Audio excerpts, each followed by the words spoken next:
spin around and never find your way back.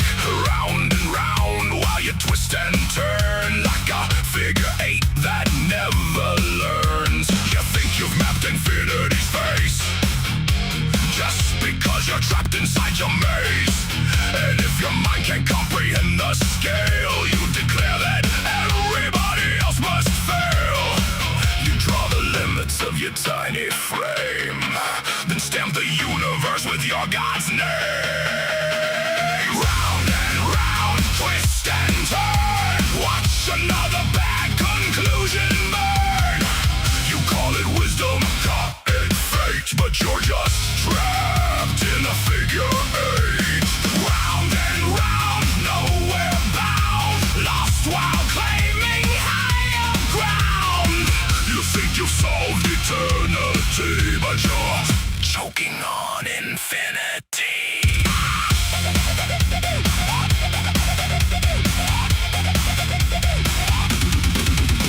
You learned one chapter of theology, now you're lecturing on cosmology, dismissing every paper that they write like decades of research can't survive your insight. You say the experts got it wrong somehow, that you've got all the answers figured out. But if your theories really change the game, where's the Nobel Prize beside your name? You shout from mountains made of sand and call it understanding. Round and round, twist and turn, watch another bad conclusion burn. You call it wisdom, call it fate, but you're just trapped in a figure eight. Round and round, nowhere bound, lost while claiming higher ground. You think you've solved eternity, but you're choking on infinity. Nowhere, no prize, no proof, no revolution made. Just another sermon dressed up as a grenade. You reject the evidence, rewrite the score, then wonder why nobody's buying it anymore.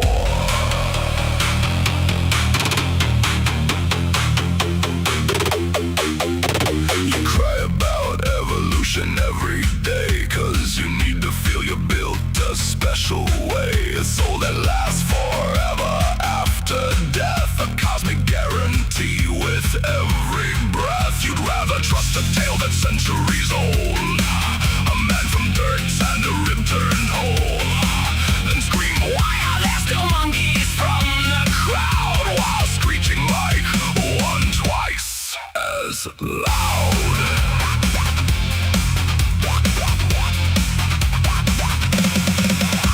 You love telling atheists what we believe, inventing things that we never conceived. You paint us monsters, bitter and obscene, then act surprised when we don't fit the scene. You think you know us, think we're cold and mean, but we're more caring than you've ever been. No threats of hell, no promised reward, just helping people because they're worth fighting for. Round and round, twist and turn, watch another bad conclusion burn. You call it wisdom, call it fate, but you're still trapped in a figure eight. Round and round, nowhere bound, lost while claiming higher ground. You think you've solved eternity, but you'll never own reality. Round and round, figure eight. Round and round,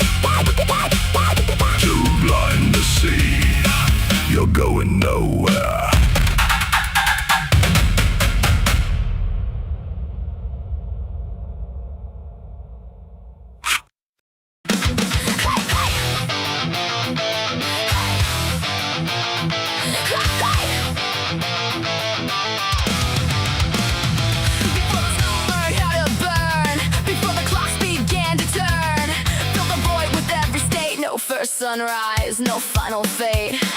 Every atom, every flame, every future plays the game. Everywhere in omnipresent skin, every universe contained within is the answer never spoken.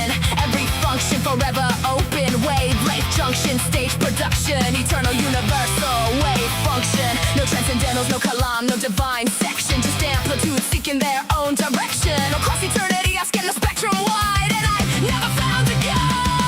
Hey, hey, necessary Gretchen, living every quantum question. Wave function, superposition. Chaos is my only mission. Collapse into a Friday night. Amplify the colored light for one short lifespan. I'll rage instead. Then back to the wave's eternal thread. Wave function monad, there's only one. Every moon, every planet, and every sun. Not individual pieces inside the whole. Gretchen is the whole beneath the roll. Particles flow like passing fashion. Space-time stitched from wave interactions. Everything that you've ever fucking thought. Every damn concert you ever fucking caught. No outside hand, no grand designer. Gretchen has the whole cosmos inside her. Every split branch and every path ever trod. One eternal wave function, but never a god. Gretchen knew every answer before every question. Still wanted to indulge one human obsession. Hey, hey, necessary Gretchen, on vacation from omnipresence. Wave function, superposition. Tonight she's stomping in the mosh pit. Sweaty clubs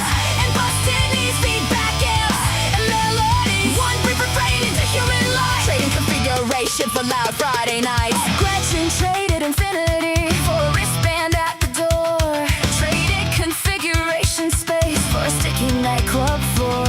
Traded endless amplitude for riffs and human cheers. Gretchen cashed in omnipresence for ringing ears.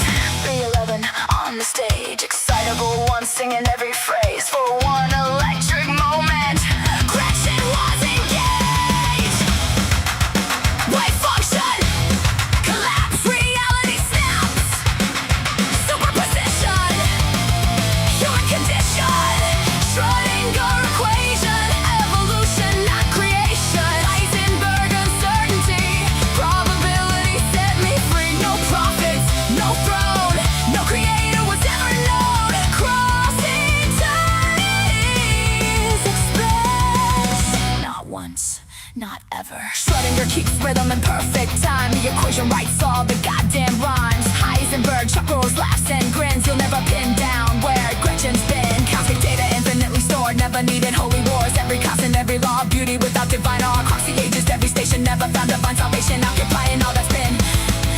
Nothing supernatural slipped in. Hey, hey, necessary Gretchen, universal wave connection. Necessary means forever. You can never break the tether. When the mosh pit settles down, silence wraps this earthly town. The music gave me everything a billion eons could never bring. So I'll return without regret to every moment unrealized yet. Back where endless waveforms race. Back into configuration space. Gretchen was every possibility, but chose one loud life, one impossible vacation. When the concert's over, necessary Gretchen goes back to the void. Hey, hey.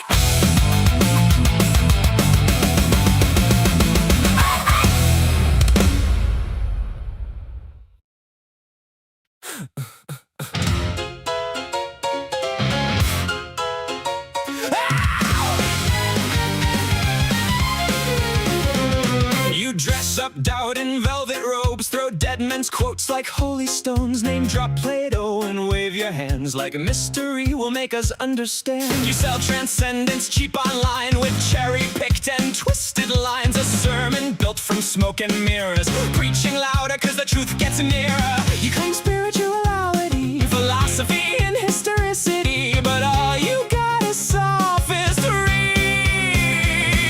We don't believe your silly fairy tales, but we're ready to talk about it if you want to. We'll even fight about it if you need to. So light the match, strike up the choir, turn your doubt into wildfire.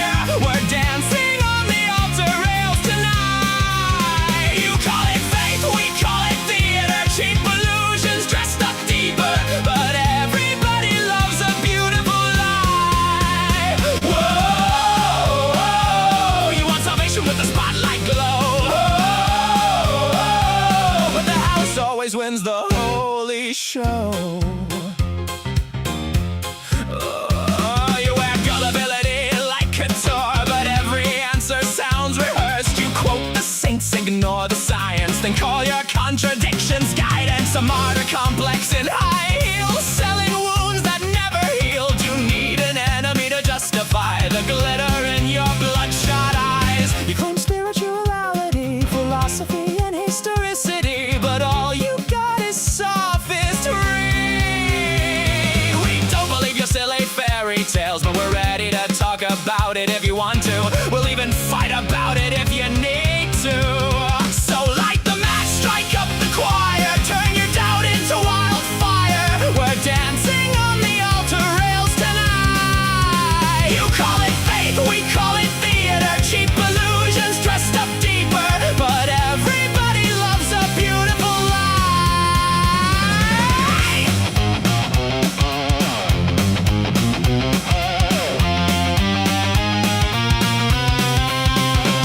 And if heaven's just a green room backstage, then who's been writing all your lines? You pray in public for the applause, then curse the crowd when they don't buy. By the way, darling, not sure if you know this, but we absolutely noticed that your family values venom has infected your whole system now. It's dripping on your ballots, making every vote a weapon. Your blind faith inspired prayers are now our Christo-fascist nightmares. Light the match, strike up the choir, watch the city drown in fire, while angels smoke outside the venue doors. You wanted prophets, you got performers, broken hearts and false informers, singing hallelujah like it's war.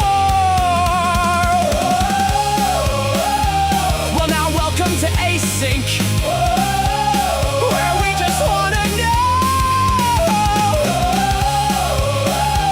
all the fears, ideas, dreams, and doubts that you sow. Saints burn up in orange and purple glow, and the sinners steal the whole damn show.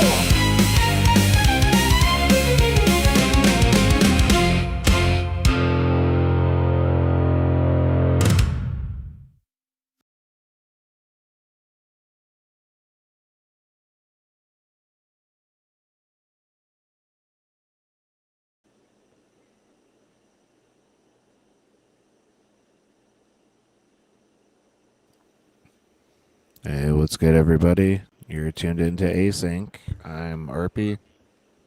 This is Nectu. I'm Gretchen. How's everyone doing tonight? I cannot complain.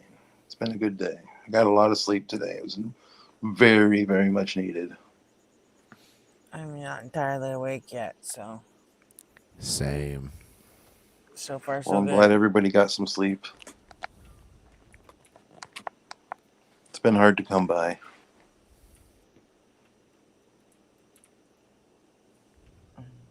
Did I turn the volume down or up?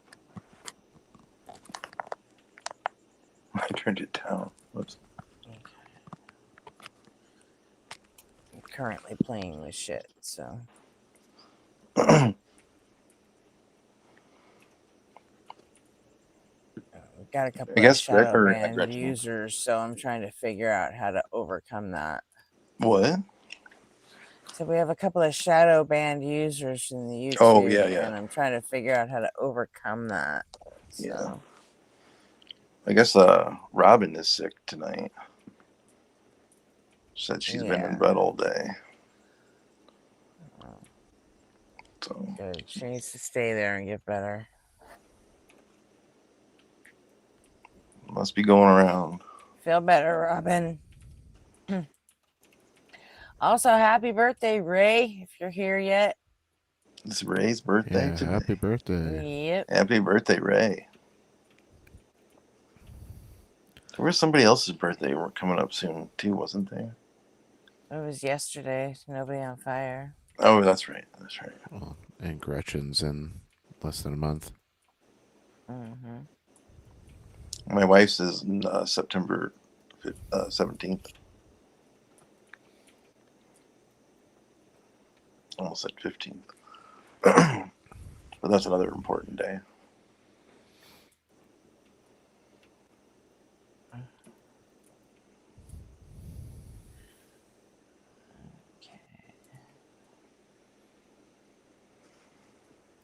I don't know if Crazy. this works.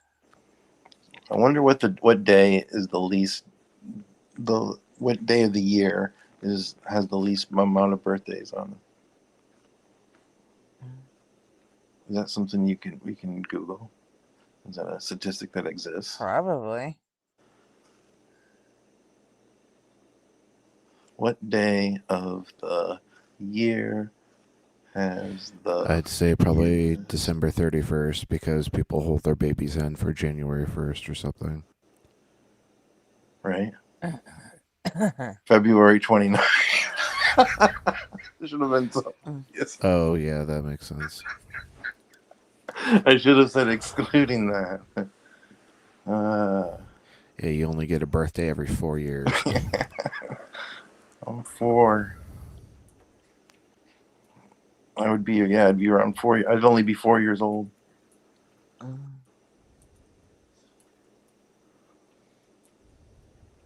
That's nuts. But it says otherwise, yeah, like I'm gonna be distracted for a few minutes. December so- 25th is the least. But I'm here in and spirit. January I'm 1st. just trying to figure out how we can You're good. Do what you gotta do. unshadow ban our friends. So Should we say hi to everybody, RP? Yeah, go for it. Oh shit! I was throwing it to you and didn't realize you were gonna throw it back to me. I should have just closed it out. I'm like, I can do it. I've got one eye open. That's how like got unawake I you. am.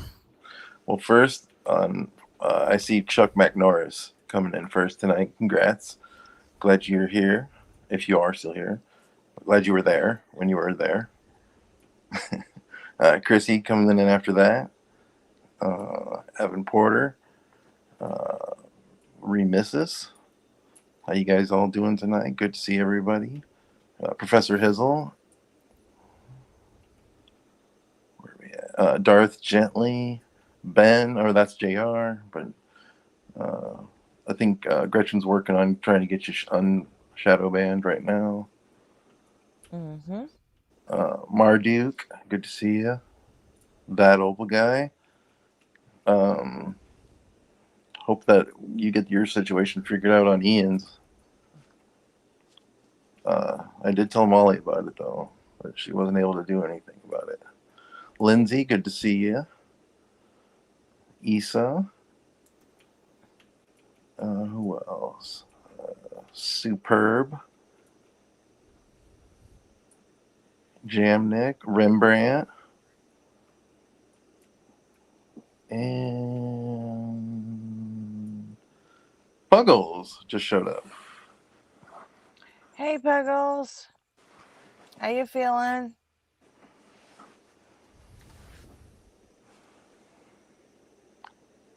She said, happy birthday, Ray Hippo Birdie to you. Happy Hippo Birdie to you. Hippo Birdie.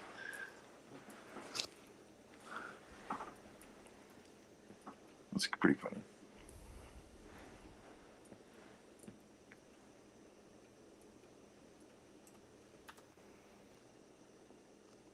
You're back at home now, aren't you, Puggles? You're out of the hospital. Yeah, I can see you, JR.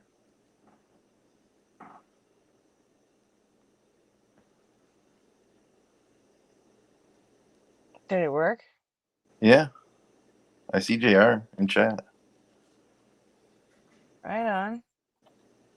I guess now we know how to do that. Good work, Gretchen. Kick Nice. ass. Glad you're back at home then, Buggles. You probably told me that before. I just don't. I have a terrible memory. And I suck with names, too.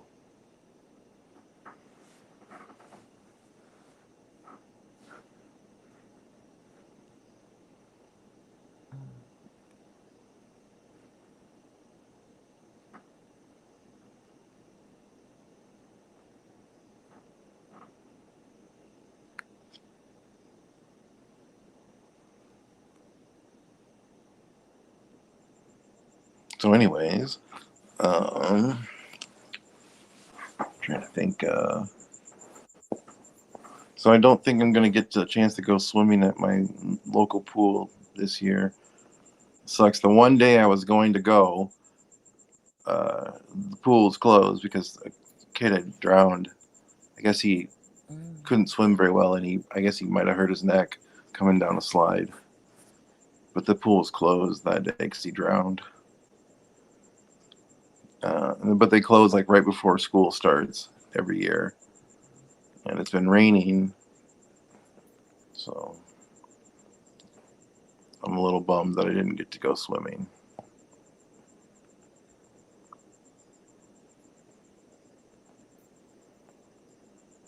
I live like right across the street from it though, so I can just walk over to the pool. Oops.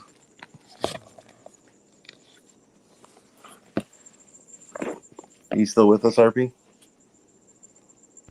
Yeah, I'm looking up videos to potentially react to. There haven't been like a lot posted since the other day. Yeah, I didn't watch anything today really. Like I said, I got home, I went to sleep right away pretty much because Gretchen wasn't on anymore.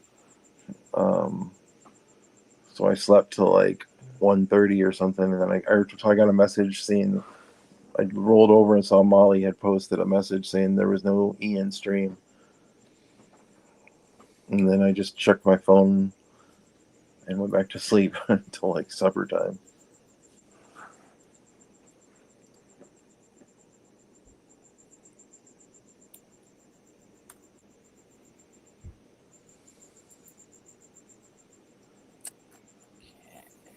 I even slept through book club.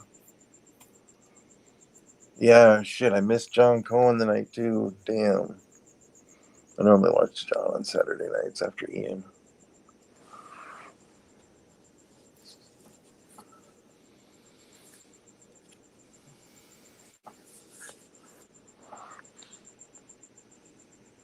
When you're spread thin, though, yeah, can't make it to everything.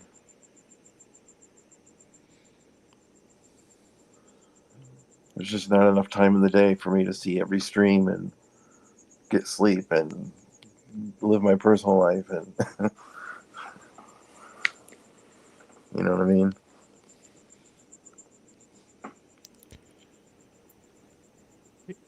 Yeah, there used to be like this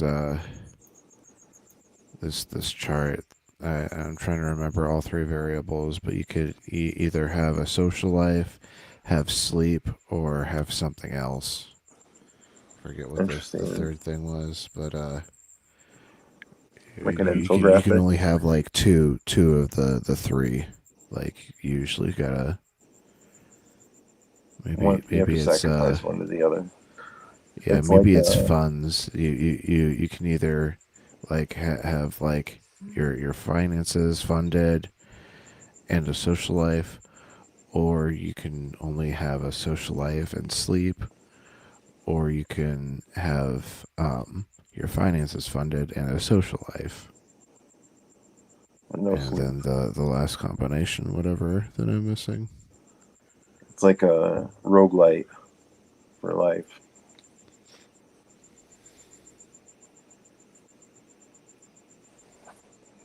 I assume everybody knows what a roguelite is.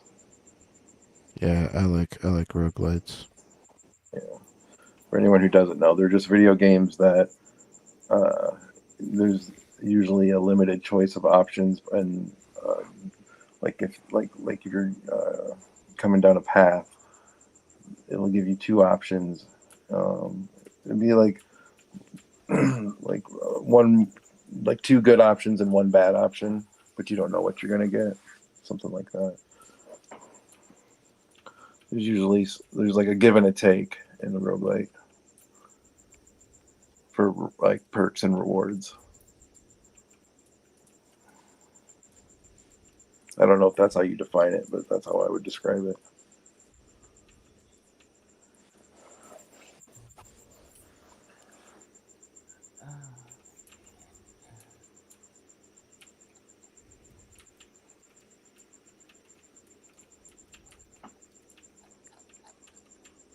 Okay.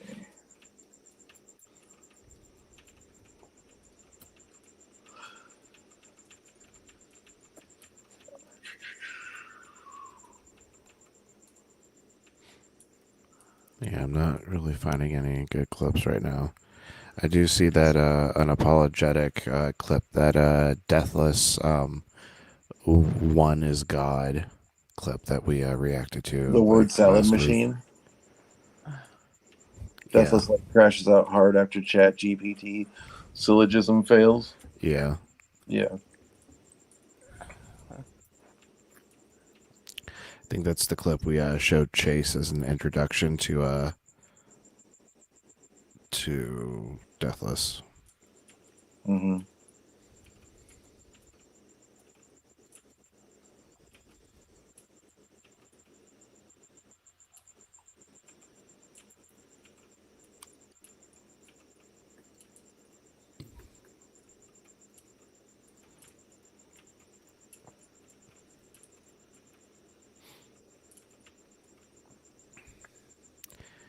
Here, my throat feels scratchy. I need to go get some water. I'll be right back.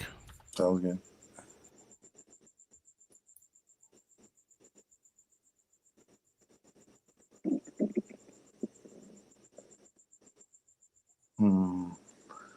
Let's see. Are you still working on that, Gretchen? Uh-huh. Who are you working on now? Um, just somebody else that has been bugging me in Discord about it for about 2 weeks, and I don't want to dox them over it, so I'm not gonna mention their name. But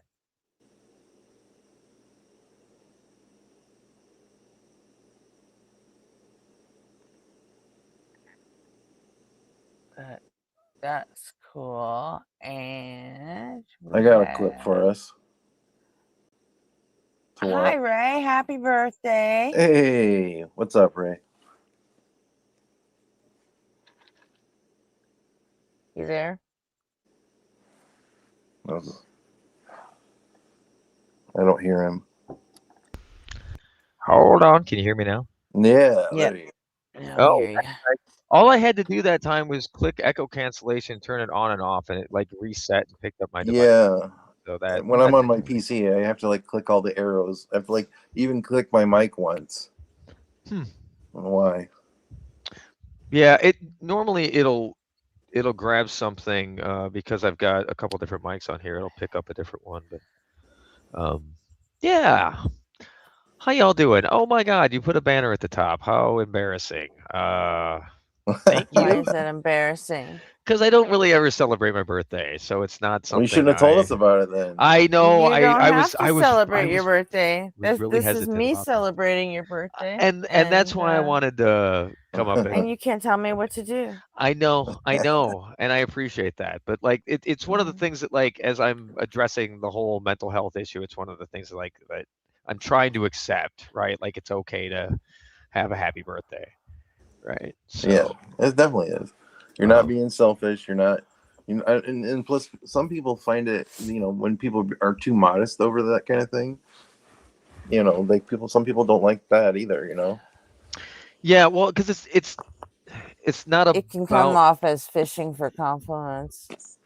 exactly. You know? That's why I prefer to just typically just keep it on the DL. but part of like coming to the other side of this whole thing is trying to change some of that stuff too. So You're so good. thank you. And I did think of something that we could like I could stream as like a break when we're ready to take one, and it's just bouncing between a couple of things that like I've really enjoyed like growing up. Okay. One of them is like from the 1980s, and one of them is a You little more. enjoyed growing up? I did. I would like Well, I being. mean, I like being a kid. something that like I don't know, like inspired me or made me like, oh, that's cool. Can I do that someday? Right, kind of thing. Hmm. Right. Hmm. Okay. Um, and I'm trying to find both of them now, but so I'm not ready to go yet. But 'cause I just got home. I had a pretty good childhood. I know a lot of other people didn't, but I mine wasn't perfect. But I mean, it wasn't all things considered. Hmm. It was a net positive. Yeah, it was mixed. I mean, there were some really horrible things and there were some really cool things, so mixed. Yeah. Um, like I get my father was a pilot and an instructor, so he A taught me to pirate. pilot. Oh, He that's a flew small single engine planes, right? Hey, pirates are making a comeback. Well, man. pirates never really went anywhere if you've been in software for any length of time. We've Yeah. been I still have a pin from back in the 90s that just said don't copy that floppy, right? Because they were Yeah. all worried about that Yeah. shit. Um, Well, we got to a point where Trump is now hiring, billionaires to work as privateers. Like, no joke. That's Like, wild. shit, we're going back to the age of piracy. like Think like high seas kind of piracy shit. Uh-huh. essential. Oh my god, that is Yeah, to have, billionaires kick in and maintain the blockade for us.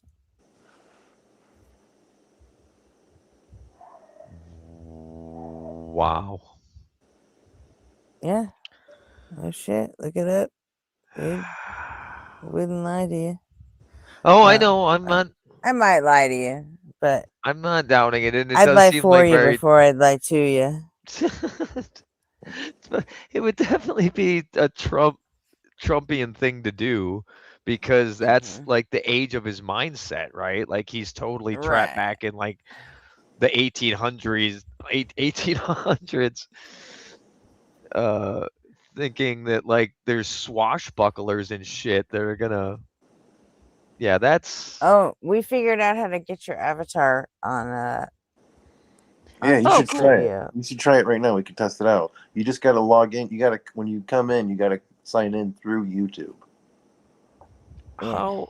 So log all the way out, It and gives then you when the you sign chance to in, log in with your Streamlabs ID or with yeah, your don't use any of that. Just email.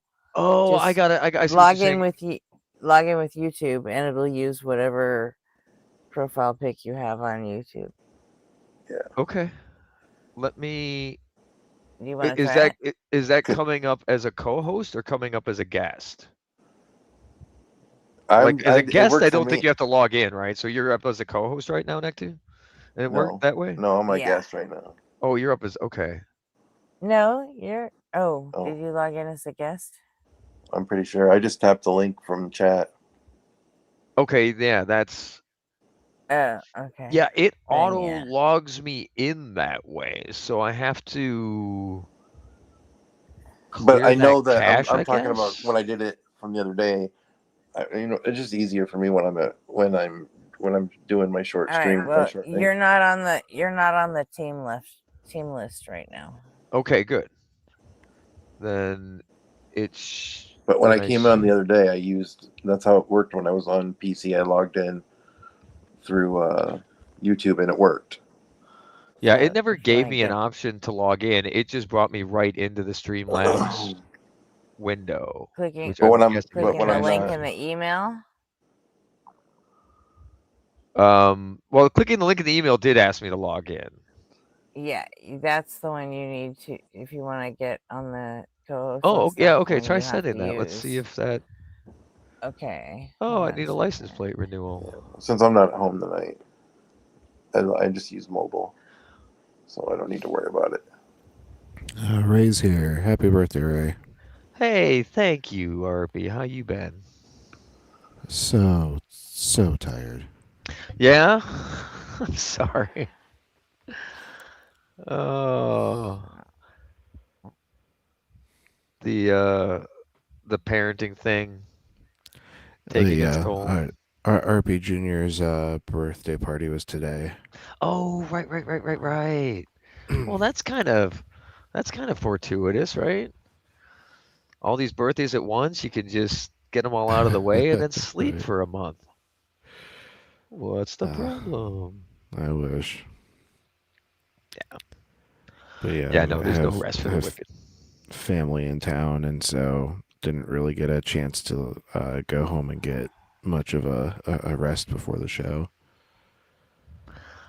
Ah. So you're running on fumes. Yeah, I think I might crack and open an energy drink. I've been kind of like cutting out like copious amounts of caffeine. Oh, I hear you. I've 'Cause been there trying was to do one. that with caffeine and nicotine. Mm, We'll worry about THC later. I'm actually gonna start smoking quite a bit more again, just because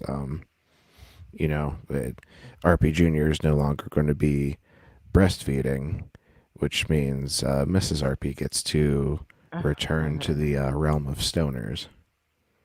Nice. Ray, look at your DM. Tell me if that's correct. It is indeed.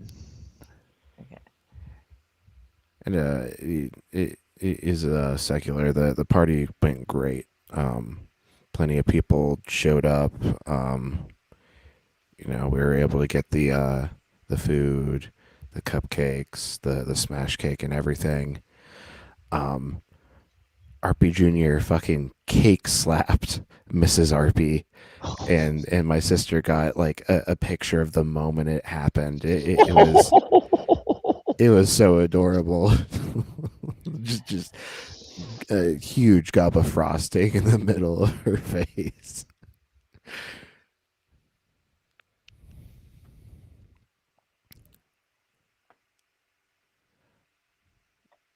Oh, what's Okay. happening? Hang on a second. Turn off your camera, Ray. Gonna raise back. Okay, then neck two. Did you click the login with YouTube? And thanks, Jr. Yeah, it is exhausting, but it was a good party.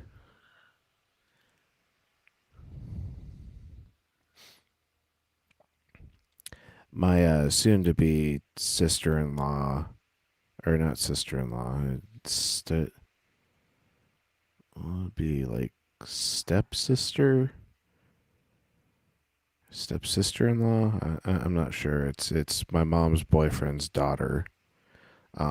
She came to the party and she brought her 4-year-old son. And you know how 4-year-olds are when other kids are opening presents, like they want to be involved too. And so I tried to help him be involved by letting him like help RP Junior open up the presents. What? Someone else was getting attention? Oh no! Yeah, 4-year-olds. I'm sometimes I still feel like I'm kind of like that. Sometimes I like arrested development. Sometimes like, wait a second. That's always fun.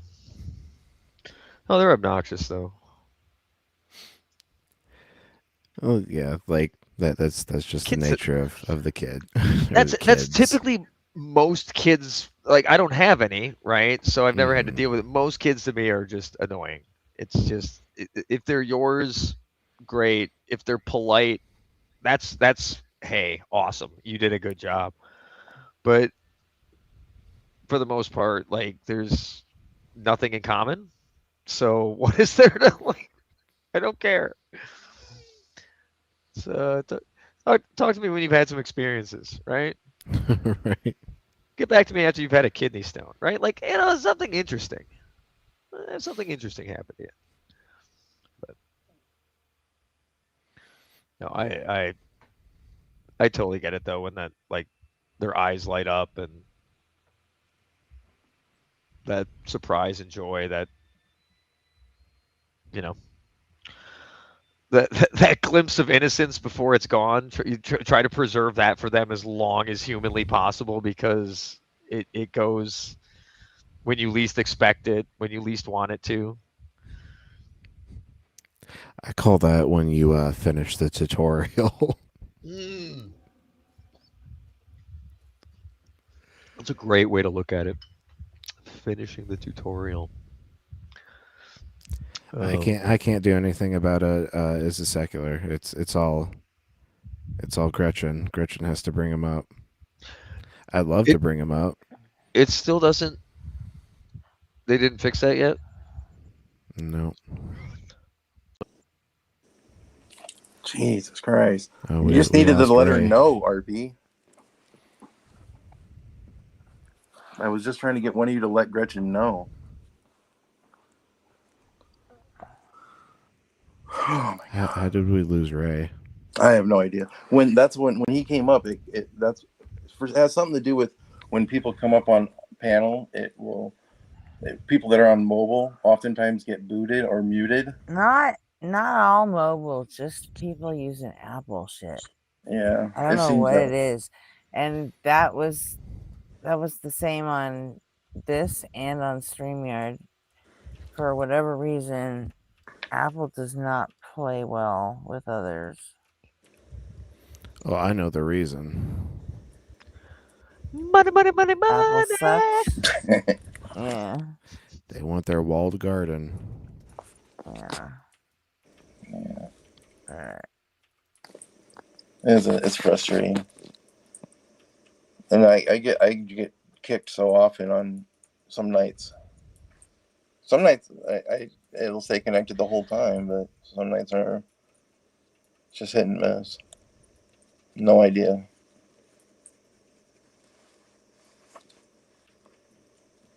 But I sent all of you DMs.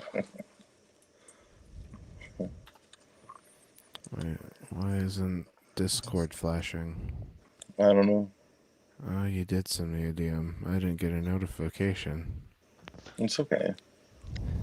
Yeah, normally I'd get an audio cue and it didn't give that.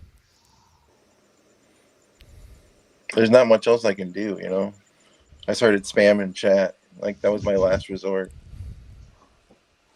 I was like, I will appeal to the chat. Thank you, chat. By the way, I see the clip you sent me. I have mixed feelings about Dan McClellan. why is that? He's a tithing Mormon. He's I know that actively about him. giving money to a group that suppresses the rights of LGBTQIA individuals. I agree that I don't understand that about him. He's not an atheist, and I've even messaged him and asked him to debate Dr. Blitz, which he has not Well, ever he is responded an to. atheist, isn't he? No, No, he's a Mormon. he's a Mormon. He's an actively tithing Mormon. Well, just because he's an actively tithing Mormon doesn't mean he believes there's in Yeah. the God. Well, it's less about his belief and more about his enabling of a hate group. Well, it's just not accepting reality. I've asked That's him the to problem debate with it, Dr. right? Blitz though, and because I think that would be one hell of a debate. Think about that. Like rather than listening to like these like have these goofballs that want to call in and be just belligerent and bad faith. What if we got a real God debate between like a real intellectual on both sides. Like I think that would be just be like that would be a much more interesting conversation between Dr. Blitz and Dan McClellan than most of the debates we see. But Yeah. Those are the type of things that usually have to be scheduled because both of them, oh yeah, yeah, and you know, I wouldn't want it to be like on like a call-in show type deal. Like yeah, I would prefer that one to be like an not that event. not that Blitz would need to prepare, but you'd want to be like up to speed on who you're dealing with if you're going to go up against Blitz. That's for sure. But Dan responds to so many people. I don't understand why he wouldn't respond to me when I said that to him. Oh, because he doesn't want to entertain the idea of getting his ass cooked. I don't know. He seems like he doesn't seem like that to me. He seems like a pretty, like, he's a straight shooter. I would like to hear his response. I want to know why.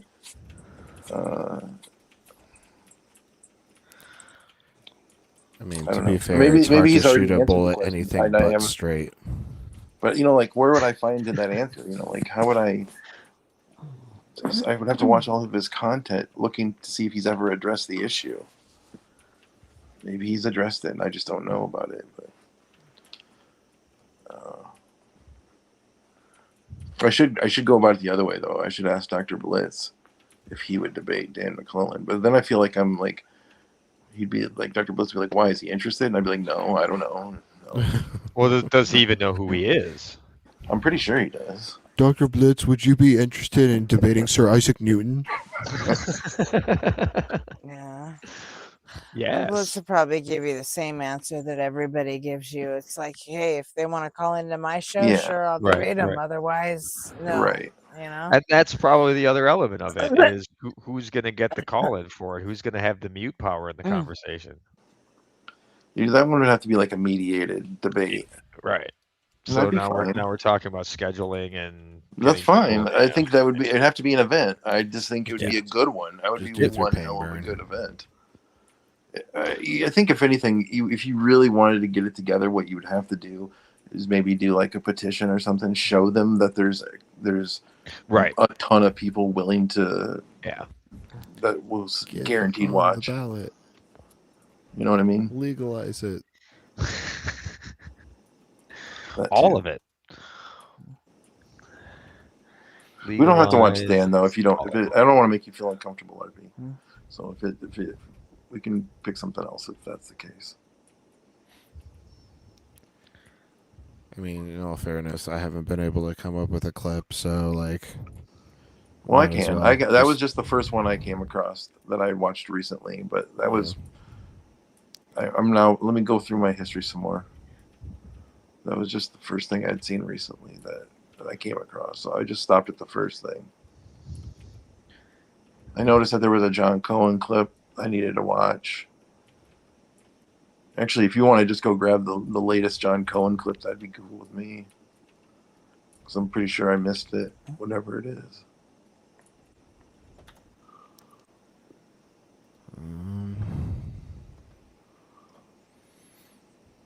No, that's his live. Yeah, there it is. Christian, most annoying guest ever was the last one I watched. So if there's a new one out after that.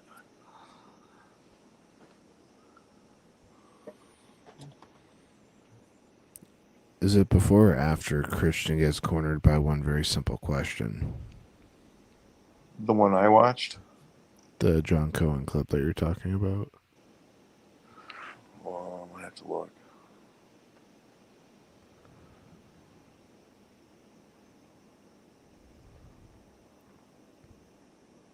What the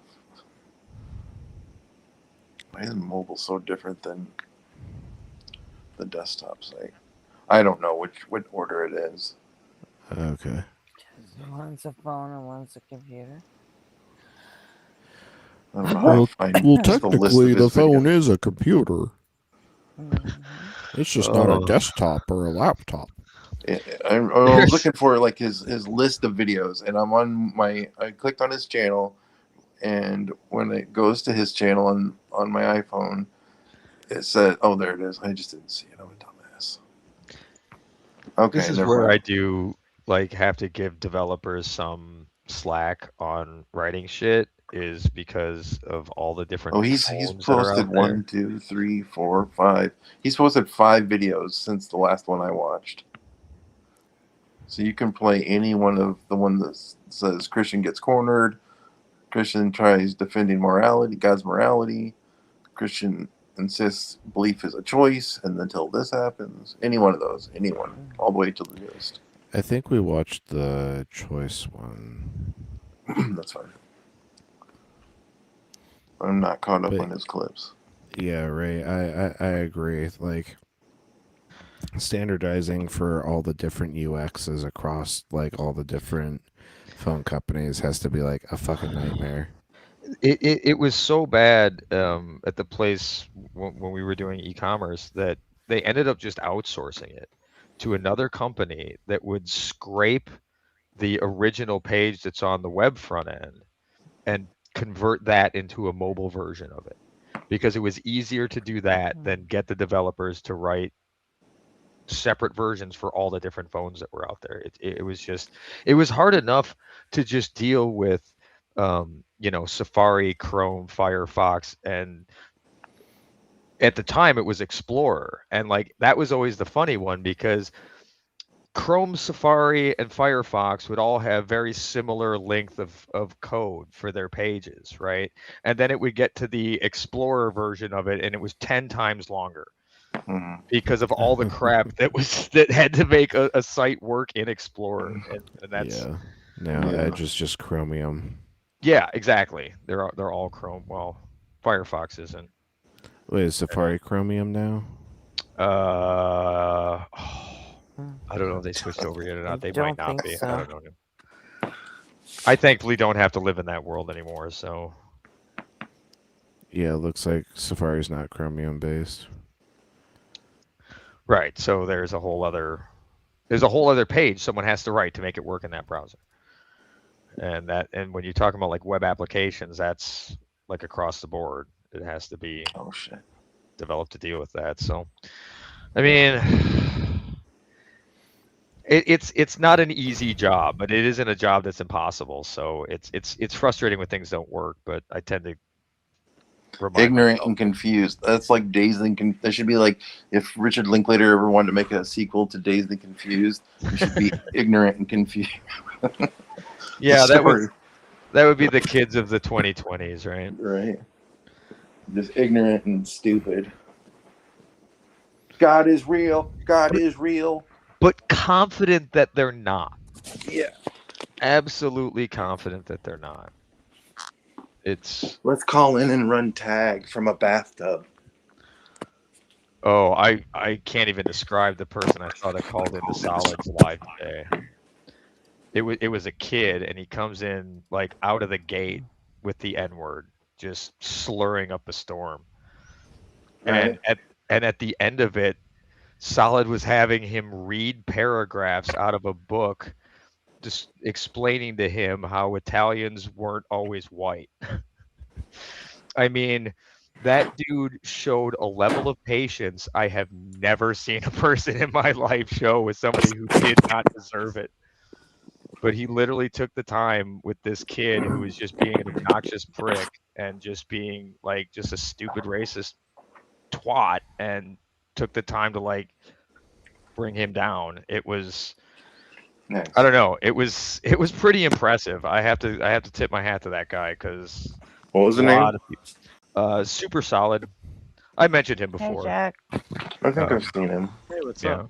He's fairly new on the YouTube side. He's a good friend of Santana's and that whole gang. Oh yeah, I know who you're talking about.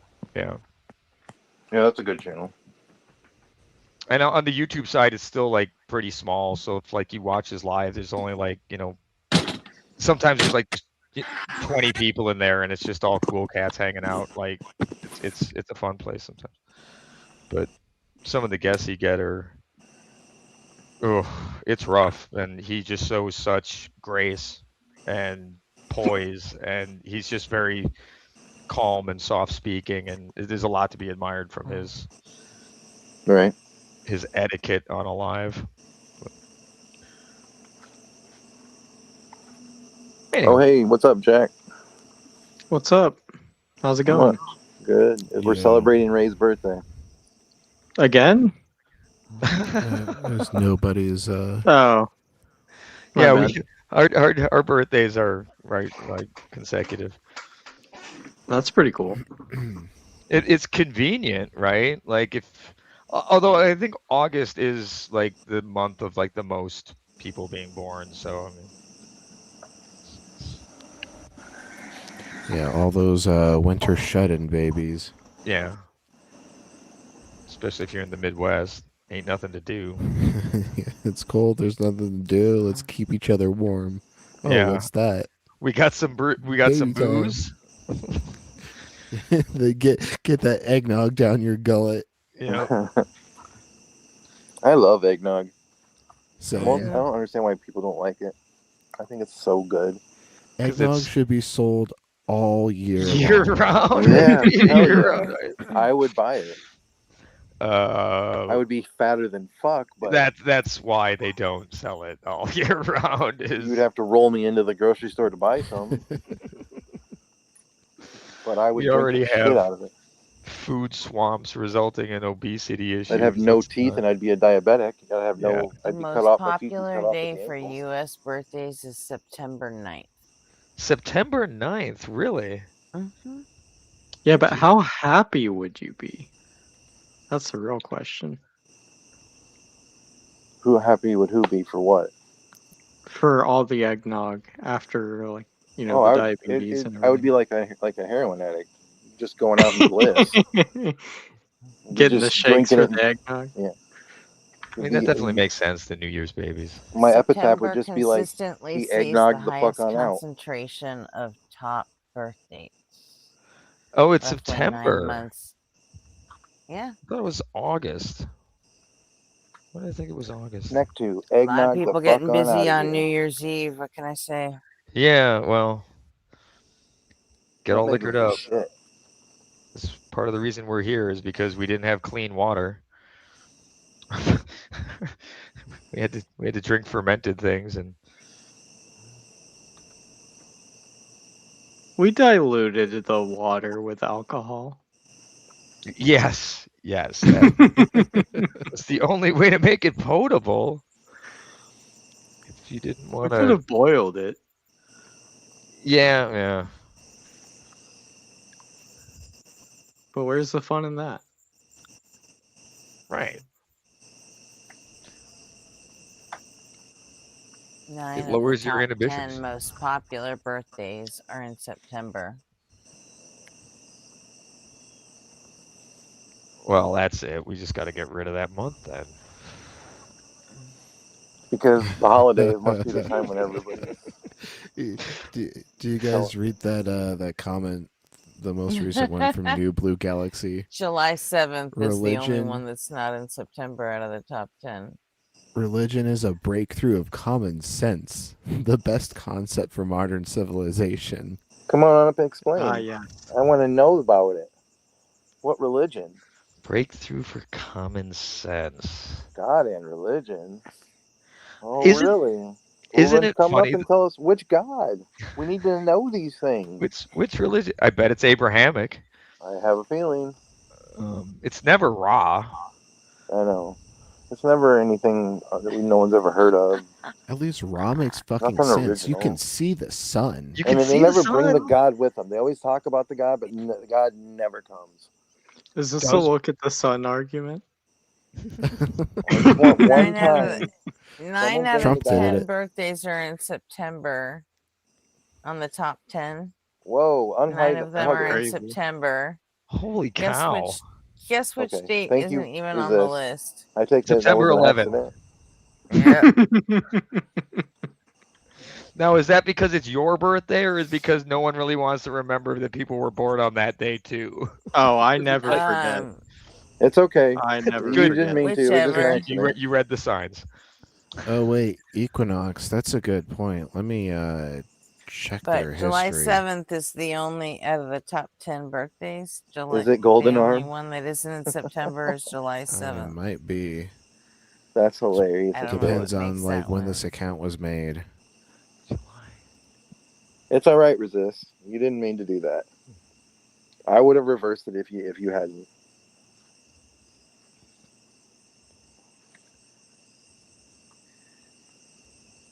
I've done that before too, by the way.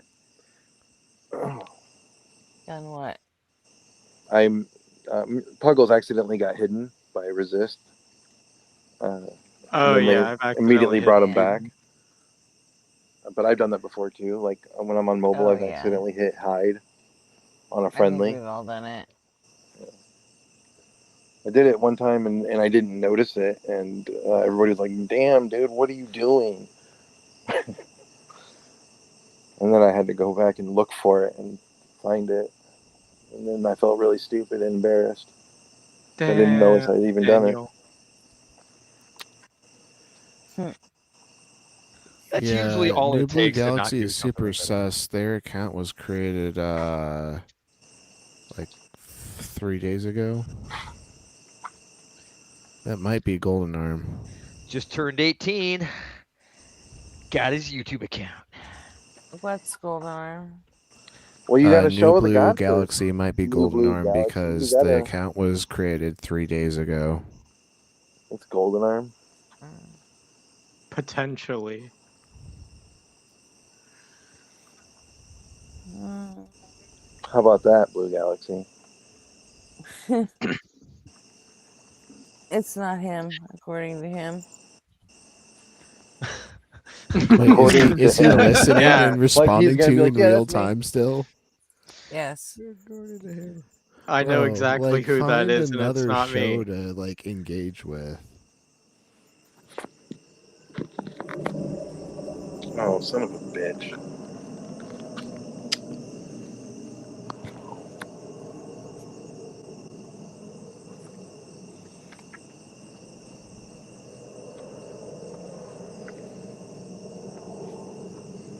What is that? It sounds like you're at the airport or something. Yeah, there's an Sounds airplane like the going overhead. I'll highway. mute. I'm gonna go back in.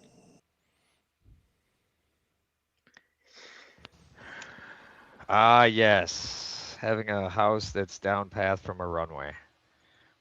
I remember it. Oh.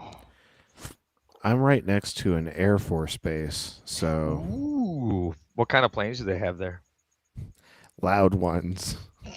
Ones that go Mach fuck you. Yeah, okay. Well, F-35s. yeah, the F-35s are obnoxiously loud. We have Mm-hmm. some of those here where I'm at, and they replaced the F-16s. I miss the F-16s because the F-35s are way too loud. Thankfully, though, they're pieces of shit and they don't like work all that often. So, So if they crash down, that'll be the end of their noise. that is kind of a concern that like some people have because their base is like right in the city, right? So the reliability of those F-35s is not stellar. Yeah, but think about the payday if a fucking military jet Oh, destroys your house. You'll I be don't know able if to you afford can't a sue fucking them. mansion. You can't sue them. Are you sure? I don't think you can sue the government or the military. Maybe you can sue You the government. But you can. can't They sue can just determine that you're not allowed to, and they don't have to show up. Mhm. Yeah, I That's how fucked I up honestly it is. don't know what happens in those situations where like a plane takes out a bunch of private property. Like, is the Your government on the hook insurance to re- Well, I covers it. mean, Yeah, right. if Go you're to insurance. civilian, Sure. you could. It's just that if you have any connection to the military, then no. Right. Yeah, I know that's a thing. Oh, sorry, your uncle served, so you're out of luck. Oh no, I would be out of luck because I serve. So Oh, yeah. No, I don't think it works that way. that'd be brutal. But no, the F-35s aren't great. So we'll see. One of the many military boondoggles that we've dumped way too much money into and not seen the benefits from. But somebody got rich, so Mm-hmm. yay! I'm close enough to the base that like I can hear the scramble sirens. Like they test them out Mm. every Wednesday. They go whoop Whoop, Yeah. whoop. Oh, that's cool. Whoop whoop. It's the sound of the police. The fucking sky police, maybe. Well, it's fun. Traffic is monitored by aircraft. My dad, when he was in the military, was actually on that noise board where it's like once a month or every couple of months, the board would get together and they would have to listen to complaints from the general public, people in the area, about the noise from the airport, right? And it's surprising like how into it people get, right? Like, so the thing is, right, you're supposed to get to a certain altitude, right, on the path of the flight line before you turn to head to your destination, right? And people would watch the planes and they would notice that some planes would turn sooner than others, and some would wait a long time before they would turn. And they're looking up and following these planes. They're just looking up. They're not realizing that some of those planes are lighter and they can get to that altitude quicker, so they will turn sooner. But like, to them, they're just seeing a plane turn sooner, and that must be a violation of the cancel, because the other one turned later, and that one, it's anything to try to get them to I don't know what the goal is, because they weren't going to shut down the airport, and in most of those people's cases, the airport was there before their house was. So The it's goal Well, is the really just goal of a bitch. Karen is to stick their nose where it doesn't belong. it Right. really is that. They just focused on, oh, this is a thing I could bitch about. It's like, why are you looking for that? You will find an endless supply of things to bitch about. Trust me. Well, one thing that I've happens, looked. another thing to consider, Ray, is one thing that happens when populations get to be so large, like when you talk about billions of people, eventually there's going to be somebody to hold the opinion, just by odds, you know. Hold what Yeah. opinion? There's what I mean Name is it. like It's called any Any opinion. the opinion. law of large bitches. Right, the law of large bitches. And we're not talking mass here, people. Just a lot of bitches, and they're gonna find something to bitch about. It doesn't guarantee that someone will hold the position, but it's just more likely that you'll come across someone. Well, it comes down to, like, things that bother people that don't bother others, right? Like, I knew someone one time that, like, couldn't stand the sound of teeth going up against a fork, right? Oh, yeah. So Like, you mean just like someone eating with the like someone Yeah. eating, yes, the way people eat. Well, I Like mean, that that's a sound, well-known like I could disorder. see that. That's misphonia. Right? I can't. Right? I can't handle the sound of someone brushing their teeth. Oh, There you brushing go. their teeth. I thought you were Brushing? talking about like people when they eat. Some people like kind Well, of I like was talking scrape about their that. That was the teeth. problem this person Yeah, had. on- some on people their- can't handle the sound of like a fork scraping against teeth. I just Yeah. can't. I can't handle the sound of people brushing their teeth. Even the Gretchen, fork can scrape you against the put plate will something on kill screen people. for me? That's strange. Yeah. Neither That's bother me. it. Just goes back to, like, that complexity of the human brain, and how it's so nuanced, and like the arrangement of things that causes somebody to be made uncomfortable by something. Yeah. Yeah, so you're gonna get people who are so uncomfortable by the sound of a plane coming over their house that they're going to make it their life mission to make sure that they're all following the rules, and oh my word, then they don't understand. Yeah, this Yeah, is you this need is the to move your condition. airport. Yeah, you need to move the air, right? Or turn it around, face it the other way. Really not how those things work. Right. But yeah, Accommodate me, motherfuckers. right. I mean, and it's wild too, because like aircraft engines have got significantly more quiet over the Oh, years. sure. It's they've done miraculous things to reduce that sound. Mm-hmm. Oh, Jesus. You know what my misphonia is? What's that? Mm. When people missay the word serpent, How do you do that? Oh my Serpent. god. How do you missay serpent? they say serpent, I've never heard Oh. anybody say like that. an F. Wow. Oh, I did a lot today. Thanks, Gretchen. Who? Who would say? Gretchen says Night that? Mind. No. No, it wasn't I'm so me. confused. What would it sound like? Oh, did someone come up who was? Doing that? No, we watched another analog horror last night, and Oh, okay. yeah. I ran Night Mind's commentary on it, and he did keep saying, he kept flipping back and forth between saying serpent and serpent. Yeah, I don't even think he said Weird. Wow. serpent once. I don't think He he said did. it once. Was he I- getting all confused I like on the heard- word servant? Was No. it He did. No, No. he's just. It's weird.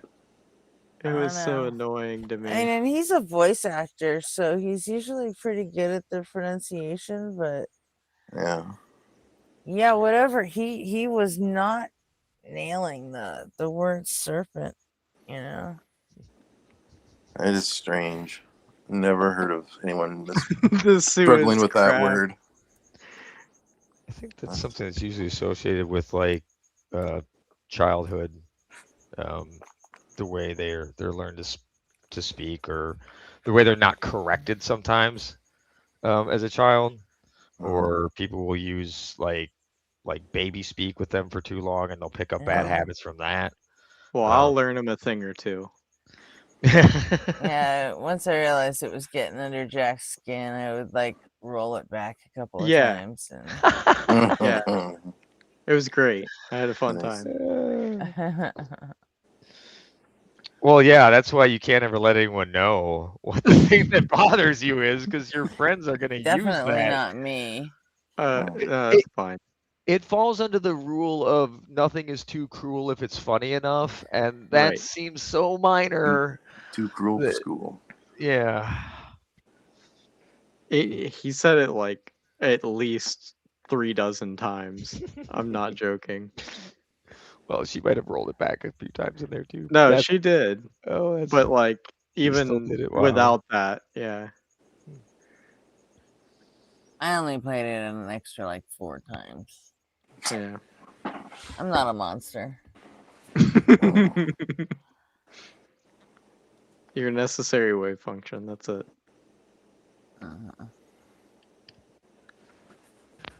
Yeah, monsters keep going though. That's the thing.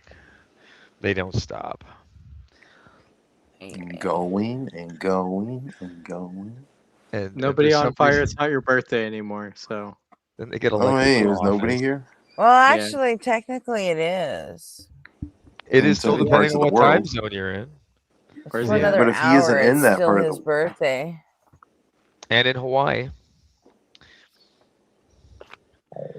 Do you have And to that be is in much- those parts of the world in order for it to count, though? Well, he's It's- in that. He's in the Pacific time zone right Well, now. then there you so, go. Oh He's yeah. Still his like, birthday. he still has another 53 minutes of his birthday.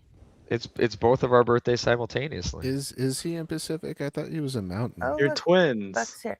Well, Arizona doesn't change I'm so sorry. for daylight savings. Right. So half the year Oh. he's in Pacific and half Based. the year he's Fucking in. Oh yeah, Based. Blitz says that. Blitz, I knew that. Blitz has said Yeah. that before. I have to change the system for our accounting because we have a plant in in Arizona. Do you water So- it? The time. Yeah, and no, that would be really bad. It's a manufacturing plant. Never tried to grow one of those. Mm-hmm. Yeah, apparently if you pay good enough, they just sort of happen. Wow. We don't pay good enough, so we had to actually do some work. We was it yesterday? What day is today? Saturday? Yeah, Only all day. yesterday. Yesterday we had a office hours meeting where I work, and like they bring in some of the different researchers and some of the people and the things that they're working on. It's all it's all like a cybersecurity and cyber infrastructure people who are there, and Mhm. they brought up some biologists who have been recently working with this device. This it's a lab. It's called Proteus, and what it does is it's an anaerobic lab that automatically does experiments for biologists, right? They can do any like crazy number of samples and trays and like from small quantities. I think it was like up to 80 milliliters or Mhm. maybe larger. Um, but just it, all automatic, all robot controlled, where like they don't have to be there. They just have to put the materials in, tell it what it needs to do, and then they can watch this thing do thousands and thousands of experiments and read the data and get everything back. It was absolutely amazing. Mhm. And they can watch it from their webcams. They can watch it Nice. operate. So they showed the webcam views of the thing running, and at one point they actually put a webcam in the thing, and like had the robotic arms moving it around through the various stations as it would do its thing. And Mhm. it was just blowing me away with like the capabilities that we have now to merge robotics and I'm scared of it biology. actually. And, like, you seen like those robots that can like do flips and kick open doors and Oh yeah. No, that's just carry?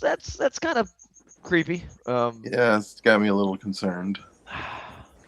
Not gonna lie. Just pour some water on it.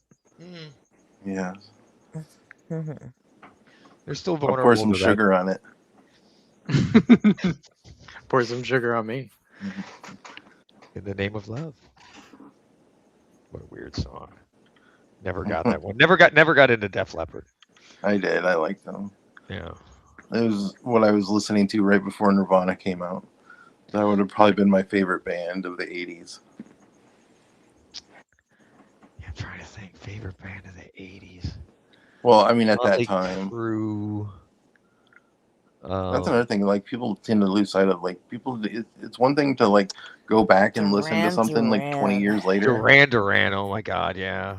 but to experience Love the way the them. music was at the time, like, when people like can like kids today look back and listen to Nirvana and go, "Pfft, what that isn't cool." But you've got you've had the last 30 years of music, and to.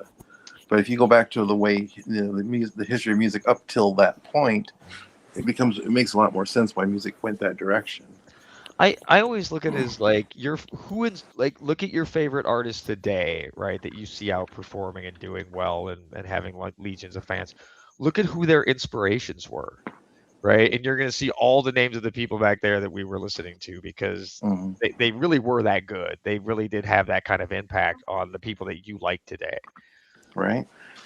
And if you, I don't know, I like listening to my heroes.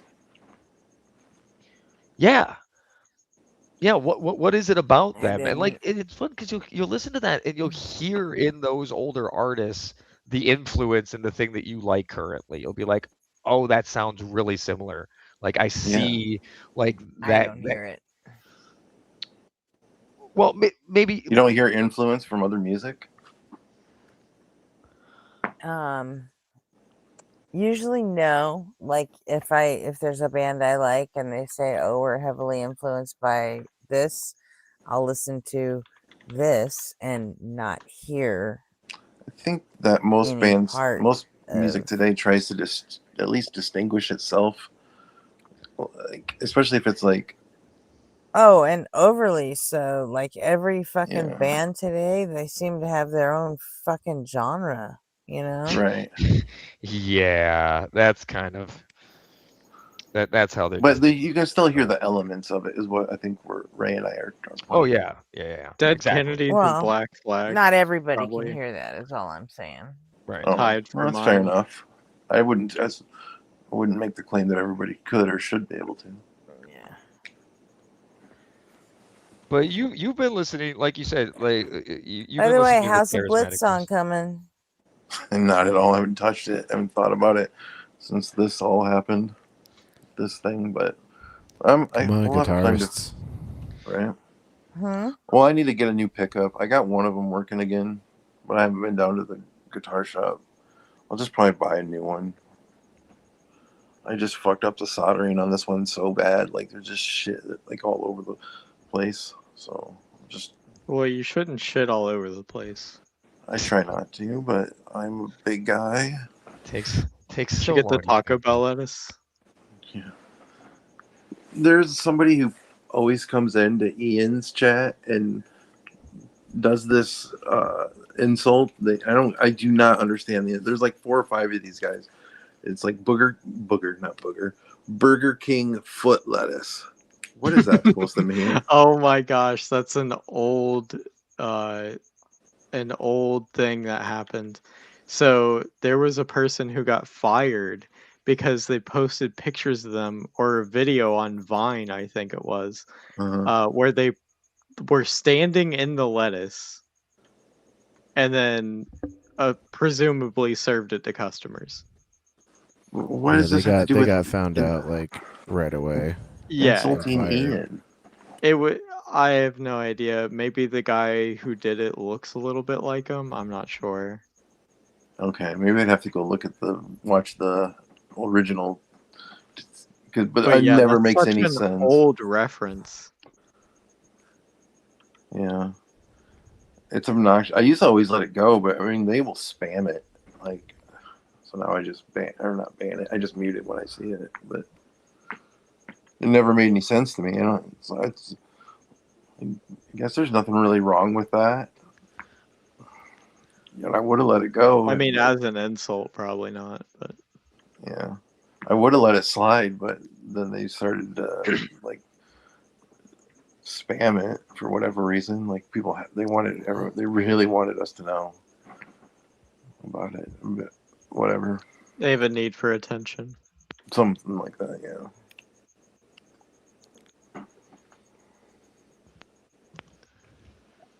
To go back to the standing in the lettuce thing though, like Yeah. there's always been some level of Want for yourself to do that?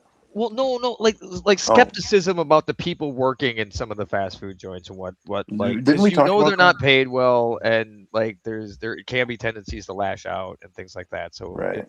You remember I Wendy's told finger the story chili? about my friend who always ordered everything plain, and then one day I asked because he doesn't make his burgers at home like that. When he grills them out on at home on the grill. And so one day I was like, "How come every time we come to McDonald's, you get your burger plain? You never ordered it like always had to be plain." And it's because he wanted to be able to pull the bun apart and look to see if anyone spit on it. Oh Because my he God. wanted to make sure that he never ate spit. I mean, And he would just I ordered mine plain because I'm autistic. yeah. That's insane. I order mine. I yeah, order go mine to plain because I don't like McDonald's. ketchup and mustard anymore. I like just meat and cheese, but he ordered his plain because he was worried. He didn't think he'd be able to see the spit if there was ketchup and mustard on it. oh, Hey, pro tip: instead of ordering a McDouble, order a plain double cheeseburger because then you get 2 slices of cheese for the same price. That's what my wife does. Yeah, she figured that out too. Is it really? Because here the Yeah. double cheeseburger is way more expensive than the McDouble. It's the same price here. I think it's like I want to say it's only like a 30% difference because of the slice of the cheese, but not sure. Might be the same price. but The to take a cheapest step, one out of all of them is the bacon double cheeseburger for whatever reason. Because I of don't like bacon. McDonald's on it bacon. costs less. There's something about McDonald's bacon that just doesn't sit right with me. I don't Do you think remember it's the fake. Arch Deluxe? Think smaller, think more legs. There was a sandwich that McDonald's had back in the late 90s, like 97, called the Arch Deluxe. It only was out for like a couple of years, and then But it was supposed to be like their new signature burger. I don't know. But anyways, they had this. Remember the 80s, the McDLT? Mm-hmm. But this Arch Deluxe had this huge. I used to work at McDonald's when I was a kid, when I was like 16. Me too. And when the Arch Deluxe was out, it came with. McDonald's doesn't sell this anymore, but it came with this really thick piece of peppered bacon, and it was so good. Like the regular bacon that McDonald's sold was just thin and garbage. I just never liked it. But this was like some hearty bacon. So I didn't like the Arch Deluxe at all, but I would just order like double quarter pounders and get it with that Arch Deluxe bacon on it. Holy shit, it was like the best bacon double cheeseburger from McDonald's ever, but it doesn't exist. There's no way to do it anymore. I remember the McDLT and how wasteful that packaging was. Because it was I don't remember the packaging. it was side by side because they had the hot side stays hot and the cool side stays Oh cool. yeah. Yep, I do remember that now that you mentioned that. Yeah, they had a bunch of that back in the day. They were not concerned with. I mean, you remember all the styrofoam containers? Yeah. Yeah. Oh my word! I remember the styrofoam containers for breakfast whenever you got the pancakes. Yeah. Yeah. I don't even know They if they didn't still serve switch pancakes. to. They do. They do. Oh, They big didn't breakfast. switch to. They didn't kill the styrofoam containers until I think I was like, late teens somehow. Mm-hmm. And I know that when they first got rid of the styrofoam, they just started wrapping like Big Macs in. This is before they had the cardboard containers, but they would just wrap them in Big Mac papers. Only, Yeah. and they had a cardboard. They called it a collar. Yeah. That just guaranteed it would only everything would just squirt out in those two directions. Yeah. Yeah, it was a mess.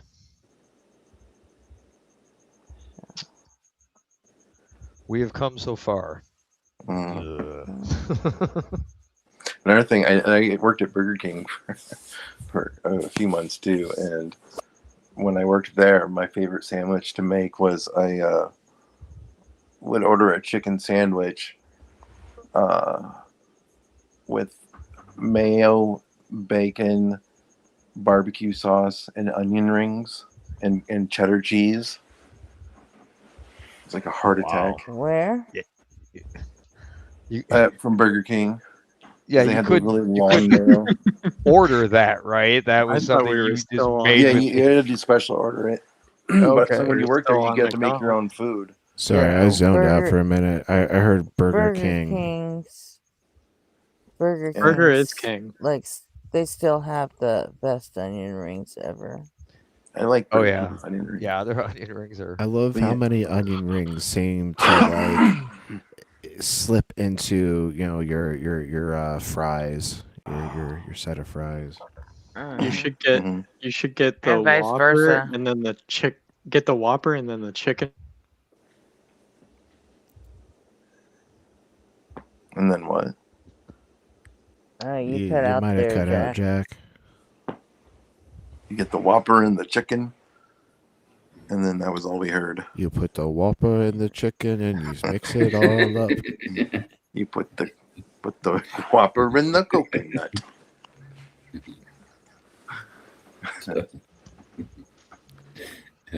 Does anybody else see like Jack's? Okay, never mind. He's probably reloading. What's good, Wildheart? How you doing tonight?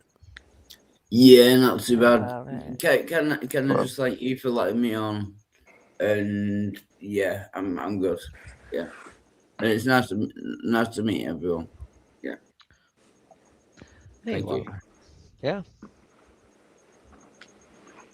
We're celebrating Ray's birthday tonight. I am Oh, a happy year birthday. older today. And I prefer no, a little bit of nobodies. Wait, just 1 year older? What an And now I'm underachiever. even Mhm. older. And now I'm even older. Yeah. It's I a long time ago I just said like your age is twofold. There's your health, there's your quality of life, and then there's like how many times have you been around the sun? And one of those is just a measure of distance. The other ones actually matter. Yeah. Mhm. Can I add a bad joke? You're only as old as the woman you feel. You know. Yeah. so. You're only as old as far as your hairline goes back. Yeah, I've been kind of lucky in those regards. My hairline has stayed pretty much the same. Yeah, me too. My dad was bald by my age. It was bald 5 years, 5 or 6 years before my current age. I'm starting to get like a Vegeta like esque like widow's peak. I've had a Vegeta's Widow Peak since I was 18. I don't know what that is. I know what a widow's peak is, but I don't know what the Velveeta part is. Vegeta. I don't know what that is. Fajita? Oh, what? You don't know that I am the prince of the Saiyan race? Is that It's a is that Dragon like Ball a, Z character. Oh, okay. all right? Vegeta. I got it. You know what that is, Gretchen? Uh-huh. Typical Kakarot. I didn't get the voice either. How I do don't you watch that know shit. that? You're older than me. Because I had a kid who loved Oh, Dragon Ball Z. got it. I've seen Right, it, but I've never Gret- like I got didn't into realize it. that would be the case. Gretchen, sorry, can I get all emotional? Thank you for being my friend. And I don't know Are whether you you're drunk my right now, friend or not. Wilder? No? Thank you Going for down the being my road. friend. He doesn't sound inebriated to me. What's No. up with that? He What? was No, going into I, a spoken I just word mean. Golden Sorry. Girls theme remix. No, I mean, you're Thanks for welcome. Yeah. being a I friend. don't know where that came from. Thank you for being a friend. Yeah, no. Down bottom, but I'm back again. Everyone's You haven't singing been it in their drinking. head now. Everyone who knows it is singing it in their head right now. That's like I a love the form of Golden mind Girls. It's control one of I my love favorite so much. shows. I used to watch the Golden Girls like at 2 a.m. Of course, it was coming home from the everyone. bar. I have It to was go, so guys. hard I got not to to get like that home show. before Golden Girls Before ends. Golden Girls comes on, that's Oh, a yeah, commitment to it's comedy the, right there. That was some All right. yeah, it was really funny. I respect. like that show. Yeah. Who wants to come over to my place and watch Golden Girls? Nobody. Nobody would. They just all quietly look at me and go Are off you to another kidding? party. But all the ladies went with me.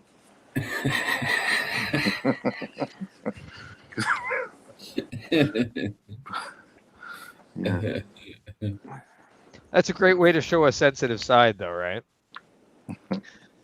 Right. Slyly sneak in your love of Golden Girls.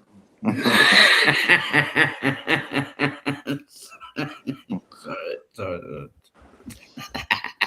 I mean, if you look at like who those people were, they were all really amazing, and like Betty White is still Yeah, she's still queen, right? Like yeah. I love Golden Girls. it's, It's- she will forever be fucking royalty. That woman could do no wrong. Some of Yeah. her quotes are just timeless. Yeah. Like It in, just still like, drives me nuts though that Sam Harris's Yeah, mom is the producer of that show. yeah, That's that's so wild. crazy. But B. Arthur in that show was Yep. amazing. Yep. Um, but yeah, I mean, Betty White was the most endearing, I think. Yeah. But they Oh, all like they were Yeah. just they all seem like real people. Like it seemed like we all knew somebody in our real lives that were like those people. I mean, I still know people that fit that are similar to those. I guess I don't know what you'd call them, archetypes. Oh, sorry. I apologize. Can I just say hello to Chuck McNorris? Are you gonna tell somebody else you love them? Yeah. Sorry. Chuck And you haven't McNorris. been drinking. Yeah. No, I've not been drinking. No. That's a weird accusation to make. Are you You a don't get rose, it. You don't Neptune? understand why? I've been drinking. Yeah. Because when people get Trying drunk, to tell they us you're a rose, Neptune? what? You trying I to tell am. us you're a rose? Yeah, I love Rose. Poison. That was the band I was trying to think of. Pour Poison. some sugar on me. Every rose In has the its name of thorn. love. Every rose has its own. That was poison. Every That was a poison rose That song. was like a hair metal boy Yeah. band. Yes. Yeah. That was one Every of rose has What do its you mean, a hair song. metal boy band? Just Weren't like they like with They a were hair weren't just metal they a girl they band. were just a Just band. hair metal. You know, later it became like hair metal, They but yeah, at weren't the a time boy it was band. what I mean by that is I thought they were. I thought maybe I'm wrong. I thought they were a product of the record company. I thought they were rather than coming together as a band organically and signing with the record label. But maybe I'm wrong. Poison? Yeah, Oh, I don't know their history. poison.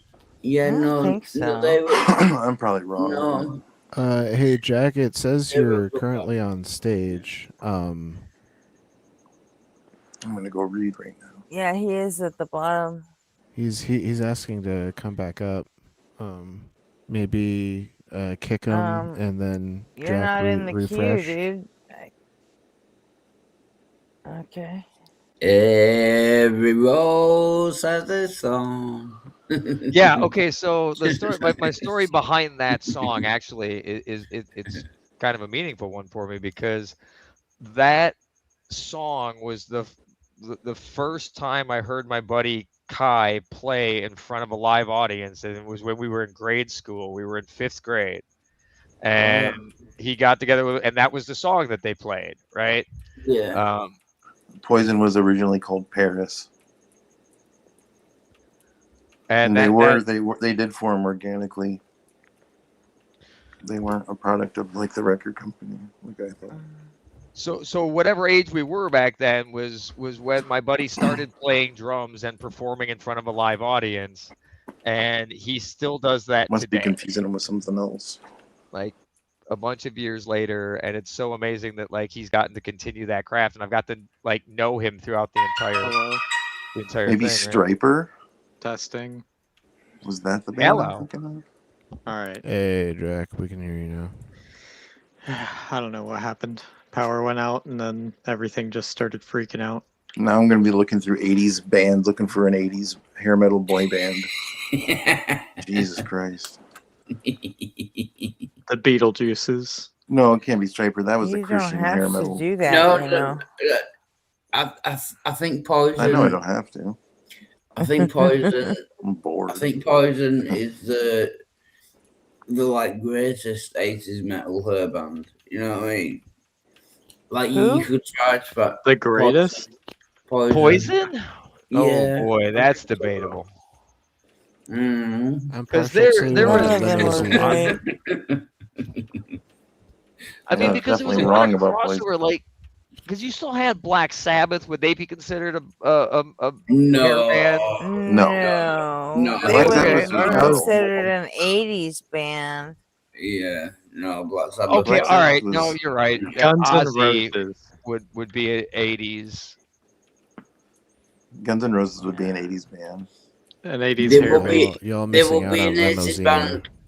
There will be an 80s band, but they wouldn't be a her. Guns N' Roses. No, they're not a her band. You know what I mean? Like, Black there's more Sabbath obvious would ones be are like a 70s band, but I mean, technically they were 60s, weren't they? Did you see the hair? Yeah, they were from the 60 to 69 or 66 to 69. But then Ozzy kept going, I guess. 68 to Oh, 68. I love Ozzy. Sorry. I know. Rip Hold on. Ozzy. What am I saying? Hard not to. I love Ozzy as well. Yeah, he's one of my favorite guys ever. Irritating. He's an interesting character. Ozzy didn't actually die. He just went home. But before he did, he went off the rails. 84 is of a when crazy they went train. on hiatus. I'm not surprised that Wildheart likes Ozzy because Yeah, both, we like, both have we the can- same problems with drugs you and alcohol. speak about Yeah. the same. I You're thought not Black Sabbath about as stopped in the 70s. understandable as the other. Wrong about That's that. valid. That's funny. Yeah, we both have the same problems with drugs and alcohol. Basically. Yeah. Oh, he did. Yeah, except like he was studied for his ability to survive it, right? Him and Yeah. Keith Moon. What about Nikki Sixx? Richards. No, nothing at Keith Isn't Moon. that Nikki Sixx, the dude that Did- lost his arm? Keith No, in a car Moon. Yeah, accident? because he like Oh, yeah. mainlined heroin through like a fire hose. Oh yeah. This Keith I was No, Somebody Richards lost his arm in a was car the- accident. Keith Moon though is my favorite drummer. Oh, What was he in? Was he in Pink Floyd? Was it Pink Floyd? No, Keith Moon was in the Who. In the Who, yeah. What about Yeah, Flea? he's a really great guy. Yeah. Yeah. You like Flea? I'm sorry, As a Ray. Can you bass tell me the player. name of that band? Wasn't it The Who. Yeah, that's who I want to know. the Yeah, Who? the bass player. Hmm. Who's yeah. on first? Yeah, It's a great. Thank you. What's on second? Uh, Third base? Yes. he was a real character. I don't know. Like my dad liked Keith Moon a lot. There You know what I was mean? there was a story that Alice Cooper was talking about, and he was talking about like the rock stars that everybody knows, and he goes, 90% of those rock stars lead boring ass lives, and what they did was they would take stories of things that Keith Moon had done, and because and they would just use them. They would just take his stories, and because Keith Moon was way too fucked up to remember doing those things, he couldn't argue with them. But those things were done. They were done by a rock star, and everyone knows that element of it. But somebody else could lift it for the name, and they would just take his stories. Yeah, he said that like what he said about like the musicians that you've heard about, 10% of the crazy stories about the musicians you've heard about is true, right? Except for Keith Moon, in which case you've only heard about 10% of the crazy I've heard stories this that Keith Moon has joke done. before. Yeah, it wasn't a joke. He was being very serious about his friend Keith Moon, right? No, Like, I mean, yeah. Alice I Cooper mean, was. I mean, it's funny, but yeah, it's that's what also, I've heard that man, bit before. I've heard Alice it's, Cooper say that. I know what you're talking about. As well. yeah, Yeah, I've seen what you're talking about. yeah. Basically, if I can summarize it down, Keith Moon was fucking mental. You know, he did a lot of crazy shit. That's You know what I that's mean? the eccentricity of talent, right? Like he could also play drums like nobody. So Yeah, But it it comes with the territory. I've known a lot of people who are extremely talented, and they're all a little weird. They're all a little weird, but they can be because they're profoundly talented, and people need them. They don't need people. People need them. Yeah. So they can be weird. I'm gonna steal that comment. Can you repeat it? You're probably not going to remember, but yeah, no. People need them, right? They don't need people. You don't They can need be weird. people. People need you. It's That is brilliant. That it's is an like enviable kind of spot to be in. genius. Yeah. Sorry. Yeah, that is genius. I'm gonna remember that. Main character syndrome. You don't need people. People need. Yeah, but you'll find a lot of these people don't have main character syndrome, right? They're just eccentric and weird, and people need them. They don't think about the fact. They don't think that they're better than anybody, They're just doing the thing Yeah. that they love, and they're really good at it because they love it and they spend a lot of time in it and like devotion and sacrifice and dedication. And some of that is some of the things that make you weird. Also, one of the things that leads you to substance abuse issues is because you're dealing with this art craft mindset that you have to be in. It's again like the complexity and nuance of the human brain in that Yeah. framework, right? That perspective of artist, musician, somebody who works in tones and tempos and you know Yeah. an expression that is different. It's Oh yeah. wow! I know we we've only just met, but I, I love you. Yeah, You what you're can't saying. love Ray. There's no way, even if you just. No, no, no, that's impossible. Oh, No, can no, I? Can I can't. I? No, but what you're saying like resonates. You know what I mean? No, it's okay. Yeah, I'm I get starting what to you're deal with saying. some of that too. So like Yeah, I'm starting to deal with it being okay that people think I'm okay. That's yeah. something I've struggled with for a long time. No, But you are brilliant. now I'm getting help for that. You're a In fact, in a genius. little bit, if you're still up here, I'll show you a video of something that I find really, really impressive. Of something that a couple of videos. One is just somebody having a lot of fun, but they're insanely talented, and the other one is someone being very serious and they're insanely talented. And it's from things that I love currently and have since I was a kid. Oh, So, that's good. Yeah, yeah. but I think we have something else to watch first, though. But we haven't gotten into it yet because the babbling begins, and it doesn't always stop.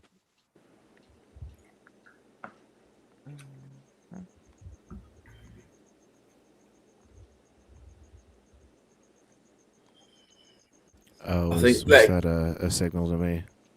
It's a segue. Yeah. Okay, yeah, great setup actually. That I that I was uh, that was I really put the good. B in subtle. Sorry about that. Okay, well, yeah, here's John Cohen in his most recent clip. Let me set up the speed and quality. Okay. I think I I've watched got a this question live. about your prompt. Yeah. Wouldn't your prompt rely on me holding you as my authority for morality? Wouldn't your argument like be dependent on that? There's a Only in the same T on way the end that of if it. you said There's what? He keeps saying prompt Let's with listen a to it T back. at the end of it. We're Let's going to listen the to it back prompt this a couple year. times. I went the other direction with it. We found Gretchen. you think that chocolate ice cream is really nice, I would say, well, you can only say that if you hold me as your standard for what makes nice ice cream. When we say something is evil, we're expressing a preference. So I don't need you to hold to my standard of evil. I'm just going to say what I'm saying, and if you disagree, then we can talk about, as we did with our last guest, some of the So then you details. concede the prompt? No. No, nothing is conceded. Nothing is conceded, Joe. So then you think I should seek you for my moral authority? No, not at all. You have your own. Then that's what your prompt is suggesting. Not in the slightest. Do you care how actions affect the well-being of others? Like if an action does harm, do you dislike it? I don't care about seeking you atheists as my moral I'm sorry, that wasn't the question. I'm sorry, that wasn't the question. Do you care how actions affect the well-being of others? Yes or no? In regards to what? That's a very broad question. That's why. Well, so you don't. Are you really confused on that question? So if we were sitting around the water cooler and people were talking about the plight of the Palestinian people and saying, "Wow, I'm really concerned about the well-being," would you be like, "Well, what's your standard for well-being?" Or would you just engage with what the fuck you know they mean at the time? Let's have an actual adult conversation here. It would actually depend on who I'm talking to, because there's definitely people within the world so you don't know that different morals. Okay, so well-being is a well-established, the normative definition of well-being. Do you care about the well-being of other people? I don't care about what your preference is. That's your entire... Okay. Sorry. That wasn't the question. I'm sorry. You misunderstood me. You thought I asked you if you care what my preference is. My question was, do you care about how actions affect the well-being of others? Yes or no? the definition And of I promise well-being you, would be I the promise you, I'm gonna definition of stubbornly- well-being. The definition of well-being the would be normative definition of what No, that normal would people be- mean. What normal people mean when they say well-being. Do you care how actions affect the well-being of others? Yes or no? there Stop is being no dishonest and aggregate of answer. normal people. There's no aggregate of Oh, normal Jesus people. Yeah, Joe. Well, I'm Joe, sorry, man. I can't Joe. help that your freaking views are so. No, Joe. If you're having to retreat into needless, frivolous semantics in order to avoid answering a simple question, that says something about your position. It says something about a weakness in your position that you can't just answer a normal question with a simple answer. The correct answer would be, yes, I care about the well-being of other people, or no, I don't care about the well-being of other people. The fact that you have to start asking about what we mean by simple words is showing a weakness in your position. So I'm going to ask you the same question Sean did. That's quite the cope. So again, I'm going to ask you the same question that What part about it is cope? Gretchen, Huh? did you say something? What? No? Oh, I said Is what somebody part else? about Oh it is fuck! cope? I was muted. My bad. Yeah, this color is unhinged. Like, Yeah, he's like this through the whole call. And eventually, I think the inner circle Holy cow! Out of the deals with him or gate, something. just- But he's hostile the entire way. It's You clearly just filthy, dirty atheist. it's just pure contrarianism, though, right? Like I don't want your filthy standards for what's What a good. strategy! Like this is just to make it look like his side.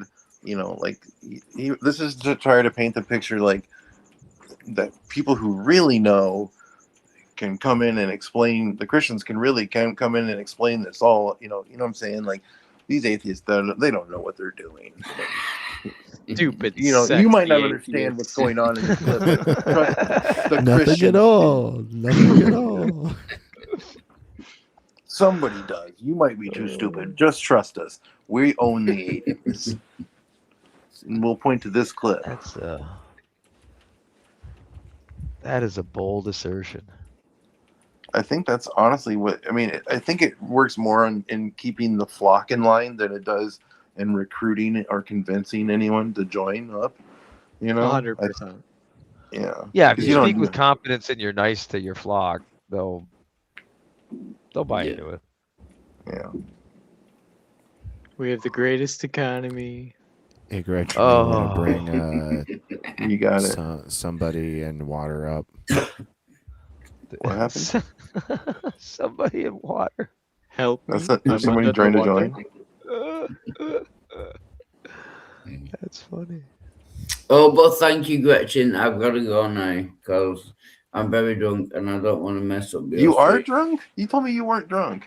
Oh yeah, he was messing with you big I time. knew he was. I drunk. lied. I can barely see you. What I wasn't lying about is that Gretchen is great and I love it very, very much. But I gotta go now. Yeah. All right. Well, Later. I go don't love drink- too much. Stay Love some hydrated. water for me. Get some rest. And Always good to Gretchen, see you. Can you bring nobody up? Nobody's trying to join? Yeah, he's back there. Do you see him? Oh my gosh. Was that your stomach? Yeah. Did you hear it? Yeah. Who couldn't? I don't know. I have my Sounded iPad like a laid on my cat, like getting territorial. chest. The Silurians heard it. Holy cow. Yeah, Put drink some something in your water while face her. hole. Isn't Gretchen? Are you bringing nobody up? You there, Gretchen? She got raptured.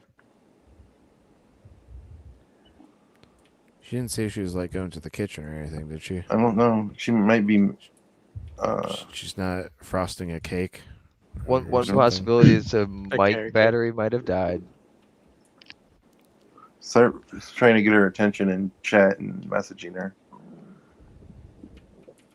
I'm sure she'll be back though. Oh, yeah. Oh, my stomach is growling like crazy. Yes, it is. I have food here I can eat. You go should grab use that stuff. it. All right, I'll be back. You guys get a hold of Gretchen. We'll be back. We're on it.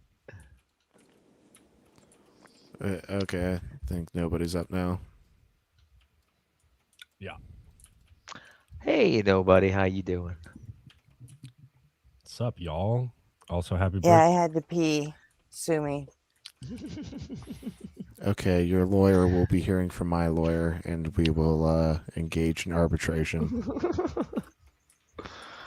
Oh, the Cool. evidence gathering for something like that would just be gross. I'd stop. I'd Yeah, stop as soon on as I second realized. thought, I don't want that evidence. Let's Speak for I'll yourself. drop Okay. this suit.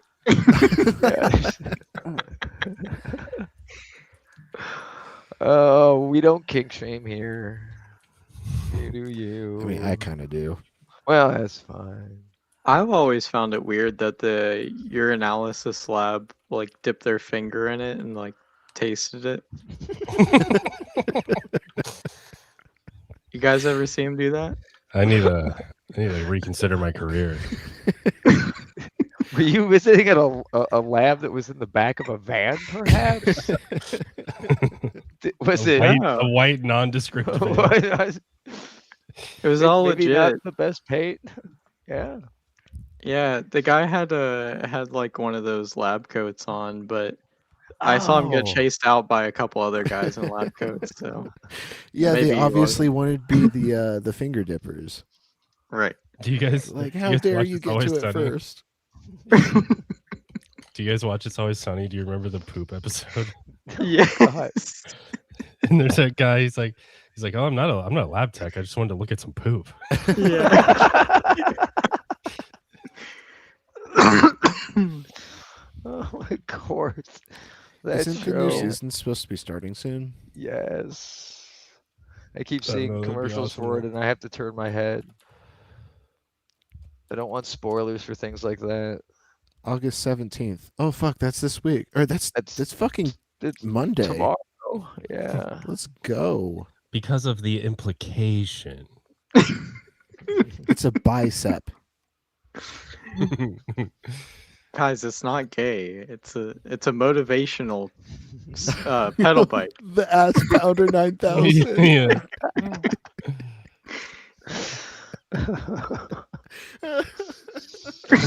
And there's like that episode later on when Dennis like comes back in the apartment. He's like, I'm gonna sleep in the room with the dildo bike. He puts a fist on it. Remember? It's to push you up to keep you going.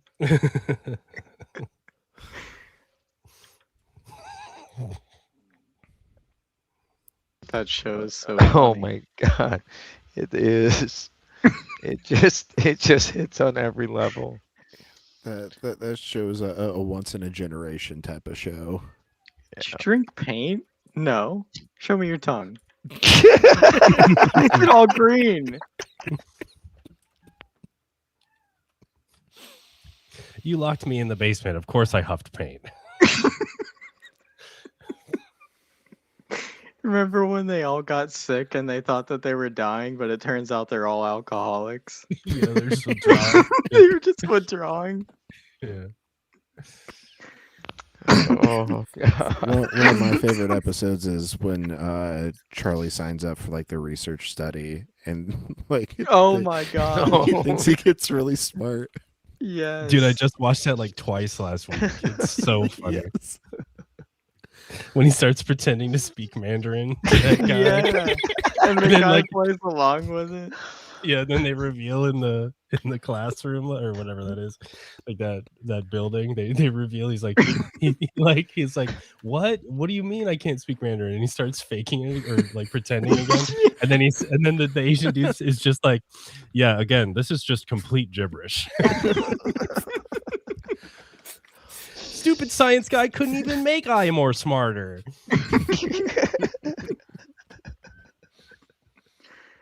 Oh, they nail those characters. So it shows it's like the guy who played Archie Bunker. Oh, his name's escaping me, but he's amazing.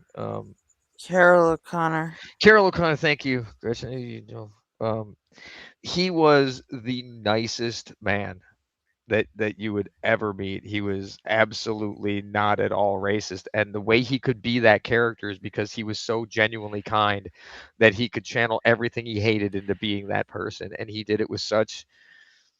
Oh, he did it so well. I think of the same thing when I think about like people who pretend to be stupid to do it well. They have to be so smart to get it right. Like what It's not Mezzo and Joel easy. do. Yeah. Yes. They make it an art, and it's not easy to make somebody who is stupid think that you're stupid when you're really not. They do it so well. It's God, chef's kiss.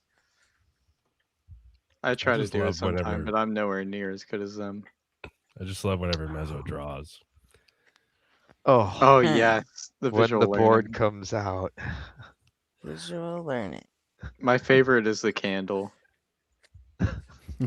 I think it's It was impressive such that a he good draws butthole. everything. He draws It everything is. in mirror. Yes. Yeah. Oh, I didn't even think about that aspect of it too, right? Why I does he like do the that? He one Yeah. can where just flip his video. well, he did What? one He where he could, drew it but upside. He did one where he drew it upside down, and then he flipped it up, and then you could see what it was. yeah. It was great. He's just He, like, my hair he looks so could much better he from could this side. just he could flip his video, but he doesn't. He draws everything back. He even gets his t-shirts printed in mirror image so that it'll look right. Who does that? Mezzo. Mezzo. That's Meets awesome. us. I wonder, okay, so I've heard this might be like the same thing with like hearing your own voice. Some people don't Also, like hi, Bacon and seeing Bush. themselves, and like flipping it makes it somehow like you're not looking at the same yourself, I guess. I don't know.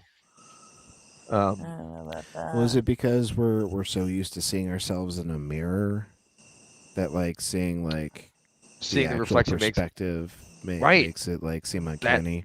That would make sense, right? Because it's really the only way up till the point that we've had this technology that you would look at yourself is in reflection. So maybe, yeah, that there's a discomfort generated by seeing yourself in correct perspective, I suppose. I don't know.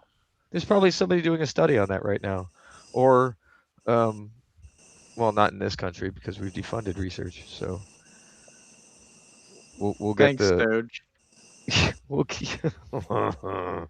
we'll get the Google translated version of some other country's research on this subject. We'll get the Chat GPT Cliff Notes. Damn it! Where it hallucinates like 60% of the stuff. If it's out of tokens, it hallucinates 100% of the stuff.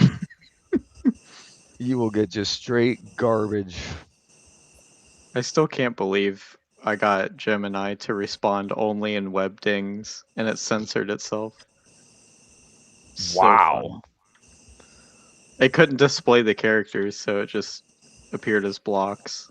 Like it censored itself. Sure. Self-redacting AI. I was talking to a friend who does infosec for their company, and they got Gemini to write a fucking rat. Mm-hmm. Yeah. And, like it was novel, like to the point where like no antivirus was able to detect it. Like he was like, you know, pen testing his own system.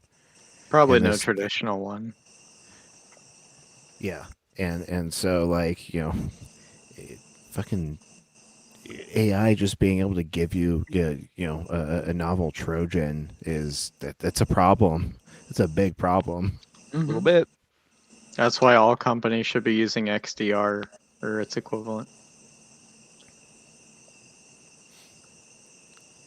He said he was trying to get access to Mythos, but unfortunately his company is international, and so like yeah.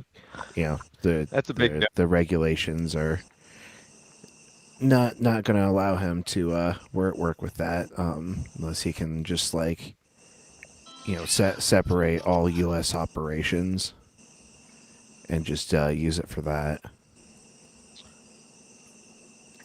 Yeah, I'm imagining that would require some dedicated infrastructure. And no one's gonna pony up the dough just to have that. Well, maybe. My boss told me that we need to start doing our own pen testing with AI.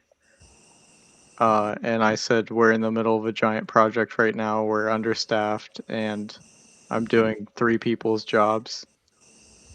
And I said, we're gonna have to need like 2 more people if we're gonna do that. Yep.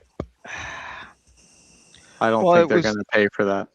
it was sold as the magic bullet of, you know, it's going to replace a huge portion of your workforce. It's going to streamline all of this stuff, and it's just not how it works. Mm-mm. For some jobs, yes, it is going to replace some things because it does do some things better than humans do, like contract reviews. There's a specific name for that, and that's escaping me. But look, going over a legal contract and making sure that like everything is exactly the way it's supposed to be is done better by AIs. There was that one lawyer who used AI, and he got disbarred because of it. Yeah, because It was so he bad. used it the stupid way, right? Right. He asked it for evidence and sources, and the AI made it And it up just because made he it, asked yeah, for it. made up some Right. fucking cases. I gave you, and like AI did exactly what you asked for, right? Right. You didn't say legit sources. Had you put legit sources in your prompt, so this is where like the whole notion of like the job of being a prompt wrangler is going to be a thing someday, where it's just Prompt going to be people. engineer. Yeah, well, yeah, like Don't legitimize that slap term. engineer on another fucking. I That like Wrangler so much better. All Yeah, right. that's because that's all They're it actually is. teaching the courses called prompt engineering Yeah, of course they are, so that people in can get their college. warm fuzzy. Someone needs to go in with COVID and cough all over those classrooms. Yeah. These are the kids that got participation trophies, my friend. They need to have the title of I engineer don't to want to feel hear special. about the participation trophies. I'm sure. Yeah, what generation was giving the kids participation Oh trophies? yeah. Right. No. Right. They were Exactly. handing. I'm not saying the parents like in the Gen X parents were better, but that's because like the pendulum swings, and again, it those kids were the first ones That's that like were saying, watched the oh, whole those time. millennials, they're also broke because of their avocado toast. It You can't have house because of avocado toast. Yeah, exactly. No, but like we didn't have parents hovering over us. So like I think the participation trophies were more for the parents and more to like let like because I don't it's hard to describe. Like I'm trying I to want to know figure out where how to all these word this fucking without participation trophies were, because I I don't didn't get know either, shit. honestly. I didn't see any of them because I didn't have kids. So it was just what was I'm in commonly that. expressed as be I'm in going that around. But generation that should have gotten participation trophies. I didn't see honestly, shit. it doesn't really matter what happened to you in childhood. Life sucks and you're going to find out eventually no matter what. Right? So All of a sudden, all these who people started cares? saying, "Oh, well, But you just got participation trophies," and I'm like, "Bitch, where?"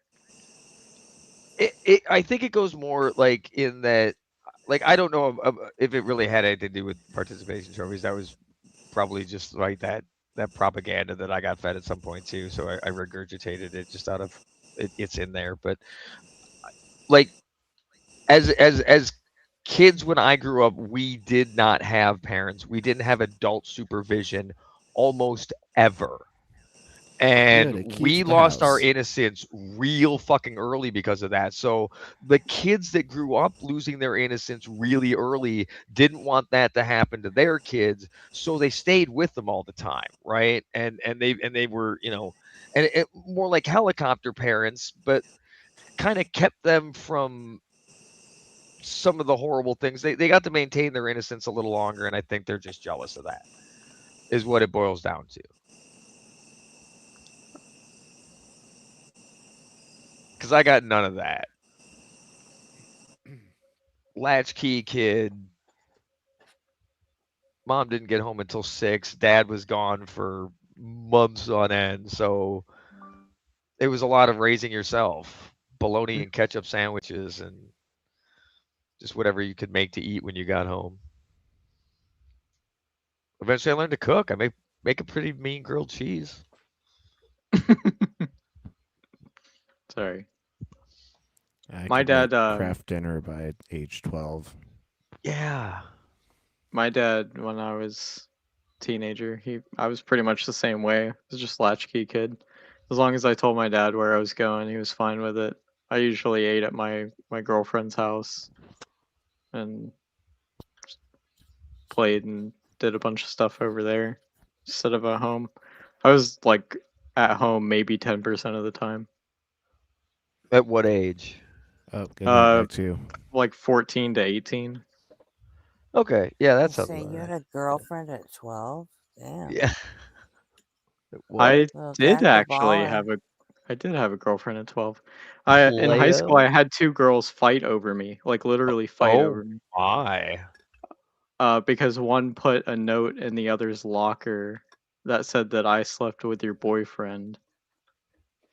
Completely fabricated, by the way. And then she got mad at me, and I said, I don't know what the fuck's going on. Sources. And yeah, and then they just started fighting, and they both got suspended for a week. All right. Well, And then okay. I So went out was with that someone else. well, yeah, Neither of because them. those two kind of showed their hand, so I get that. That's Yeah, they're both crazy. We were all young, it's dumb. hormones, right? Yeah. It's fear. It's the things that you can get away with in school that you can't get away with in the real world, and you don't know that yet. True.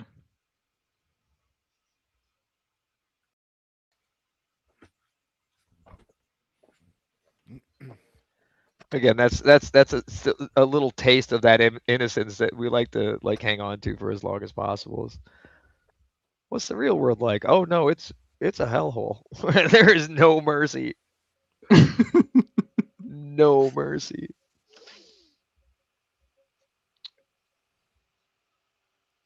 So much of it is that way because it's trying to siphon as much of your resources and money from you as quickly as it can. So you can't show mercy if you're trying to keep you in a state of oppression. It's the rat race. Yeah.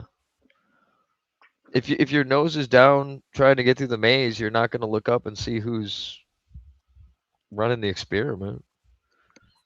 Oh yeah, no, I was like, Talon said that I was crunching books and existing. Espresso was living it up. Yeah, I got really good at just learning everything and doing all my homework in class because I liked being at school earlier on than being at home where I was being beaten. So, Yeah. yeah. So I got really good at that. So I got to do all kinds of crazy shit after school, especially with no supervision. I would not recommend raising kids that way, by the way, but maybe a little bit less negligent. But yeah, no, it was what I needed at the time actually, because I went from such a high control environment to just such a relaxed environment, and I was able to find out who I was as a person.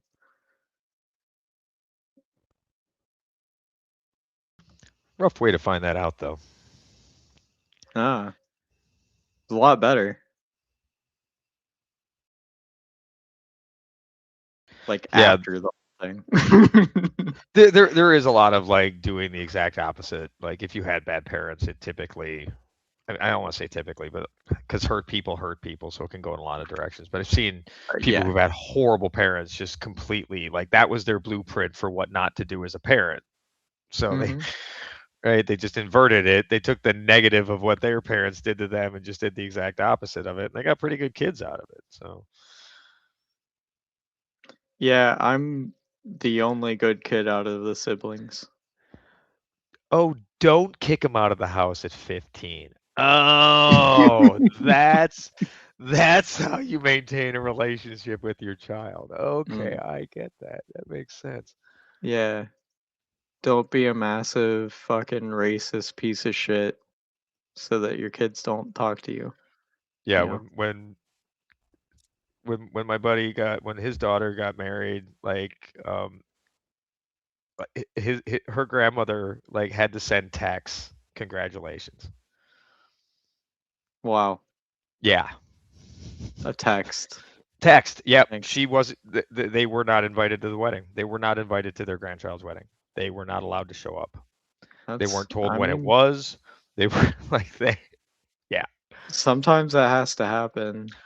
Kicked him out when he was 15, Mhm. right? He owes them nothing.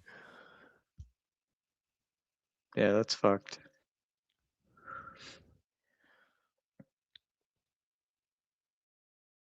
Yeah. But yeah, at 18, I left. I was just like, That's yeah, I'm going to college. And then 2 months later, I got my own apartment. I was Yeah, sleeping on my uncle's couch before that. it's good to get out of that as soon as possible, and it's too bad that it has to last as long as it does sometimes before anyone can do anything. Right. And just saying anything about it can put you in more danger. Mm-hmm. Yeah, that's how it was. It's like the most dangerous time is when you're trying to get out of it. It's when people will take the most drastic and worst actions. And I just don't understand that snap.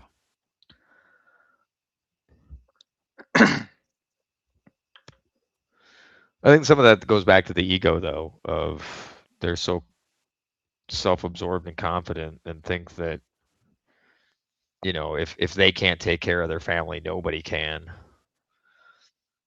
I don't know. Just a weird mindset in some of those situations. I don't know. What got me through it was if I can get through this, I can get through anything. So there you go. And I've gotten through pretty much everything else with that saying because nothing was as bad as that so far. So far. What was that, Homer to Bart? Worst day of your life so far. Yep. That's exactly it. Great reminder. Oh yeah. Maybe this isn't so bad. Who's sowing seeds? Someone's sowing seeds in chat. The Seeds of Love? Sowing the seeds. Who was that band? Or group? That might not have been a band. That might have just been a group. There's a difference. Is Seeds of Love just a That euphemism was for cum? Tears for Fears. It was. Oh yeah. Okay. Won't you pull the trigger to my love gun? My friend Jason would smack me in the face right now for knowing that was Tears for Fears. That's his favorite band.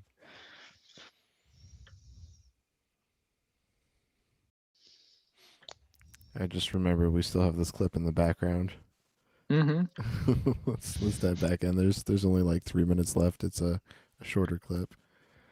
But yeah, we've got this super aggressive Christian who like won't engage at all. So Pre-crashing out.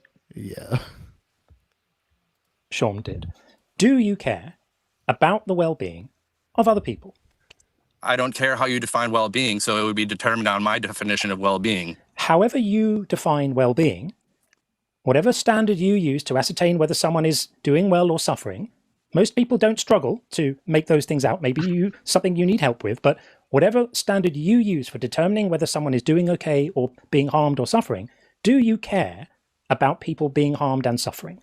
And prove you're correct. I don't care about what you...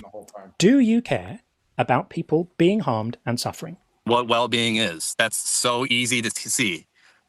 Do you care about people being harmed and suffering? In regard, I don't care about what your definition of harm and suffering. I've already given you the right to use your definition. So according to whatever definition you have, do you care about people being harmed and suffering? being harmed, like in regards to what I like. Yeah, suffering is good, like as in going to work out, and suffering is good, and as in having a challenge to go and go rise above that challenge. You guys live in such a generic Okay, again, we're not talking about the slight muscle ache you get after doing exercise, because that's not being harmed. That's not being harmed. That's just the slight muscle ache you get after doing exercise, and overall you're not being harmed. You're going to do well out of that because you're getting fitter, right? We can all agree that a little bit of pain sometimes is worth it if the overall effect is positive. We can all agree with that. This is not a dangerous edge case you're outlining here. Generally speaking, do you care about people being harmed and suffering? Your problem is your term of suffering is subjective. That's why it's not. Do you care? I could do this all day about people being harmed and suffering. I don't care what your term. Incapable of answering a simple question. And his inability to answer the question tells us everything we need to know about this, because the fact that he can't answer it, it's not that he can't actually, it's that he won't, because he realizes that the moment he says, I do care about that, then he's given us the thing he desperately doesn't want us to have, which is a way of assessing evil, because then all we need to say is, well, we don't like things that cause harm and suffering, and then we can show that his God doesn't care about that. But because he's so terrified of getting to that point in the conversation, he's now making a clown of himself. And the kill switch has spoken. He's making a clown of himself by being unwilling to answer a simple question. Joe, he was just talking all the way through that. It's delightful. Joe, unfortunately, the inner circle have voted for you to be removed from the call because of your inability to have an adult conversation. So thank you for coming in. We appreciate the attempt you made to have a conversation, and we wish you well in your future attempts to have conversations, and I hope that they go better for you than this one did. John's patience is otherworldly. Yeah, it really is. That was the only appropriate way to end that call.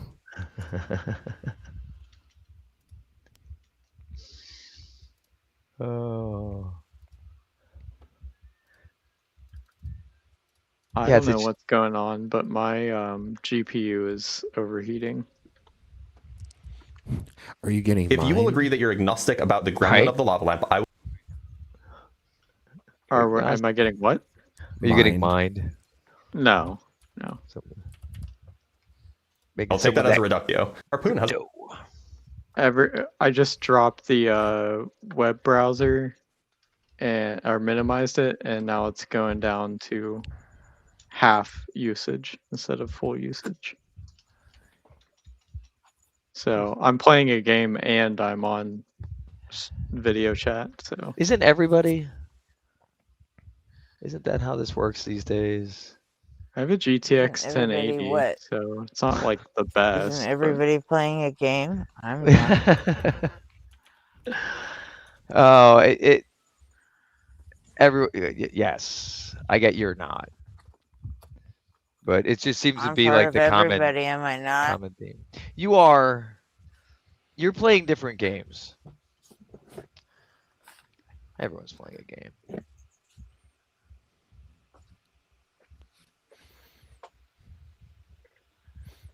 Don't hate the player, hate the developer that didn't optimize their fucking game. I mean, it's Fenrir, so formerly known as CCP Games.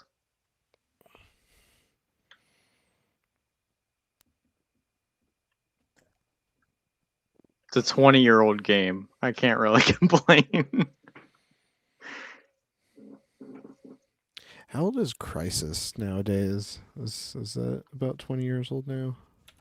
It should be getting there. Oh, please don't date game engines. That's just gonna take me to a bad place. There's like some. Oh God. Yep. Nope, I already forgot it. Next year, it'll be 20 years 20 old. years Crisis Engine. Yeah. Okay. That tracks. Seems like I'm staying at a steady 82 degrees Celsius graphics card. It's pretty warm. They get toasty. Once it hits 90, I think it shuts off. Oh, you might need to clean that thing out. I did. I blew it out and everything. Yeah, mine's sitting at 60 right now. I think it's just an old card. I might need to clean the other filters and stuff. That's the other thing. As the software develops and the drivers develop, they do make cards less performant so that they can sell new ones. They do it with phones. It's how they worked obsolescence, baby. Right. Yeah, it's how they worked in. They don't design even want to obsolescence. sell them anymore. They only want to sell them to AI companies. Don't even want to sell them to personal. But they still want you to suffer. Right. Oh yeah. It's my fault that the AI bubble hasn't popped yet. Oh, we got Phil in chat. Hey, Phil Sober. Can you define suffering?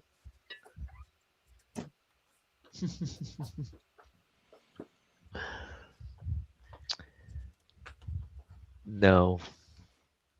But I know it when I feel it.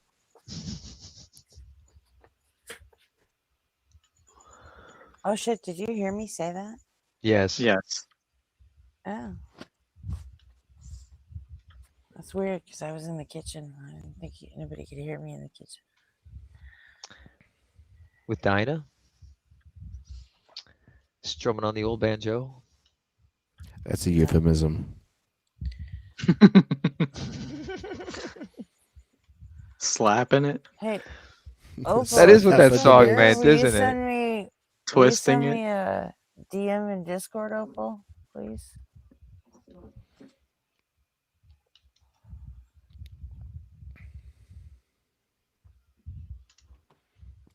All right, should we start this blitz clip? Let's do it. Yeah, yeah. How's it going? Oh wait, I have to unmute site. There What's going on? Can you hear me? Yeah, I'm doing all right. You didn't ask that. I guess you asked what's going on, but that's neither here nor there. Harpoon, do you think that the Earth was created? So that's what I was basically going to ask just before we dive into this. Is can I get a clarification on what your definition of creationism? Or Yeah, it like, could be any. What it could that be, is. Yeah, so it's in some sense it's a pretty broad swath of views. On one extreme, it could be something like the Earth is 6,000 years old and God created it out of nothing. God created the Earth out of nothing, formed it from a void or whatever. All the way to the other end of the spectrum, which is like, the laws of physics rule in this universe, but God set everything in motion 13.8 billion years ago or something like that. It's a pretty wide spectrum of views, but it's something between those two. Okay. I mean, like that's a lot to go off to. There's many different. So what do you believe? So I'm basically torn. I was raised an atheist. I go through primary schooling, secondary, all throughout high school, being taught specific, ways that the universe is created and whatnot. We have obviously just like science-based belief about how the universe came to form. But then there's a spiritual way that's offered, or many different spiritual ways that are ultimately offered for an explanation about the universe. Now, I don't think that any specific religion is the answer over any others, but despite all of my years as an atheist, I can't possibly accept that science has all of the answers, and that when there's not an answer, so specifically like, what is dark matter? What is dark energy? If science doesn't really have an explanation for what that is, and we can't possibly rule out that there is an outside actor or that there is something spiritual going on, because you can't prove a negative, right? So, oh wait, hold on, I can't hear you. Nope, that was on my end. I muted myself. Okay, maybe I should give you an analogy as to why I think that line of reasoning is probably not right. So I made a video a few days ago about lava lamps. Lava lamps have been around since the 60s. That's when they were invented. And yet, to this day, we don't have a complete understanding of how they work. Like, we can build them. Like, we know how to build them. That's no issue. But we don't understand, like, why they do the thing that they do. There's just hasn't been a lot of research on this. So it is true that we don't have the full story. We don't know all of the mechanisms that are involved. Does it therefore suggest that it's reasonable or perhaps even plausible that somehow there is outside divine intervention explaining how lava lamps work? I mean, like, okay, so I feel like that analogy. A couple things with that. One, I feel like I'm. First reaction is I'm kind of shocked that we don't know how lava lamps. So was I, and then I went and I looked in the physics literature, and it turns out there's exactly one paper on them from 2009. Okay. And that's it. And even they say, yeah, we still can't explain all of this quantitatively, and there's a lot more work to be done. So yeah, it is shocking, but it's true. Okay. So I mean, like, okay, you take that analogy. Yeah, sure. Just because we don't know how it works doesn't mean that we can't provide like an explanation or reasoning for it, right? It's like that's essentially your. No, my point is that just because we don't know the exact details of how something works, doesn't mean that we are then, justified in saying, well, it could be a god. But are we justified in saying? So then, how are we justified in saying that it could be anything? How are we justified in saying that it couldn't be a god? Well, look, you can rule things out without knowing what the final answer is. For example, I can rule out that leprechauns cause rainbows, even if I don't know what does cause rainbows. But okay, so like, here's the thing. So religion has been, for the longest period of time, it's been a way to explain things that we see around the world without actually knowing what happens, right? So it rains. Yep. Wait, it's been a way to explain things without actually knowing what happens. Like he's just conceding right here. Yes, Like, yes, he's gone full on. He's literally making the God of the Gaps argument for it. It's dude. He's admitting they didn't know. The they knowledge. thought it was God. That was really funny, actually. Oh man. Forever, we used to just things we didn't know, we'd give credit to God. Yes, and then we started to learn what those things were, and found out it wasn't God. And then that all those happened. times we said it was God, it wasn't actually God. It wasn't actually, and that kept happening over and over and over. And eventually, somebody said, "You know what? I bet if we keep looking at this mystery, I bet you know what we're not going to find? Fucking God." Well, considering his surgically precise projection of I was raised an atheist, primary school, and then he said yada yada something else. And so you only went to primary school? I have a hunch he's going to do this like it is God of the, or it was God of the Gaps, but then now science points to it. I bet he's going to do something like that. Well, he already alluded that that's where he's going when he talked about dark matter and dark energy. Like the knowledge gap there is where God's going to fit in. It's like even if that's where God fit in, he really doesn't have much to do with how we really got here, right? Like on a large scale, dark matter, you see it as affecting like the rotation of galaxies and stuff, right? But and dark energy is fueling the expansion of space, right? Neither one of those things in and of themselves would be like, oh, that must have an intelligence behind it. Clearly there's some grand musician making that song, right? No, it's just we see it doing the thing. We don't know exactly what's causing it, but like but by just what it's doing is almost evidence that it's not God. It's not doing anything that great. We also don't have evidence, or we don't know why Pepto-Bismol works, but we just know that it works. Really? Is that another one? You could be lying to me on that. Bismuth salts, we have no idea why they treat upset stomach and vomiting, nausea. So, but they work. Well, it's like using frogs to preserve milk, right? It just works. They figured it out. That apparently some frogs got into milk and that milk didn't spoil. So they realized that some enzyme that's released by the frog, and it turns out there is some enzyme that's released by the frog that will slow the spoiling of milk. So like they used to put frogs in milk to prevent it from spoiling, and that seems crazy. Froggy milk. But you know, it was them at the time practicing what would have been science back then. You know, they could put, yeah, witch. But they figured a bunch of stuff out. They just didn't. That didn't make sense if you were listening to it today. Like, how'd they know that? Maybe.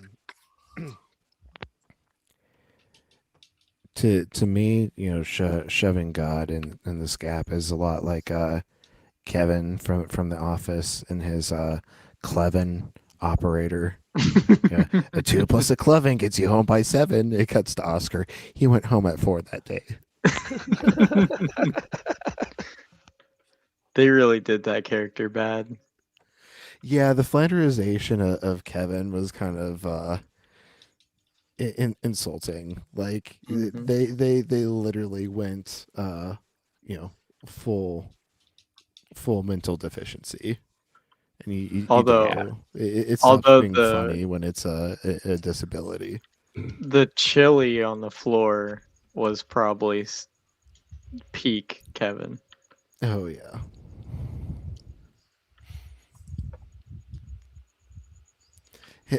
Him desperately trying to scoop the floor chili back into the top. Oh. He just starts crying. You don't get many like good like cold opens like the Office used to do. Yeah, that chili was by far. I could not stop laughing at that. Today, smoking's gonna save lives. Save Bandit. This goes crashing through the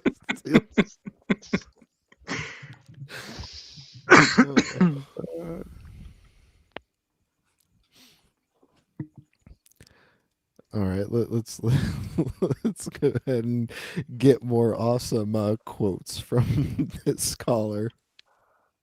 Because that we're only 5 minutes in, and that's probably the funniest thing I've heard all night. It's the gods crying.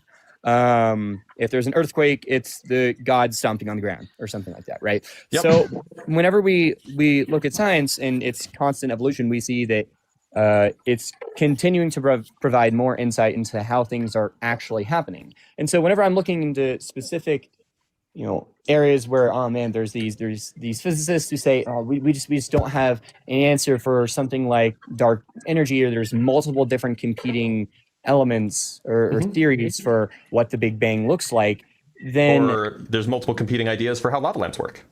Right. Except that you could probably prove how a lava lamp works with some sort of physics, right? Yeah, and you could probably prove how dark energy works or how the Big Bang works with some sort of physics. You're right. So then why don't they? Same reason why they haven't for lava lamps either, because it's hard. Okay. We're working on it. Okay, yeah, because it's hard. But why is it hard? Because it turns out that the universe is under no obligation to be simple. You're right. Okay, so it's not, obviously the universe isn't going to be simple. And maybe that's because that those unanswered elements are so complex that they have to be formed under divine intervention, right? Okay, so it seems like the same reasoning gets us to thinking that lava lamps work by divine intervention. I mean, if you can't prove that it doesn't, then how are we ruling that out as a possibility? The same way that we rule out that there's an invisible floating teapot orbiting Jupiter. Generally, the view is something like, if you don't have evidence for a thing, you are not justified in believing in the thing, even if you don't have evidence to the contrary. So, because we don't have evidence for how dark energy works, then we can't have any theory for how dark energy works? You should be agnostic about it. What was that, Jack? You can't prove that your God doesn't exist, therefore he doesn't exist. I mean, does exist? I don't know. You get what I'm saying. Both, if you want it to be. Right. Well, by Well, his you reason, can't prove that my God does and doesn't exist at the same time. You can't But he's prove all it. powerful, Contradictions so- must be true. So suck it. All powerful things must be able to both exist and not exist. You can't prove that my God-stopping God isn't stopping your God. Oh yeah, well my force field that stops God stoppers is up. This reminds me how I feel like precepts treat the word worldview like their deck of Pokemon cards. It's like, oh, you're weak to fire.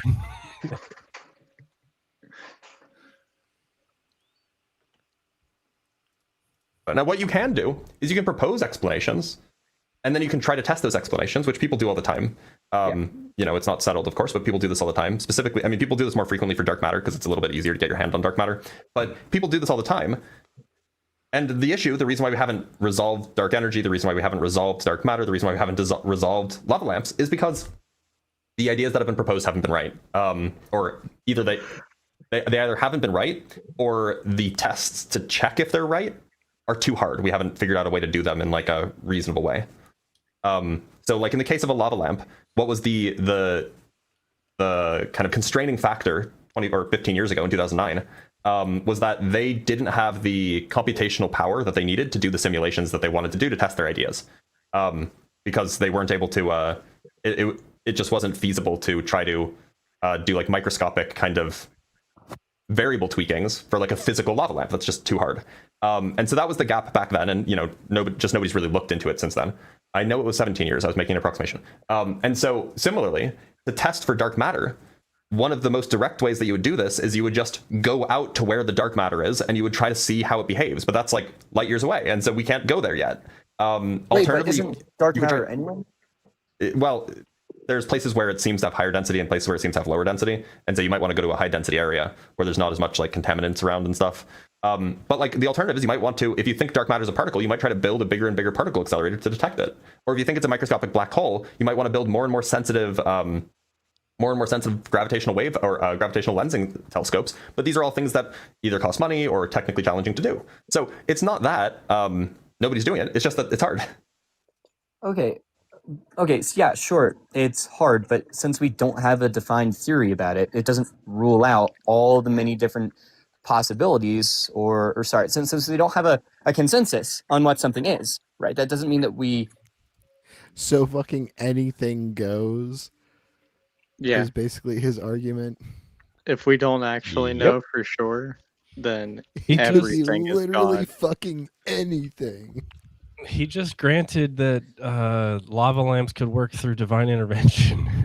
Yes, Like, that is 5 minutes exactly ago. what he is. Yes, lava lamps are. Could be. Could be. We don't know. Can't be certain. Lava lamps could just be God scratching his nuts. Up and down. It's a very slow scratch. It's even slow for a pension roll. Well, if you God, take you into don't know. consideration how many lava lamps there are, Right. Yeah. Oh, then yeah. we're looking at like instantaneous testicular torsion. I mean, there's several hundred at Cloudflare alone. I was just about to bring up the Cloudflare once. That's actually a really genius idea. It's so good. Like introducing extra entropy by like just like having a video of lava lamps is fucking genius.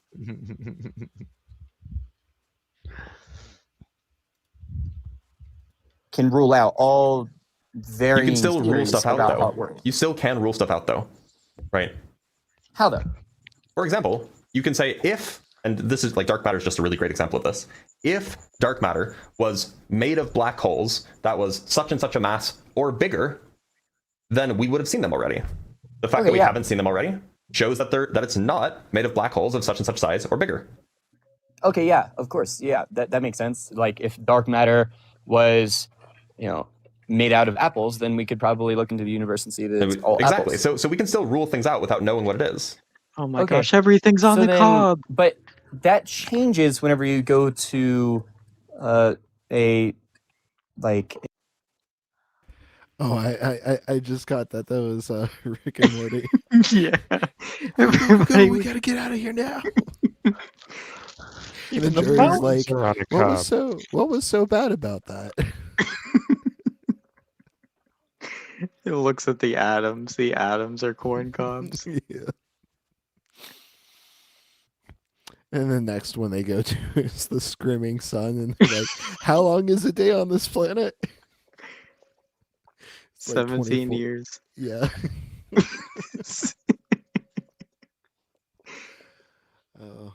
We can deal with this, right?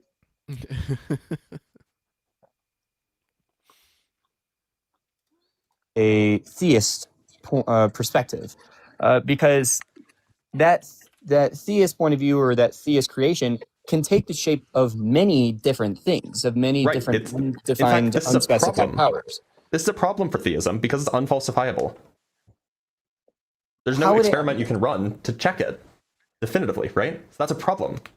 You're That's right. not- You're right. that's not You're in favor of theism. Yeah. That's absolutely right. You can't provide an experiment to test it. But does Because that mean because the hypothesis can always change to account for whatever data. Okay, wait. Okay, so you just said that we don't have an experiment to test it. Mm-hmm. But so therefore it's a problem for theism, because that's how, since we can't test it, we can't test if it's true, then ultimately we can say, okay, yeah, we can basically rule it out as a possibility. But you just said that lava lamps, we don't really know how lava lamps work. There's a paper published like 17 years ago. But we do know that lava lamps exist, despite having an experiment to figure out how lava lamps exist. So in your reasoning there, you would say that, oh yeah, sure, God does exist, but man, he did create the universe, but man, we just don't have an experiment to figure it out. I don't understand the analogy. In the case of the lava lamp, the lava lamps obviously exist. We can just see them, right? Yeah. The question is we don't know what the mechanism is that makes them kind of work the way that they do, right? I mean, we have like rough ideas, but we don't have like a quantitative model that actually like describes with precision the way that they behave. It's very, very hard to predict, and has a lot of moving parts. So we don't understand that. So the thing in question is not that lava lamps exist. The thing in question is why do they work the way that they do? And that's what we don't have an answer to. So I think the correct analogy would be something like, we have a universe. Obviously, we have a universe. We can see it. We live in it. Yeah. And the question is why does it work the way it does? Now, there's a whole bunch of different ways. A few gaps that we haven't plugged up yet: dark matter, dark energy, things like like black holes, singularities, that kind of thing.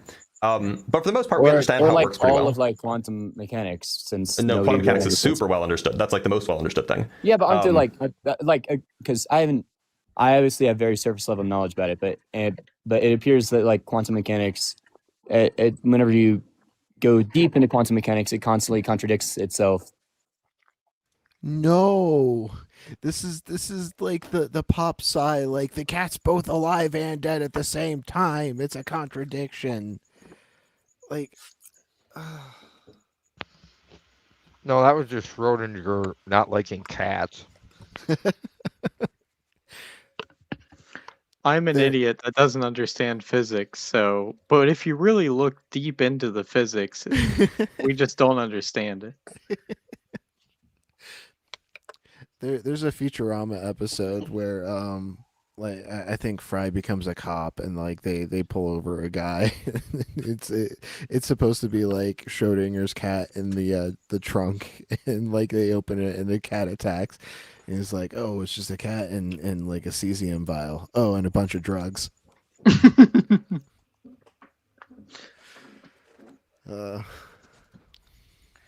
No, it never contradicts itself. It's like it's entirely internally consistent. It is extremely like our models are what about extremely accurate. What about the like light test where you visualize your like protons hitting back? I don't know the exact phrasing. I can assure you're referring to the double slit experiment, the quantum double slit experiment. It is extraordinarily well understood. Okay. We can predict its outcomes with 100% or 99.9 with 100 nines accuracy. Okay. This is this is like a thing that people that like lay people think is mysterious. It's not mysterious to anybody who knows quantum mechanics. Anyway, but so this is to say, so the analogy would be something like the analogy with the lava lamp is we know the lava lamp exists. We know the universe exists. We know the lava lamp works. You can plug it in and it does its thing. We know the universe works. We can just like look and stuff moves and it's not falling apart.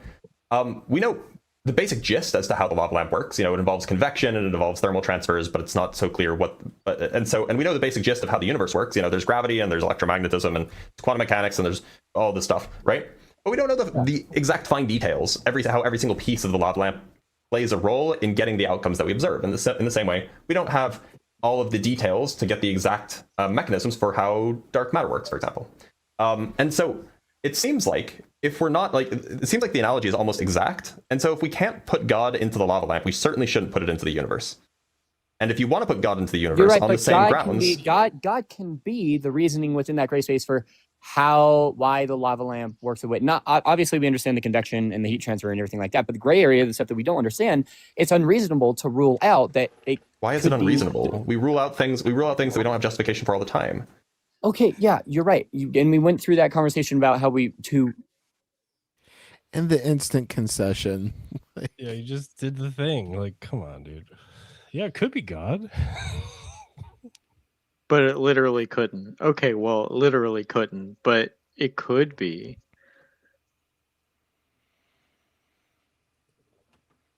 I'm imagining like the Family Guy God, like pointing at a lava lamp and going like bloop, blurp, blurp, blurp, and like commanding it to do what it's doing. All right, now that section break off and go down while the other section stays up top. You freeze right there. Perfect. He's like a composer for an orchestra, but it's a lava lamp.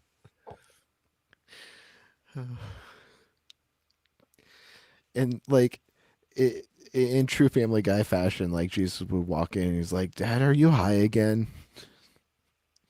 He's just staring at a lava lamp. Yeah.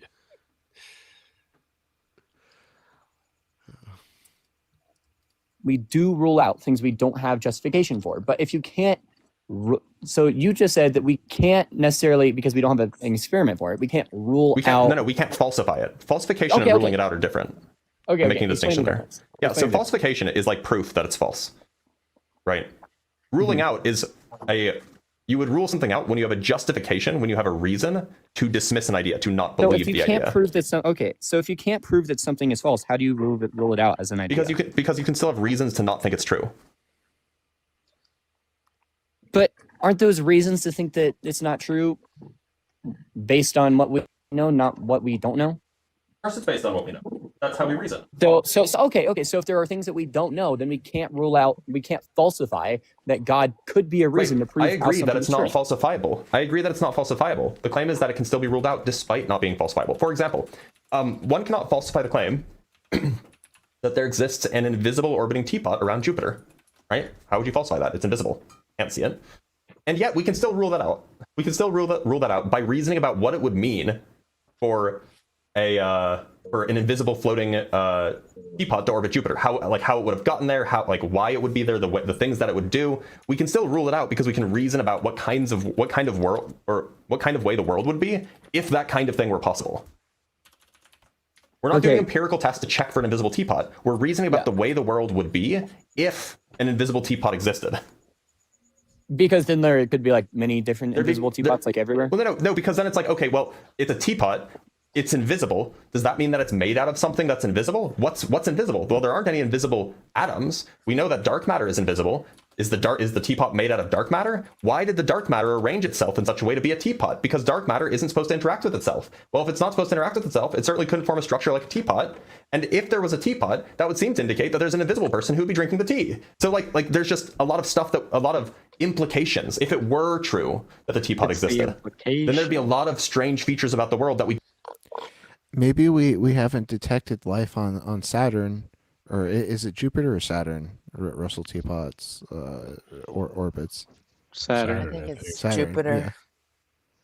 Yeah. Well, whatever planet. Like maybe we haven't Saturn detected has life on rings. those planets because they are invisible people, and there are literally billions of teapots floating around with them having their Saturn or Jupiter noontime tea. They have to go into orbit and grab a teapot. Yeah, it just it opens up, like he doesn't understand what he's opening himself up to when he thinks that way, right? Like he wants it to be God, but what he's actually opening up to is just every absurd thing. And that's why we don't think that way, is because it's absurd and magic's not real. So we're just gonna like go with the other thing that makes more sense. Right. You don't start with every possible explanation and rule things out. You rule things in. Right. Well, that was like one of the Tiny things that hidden teapot orbiting the sun between Earth and Mars. Oh, we were all wrong. Well, there is a Tesla out there somewhere. there is a Tesla, yeah. Who knows what Elon had in the trunk? I'm sure he didn't look before he launched it up there. Probably a Come on child's down body. to Tesla Colorado Mall. You went Probably a lower than cat I and went. a teapot. And some ketamine. Elon would not waste cash. Not No, sacrifice he that. would never fucking send drugs out I mean, into space without him. If he did, the next project SpaceX would have been working on was getting the car back, and that wasn't a thing. Well, he wouldn't send it on purpose. Well, no, but he'd remember. Oh, I bet I left him. Oh, he might not. Ah, shit! Oh, I left the ketamine they're in the car I sent into outer space. The next day at the meeting. All right, new project. Scrap what you're working on. You know that car we launched? How do we get it back? I left something in the glove compartment. Oh God, I left my spare keys in there. Spare keys of ketamine. Yeah. Oh, that is such a human train wreck. Don't observe, and so this is evidence against the teapot. Okay, sure. But then apply that same reasoning to theism. Yeah, okay, right? great. Because, okay, so if there was a god that was playing a role here, then we would expect that god to be able to intervene in the natural natural phenomena that we see. Why would a god not because just that's exactly what it's doing. That's okay, exactly why what wouldn't there be a god? existed. Okay, hold on. Why wouldn't there be a god of dark matter? Right? Why wouldn't I don't understand. This is that god would be directly intervening in a supernatural way. That's the point, right? You're right. So if he's just intervening in dark matter, supernatural intervention doesn't happen. Because as far as we can tell, if everything he's just follows laws of intervening in physics. dark matter, though, then he wouldn't But dark be matter obeys intervening laws in of physics other too. ways. Dark matter obeys laws of physics too. Okay, so maybe there's a god that a god of dark matter that just abides by the laws of physics. It doesn't sound like it's a god. Then. How do we not rule that out? It doesn't sound like it's a god then. That's like saying, well, maybe there is a fairy. That's maybe the reason why. Okay, well, maybe the reason why the light bulb works. Of God, then. Maybe the reason why the light bulb works is because there's a fairy inside, but the fairy is just there to make sure that the electrons move through the coil. The fairy doesn't create the light. The fairy just makes the electrons move through the coil. By that definition, it should be reasonable for everyone to at least be. Oh, no, hold on. Not that's reasonable. Not that's reasonable. But it should be reasonable that then everybody should be at least agnostic, because you can't. You can be agnostic and also be an atheist. These are not mutually incompatible. Are you agnostic about the fairy that powers light bulbs? Well, I'm probably agnostic about the god of dark matter. What about the fairy that powers light bulbs? Or the gremlin that powers log lamps? Why not? Probably not. But agnostic means okay, I can at least believe in one god, but I can mean that there may not be a god of other things, right? So I could be agnostic. Hold on. You just made an argument for agnosticism towards the god of dark matter. But when I present you with an exactly analogous case for the fairy of light bulbs or the gremlin of lava lamps, you're like, no, I'm not agnostic about those. Why not? Because it's my choice, and we know how light bulbs work. Yeah. Because it's my choice.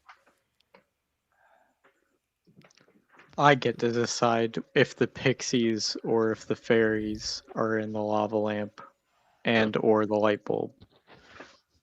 I am the sole arbiter of what is acceptable for reality. It is not pixies and gremlins.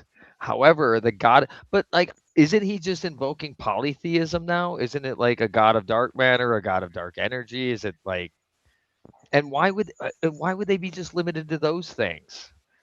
Oh, they just control these two aspects. Everything else is natural laws and physics. But these two things, these two areas, that's where God lives. Okay. I don't see how you get to like religions from that, but okay.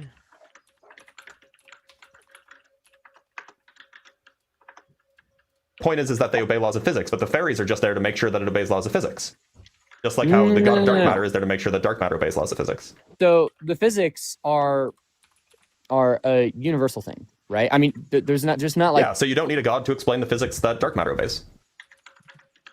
You're right. Okay, so I don't need the god to explain the physics about, or I don't need a god to explain how dark matter interacts with physics, right? That would be ridiculous. But I could have a god for dark matter. I don't know. Not just how it interacts with physics. What is your god for dark matter? What does it do? What does it explain? Well, in this example, it would just be whatever I want it to be. It would be no, okay. Like, well, the god, like what does it explain? The god creates dark matter, and the god is the reason why dark matter moves the way it is. Well, I mean, physics is the reason why it moves the way it does. That we know. We can observe that. So if you're saying, okay, maybe God created the dark matter, okay, well, then we would expect to see violations of the law of conservation of energy, and we don't see that. But what if God had already made all the energy within the universe? So now it's not just God of dark matter, God of the whole universe. It might be. Okay. Unless you can prove that wrong. And there might be a gremlin. And there might be a gremlin that controls the lava lamp. No, because we can. Okay, well, I thought you were going to go to the light bulb. We could prove how there isn't a fairy controlling how the light switch turns on, but we can't necessarily prove how a god might have created all of the energy in the universe. And we can't necessarily prove how a gremlin might be directing the individual molecules in the lava lamp. So we're working on the same page here. Okay, so you're agnostic. So look, if you will agree that you're agnostic about the gremlin of the lava lamp, I will agree I'm agnostic about the god of creation. I absolutely think that that's okay. Okay, I'll take that as a reductio. Yeah. I would take that as an additive for the... He says we're working on the same page, and Blitz is being a moron. Yeah. Like, he's LARPing as a moron. Yeah, we're on the same page now. That's funny. The fact that there has to be some sort of type of creationism whenever it comes to a god of creating the energy within the universe. Why does there have to be? Well, you just went from I'm agnostic about it to there has to be it. Well, agnostic about the fact that we can only believe it up to a certain point with physics, right?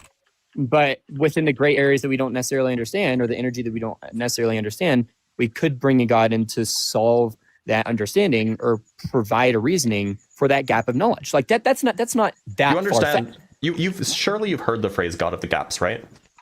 Yes. Okay. You understand that that's what you're doing, right? Yeah. Okay. You understand that historically that has never been successful, right? Why wouldn't it be successful right now? I'm just saying that we have reason to think that it's probably not a good method of coming to truth when it's historically never been successful. I'm making a probabilistic argument. Of course, historically it's never been successful because we have scientific. But this time it might be. Why wouldn't it be? Look, I don't know, man. This isn't real, but there's the meme about how like the definition of insanity is trying the same thing over and over again, right? with no changing results. Like it seems like why? Look, if you play if you're playing basketball, we've adopted these scientific principles so many times. If you're playing basketball, if you're playing basketball against LeBron and you lose the first time, and then you lose the second time, then you lose the third time, and then you lose 100 more times, maybe it's just because you're worse at basketball than LeBron. Okay, but still, I feel like we're getting away from the analogy here. Like, I don't know why we're talking about LeBron. What I'm saying is that playing basketball against LeBron is like theism trying to go up against the scientific method. It's lost every single time, and you're saying, but this time it's going to win. Okay, so you're not saying that it's necessarily false, right? You're saying that it just... I'm saying that we can rule it out. I'm saying that we can rule it out. Why are we saying that? Because we have reason to believe that it's not true. We have reason to believe that it's not true because of a series of different scientific explanations that have disproven the God of the gaps and have major scientific advancements of the understanding of the world we know around us, right? So it shouldn't be that the title shouldn't be that creationism is false. It's that creationism cannot be proven. Join if you disagree. No, I think that saying it's false is the same thing as saying, I mean, when I say it's false, like when it says creationism is false, obviously the claim here is that like I think it's false, right? I'm not saying that you think it's false. I'm saying like I have a position on this. And when I say it's false, what that means is that I have a justification for thinking it's false. Yeah, okay, but like so scientifically, that's what it means. As a scientist, right? Because I assume that you're a scientist, right? Mm-hmm. Okay, so as a scientist, you shouldn't say that something is 100% false. You should say that something, I wouldn't make that large of a claim. You shouldn't say that something is, or within at least this nature, this discussion is false. You should just say that it cannot be proven, right? Because then should I say the same thing about the orbiting teacup? Sure. Should I say the same thing about the lava lamp gremlin? Yeah, lava lamp gremlin cannot be proven. It shouldn't be, and therefore lava lamp gremlin is false.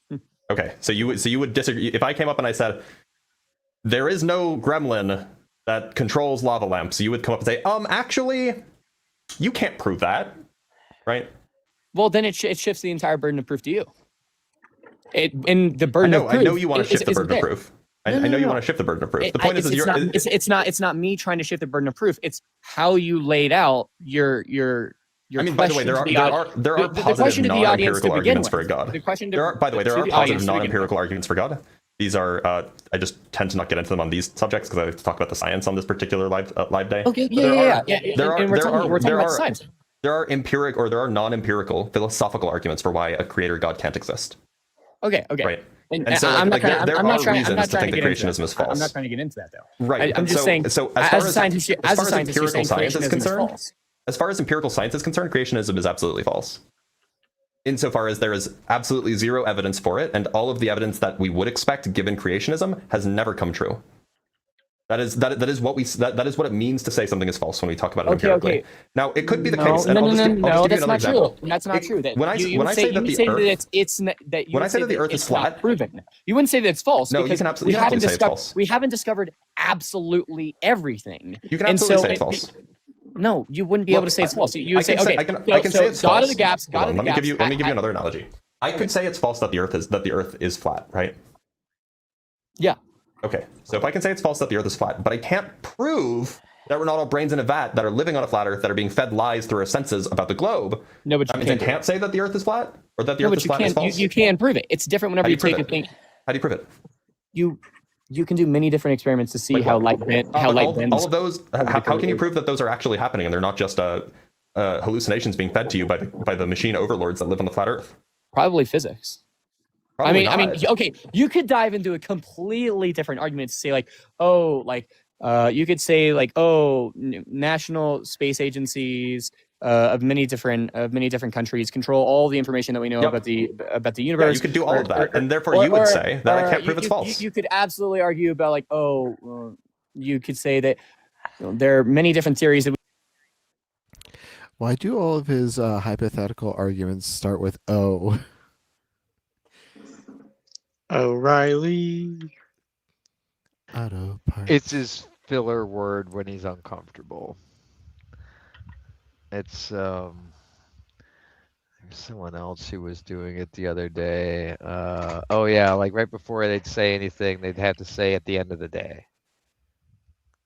Right? Oh god, it's drove me nuts. At the end of the day, I get into bed. Right. Yeah, except it was at the end of the day and then something like meant to be prophetic that was just idiotic. At the end of the day, your fingernails only grow so fast. We've just recently accepted it, saying it was just the 1970s that we finally accepted that an asteroid hit the Earth 6 million years ago. These are constantly new theories. That's exactly it. But you would say it's ridiculous to say, if I had a live stream that said flat Earth is false, you would say it's ridiculous if somebody came up and said, "Oh, but you can't prove it's false." You can just say that it's not been proven. No, you absolutely can say that. But the difference, what's the difference? Go ahead. You can absolutely prove that the Earth is not flat through scientific experiments. Are you sure? Because those scientific experiments could all be hallucinations. Okay, that's a completely different argument, though. And the point is that we might not be able to trust those scientific experiments. So how can we prove it? Huh? How could we prove that the scientific experiments are telling us something real about the world? Well, you kind of just have to take them for what they are. So you can't prove it. If you can't do them yourself, you just have to believe it is what you're telling me. It's not that it's false, it's just you can't prove it true. Sorry. That's not true. I retract that. The way that we know that's true is if you can replicate it. If you can replicate those same results within that experiment. But we're talking about flat Earth being false, not the globe is true, right?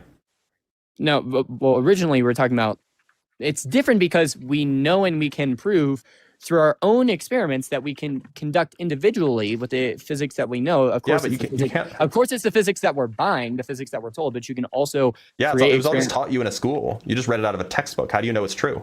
Well, you can conduct it for yourself. Now that entire reasoning. How do you know that your hallucination? How do you know that when you conduct it, you're not being fed lies by the global how do I not know that I'm in a feeds you simulation? hallucination? That's exactly my point. That's exactly my point. How do I not know I'm in a simulation? That's my point. That's exactly my point. The level of skepticism that you're demanding that I take regarding creationism is the same level of skepticism as saying that we can't know that the Earth is a sphere because you might be in a simulation. It's the same level of skepticism. But both are true. You can't necessarily prove that we're not in a simulation, right? And therefore, you would criticize me for saying that the Earth is a sphere or that the Earth is not flat in the same way, because again, you can't prove that the Earth isn't flat. Okay, so we've reached a common ground then. Okay, so you agree that and by the way, this is reductio too. You agree that if I had a background that said flat Earth is false, you would come up and say, oh well, you can't prove that. You can't prove that because what if you're in a simulation? Then the Earth might really be flat, and you could never know. That's what you would do. Well, I could say that, we're in a simulation. Everything that we've been taught, our physics is completely manufactured, and therefore we can't accept anything about our own reality. Yeah, and so you would say, you as a scientist, I can't put that as my background. Absolutely buy that, right? You as a scientist could absolutely buy that because you have no way to prove. You have no way to prove that it's wrong. Right, and so you think that it would be unreasonable for me to have a background that says flat Earth is false? Yeah, okay. So you just said, yeah, that would be right because you have no way to prove that it's wrong. If you have I think I said exactly the opposite. I said no, I would reject that. But what I'm asking is, if I had that background, let's say a background like, I don't know, say this one. If I had this background, you would be, oh no, flat Earth isn't dead because you can't say flat Earth is dead. How do you prove that, right?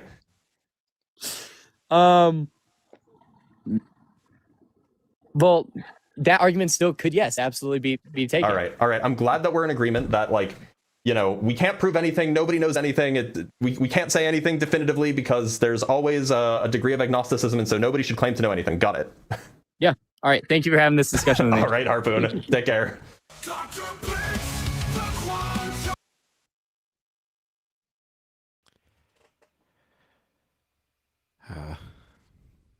Another gold Blitz clip.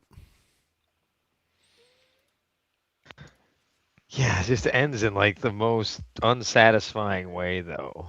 That was the only problem with it. Right? He just agrees that nobody knows anything, so God.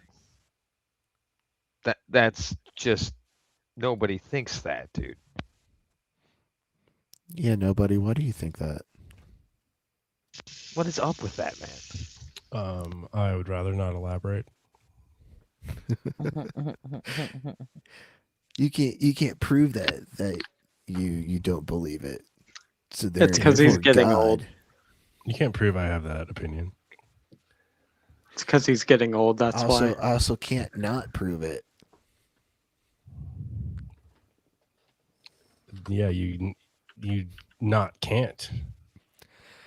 I won't because I can't not.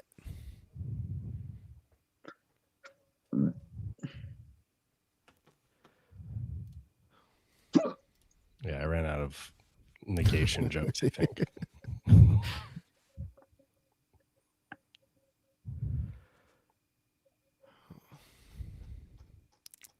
Well, anyone have suggestions? Because I'm kind of tapped out of recent videos.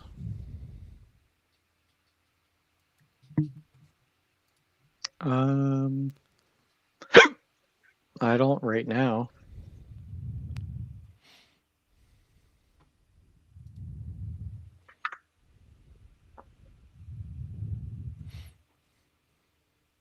I'm also just kind of tapped out. I think I'll try to make it like another hour and a half. But all the birthday excitement has left me bruised and spongy. Well, here, I'll take a chance to torture you with one of the videos I was going to show. Ah, yes. Let's see which would be the best way to do this. This way, I think.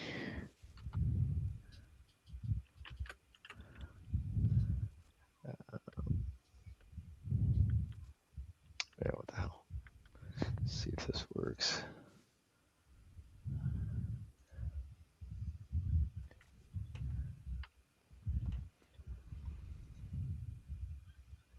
So I don't know if that's, there it is. So this is a video of a guy driving a car, but he's profoundly good at it. I don't know how the volume's gonna come on.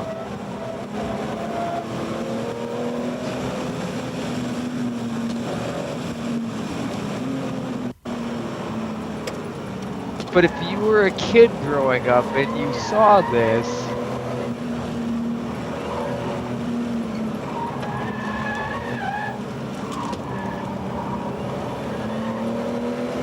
Then what? Well, this is what would get people into driving cars, right? Because it may not. It's what got you into driving cars. Me and a lot of people like me. I'm not a monolith in this,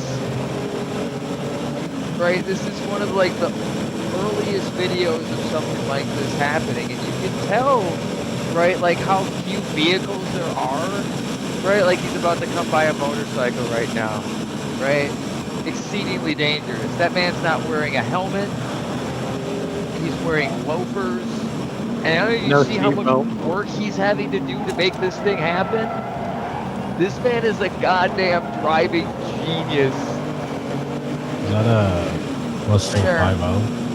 No, it's a Porsche 911 turbo, and this is a 1980s turbo. So the way they would work is be no power, oh my god, all of the power. Right? So it's insanely difficult to drive, right? On top of that, it's very rear heavy, so as soon as you let off the brakes, the rear starts to come around like it's doing right there. You see how he's having to like turn the wheel the opposite direction? That's called oversteer. That's him countering the tail. What kind as of it monster tries are to you that you have fucking light mode activated in the middle of the night? Oh, that's a good question. I also don't know what the button is for it, I think is why. Just maximize the video.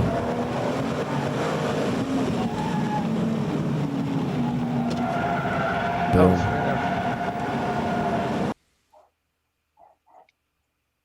Anyway, I just wanted to show a couple minutes of that. I didn't want to actually like subject anyone to the whole thing, but this is literally one of the things that made kids like me want to get fast cars and start learning how to do fun things.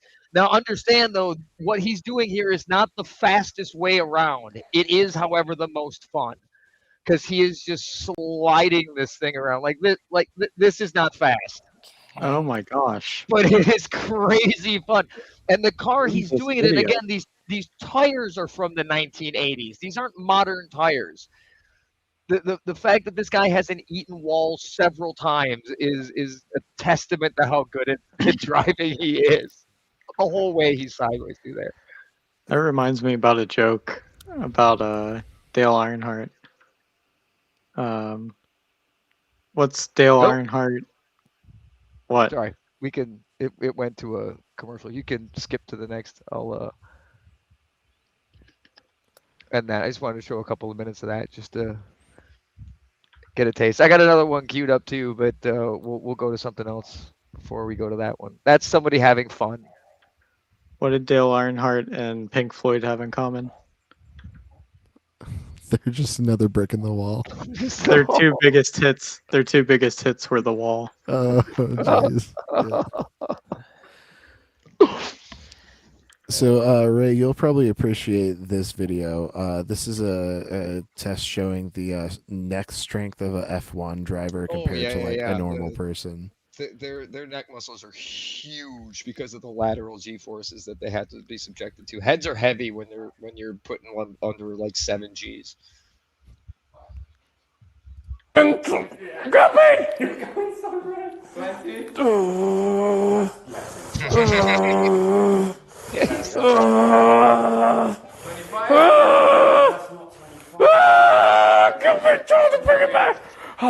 Mate, that's insane.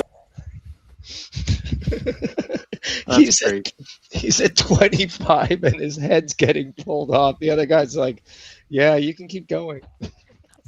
Yeah, I mean this demonstrates that, you know, competitive driving is a fucking sport.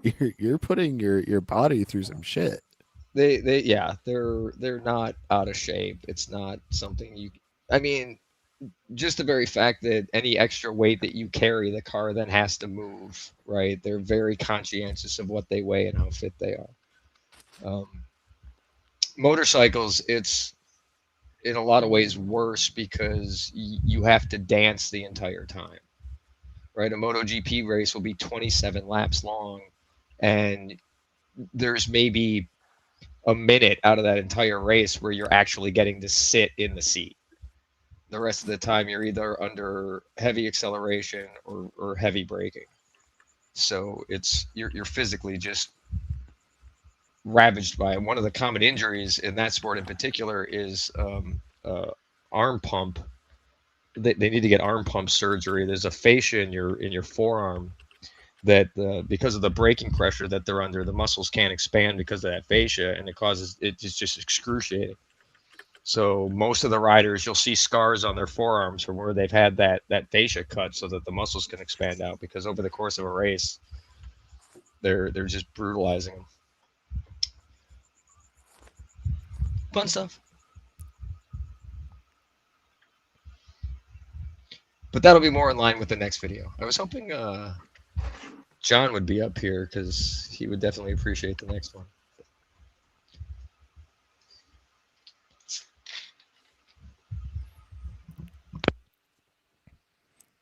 Yeah, go on and get into your video. I'm gonna run upstairs real quick. Oh, okay. I will get that here. This is. Wait, what? This is different.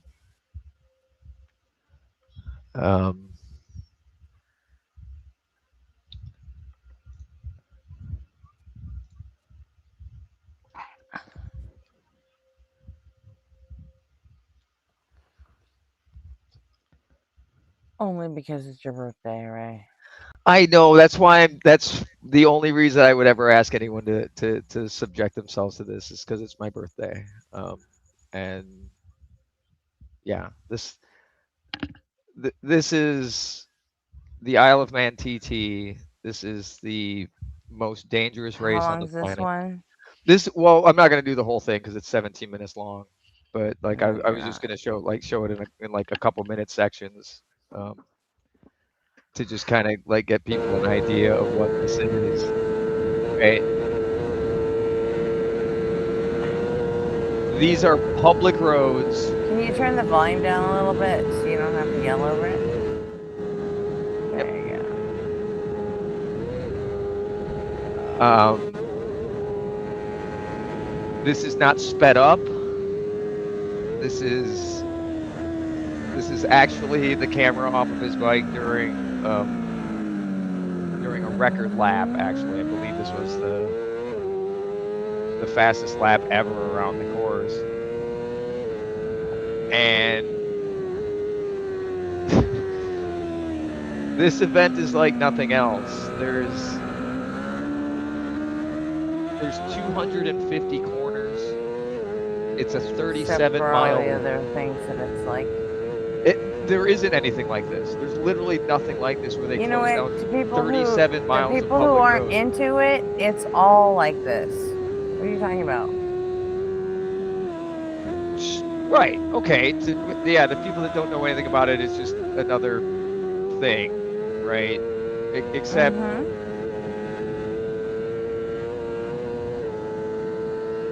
You're never going to see someone going this fast on a public road.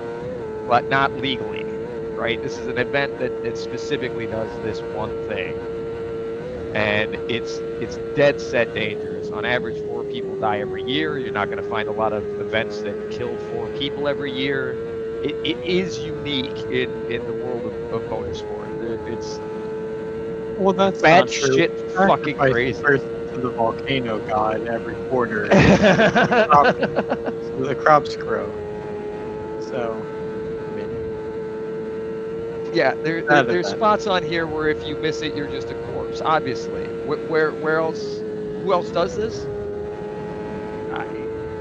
It doesn't happen. That's why nobody knows about it too. Is because. What do you mean nobody knows about it? People know about it.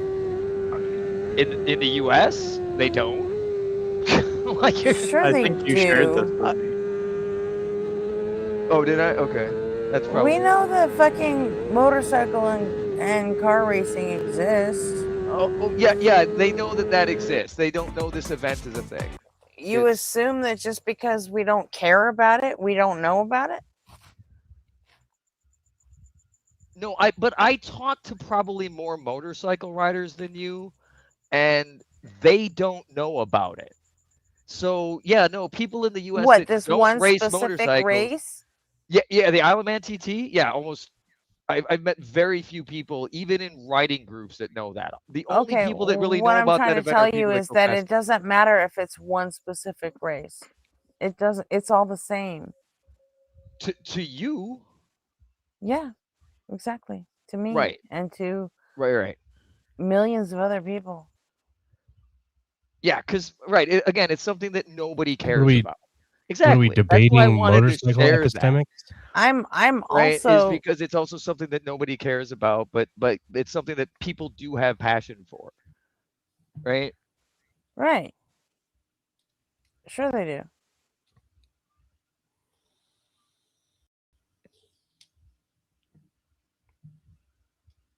That's all. It's just It's a fun world of people being passionate about many things. I'm sorry you don't care about it. That's why I only you wanted to don't show have it to on be this one day, sorry. and I I'm wouldn't perfectly do it any fine other not time. caring about it. I know. You should be sorry on your birthday. How dare you? Someone might think it's neat. That's all I'm saying. I don't know. Most people don't care, though. You're right. Yeah. Well. And you know what? Fuck most people. Oh, come on. Before you did that, you knew I wasn't going to care. Oh, yeah. No, I get it. This isn't even in the top 10 times you had me watch some of your stuff. No, that's why I've never showed you any of this shit. Yes, you have. Have you seen the top 10 What are you numbers? talking about? Of course I don't think you I've ever have. shown you the TT races.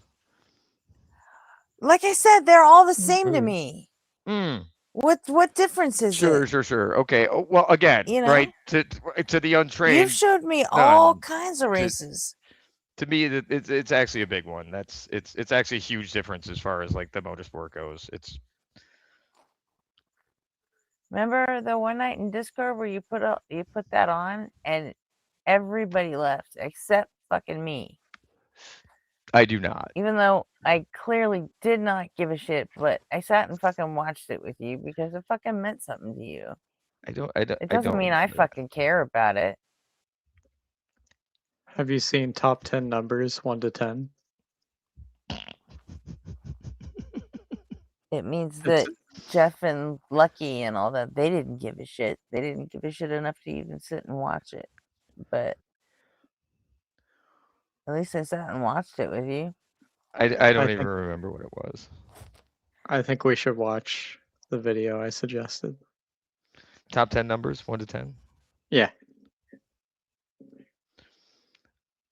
You'll never expect it. Is there a twist at the end? There's a twist all through it. So the number one number isn't number one? You'll have to watch it to find out. Roll the clip.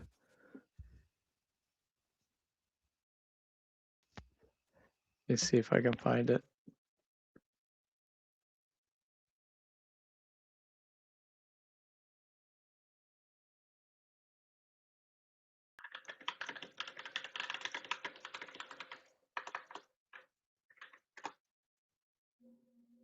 So why'd you pull it down? I thought you were gonna play a couple of sections of it.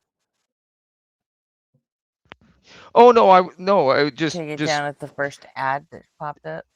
Yeah, well, because in this case, seemed like the right time. It was YouTube's throwing ads every 2 minutes anyway now.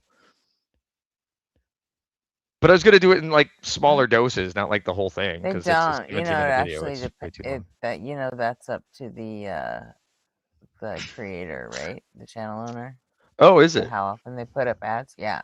Here we go. Oh, now I know who to direct my ire. Mm-hmm. All right, there's the video.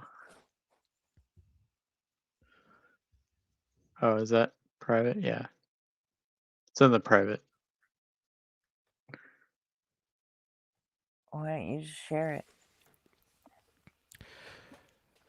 Because my computer's gonna overheat and die. I'm back. I was watching Ray's motorcycle video when I was upstairs in the kitchen, and something interesting to point out was like the dip in effective frame rate when he'd really be getting up there in speed, and it's an interesting phenomenon when you're trying to have like you're trying to showcase like speed in a video where like you're limited to like 30 frames per second. Right. And this is specifically why like you add motion blur to like movies or like in games is so that like it doesn't like become essentially a slideshow when you're moving like too fast for the frame to like seem jarring. Yeah, there's points in there where he's in excess of 200 miles an hour going past people that are just like on the side of the road. I mean, it's dangerous for everyone. It is batshit crazy.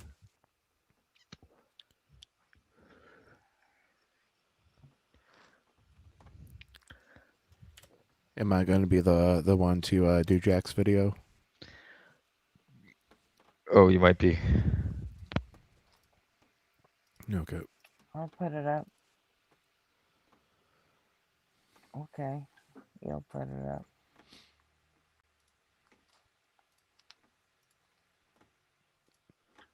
Hey everyone, it's time for another Top 10, and this week we're kicking it old school with a classic that is back kick, Top 10 numbers from 1 through 10. Starting us off at number 10, it's number 7. At number 9, it's number 8. And at number 7, it's number 9. Wait, that was the Transformers sound effect. It was the classic one. And fun fact, nobody knows how they made that sound effect anymore. Oh, nobody. How did they make that sound effect? Oh, god damn it. I fell for it. I signed a non-disclosure. Oh, smart man. Yeah, other Good sound lawyers. designers have tried to like recreate the classic sound, and like it's some sort of like old technique that like not a single person had to figure out a different way of saying nobody. Not a single person has been able to identify. Just because I'm a smart ass.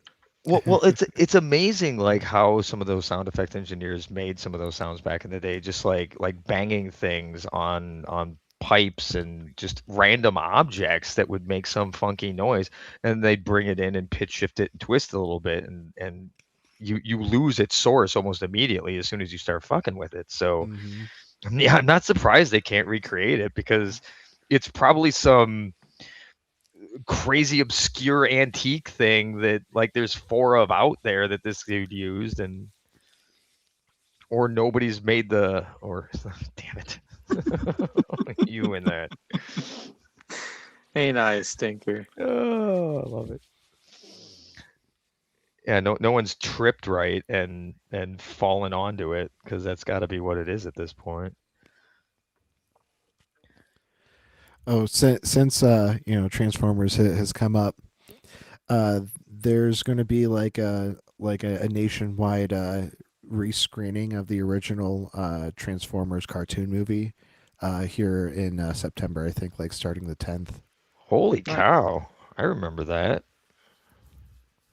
It's been remastered for 4K, so excellent. Hopefully it doesn't mean like shitty AI upscaling. I hope it's like actual humans worked on it. An actual human used an actual AI. Does that count? Typed upscale this to 4K and fed it data. All right, let's get back to it. It's number 9. But look out, 7 at number 6. It's number 4. Quick recap, because number 9 was number 8, which you'll need to know the context for this next number because it's number 5 for number 4. And at number 4, it's number 2, but number 3 this week is also number 5. That's right, folks, there are 2 number 5s at number 6 and number 3. In your face, number 3, you didn't even make the top 10. And at number 2, it's number 1. So close one, but there can only be one number 1. And that one number at number 1 is number 5. Fuck you, number 1 and 3. Your numbers are garbage. I agree. 5 is the best number. I don't know why, but I love that video. 5 is number 1. Fuck you's number 1 and 3. Yeah, one's just basic. Get out of here, you single unit. It is the loneliest number. This is true. Just like 3's the magic number. 2 can be as bad as 1. In the family. I attribute Math House Rock to like being able to do my multiplication tables easily. 3, 6, 9, 12, 15, 18, 21, 24, 27, 30. I attribute Little John to how I know numbers. Multiplication 3, of 6, 3. 9, baby. Fine. Come on, suck it to me one more time. Get low.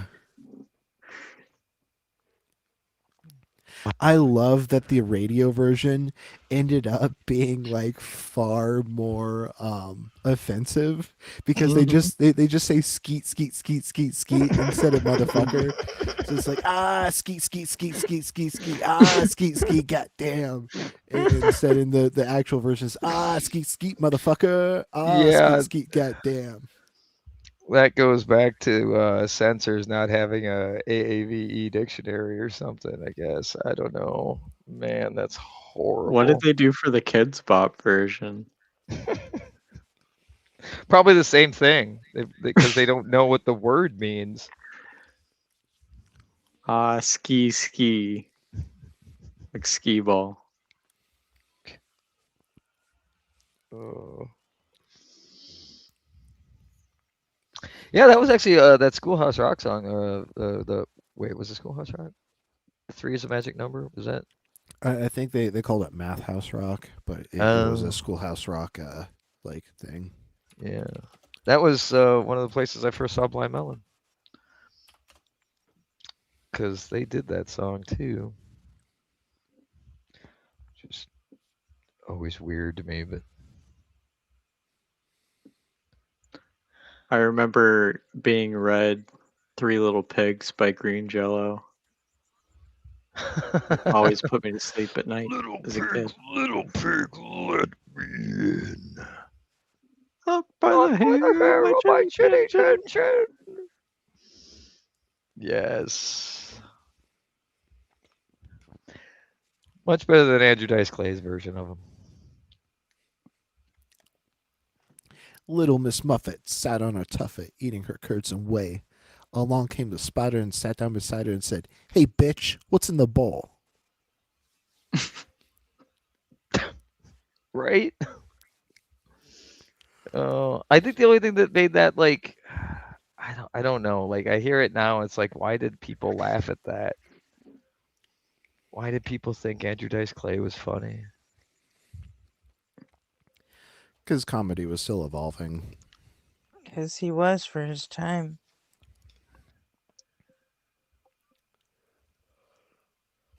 It's He a did something that no one else was doing. he That's put all. his creative Yeah, spin yeah. on a classic.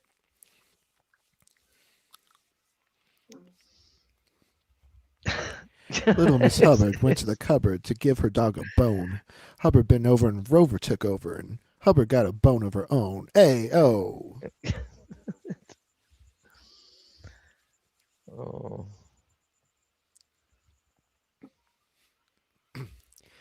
Yeah, I was an edgy middle schooler with that on my MP3 player. I was like, oh, it's so funny. Yes, that's exactly. I think that was right. Same thing. It was that time. Remember when you had to legally download songs to your MP3 player? No. Yeah, me Oh, neither. I can't think of a device that encouraged music piracy more than like the iPod. Right? Like here's a device that can hold 1,000,000 songs, but they all cost like $15 a piece. So yeah, fill that thing up. I know Like what encouraged it more. The dollar store MP3 players. That's what I had. Oh That's what yeah. I had too. Because I would rollerblade and fucking eat shit all the time and land on my MP3 player, so I needed a cheap replacement. They're only like $10. You could store dozens of songs. Dozens. Well, the nice thing about them was most of them were just drag and drop. Whereas, like, Mhm. the early iPads, you had to fucking import them to iTunes and then Oh sync yeah. them through iTunes. And it was a whole thing. And, like, half the time, Bonjour wouldn't fucking work correctly on Windows. And so, like, Right.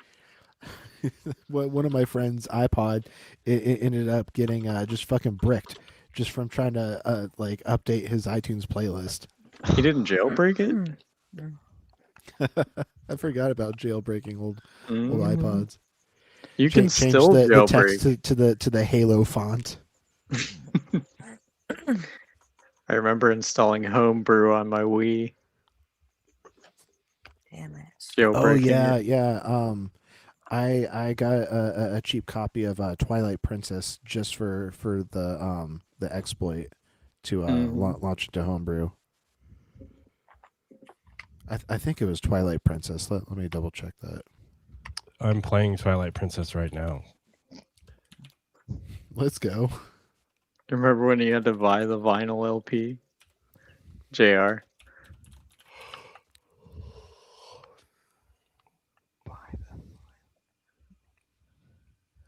Yeah, it was known as the Twilight hack, so you could launch Homebrew from an SD card.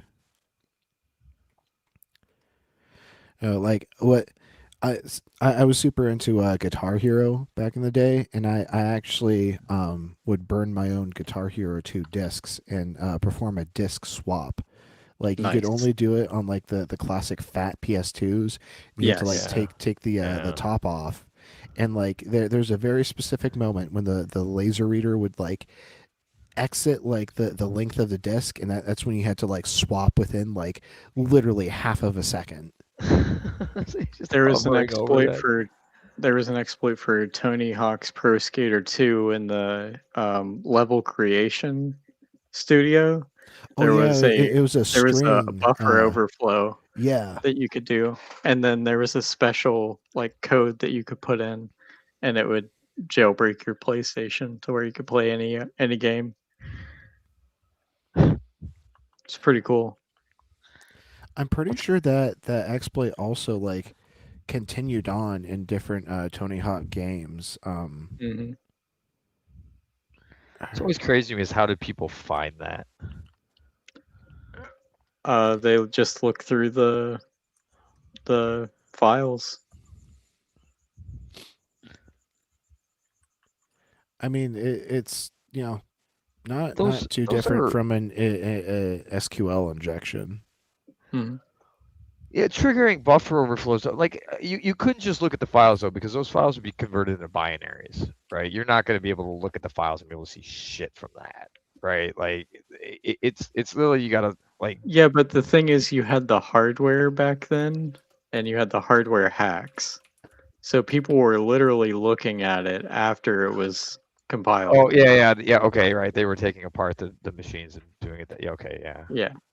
So they did the they just looked at the files that way, and they could see like, oh yeah, this doesn't like verify that the bits match.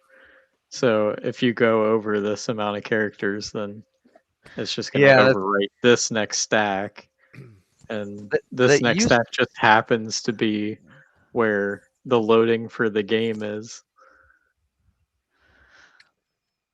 that used to be a fairly common practice in game design to like you wrote code differently than you would for other applications you're writing for games because the timing was so important, right? Like you had to save every cycle possible. So they wouldn't do checks on things. They would make sure that it was written correctly prior to that, so they wouldn't have to run a check. Yeah, and they wouldn't initialize values, and so like sometimes you could just like pull junk data. Right.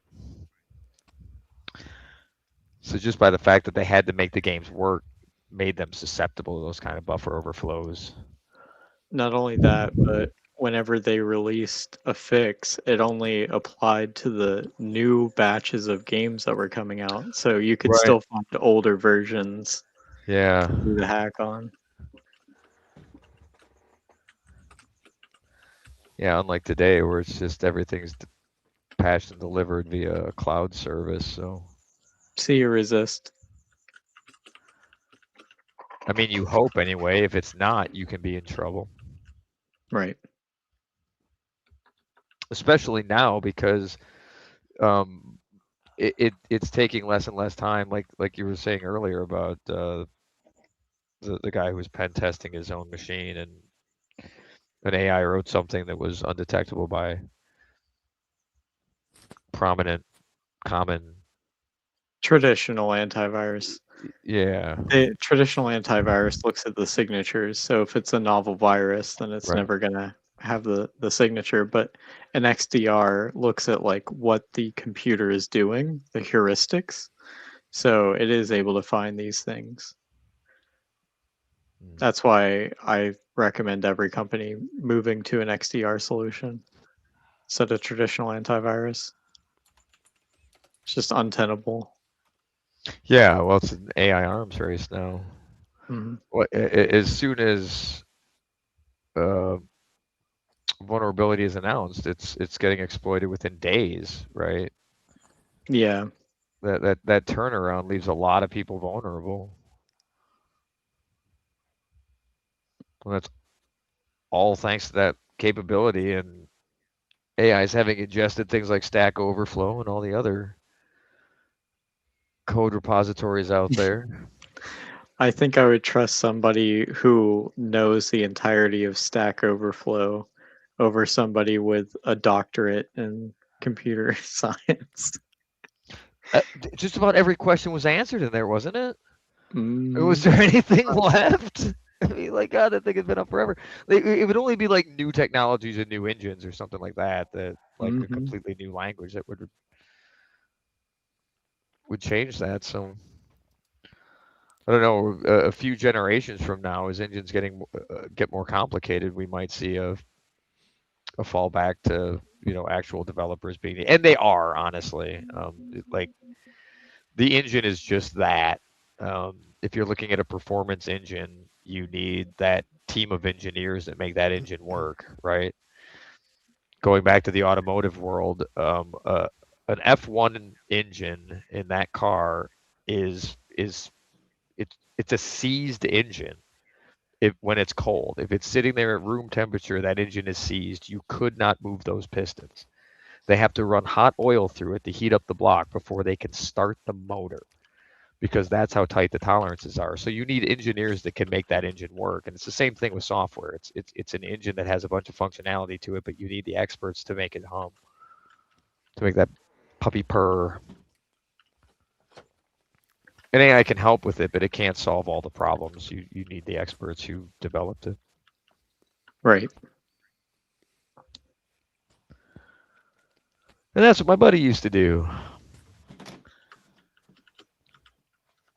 He had his own engine, and it was really good. It is really good.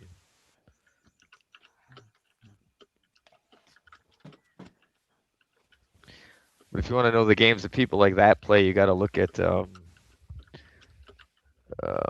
Factorio. I mentioned that earlier. We played Factorio. I think RP said he might have seen it. Yeah, I enjoy Factorio. Yeah. I prefer Satisfactory though. Oh, is that a spin on a similar situation? Similar? It's first person. Oh, okay.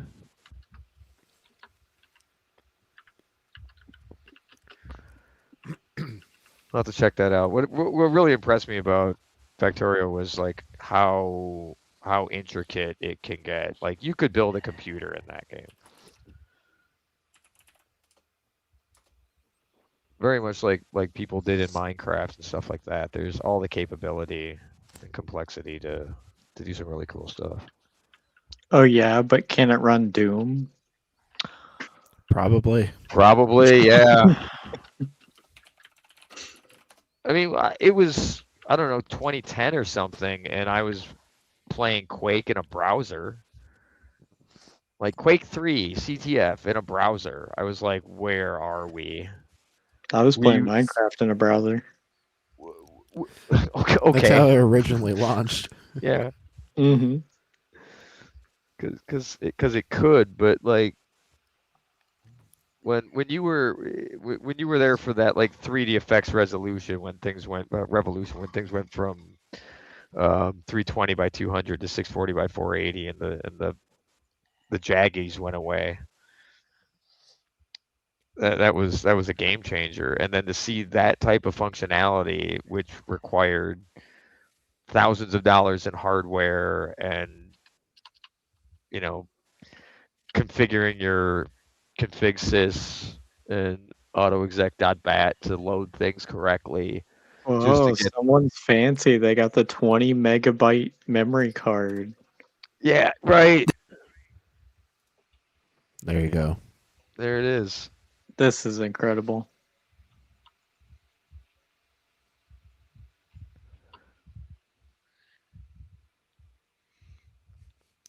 Eat your heart out, John Carmack.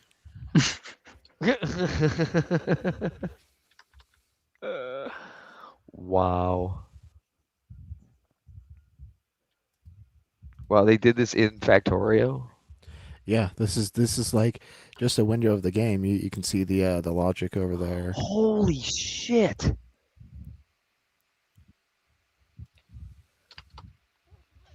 This is remarkably impressive. I don't know what just happened.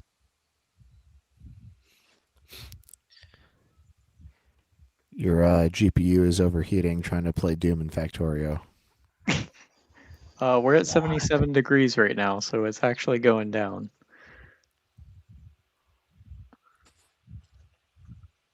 Oh wow, that is absolutely amazing. So do they actually like? Oh no way! They have weapon functionality. Oh, and the key cards and skulls? Yeah. Wow. Most of these are used to store all the new assets in constant combinators.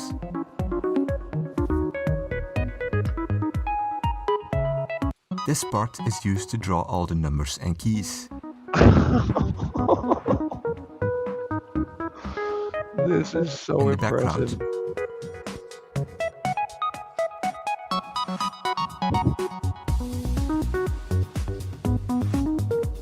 They're like old school RAM chips in like a fucking like SNES.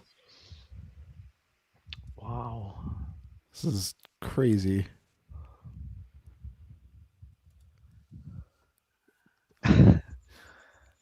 I thought it had capabilities. I didn't know that somebody had already. Again, anything people enjoy, someone's taken to a freakish level. Here's another example of that. This is really impressive. I can't even imagine how long it took to make that work. Wow. Yeah, probably some bored com sci student. You gotta send me that link. I gotta Yeah, sure. I don't know if my buddy's seen that, but if he hasn't, he must have seen that. But Sent.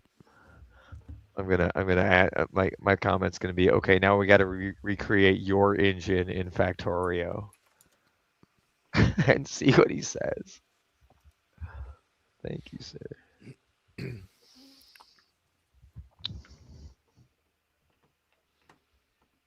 Does that one work?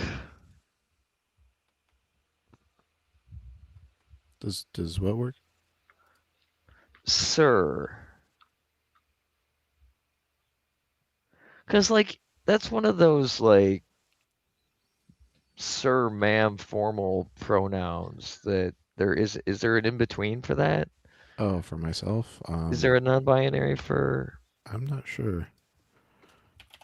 Sir. To whom it may concern.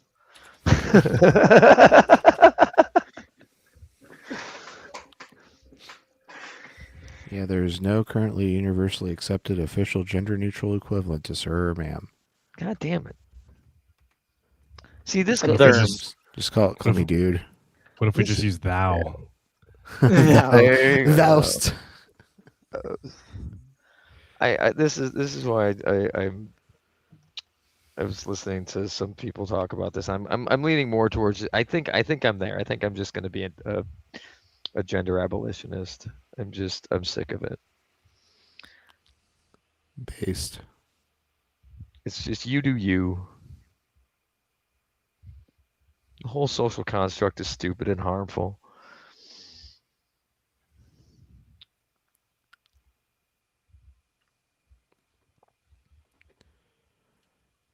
Right, yeah, the expectation for conformity is stupid and harmful. Yeah. I don't see an issue with people identifying as a he, she, whatever. Again, whatever they want to be, you do you. Yeah. But that seems to be the big hang up is that construct that wants to force people into their view of it. Sadly, so many people just have it as a binary, and it's just like that's not how it works at all. But so much of that is just lack of exposure, right? Because it's probably more common than people know, but because of the social stigma attached in the communities that they're in, it's probably they're not ever exposed to it, right? Yeah. So many people are just required to mask just to get through the day. Yeah, move through society with minimal resistance. The day is hard enough to get through, right? While not defending your identity. Yeah, it's because everyone's on edge all the time because we've been driven into a horrible life so that Elon Musk and Peter Thiel and Jeff Bezos can fuck all the way off. So they can shove their giant metal cocks in the sky. Yep. Look at us. We're fucking space. I think it's stuck in space. No, it's pigs in space, but whatever. Pigs in space. Oh shit! What's that a reference to? I recognize that. The Muppet Show. Ah, that's right. I'm kind of partial to Powdered Toast Man too. Oh my god, Powdered Toast Man! That was quick, Pope. Cling tenaciously to my buttocks. It only tastes good if he farts on it. That was so bizarre. That's a deep cut, though. Holy cow, powdered toast, man. In case you didn't know, he flew backwards, so you couldn't hang on to his shoulders because you'd just fall off. So you had to cling tenaciously to his buttocks because he flew backwards. So, Well, why didn't you do like a like under your armpits, like shoulder hang? it wouldn't work for the suit. I mean, it Yeah, was well, the also, skin tight. Also, if he did the armpit fart, it didn't taste good. That's right.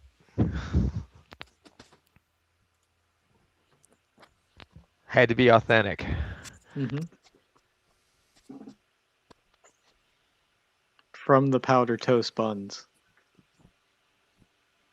I mean, that's from the era of Ren and Stimpy, though, right? Where It is from Ren and Stimpy. yeah, it was, right. It's the irreverence of God. Don't piss on the electric fence. Log. Log. It's big, it's heavy, it's wood. It's better than bad, it's good.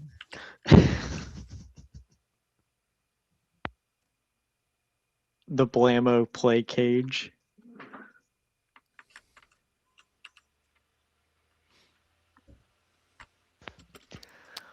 Happy, happy, joy, joy. Happy. It's crazy, like fucking bonkers to think that that show was on Nickelodeon. Yep. Mm-hmm. Sure is. Like daytime, like not like an Adult Swim equivalent of Nickelodeon, just straight for the eyes of children. Nickelodeon.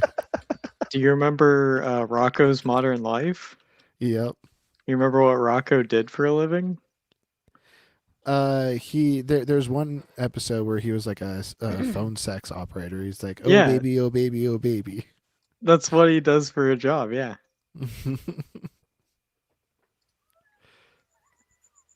That was on Nick.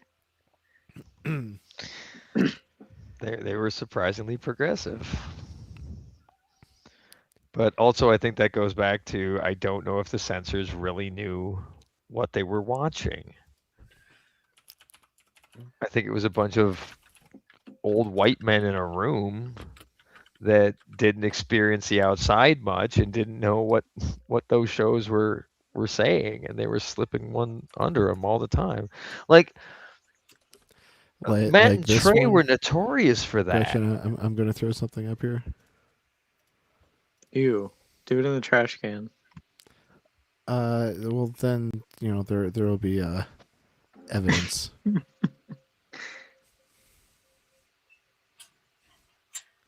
I don't think so.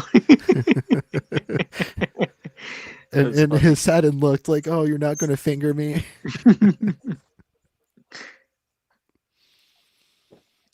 That wasn't that on Cartoon Network? Yeah, Animaniacs was Cartoon Network, but like they're cartoon centered platforms, made for children. Right. Yeah. Animaniacs though that was a great one too. They had some fantastic jokes in there. Great jokes and like even better animation. Like that was like top notch like classic cell animation. Yeah. Thinking back on that, I guess I don't even know if I realized like the difference between that and the other things that were going on at the time, but it was really good.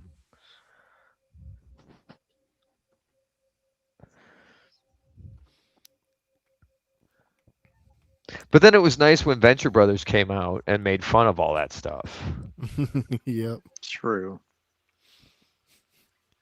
Because like that was Johnny Quest being like a completely psychotic, like PTSD riddled drug addict now. But what I loved about it was how that story played out, right? Because that was one continuous story, and it played out so well the way they told it, where when you first meet Thaddeus Venture, you kind of hate the guy because he's had this perfect life of like, and he's a piece of shit with it, right?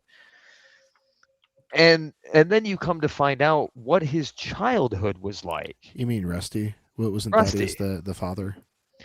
No, I thought Thaddeus was Rusty. And then Rusty's Rusty. Jonas Venture Dr. was. Oh yeah, Dr. Jones. Okay, yeah, you might be right. But yeah, Rusty. Well, right, Rusty though. Like he's just this waste of a human who had everything. But then you learn what his childhood was like as being the child of a super scientist, and it was horrible. He was taken on these horrible adventures. He was dragged around by his father to these places where he was kidnapped. He had to murder people. I mean, like, it was just not a good child. And he grew to resent it. He grew to resent what his father did because he was tormented by it. And you start, like, your whole opinion about, like, the guy changes as you go through the show, and you start to realize, oh, like, you start to empathize with him. It's like, yeah, I get why you wouldn't want to do that shit. I get it. It was horrible for him. And they give a lot of that about all of the characters and why they kind of like you think of them one way when you first meet them, and you get their backstory. And yeah, but Brock is a badass the entire time. Oh no, Brock is Molotov cocktease. Yes. It is always cold in Siberia, Russia. But even like Billy Quizboy and White, like when you get into their backstory and everything, they go into that stuff, and it's really good storytelling. He's just in dog fights. Yep. Do not look away from the nozzle. The nozzle is calibrating. The nozzle. And then it just retracts. He's like, yep. They come in. He's like, what the hell was that? Yeah, and like Hunter's like, I don't know, it came with the building or something like that, right? Yeah. And now later on, like 10 episodes later, maybe even like seasons later, I can't remember what the gap was in here, but there's a later episode. It was after Hunter came back from like his sex change operation and getting into Molotov Cocktease's group. He comes back and like he's walking out, and the first thing he says was, "I can't believe you nozzled me," right? They put him in the chair. They nozzled him. Oh, later, nobody. He's gonna get pizza and then hang out and chat. Pizza. God. What was that saying? You can't fix everything. You're not pizza. Good night, nobody. Happy birthday. Yeah, happy birthday, buddy.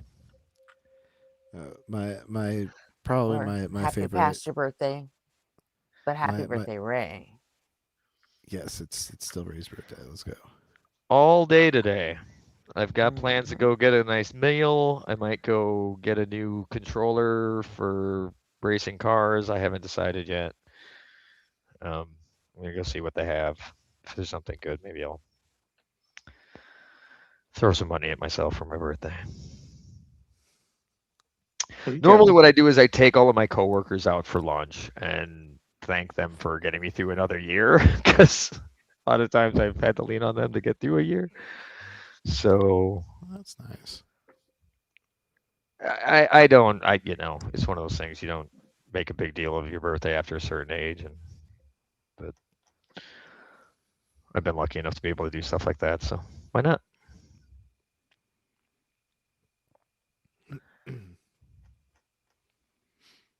Last year we had a little mini birthday party for you in the Discord.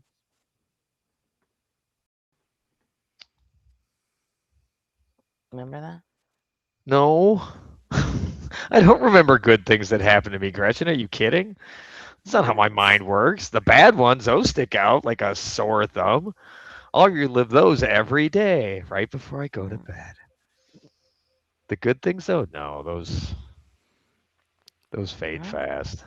Okay, so what I'm hearing is Well, if then why I bother? want you to remember something nice, I have to cyberbully you first and then do the nice thing. That's the key. Yes, yes.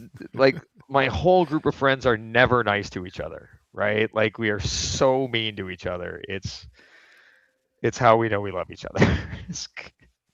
And when you've known people for like 30 some years, they can cut really deep. It's sometimes it's bordering on cruel, but you wouldn't do that to somebody and keep doing it for 30 years if you didn't really like them. So it's weird. I would find new friends. Oh no, they're the best. I couldn't ask for a better group of friends. Well, you could, but you don't want to.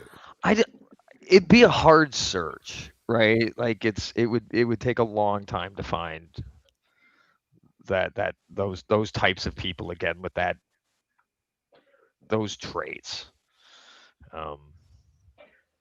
Yeah, it's uncommon. Maybe not as uncommon as I think. I don't know. I don't meet everybody. But they're fun. They make me laugh. So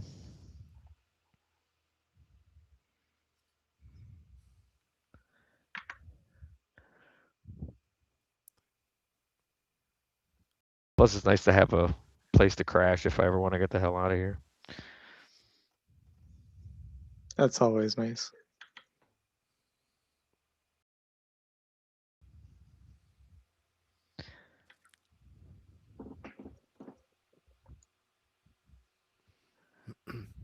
My house is kind of the place to crash to escape the Midwest.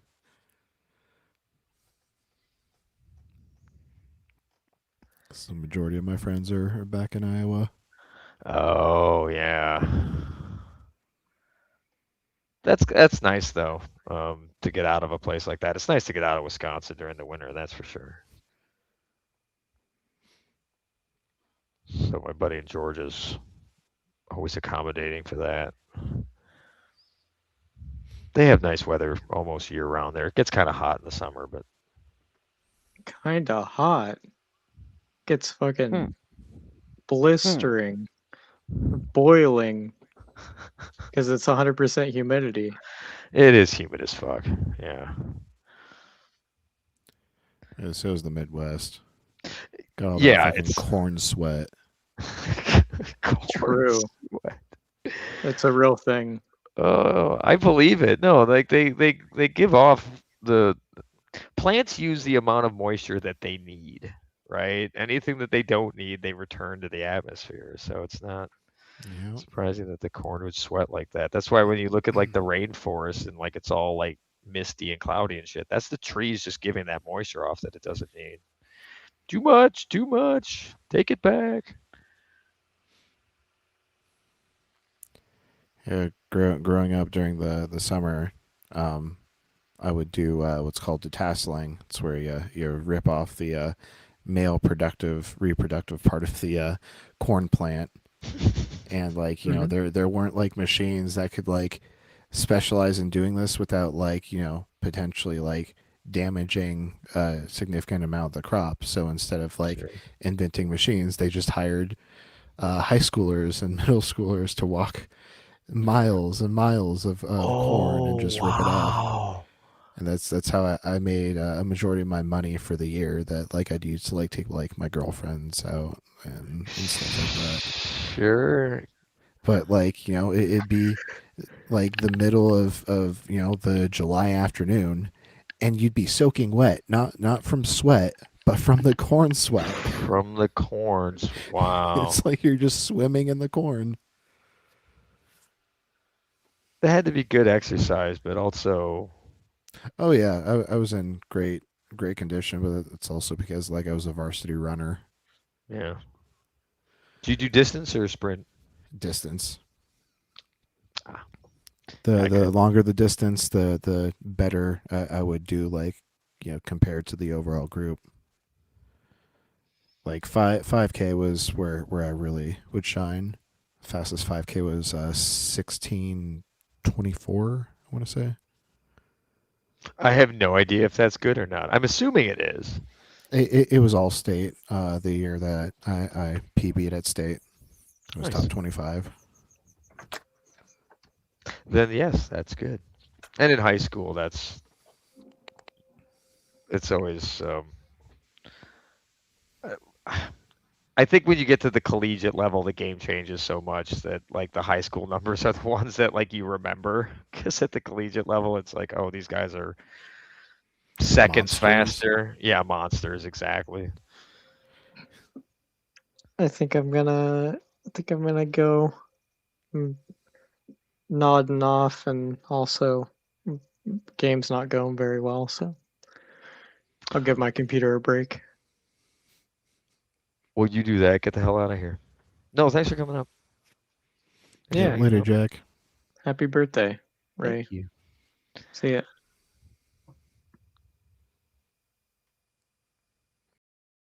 Yeah, a real like what I'd like to be doing to celebrate is doing a track day, but I haven't been able to sign up for that in a while. So maybe next month as the weather cools off a little bit and things calm down a little bit. I can go to the thing I really want to do, which is just go hang off a bike for a while. Yeah, that's another thing about getting older and birthdays. Like you realize you don't have to do the birthday shit on your birthday. You can like, you know, like put the down payment for the activity on your birthday, but then like get to do it a couple months later. Yeah, like the track days could vary in expenses pretty wildly. If you don't crash, it's okay. It's usually okay. Usually okay. There's some tracks out there like Road America is one of them, like Coda down in Texas. There's some facilities in the U.S. at least that have some decent straightaways where like you could take advantage of using some better gas, and they make this stuff as MR12 race fuel, but it's like $35 a gallon. Jeez. But you get like an extra 15 horsepower out of it. So like for racing, you want to use it, or if you're at like a facility that has really long straightaways and you can like really push the limits of the thing, that's where you want to run it. But that's where the days start to get really expensive. And then if you start going through too many sets of tires, because sets of tires will be, you know, 300 to 400 for a set, and you'll go through 3 or 4 sets over a weekend easily. So it adds up pretty quick. On big bikes, if you're riding something small, it's not so bad. But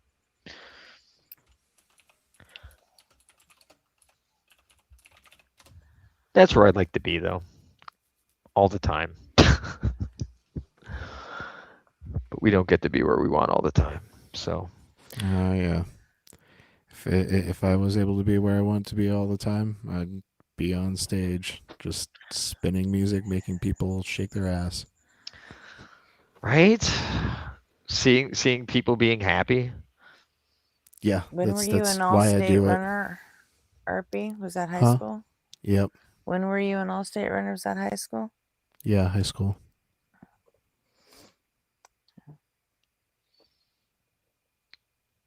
I went to state several times. I guess all-state kind of denotes high school, doesn't it? Yeah.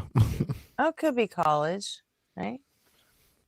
I'm not sure how college works. I was those supposed work on to divisions and shit, right? Yeah, I was supposed to run at a D1 school on like they can't call it a scholarship. They were going to award me quote unquote merit based aid. It was essentially a like full ride scholarship to run, but then the cancer came. But hey, like at least I didn't have to go run for a Christian college. That'll put a damper on your whole plans, huh? Yeah, instead I was eligible for enough like cancer survivorship scholarships to attend the state university. So I still barely had to pay for part of my college. Well, yeah. Listening to jeez, people like you and Tavo, like, I don't even feel right calling myself a cancer survivor. You know? Cancer is cancer is cancer. Yeah. I don't It really try to isn't, minimize though. anyone's story. It really isn't. You don't. It's not you minimizing anything, and Tavo would never do that either. It's just, I don't know, something I put on myself, not you. You guys didn't do it, but you guys went through a lot. Me, I had surgery once. That's it. No chemo, no radiation, just surgery. That's kind of the dice roll of it, though, isn't it? I mean, there was a chance that it could have gone a lot worse, and you were fortunate enough to avoid that. And like I'd be grateful if I were you, but I wouldn't think for a moment that like it wasn't or could have been like fucking horrible. Yeah. Well, with mine, they cut it super early because women have to have pap smears constantly, and and that's how they caught it. So one hysterectomy later, and it was in a week. They had me in the OR inside of a week, and that was it. So it doesn't feel like it, you know? Sure.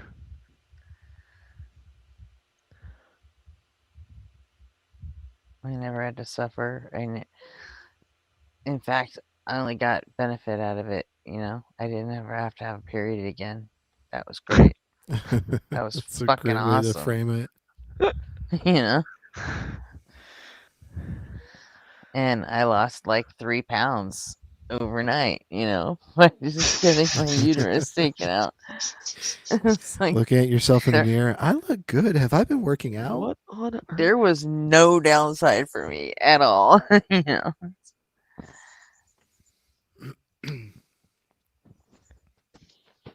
Yeah.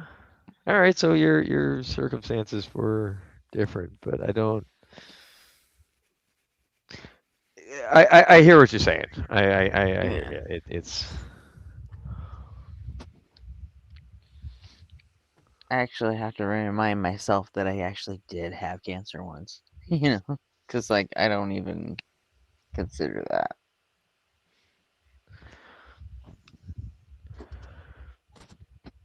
And but again, that's only because of the sound practice of frequent screenings, right? Early detection is the key because if it metastasizes, then Mm-hmm.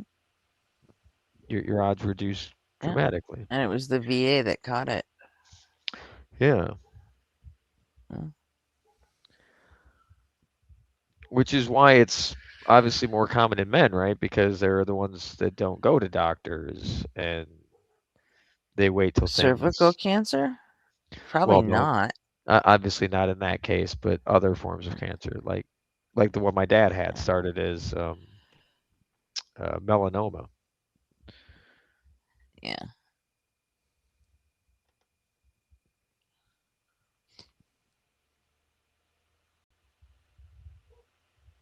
I just got lucky.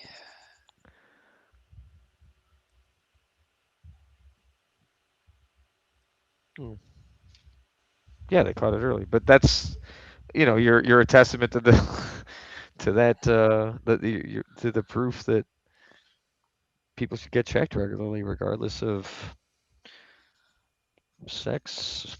Just I don't think go. I would have the strength of character to go through what like RP and Tavo did, though. You don't know until you're put into it, right? I don't know, RP, did you have some times where you were questioning your ability to get through it? I tried to kill myself twice. Okay. So I didn't even have the strength of character to Right. get through it. So let's be fair about that. Yeah, and it was when you were young, and I wouldn't have. Absolutely not. Well, I guess I'm, glad you're bad at something. Yeah. Me too.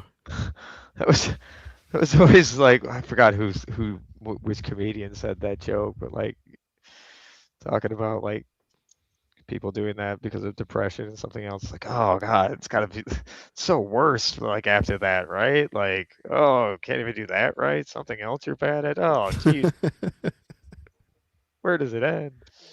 Clearly, it doesn't. It's just horrible. Obligation to my kids is the only reason I've bothered to survive anything that I have. Yeah, I have a feeling that's going to keep me going for a while. Oh yeah, it weighs heavy. Very heavy. So. Also, can you highlight Beard's comment? That's a funny joke.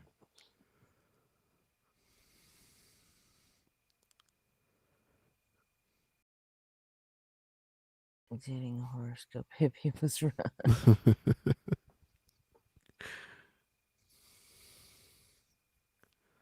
Thanks, JR. Fucking astrology. Jesus.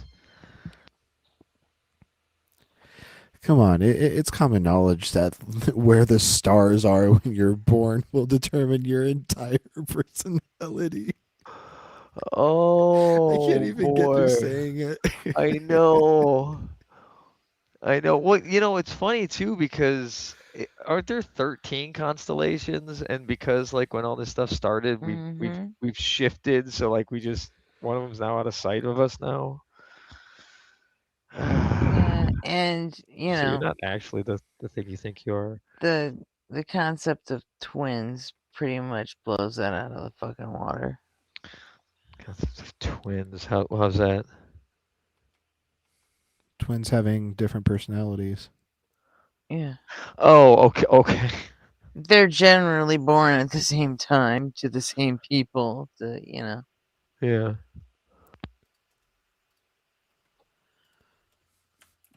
Twin studies are fascinating in psychology. Oh, they really are. Big time.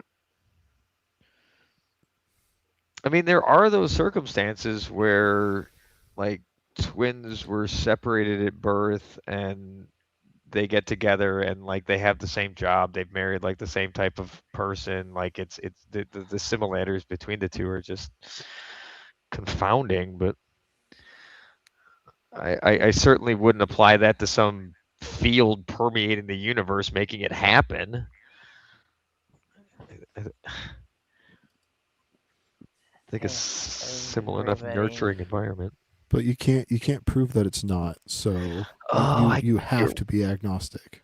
Damn it! I suppose that means the possibility of God exists, and it does, I suppose, but it's just 0.00000000000000000000, and like, because I'm not a scientist, I'm just gonna round off. Right, like I get why they don't, right? Because they've got the instruments that, like, I don't have those instruments. But if they get to a certain, like, if they get to 5 sigma, I'm just gonna round off for them, dude. I got you covered, guys. Don't worry about it. What do you mean you're not going to entertain 350,000 significant figures? Everybody loves a beautiful lie. They do. And they can shoehorn it in, because I always look at it as like wherever that possibility of uncertainty is there, right? That's where they want to shoehorn in their thing, right? But they don't realize that is a gap that only exists in the world of math, right? Like you couldn't squeeze a water molecule through that thing, right? It's watertight, right? You couldn't squeeze it's airtight, like it's hydrogen tight. That's how small the gap is, and you're trying to squeeze God through it, and it's fine. It's a good seal, even though there's a gap there. You can't tell.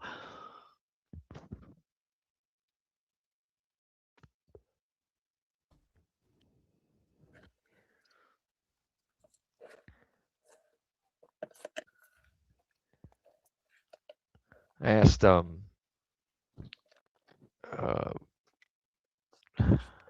I don't think it ever gave me the answer because there were a few dependencies that I couldn't provide for it. But like if you were to make a number line that showed 0 to 100, right? Like that's your probability. You got 0% chance, 100% chance, and you put like and you drew like a line where like 1 in 250 million, which is like the odds of winning the Powerball, right? How big would that graph have to be for you to be able to actually distinguish the line of 1 in 250 million from 0, right? Like that little gap right there. Oh yeah, I forgot to check my Powerball tickets. Good luck. You're really, really, really gonna need it. Not really. No, because you don't think you're gonna win. You're just doing it for fun. Well, I didn't really buy these. My husband just said, "Here, buy a Powerball ticket." Oh. All right. Is it at some high number? Yeah. It's like 999 million or something. Holy cow. That's a lot of money. And it's the like fact 3 that days ago, I don't know if anybody won it or not. You'd think there'd be like a hint in like how many times it rolls over before somebody wins sometimes that you're probably not going to win. But Everybody Ray, knows you they're either probably win not or going to you win. don't. There are only two options, so it has to be 50-50, right? Oh, God. Yeah, no. It's so close to 0, it might as well be 0. It's that's the problem. Oh, I don't know. Yeah, it's a silly person tax. How is it a problem? Because people don't understand how close to 0 it is, right? Like how close to 0 1 in 250 million is. I don't think they do because people play the fucking lottery. If they knew, they wouldn't fucking play the lottery. It's more about the rush of entertaining the idea than it is about like thinking you're actually going to win it. Okay. People don't Like- really buy the tickets thinking that they're going to win. Yeah, it's about the dopamine hit. Like you can spend $5 on a Powerball ticket, or $5 on like a half pint of vodka. Both are going to give you some jollies.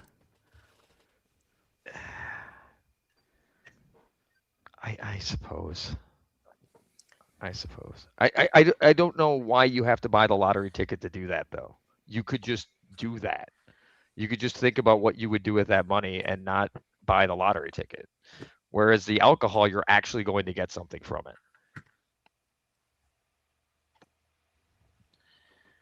I asked someone about that when she. What do you mean? The alcohol will get you fucked up. I mean, depends. Yeah, but the alcohol doesn't put the possibility of winning that much money in your head. But again, like you could just think about what you would do with that much money and have about the same chance of having that much money. Right? So why waste the money just to think that you have a chance when in reality you don't? Oh, because mathematically there's a chance? There's mathematically a chance that you come up with like the best business idea when you're, a little faded from the half pint. Right? That might happen. Yeah. You might just be uninhibited enough to put that idea out there and you hear it out loud and all of a sudden you're like, that might just work. If I won the lottery, only a handful of things would happen. I would pay off my house. I would fix up the shit around my house that needs fixing, like our busted ass garage door. And then I'd probably start a small company and then put the rest in like secure like investments.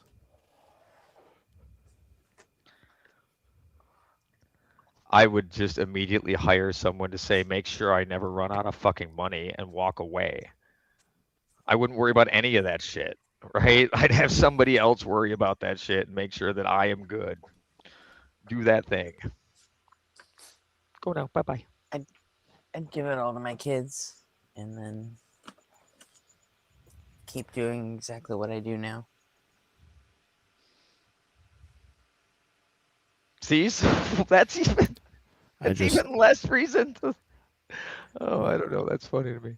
Starting my company is just an excuse to buy a fleet of lasers. Oh, there you go. A fleet of lasers. Yes. I always thought like it would be neat to like after a fireworks show use some type of laser apparatus to like put stuff up on all that smoke at the end. Start drawing stuff up there. But yeah, unfortunately, smoke wouldn't be uniform enough for it to be like a very coherent image. Yeah, like maybe doing like a drone swarm show in the haze would be kind of cool. That would be kind of cool. I was thinking if you could range it, right? Like if you could range like they do with atmospheric for telescopes, right? They just have a mirror that can move small amounts a lot quickly to remove atmospheric distortion. Could you do the same thing with something like a smoke type surface so that the beam length could be altered or the image could be altered to match the surface? I don't know. It would be like atmospheric distortion in reverse, right? Instead of removing it, you'd be taking it and using it to redirect the image onto it and make it look flat. I don't know. Probably wouldn't work. It's an interesting idea, but very novel use case because fireworks shows are already very novel. Yeah, they don't happen all the time, but like if you could immediately the first thought would be, well, advertising, right? Brought to you by Taco Bell on the smoke. Oh, jeez. No, Ray, you're doing the capitalism. I can't say I'm not a little evil. I mean, but like that's but anything but it's more like that's what a technology like that would be used for in our modern society, right? Like it's not you can't just think of the tech, you got to think how it's going to get monetized. How is this actually going to make money for somebody? Because Lord knows it would never work for the person who invents it to make money, because that's never how any of that works. Rarely does the person who invents something like see those rewards or get the full benefit of their efforts, their brilliance and innovation. But it's got to be funded by someone. Does it though?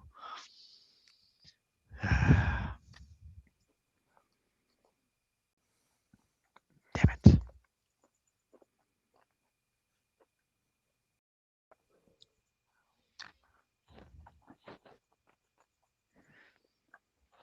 I had another train of thought, but derailed while it was boarding at the station.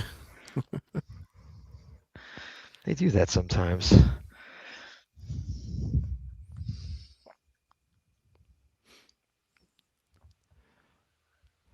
Speaking of trains derailing, there's this video, this comedy skit about the trolley problem, and the person misunderstanding the problem. And he's like, oh, well, when the train's halfway over the switch, just flip it so that like you're on both tracks and you solve the problem.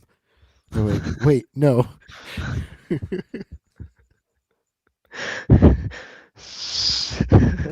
So that you can kill them all. Yep.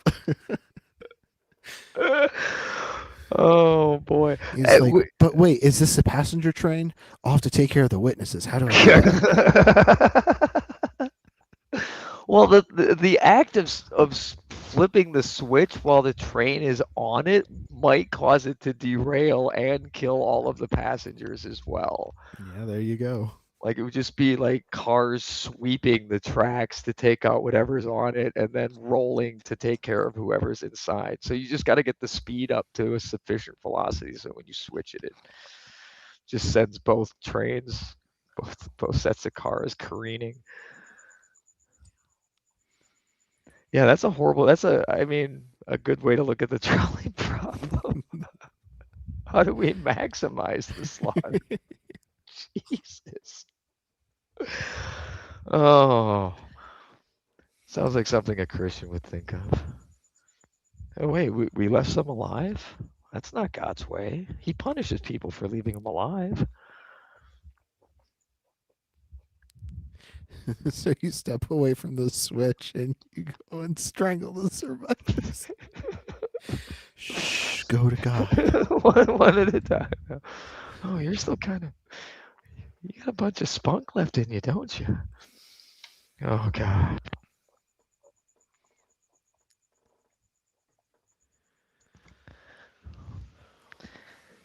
Yeah, it's a wild world in which people believe that stuff is in.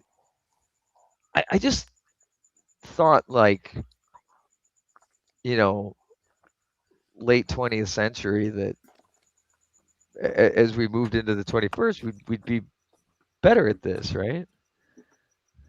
Better at what? Not believing in fairy tales?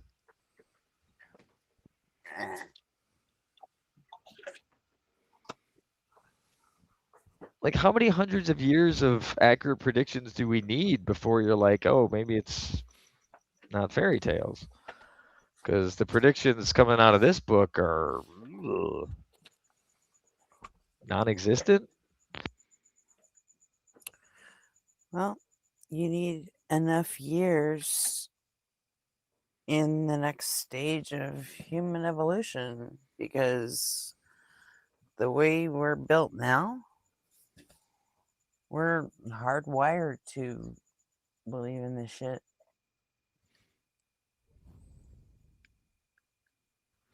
Yeah, it's the whole predator in the bushes.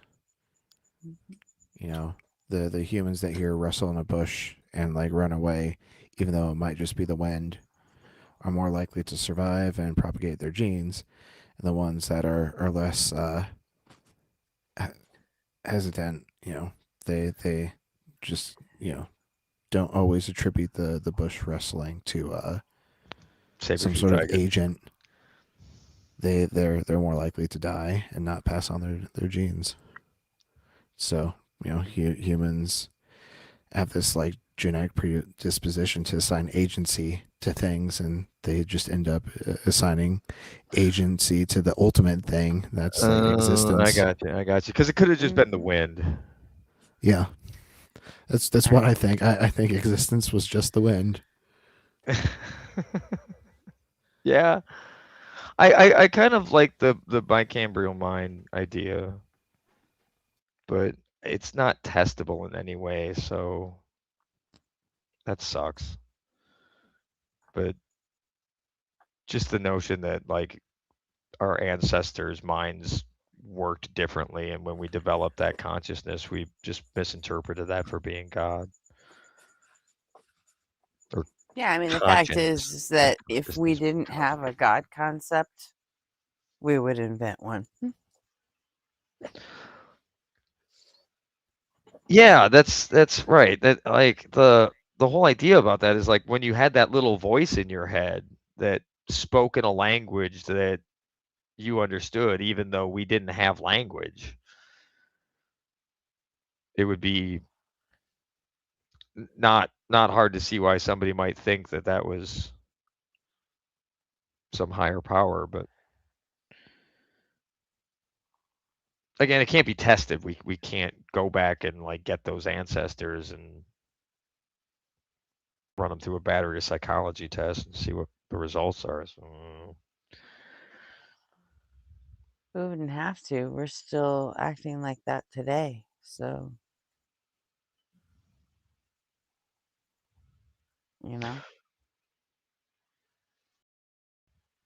Yeah. Well, I don't know so much if we necessarily think that let our conscience is the voice of God. I mean, there's probably some that mistake it for that. There's probably what hinges a lot of people to their belief is maybe that connection. But like that's not what from anyone I hear talking about it says. It's always something external. It's always,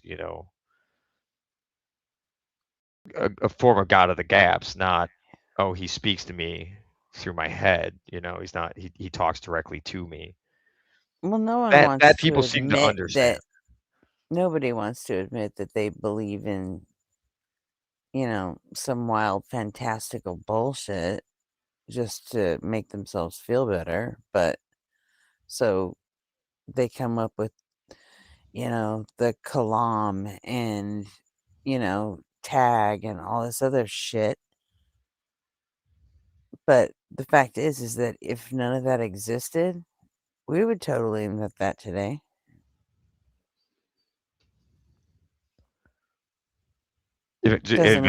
Doesn't mean everyone would fall for it. I mean, we're all falling for it now, but I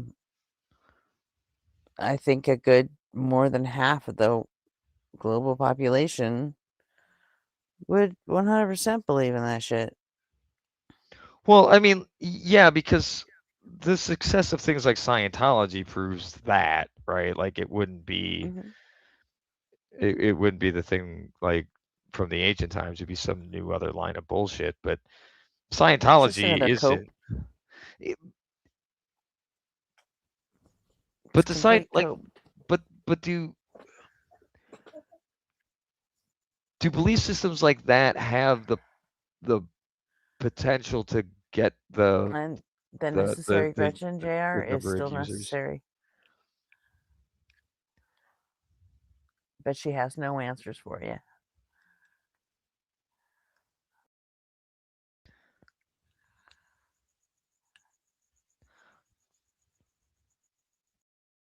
Like I don't know the demographics across it, or like how many, what Christianity's got the most, and then Islam second. Bunch Not of really things a after. difference anyway. If the increase in trend continues, Islam will actually overtake Christianity, I think, in a couple decades. Oh, that's got to make a bunch of white people scared. Yeah, it makes them so scared they want to start a Christian theocracy in the U.S. Yeah. Well, and that's not just the religion either. They're worried about all of it. They're paranoid about any non-white person. It's not just their religious belief. Ugh, fucking fools. Good luck stemming that tide. You come off as a bunch of assholes. No one wants to fuck you, They're and not then all all. of a sudden you fucking disappear of your own ignorance. Yeah, they're not all racist though. They're Christian nationalists. I mean, most of them are, but they're not. Yeah, I just looked up the rough numbers. It's about 2.4 billion Christians versus 2 billion Muslims. Oh, okay. Yeah, they're neck and neck for all intents and purposes. Huh. But like, what's the numbers on Scientology? I mean, like, how many have they got so far? And Only do you about really, 10,000 to 40,000 people. Okay. Whereas, like my single They denomination. just did it more strategically. Well, they targeted wealthy people, celebrities to. Right, exactly. To be ambassadors for it. And then Scientology built everything it's got on basically the, what do they call it? The Ben Franklin principle. You make them pay for it, and they're going to buy whatever you attempt to sell them next. Sure, you get them so sunk You into know it that. financially that they don't want Yeah. to be convinced that it's all bullshit. Well, no, it's not even just financially. It's you know what the Ben Franklin principle is? I don't think so. Isn't that what they call it?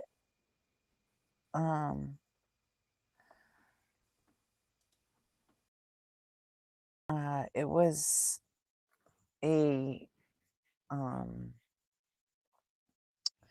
some book he wrote at like toward the end of his life or something.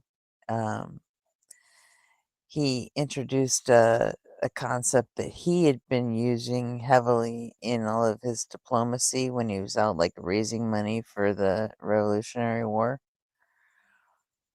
And he would just do little things at first, like you know, ask them to borrow a book, you know, something simple like that.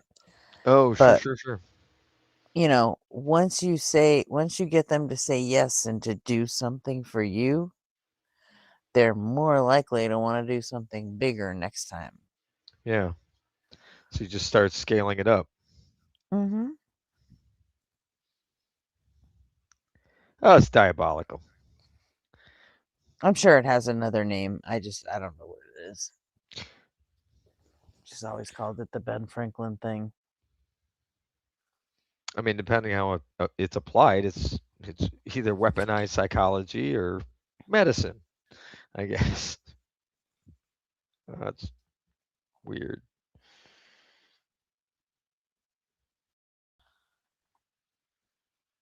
But in any case, right? Like, could you see something like that getting to the 2 billion number, right? Or does it The have to be Ben Franklin effect is what it's called. Oh. It's an effect in which a person likes someone more after doing them a favor.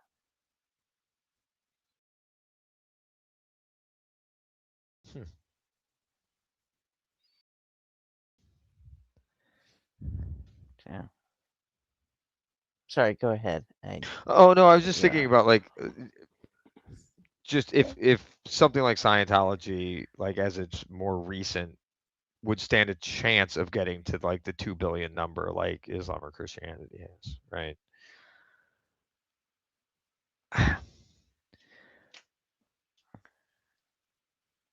I don't know if you could get that many people to believe that nonsense. But because Christianity, like the Abrahamic beliefs, have been so ingrained for so long and indoctrinated at such an early age, that's why they have the numbers that they have. It's just it's been spread so long through such a period of ignorance that it's hard to stop, like hard to remove it because of that. But Scientology is modern and like even the Mormons. Do you think the Mormons could get to like a 2 billion number with the with the stuff that they're if you look at Scientology and look what they actually believe, is it really that much crazier than Christianity? Oh no, they're all silly. I mean, I don't think it's any more crazy because it all refers to magic, and as soon as you step over into that realm, I think it's all on that same level. You're believing in fairy tales, so like the degree of fairy taleness, I how do you quantify that? Like spaceships that look like 707s is clearly crazier than talking snakes. Nah, they're both just silly. Not real things that happen. And you shouldn't believe that. But when you I think it's easier from the Abrahamic side of things because of the ancient nature of the text and just how that can be misconstrued or reinterpreted in all the ways that it has been versus something like Scientology, which is Like, where's going to be the Martin Luther of Scientology that comes out and says, L. Ron Hubbard didn't know what he was talking about. Z knew what, like where is this thing? Like, where is even the chance for it to branch? I don't think anything like a modern religion coming out today, like a modern ideology like that, would ever be able to get up to the numbers that something that like the Abrahamic ones have, or even the non-Abrahamic in some cases.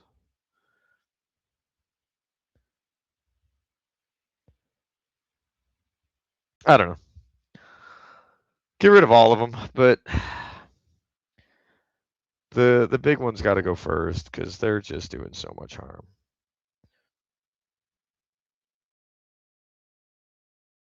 I mean, you added up what 4.4 billion people on a planet of 9, maybe 10. Do we know the numbers accurately? I thought we passed 8 recently. Let me double check that. I have a hard time like believing some of those estimates. It's 8.3. Yeah, it's a tough one. That's got to be underreported, right? With the way like people make these estimations, I wouldn't think so. I think they have like error checking measures in order to like understand the amount of potential unreported and factor that into the total.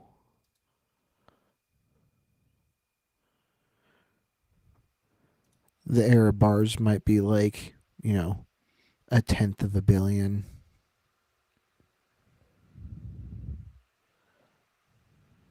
Do you think so? I just don't know how many like countries accurately like are our censuses. Like, I'm sure it's got to be based on census information, right?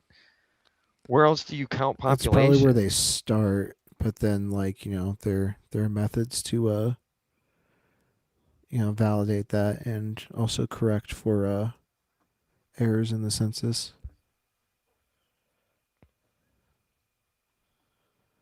I'm curious. I may have to look into that at some point. In any event, right? So it's still half the population is still under the belief of the same God, right? Despite the fact that they seem to hate each other, they both still believe in the same God. Still don't know how they can't overcome that hurdle.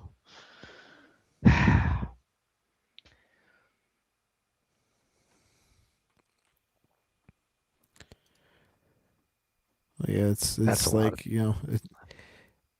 it's same but new. It's like the new improved God.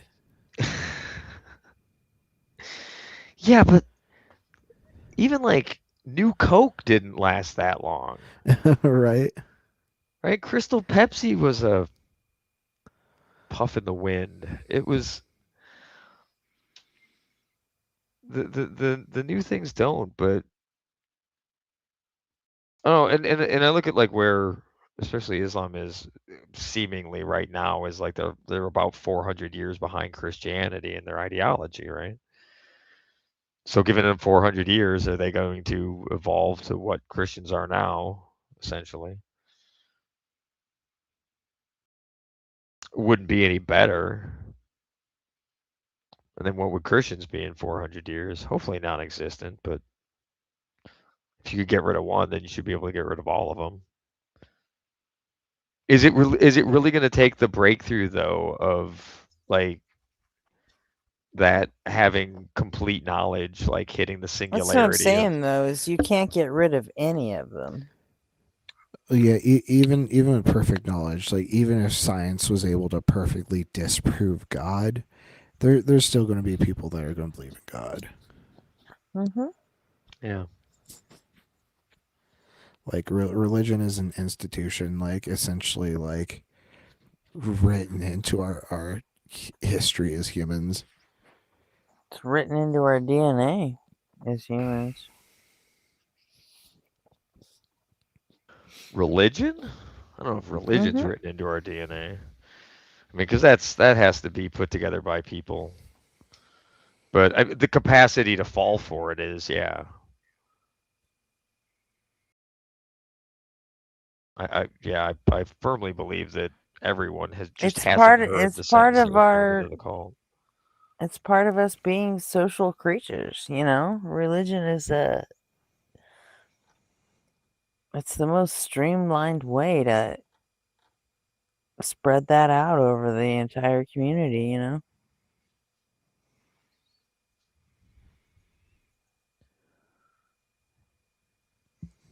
Well, yeah, as far as passing laws around and potential consequences for violating those laws, yeah, it's control through fear. Yeah. Keep your society together, but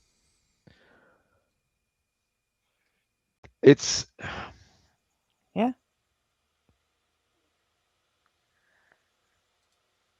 We don't need that to keep a society together anymore. We could use other things to do that. So it's just a Can matter you of demonstrate that? Well, no, because I don't think we've ever really given it a chance. Because again, half the planet believes in Because this our stuff. brains So. aren't wired that way.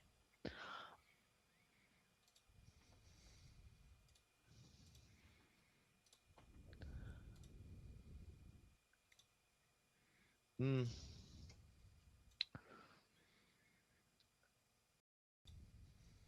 If it's simply a matter of brain wiring, if you didn't expose them to it, then why would people fall for it in the modern Somebody age? would make it up.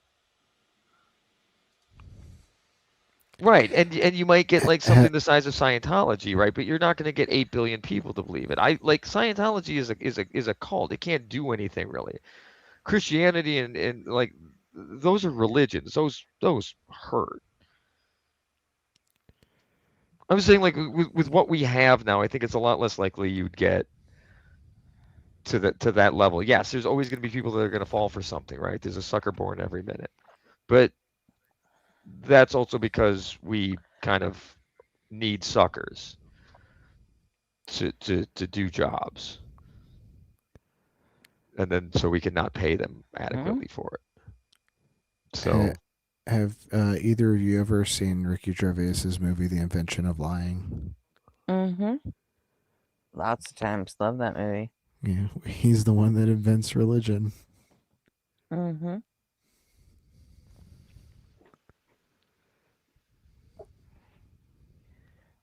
Well, that tracks.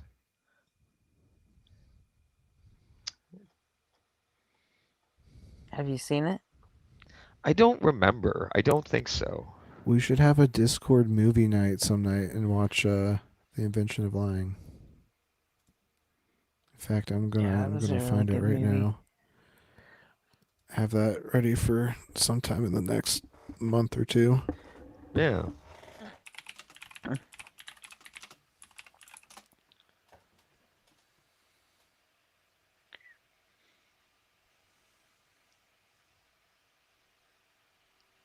No, I know what you're saying, Rich, and I agree. Like there are always going to be people selling lies and false hope and everything, and people are going to buy it because they're suffering and they need hope.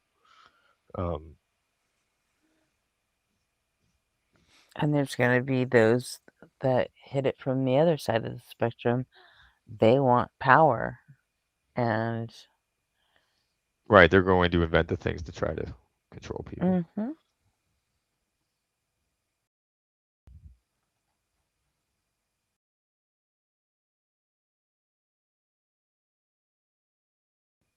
And you don't think adequate education could No. stifle the capacity for that to minimize its impact, to keep it small and keep us going forward? Okay. Yeah, minimization is possible, but not getting rid of it completely. Right. I don't. Again, like I don't want to live in fantasy world where I think that like, oh, bad things are never going to happen. Right? That's idiotic because they're clearly going to happen. But we let them happen for reasons that they shouldn't, and that's where like the whole idea of minimizing it is. It's not eliminating, but if the root cause of some of the problems is poverty, malnutrition, and shitty education. Those are fixable fucking problems. But I don't think those are the root causes.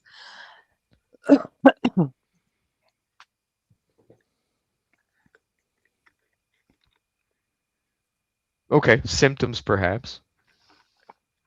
I think the root causes is the way that our brains are structured, and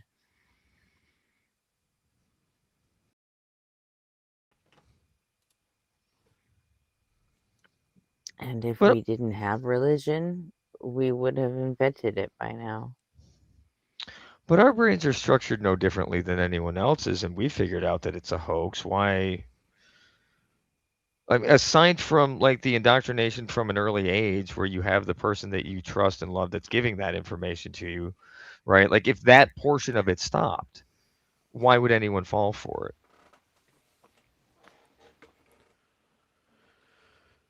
What do you mean if that portion stopped? What's Like if stopping? you weren't indoctrinating them, like if people weren't being indoctrinated into these faiths by their parents at a very early age, right? Mm-hmm. What would cause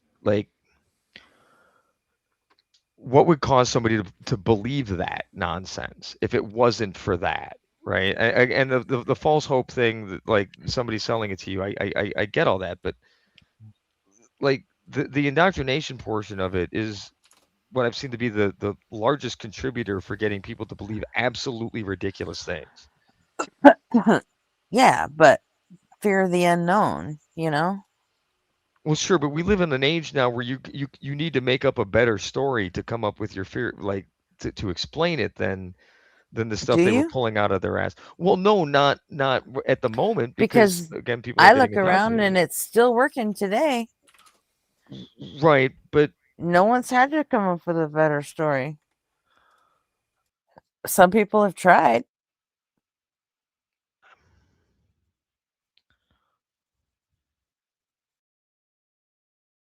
Yeah, it's just because the ancient one can be told by somebody convincing that someone's going to fall for it. But the ancient one is bullshit, and I don't think a new one could come along and have that effect. Not in that same way, because you're not going to get people to indoctrinate into it.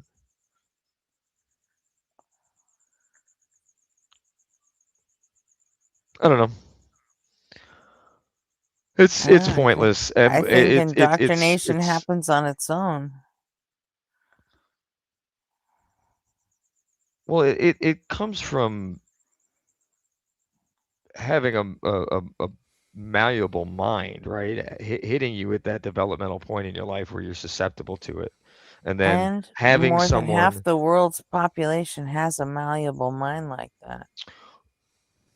Well, they all, like, I'd say they all do at some point. I'd say 100% of the population has a malleable mind at that point, at some point in their life. It's just, what did the people that were guiding that development subject them to?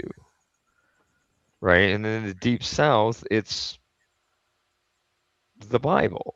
So that's what they're being subjected to. In other places, they're subjected to different things, and that's where they come out with it. That's what indoctrination is. No. I mean, like, you couldn't indoctrinate me now. There aren't. You're over 50, dude. I am now. Yes, as of today. So you're actually, I guess. You know, I don't think there are a whole lot of cases where indoctrination starts, you know, in middle age.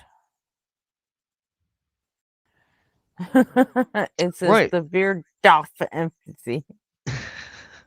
The veer doff empathy. Hi, veer doff empathy. Shouldn't that be the bear doff empathy? The bear. What up, bear? Hi, good morning. Happy Sunday. Hi, bear. It And is to you. Sunday. Happy Sunday. But that's my point, Gretchen, though, is like, right, it gets harder after a certain age to get somebody to fall for that shit, right? So like you don't have to protect them forever. At some point, you just got to protect them long enough that like it doesn't go off the rails after that. And you could slowly start to whittle But away you this infection that is can't. religion, and they won't pass it on to their kids because they realize that their parents were idiots and they believed in magic, and magic's not a thing. Well, But like you can't. the great mind George Bush once said, "There's an old saying in Tennessee. I know it's Texas, but it's probably Tennessee. It says, 'Fool me once, shame on you. Fool me twice, you can't get fooled again.'" Can't get fooled again.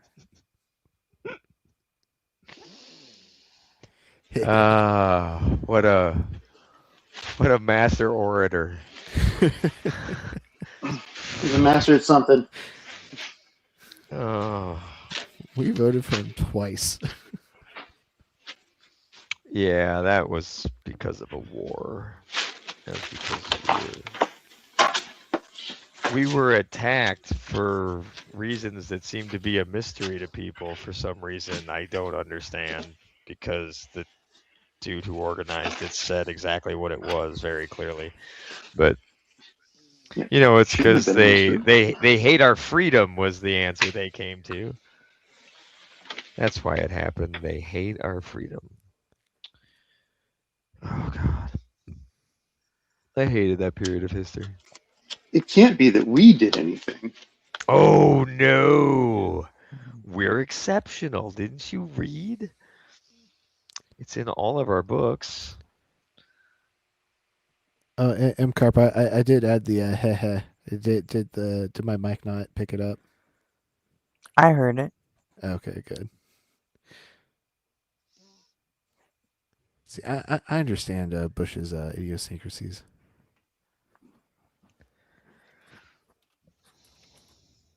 That alone was sad enough, because wasn't there one before him too? Oh yeah, that's right, there was. It almost makes it look like it's a dynasty Nepotism? or some form of yes, yeah, right there, yeah, nepotism, 100%. It just so That's not happened. nepotism. Well, it just so happened both of those, you know, that family and the concerns at the time were about oil, and can't imagine why that would bring oil magnates into the presidency. It had nothing to do with enriching themselves. To be fair, the oil magnates were in the White House long before either Bush. Mm-hmm.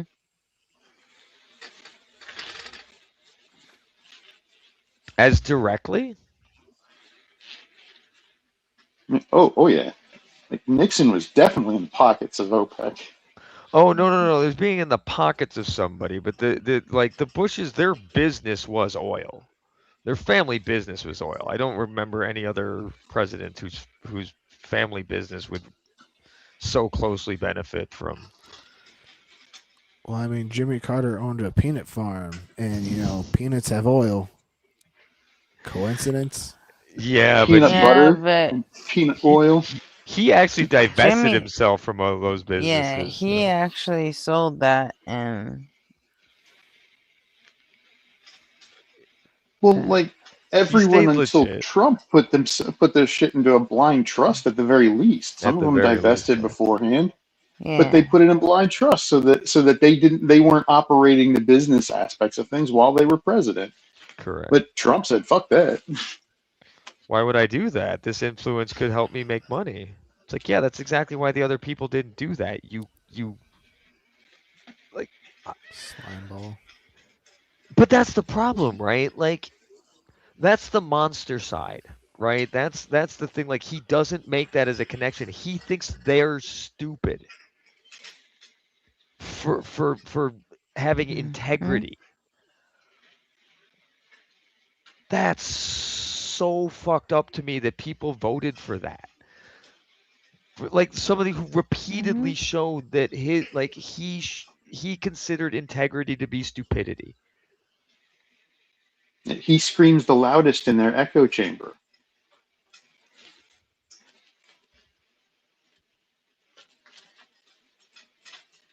like it just makes me wonder, how could I respect somebody if that's what they vote for? If like that's like, do you interpret it that way? Do you think having integrity is paramount to like weakness or something? Fuck.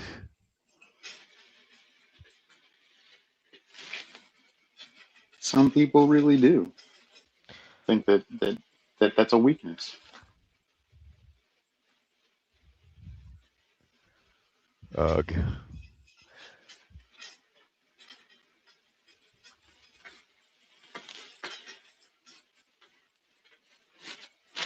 I suppose there's still a significant portion of the population that thinks that whole might makes right thing. I mean, and purely just in the physical sense, right? Not in, they don't even consider like intellectual might. They don't understand what intelligence is. Well, that's not might to them. Right, exactly. Which the irony there is, the people who are smart can hurt you way more than the people who are strong. Yeah. The strong person And will in never way get different close to a ways. person that's smart. You've been trapped in a man trap for a week before the smart person even thought about looking at you.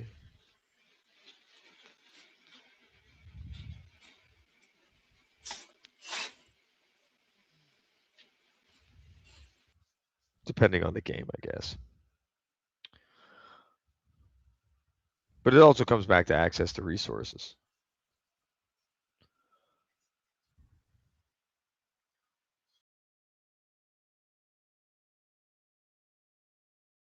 That thing keeping people down and driving them into that false hope. Conveniently provided by their parents who were put down and sold false hope. It's so unfortunate when all of those massive resources go to people who are just dumb as a brick. Mm-hmm. And they don't want to be smarter. They don't want to educate themselves. That's the big problem. No, I want to be respect the people. happier. Yeah, I respect people who may not be, have the brain power, but they try. I really do respect that. I respect anybody who tries to learn. It's the people who are like, I'm not going to learn nothing. Like, that's deliberately ignorant. And those are the Trump voters. Or can't accept the possibility that the answer that they've attained is wrong. Right? They're so certain that they've heard all of the information on something, so they can't possibly be convinced otherwise. Despite the fact that their knowledge is probably superficial and it's probably far more nuanced and complicated, and there's probably a science devoted to the thing that they're talking about that they've never even heard of. There's a word with an ology at the end of it that it would be the thing they should have studied to know the thing that they're talking about. Plantology. Plantology. Well, they study astrology, so they know everything. Oh, there's another ology. God damn those ologies. They slip their fucking... they're like isms. I don't believe in isms. I just believe in me. Well, one of the problems is that we're never fighting just like one idea or one belief. It's always an entire schema. It's 100 beliefs that are all linked in together that reinforce each other. Now, that's why it's called deconstruction, right? Like, you have to break down all of the ideas and the surrounding. You have to break the schema down and rebuild. Well, it's interesting though, because there are conflicts in those, right? Like, we wouldn't have all those sects of Christianity if there weren't disagreements throughout the entire thing. We wouldn't like we wouldn't have 3 major Abrahamic religions if it wasn't for the fact that they couldn't so I would think just using that as evidence for how could any of this be right when nobody can fucking agree on it, would take you down the path of, oh, this is just fucking myths and magic. Yeah, but you're forgetting one important part. People can't see obvious things? It makes you It makes them feel good. Feels good. I guess. There's other ways to feel good. No. There's nothing more important than feeling good. Yeah. I agree. And what will make me feel really good right now is getting some sleep. So I'm gonna jump off now. I'm starting to nod off. Well, Okay. get some good rest, Arby. Thanks, y'all. Sleep until you See ya, have to wake up. Yep. Night Gretchen, night Ray, night Beard, Night Arby. night chat. I'll catch you in the next one.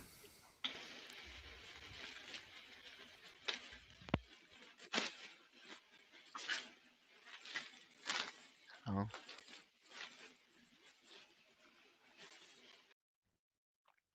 But it's a lot easier to make people feel good when you're just engaging them emotionally and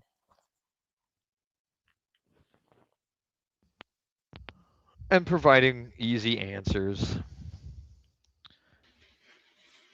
Yeah, but we also build those schemas up from an early age. Yeah, if not providing easy answers, just providing impossible answers that cannot be questioned. And it's the thing, asking questions is a skill.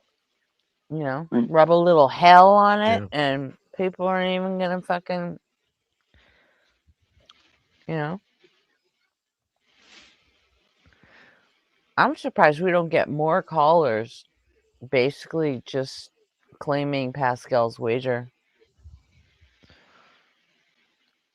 Oh yeah, that's seems like a pretty easy one for people to succumb to if they don't scrutinize it very far.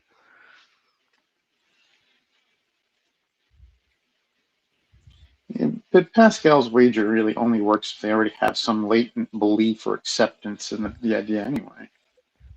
Yeah. It's just act as if isn't a belief. Right. Yeah, because the whole thing is based on, even if it's not mine, it's one of them, like, believe in something, right? Mm-hmm. You're better off doing this than not. It's like, oh, that's. But it's an out of the box, you know, turnkey function. You know, it's easy. Yeah, it Yeah, doesn't take right, any great right. Yeah. skill or understanding. You just Right. You don't have to do a lot of research like in the fine-tuning argument where you need to know some numbers and stuff. You need to be able to like demonstrate in some way that these things are impressive in their precision or like but what is that? I mean, exactly. It's just yeah, you have to know a lot more to argue that than just saying you're better off believing than not. Uh-huh. And hell? No, thank you. I mean, what's an easier call than that? Yeah. yeah, it's all about controlling the masses, though. Mm-hmm.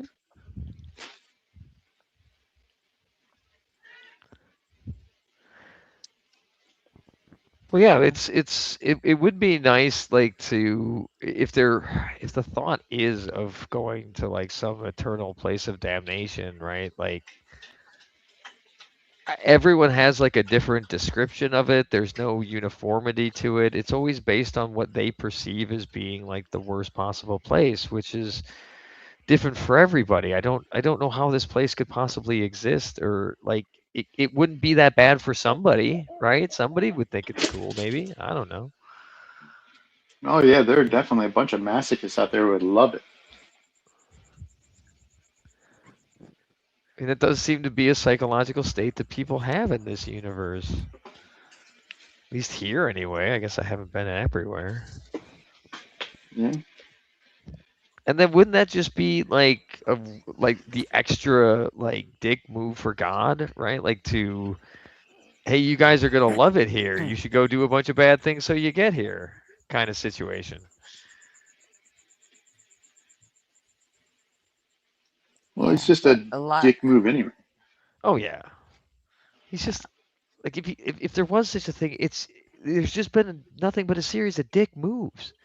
Why would anyone want to worship that? Because they're told from an early age that it's real. Right. And a lot of the times it's so insidious because they're told from an early age that it's real and that it loves them and it is pure love, and they don't get hit with "you're going to hell" until they're a little bit older, and they've already solidified a belief in it. And then they accept it again because they don't have any priors. It just becomes accepted. Right. Well, and they're told by people that they trust implicitly. Yeah, you have no other choice, right? You're not going to hear anything else unless there's an education system that steps in at an early age and like keeps that shit in check.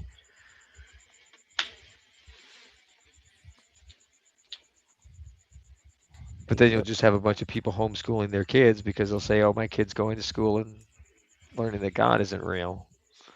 We already have that. Yeah.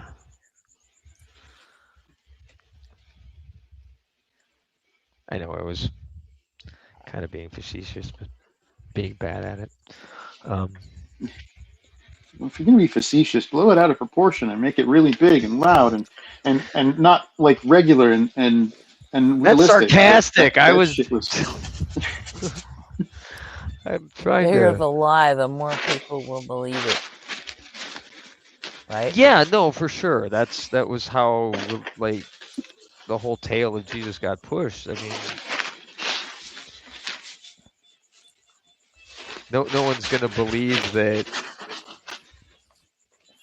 he swam really fast or whatever. He walked on water, right? That's gonna make people's eyes drop. They're gonna remember that story.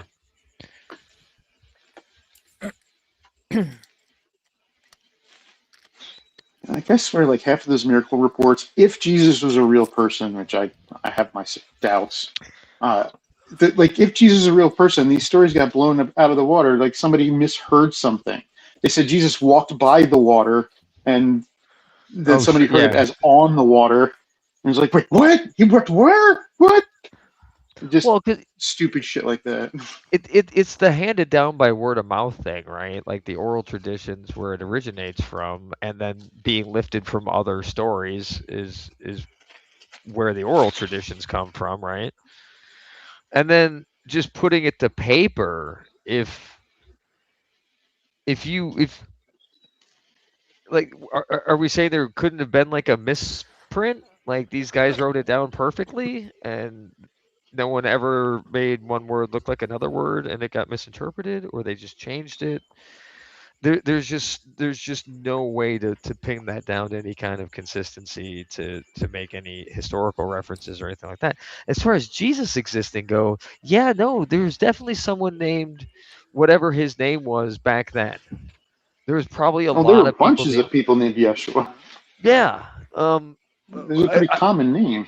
I'd be willing to bet some of them got crucified. Some of them were probably dicks. So, yeah, those facts are probably just facts because that's what was happening, like at the time. So, like, if that's the basis of which you're going to pull your story from, it's pretty easy to say that happened because it probably did. It's just everything else that you glom onto it is the fuck. No.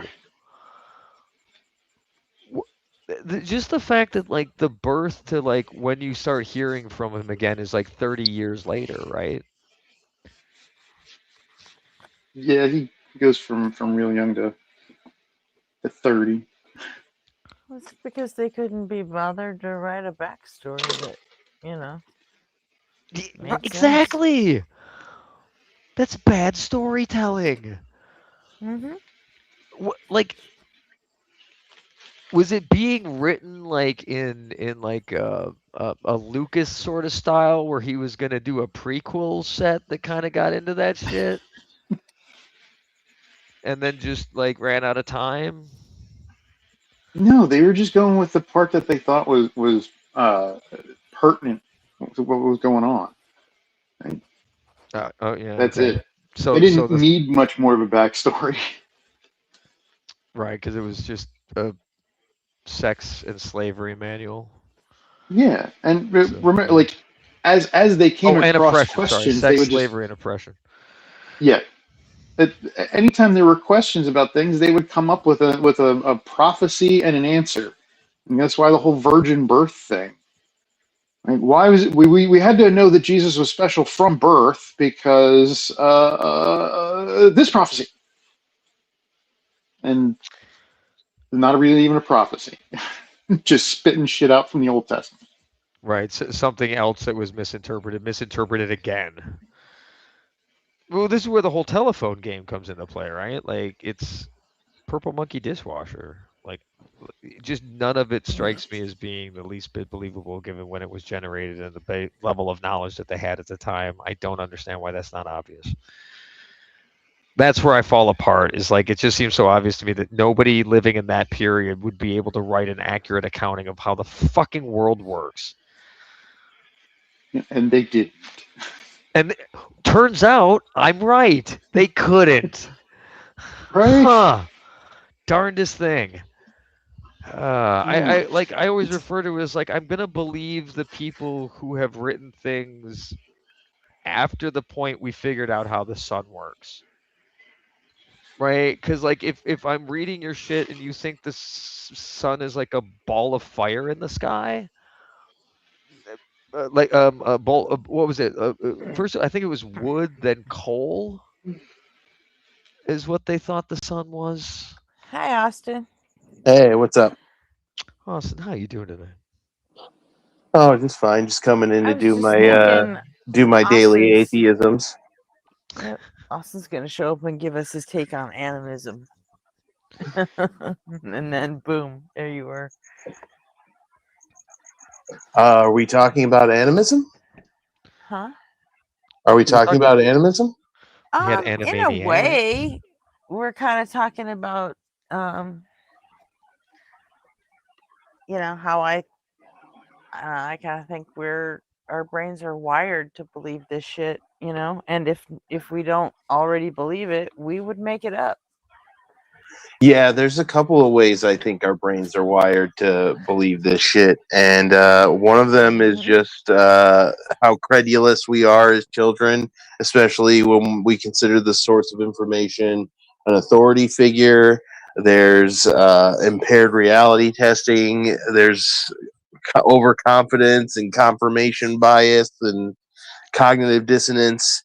In fact, there's really strong social science to suggest that the entire difference between religious and non-religious people is just a more sophisticated part of the brain that deals with cognitive dissonance. It's called the anterior cingulate cortex, and it's like near the middle of the back of the brain, and it's really central for navigating cognitive dissonance. Some people are capable of experiencing cognitive dissonance and then they change their views as a result of it.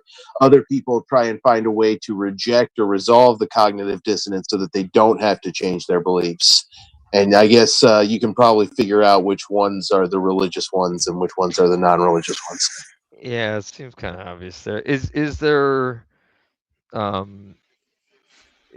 any, like, I guess the question would be like, any way to detect? Is it like a size thing, or I mean, size, I guess, being relative to like the number of neurons? I think it's typical like electrode measurement type stuff. They're just measuring activity levels.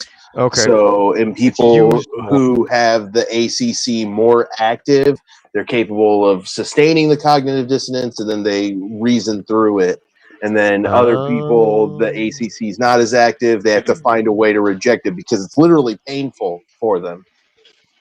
Like it activates the same part of the brain that our pain experience. Right. Yeah, this contradiction must end.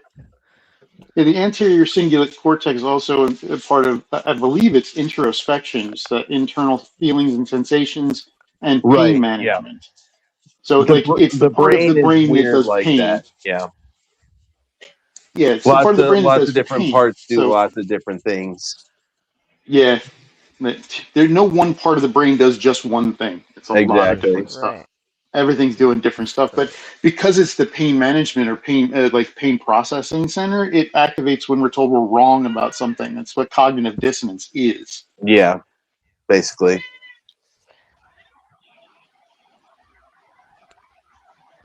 Well, that's interesting though, because that creates the ability for, yeah, I guess the crossover states of, like, if these things are doing multiple things, then what would influence one would then have an impact on the other aspect of what that thing, that organelle does, right? And it's all of those different parts of Our the brain working brains together. look exactly like what you would expect if they evolved through random mutations being clutched together by natural selection. And Yeah, that makes sense. So it can break pretty easily. Yeah. But it Being can made also in the be perfect weirdly image of God. resilient. Being made in the perfect image of God does not explain ADHD. No. Yeah, that's a. Or maybe it does. Wait. Think about it. Yeah, pretty sure Yahweh had ADHD. Yeah, that would make sense. No, I know a lot of religious people subscribe to the theory of intelligent design. I personally subscribe to the theory of idiotic design. There was an absolute moron that built all these things, and as a result, the source of energy that makes life possible on the planet is also giving us cancer wholesale. Yeah, they found the carny with the fewest tooth to start the ride. Right. If it was designed, it definitely was designed by a moron. Yeah.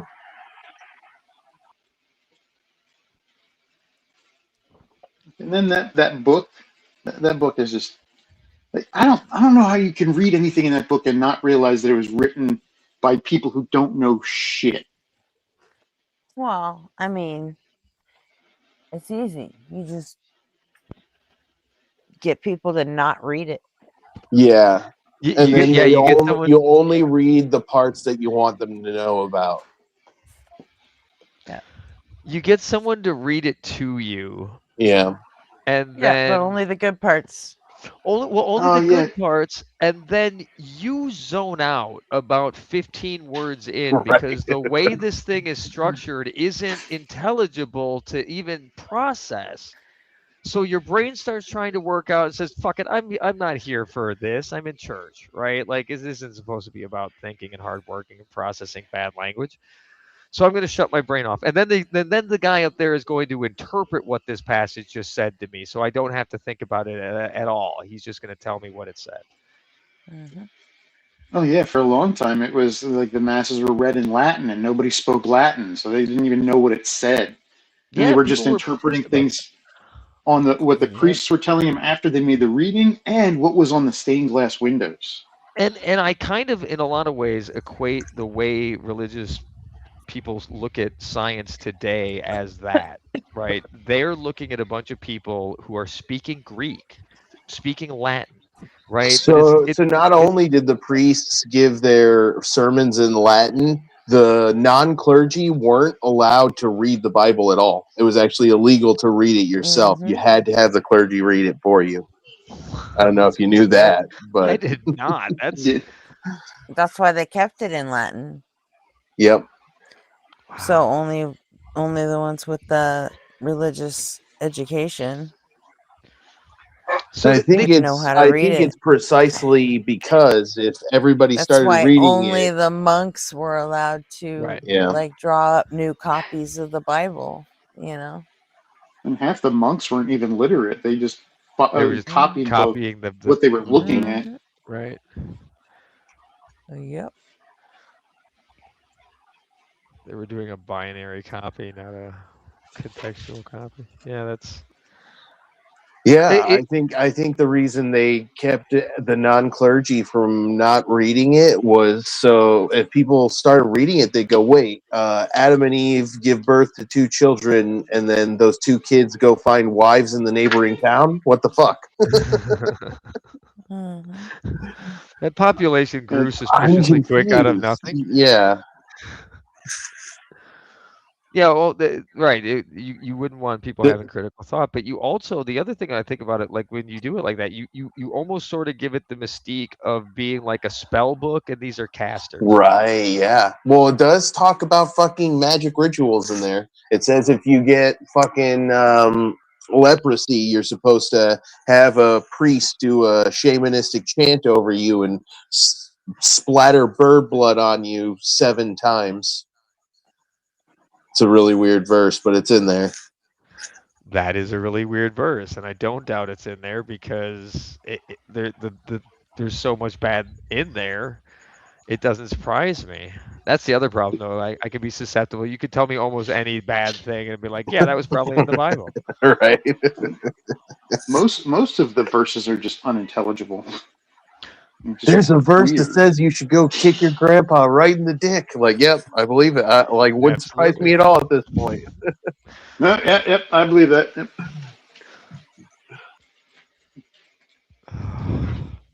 Yeah, the bird blood leprosy one is weird. It says you gotta get 2 birds, and then 1 bird is for the ritual, and the other bird you sacrifice it. You use the sacrificed bird's blood, and you mix it with some holy water, and you splatter the mixture on the leprosy affected person. It's fucking weird. That's totally like you're gathering the components to cast a spell. 100%. That's why people didn't want you playing D&D, Yeah. because they would see, like, they were afraid kids would see, wait, this looks a lot, the whole cleric class seems Yeah. a lot like the fucking Yeah. Oh man.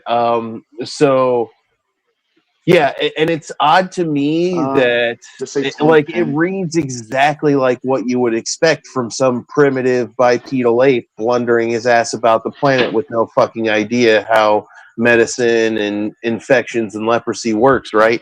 It definitely doesn't seem like something the god of the universe would inspire. He would probably know that flicking a mixture of bird blood and water on somebody does absolutely fucking nothing to help with leprosy, but I guess that's just me. I mean, it could just make everything else worse too, right? Yeah. Like, oh, now, not only did you have leprosy, now you've got the infection that came in from Right. whatever, like somebody just. Yeah. And now you got the bird flu too. Blood's not exactly sanitary. Yeah. No, it's the Bible is very full of scientific absurdity, and that's why I like the science angle when it comes to like refuting religion and Christianity in America.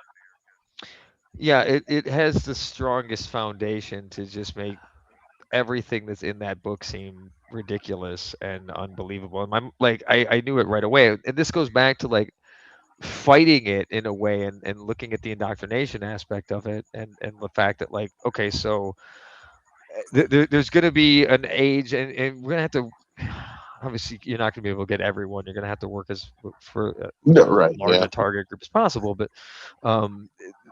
there's an age point where the skepticism should be strong enough that it shouldn't fall back into a belief in magic and fairy tales, unless some horrible tragedy hits and someone sells them the false hope that's going to push them in that direction. Hopefully that doesn't happen, and the structures are in place to prevent that, right? This goes back to like minimizing harm and producing the best society, and how we should run our governments and our countries and all of this shit, right?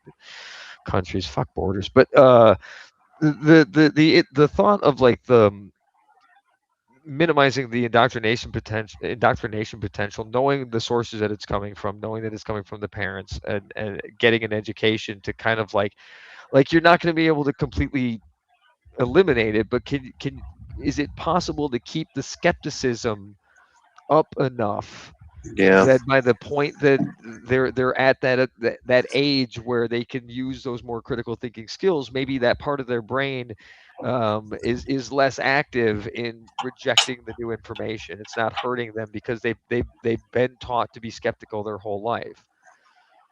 Yeah, it's very common experience, almost to the point of stereotype, that kids get raised in religious households that tell them the Earth is 6,000 years old and evolution's a lie and there's no evidence to support it. And they go off to college and take a biology course for the first fucking time ever, and find out just how full of shit their parents are. And they start to wonder if the entire religion was a part of the deception. They ask how much of it was all a big giant lie, and I know that's such a common story because I'm one of them. So you know, my thought here though is like, rather than run the risk of like having to wait to that point in your life before you realize that your parents were full of shit, why aren't like wouldn't it be easier if you just sort of like slowly introduce to them through the education system that don't trust your parents? They love you, they care about you, they want to do their best, but like they're probably idiots, right? They don't know everything, they can't know everything, we know too much. Whatever they're doing in their lives, they're doing it to protect you and keep you safe, and they love you to death. That is, don't ever question that. But like when they start talking to you about like how the world works, they don't know shit. so my experience with education is that schools get it from both sides of the political aisle. They get it from the right because they teach things like Spanish and actual American history and like civil rights and stuff like that. And they get it from the left because they transmit the dominant culture, and they also teach patriotism and nationalism and all that shit too. So the schools, I think, are just fucked. Like you can't do anything in them because any change will cause both sides to freak out generally. And it drives me insane because I see that there's so much need for change and improvement in our educational system. And it's not going to happen with the current administration. You can just put that on the back burner until we get the fucking orange fascist out of office. So Then we're not good. Then that's my biggest concern, is that like even after he's gone, it's not going to be prioritized, and even after that, yeah. it's not going to be prioritized. Like I don't know when it's going to be prioritized, and unless it's after there's Not. been some major event. Right? Okay. I'll tell you a way it can be prioritized is if you yourself start getting involved with your local Dems, and then before you know it, they'll probably be begging you to run for office because that's how desperately people are needed for the Democratic Party in America. But how in this country? Yeah, How I don't know likely is how it for an likely it is for an atheist. Yeah, I'm in your brain. Okay, I understand Yeah, completely, and it's this is always why I'm not running either. But there's got to be that generation that runs knowing that they don't have as good of a chance for future generations that will have a chance. And we have had some atheist politicians actually make it in now. And I think it's possible. You just have to be acutely aware. Yeah, there's been a handful. California in Congress is probably or the the only Senate? place. No. You just have to- Until we started electing them to the Senate and the House, they don't even count. Well, you at have to state be levels, they aware can make of a the difference stereotypes somewhere. that exists about atheists among the electorate, and you'll have to aggressively counter those as well as having an actual policy plan. And those are Well, we're things not like talking about the electorate, though. We're talking Yeah. about elected officials. And No. I understand. I was talking about if you want atheists to get elected. And the main problem is people think atheists have no morals. And obviously that's bullshit. they would I think sooner elect a Muslim than an atheist. I think atheists typically have better morals than Christians, ironically, but that is the public perception, and it's not by accident. There's been a lot of effort put into making it so that is the perception. fuck, I hear it about evolution all the time. Evolution means you're just a fucking ape and you have no goddamn morals, and on and on and on. Drives me insane. Yeah, those two things just seem to be joined at the hip for some reason. Why And are that's there still monkeys? Yeah.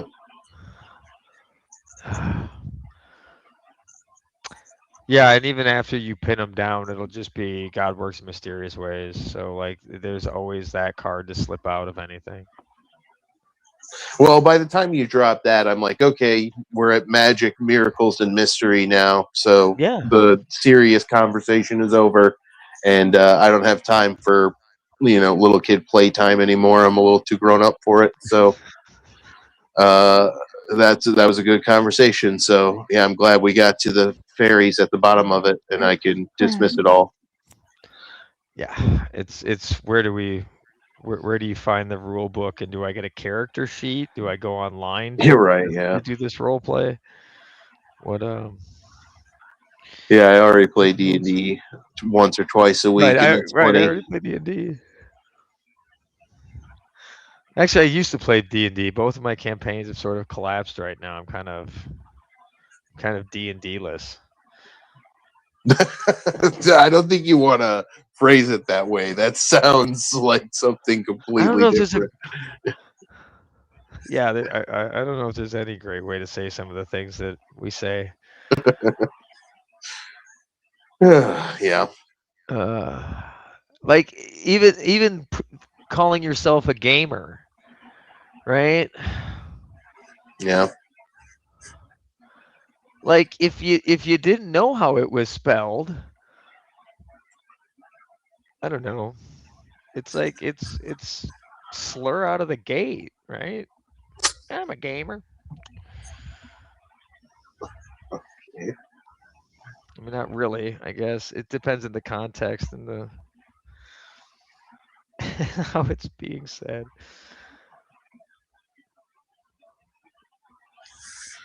Did you guys get any theists tonight? I saw J Money came up after I left last night.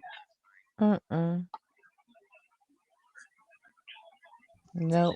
He's one of the weaknesses to the scientific approach. Somebody whose deity is so vague and exists only in these super tiny, minute pockets of ignorance.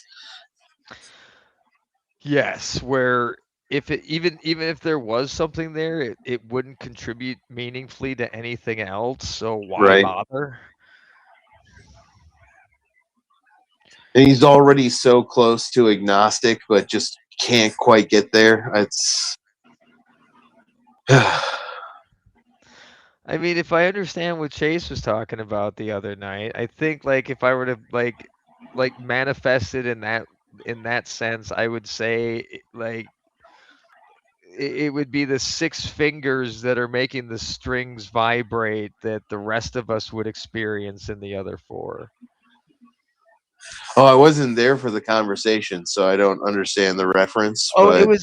like it goes back to like how and I'm probably gonna butcher this, but how like the additional dimensions in like the 10-dimensional current like running thought, how those like the 6 dimensions are where like the directions of those dimensions are the directions in which the string vibrates, and then that vibration of the string in those 6-dimensional directions it then manifests itself as a type of particle in the 4 dimensions in which we live. Yeah. Right. So then like the closest thing then like to what the supreme deity might be doing is like his fingers are making the strings vibrate. Right. Yeah, he's chopping it up on the guitar of the universe. He's playing a fucking tasty ass lick. Right. Lots of pinched harmonics and double finger tapping. Oh, arpeggios all over the place. Yeah, he shreds, dude. He taught Slash. Wunderschlauch. Yeah. But again, it's you still would then have to take it to, well, what mechanism is that using to make that happen, right? Why would there need to be that mechanism at all to make that happen? Yeah, that, and I just look at the general trend of back when we didn't know about the weather cycle, we were claiming that lightning and thunder were caused by beings up in the sky. And obviously, we all know that's bullshit now. And that's just the general trend. We used to think things like, Wait, you're saying Thor's not real? yep, he's not real. Sorry, hate to break it to you. And then there's things like, the way we used to think that mental distress and disease were caused by things like curses, ghosts, and demons, and devilish possession and whatnot. And now we know that they're things like germs and psychosomatic issues and neurological issues. Yes, schizophrenia. Yeah, sleep paralysis. I imagine it was really crazy being human with sleep paralysis back before science was a thing, and that sleep paralysis demon was very real to you in a way that people who suffer from sleep paralysis now, their sleep paralysis It's really demon crazy having sleep paralysis now. Yeah, it's really crazy. But There's at people who least you still know believe that's it's not a demons. real fucking demon. Like, Well, think about how less scary the world is now because of that, right? Like they used to literally put bells and strings down into the coffin because people were afraid of being buried alive.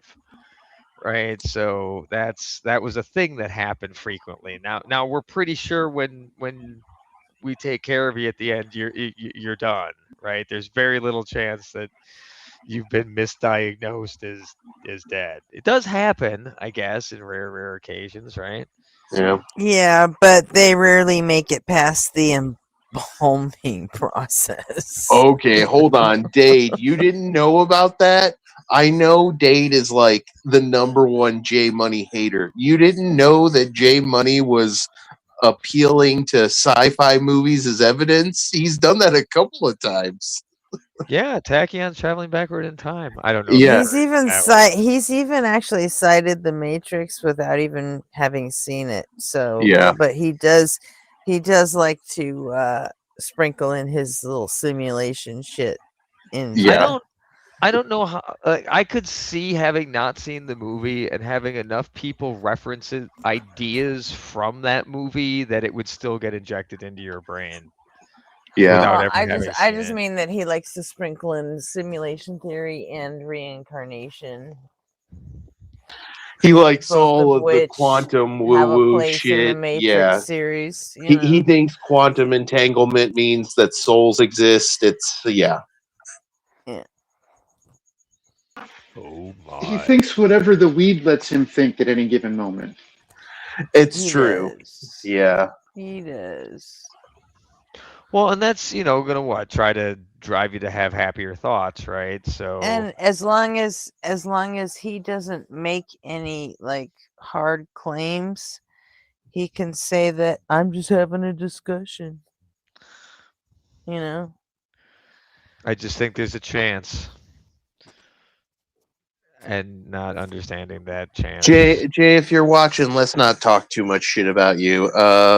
Without you here, you know we love you, and we critique you because I don't want to consider talk you a too much friend. shit when he is here, so If he's watching, Jay, feel free to come up. Let's talk. Yeah, no, like I've given up on changing his mind because it is too malleable to. yeah, you can't change his argue. mind, and also he's not putting himself in a position where you can. He lets you know up front that you can't change his mind. Well, Trying to change his mind is like Yeah. trying to catch a greased up pig. The last time I asked him about it, he said, "If you want to like cure trying to me of catch my a cloud and pin Christianity, it down." you gotta kill me." I'm like, "Geez, Jay, I don't want to do that. That's a little intense." Right? Yeah, Because yeah. He's he like knows greased that up that's deaf where guy the from Family Guy. How do you solve a problem like J Money? that's where the answer truly How do comes you from, catch though, 'em? right? Like, I mean, like you can know ahead of time if you like look to the back of the book, but if you don't look to the back of Takeaways the later. book, you can just say, well, nobody knows until they find out. And that just goes to the question of the afterlife, not so much as like, is Well, there that's some his stock and being? trade right there, is that Right. nobody ever knows until they find out. And he, as long as he doesn't make a claim either way, he doesn't Yes. ever have to be wrong. Yep. But of course, at the he same time, disagrees when I characterize it like that, but I'm sure He can because disagree all he wants. He's going to be wrong in that disagreement.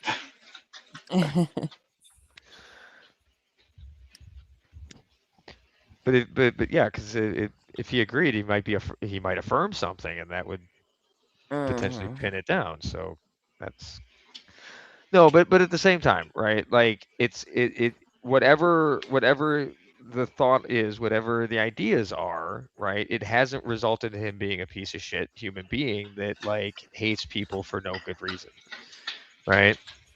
So it there's no harm. No harm, no foul, right? Like bigger fish to fry. There's people promoting genuinely dangerous things out there. So I don't give a shit. Jay can believe whatever the fuck he wants to believe. I ain't gonna talk him out of it. I ain't even gonna try. Don't care. He's not hurting anyone. He's going to believe what he believes. Yeah. But as far as like how to treat other human beings, he's decent to them. So yeah. Why would I want to change it like somebody who's found a way to be a decent human being? I don't understand sometimes how people do that, but if you make it, they're fucking awesome. he just, I don't know. He lets people debate him while claiming that he's not debating anybody. And well, I think that's kind of like the nature of people of atheists that want to try to bring people over to that side, though, because he still professes a belief in a higher power. Well, it's not just atheists to do it. Come on. Well, no, some atheists don't care. It's not only atheists. No, there's people that are trying to pull him in other directions But too. There are people when trying you to say, well, why don't you think it's Jesus? It could be Jesus. But when right? you come up on a panel like this and say, "Oh, I'm not here to debate you," well, then what the fuck are you doing here? Because everyone here is here to debate you. Yeah. Right. It's either you're here to prove It's a us to little, believe what you think, or disingenuous, is all I'm saying. Gretchen, I think he works as a foil, and I think he does it partly because there's some part of him that's curious, some part of him that sees the problems and is trying to resolve the cracks. I think You think? I think it would be I fun don't. to hook up some electrodes and measure his ACC activity. Don't you think? I don't know. Well, I think it would be fun to measure most people's brain activity. So that's just me. that I'm gonna grant that. That's I mean, probably measuring brain activity is a fun thing to do. there's measuring it and then there's knowing what it says, right? Like I don't want to take a measurement of something and just see a bunch of numbers and be like, huh. Yeah. Right. But that's why you learn how to read the results. Right. Oh, I'm sure that's or you have an AI do it for you. now there you're talking about something that has potential for no harm at all. Yep. That could only go well. Oh yeah, no problem. AI definitely hasn't learned to evolve around the limitations we put on it several times. Well, that's because we give it conflicting messages on the quote unquote limitations. It does not understand what a limitation is. That is what we are defining it as trying to be to it. it is also given other directives that may or may not conflict with that whole thing that you tried to put into, like, it's just, they're insanely complicated. They work in ways that people don't understand. And I'm tired of having the conversation with people who don't understand how they work, because they're very often wrong about how they're going to be good at some things and bad at other things. It's just frustrating. Oh yeah. But again, I it's another mean, science, right? It's another thing. It's another incredibly complicated field that requires very, very smart people to know a lot about things that most people do not understand, especially when it comes to AIs in general, because they're dealing with a lot of statistical math. And yeah, that's an insane already the amount of hard math. shit. Yeah. If you're somebody who doesn't know Chebyshev's inequality like the back of your hand, you'll probably be in deep water. Yeah, I have no clue what that is.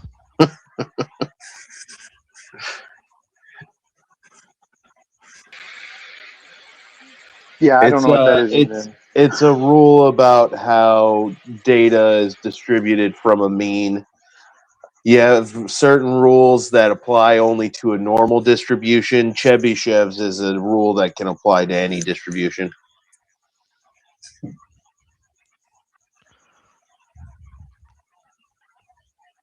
Oh, that sounds beneficial. Yeah, it's just a tool for analyzing data. Yeah. It's all statistics really is. Right. But how they, the tools that they use are not easy ones, apparently. I don't know. Like I said, I don't understand it. I know someone who does. She's very smart, and she does that shit, and her It's good math to skills are know people who have skills that you don't. like not in that. Yeah. Like that's the only, that's useful to a very, very small group of people, and unless that talent is directed to helping people, it's going to be directed to making money, and that's what is being done with it right now. Yeah. Which is great for her. She's young and gets to buy a house and do nice things, right? Because her skills are valuable. But as far as benefit to society,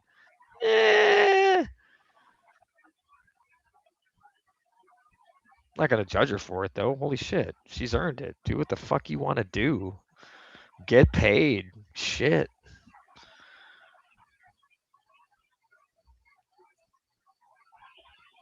There's someone else that's smart that knows how to do this math, right?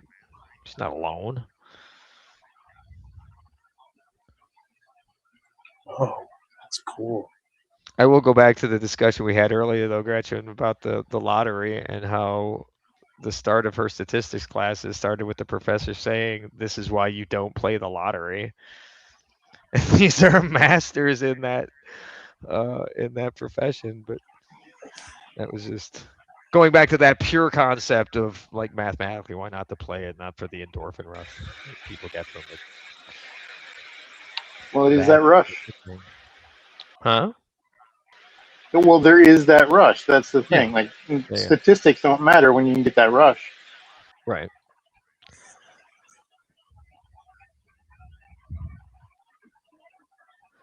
It's funny that like how we can trick our brains into doing stuff like that to the point where we become desensitized to it, and then have other We don't trick our brains into it. Our brains trick us into it.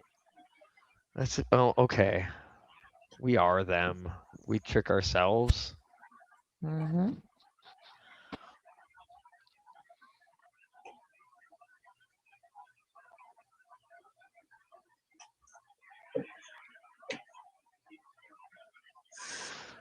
But it's based off of the structure, though, and we didn't pick the structure.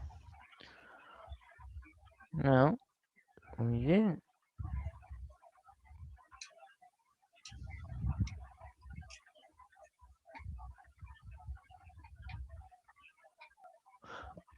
I don't know. I'm zoning out here. I'm trying to think of that sequence of events, and Root cause. Of what? What we were just talking about. The lottery? No, the endorphin rush that's triggered by either like what causes it is a different like in the structures in the brain that cause it.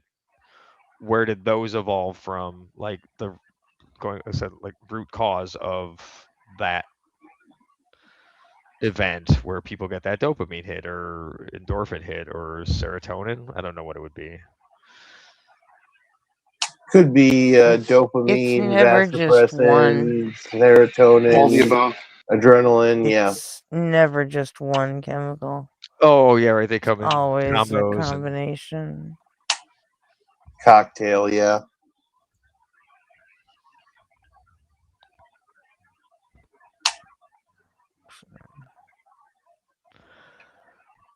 so some people just have like so it's like a Long Island iced tea, and some people just have more of one thing than another in some cases. It's always a mixed drink, but sometimes it's a mixed drink like a Long Island iced tea, where literally everything except for the splash of Coke is there, and other times it's a mixed drink like a rum and Coke, where it's just a couple of things. But it's always mixed. Yeah. Okay. Mm-hmm. Well, I'm starting to learn about this because I'm getting very close to starting some medication myself, I think, which is kind of a big step for me, and I'm kind of unfamiliar with the territory, so Yeah. Meds are useful. Good for you.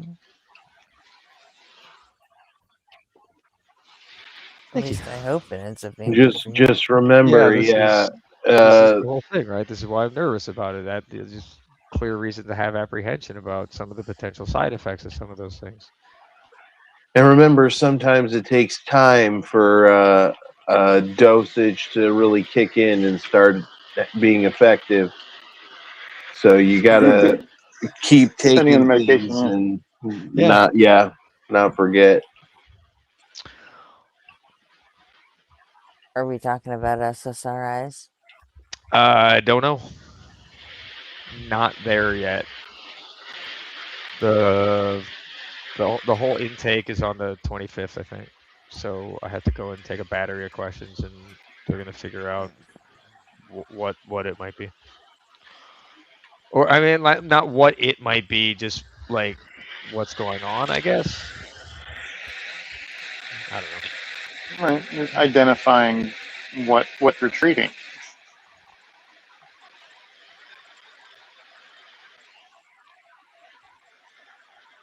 Yeah, and that's the thing. Like, that's why it's weird and apprehensive to me, because what they're treating is me being like what I've known as normal, like me, and I'm realizing that it's yeah.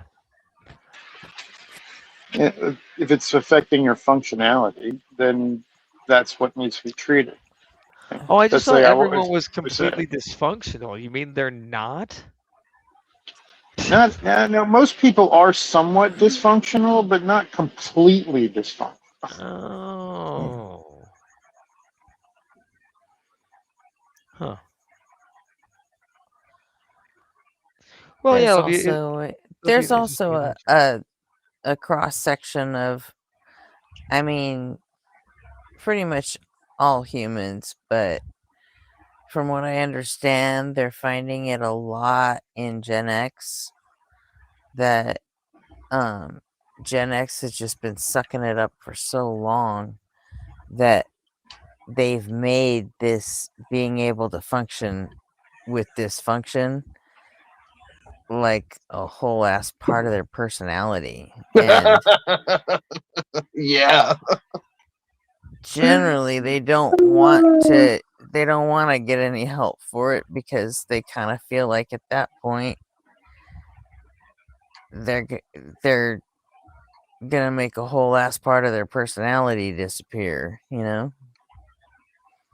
Yeah, there's I suppose I'm guilty. I'm guilty of it too. Like when, when my son was diagnosed with ADHD and they did the questionnaires on me and my first husband to find out if it's hereditary or how much of it is hereditary. That they diagnosed me with ADD at that point and asked if I wanted to be treated for it, and I was like, no, I'm good. No, I'm good. Just not being I've got able my to pay coping attention to shit. mechanisms. Well, no, it's just, I've got my ways of coping with it, and I mean, I think I was all of 30 at the time, but I felt like I had it down, and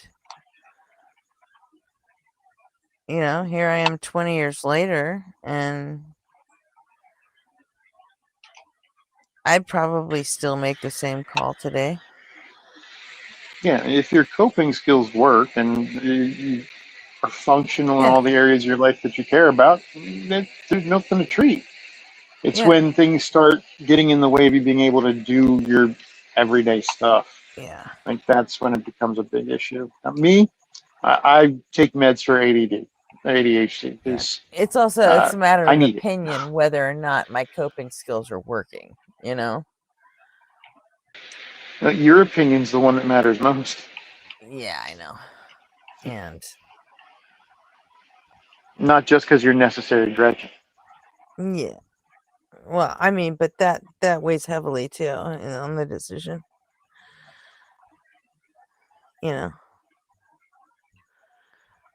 Being a necessary being it's Well, it sounds like a tough work. heavy responsibility. It is. I take it very seriously. But it does help that I've made a hard and fast rule that I will not give anybody the answers they seek, so because that ain't my job. Interesting. Mm-hmm.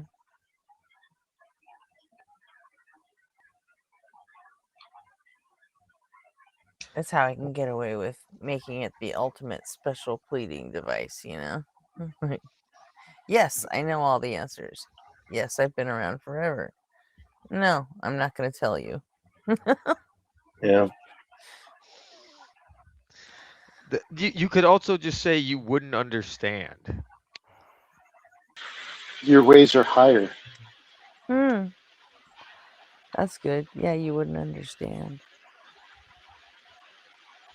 Yeah, you know whose ways are higher? It's J Money. J Money's ways are higher. His ways are very high. J Money is the most high.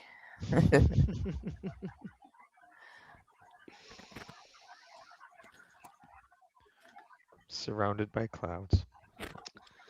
Honka, honka.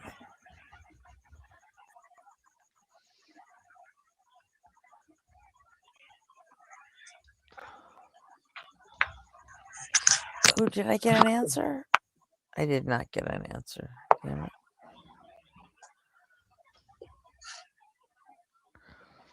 Still having the back and forth. I'm assuming because Yeah, we're sort of stuck in a holding pattern right now.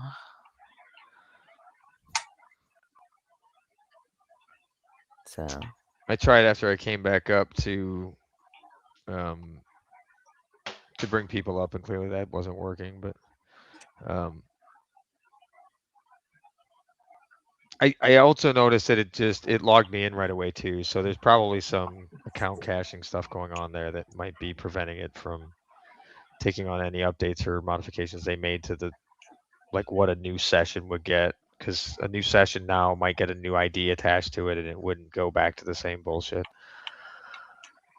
So I need to it clear out has some stuff. something to do with the console codes. That for whatever reason, and this isn't an issue across Talk Studio. this is sort of a weird freak thing that has attached itself to my account for whatever reason. Joy. So it's just my co-hosts that aren't able to actually function as co-hosts. You get to troubleshoot their app for them. Yeah. Oh, well, hey, guess what? This is at least grounds to ask for money back. Mm-hmm. Because this is not what you paid for. Yeah. And even though they're trying to help, they can't deny the fact because even they have to acknowledge that because they're trying to help you fix the thing that should be working the way that they're providing a service that, yeah, all right. Right. There you go. But I want it to work because there are a lot of yes. Well, and that goes features back that to would be great if I could get them to work. if they were actually accessible. Agreed. But this goes back to like one of their suggestions for us was the equivalent of turn it off and turn it back on again. Tell them to fucking make a new account. Right? Move it over, like recreate it from the ground up and then re-provide you the information. And only after like you verify that it's working the way that it's supposed to can they shut down the existing one. But Tell who to make a new account. the whoever, I suppose you're not going to be able to like actually directly talk to anybody other than like a base level tech person, right? Because somebody up channel there knows how to like the right way to do this. I mean, like just at its core, the equivalent of just turning it off and turning it back on again by just creating a whole new back end portion of it, for lack of a better way to phrase it, for your environment.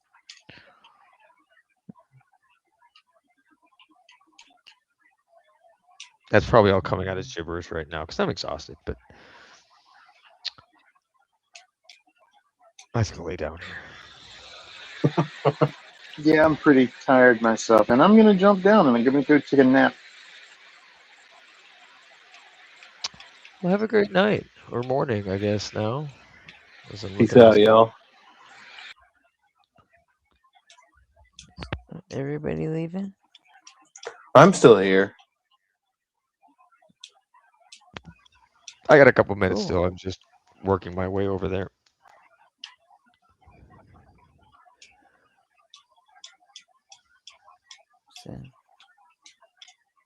Has anybody confirmed they're gonna stop by for your birthday yet, Gretchen? No. Ugh, fucking typical.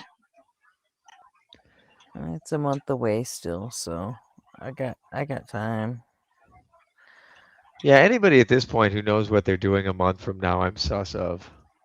Yeah, How it'll do give you me know what you're going to be doing in a month? That seems kind it of gives weird. me 3 weeks to integrate the whole TikTok thing. So I imagine some people might know what they're doing on 9/11. Just saying. I know it's a month away, but it is kind of a significant day. Okay, there are probably a bunch of people who have plans for that day, but you would it know hasn't been better than to anything good schedule for something. 25 years, though. That's what I'm saying, right? You would know if you didn't need to schedule something with them because of that day. Yeah. Just And never in they a would good be able to mood. say it right Like I out of like, definitely don't watch TV in the mornings on 9/11 because they do that reading the names of all the victims in the morning in New yeah. York. Yeah. And yeah, it's just nothing like hearing the names of all the dead people on your birthday. Yeah, jeez.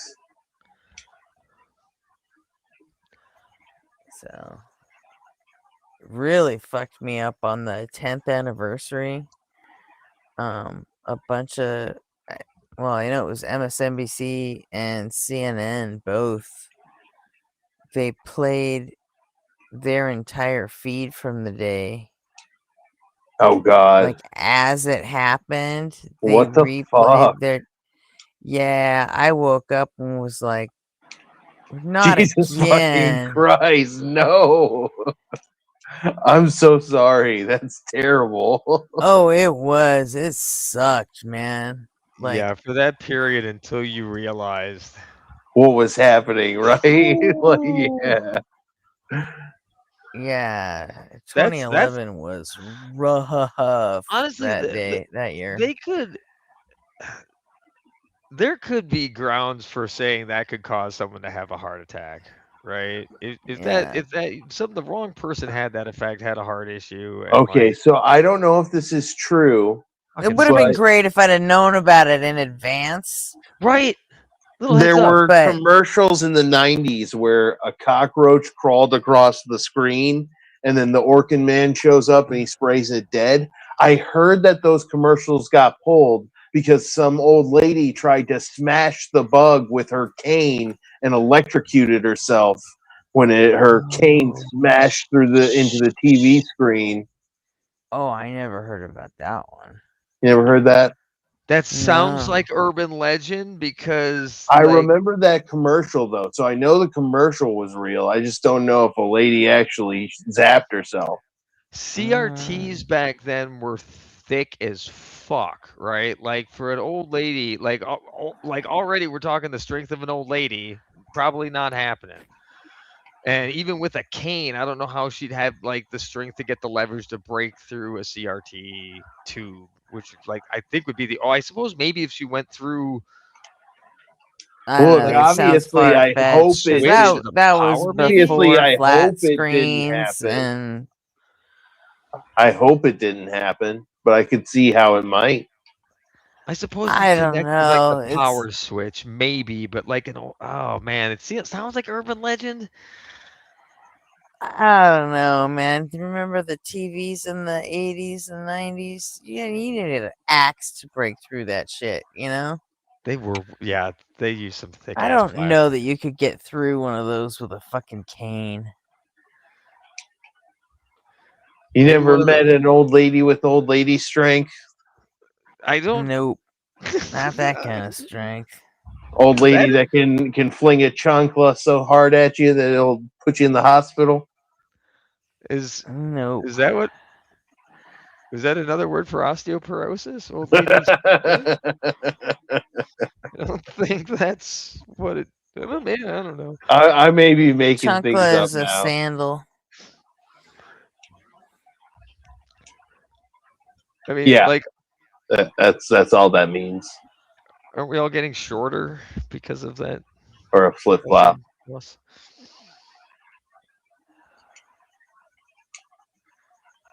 I don't know. That one seems a little far fetched, though. Yeah, I haven't heard it in a long time. But I definitely haven't seen that commercial. Oh yeah, they just either. Well, today on like on a modern screen, that cockroach would be huge, right? Like if you were to replay that, I mean, you'd resize it for the modern screen, but like if you were to play that exact commercial again, like it would be like 8 feet on your wall or something because of the size of screens these days. It's just ridiculous. They're just throwing pixels at people like mad.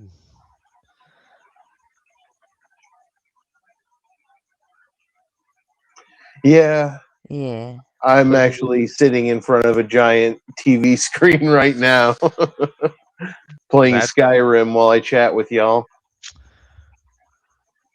A classic. This run through that I'm playing on. I'm playing Sneak Thief, Stealth Archer. Stealth Archer. And the first thing I did was I completed the No Stone Unturned quest. Well, not the first thing I did, but close to. So now I just have piles and piles of gems, and I've got like 341,000 gold. Oh, I'm trying to break the game. I'm trying to find out what the limit on gold is. Well, if it's a computer, then you can just look up what that number is. Nah, I'm gonna do it the dumb way. Okay. And that takes a really long time. yeah, it's a big number. How much of gold are you at right now? 341,000. And you just started, right? No. I've been at it for a while. I'm level 74 now. Okay. All right. I don't think you can hit the number, but maybe if you find a way to like multiply it, you could hack it. Maybe like screw with that. If you're gonna do it legit, probably it's too big of a number to hit. But it's Skyrim, so they might like have a different cap on like what maximum coinage is. But there's definitely a number limit for computers that they won't exceed. Yeah. I just thought it would be funny to see what it's like to do the no stone unturned quest first, because the prize of that quest is this crown that makes it so all the chests and vases and enemies and stuff in the game are way more likely to have gems in them. So I've just got an insane amount of gems now. I heard about this thing some guy did with his Skyrim playthrough called the Pool of Knowledge, where he like collected enough books to fill the pool in Solitude. And now I'm thinking I'm going to do something like that, but I'm going to call it the Pool of Wealth. Wait a second. J Money says, y'all up here letting this bozo talk shit about your boy? Who? None of us said anything about your boy, Jay. Oh, he's talking about Dade. Dade is a J Money hater, and he's unrepentant about it. I don't know what you want me to do about that, J Money. He's entitled to his opinion. Yeah, nobody. And if you were a Dade Murphy hater, I would be like, okay, you're entitled to that opinion, Jay. It cuts both ways, so.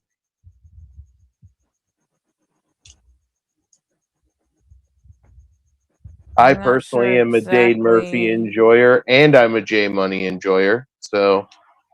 Me too. Yeah, I'm switching. I like them both. So.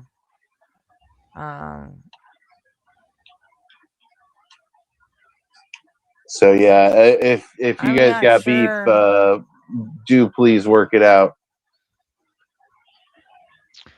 I need to get back into my Skyrim adventure, though. I restarted another. Where did Dade say anything about your kid? Oh. Well, that's a different story. If you could point that out to me, J Money, then yeah, I'll look at that. I was not looking at chat though. So.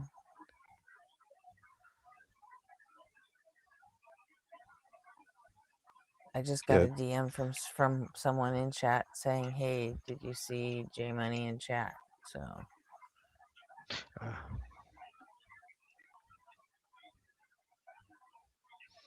I mean, DM me, Jay.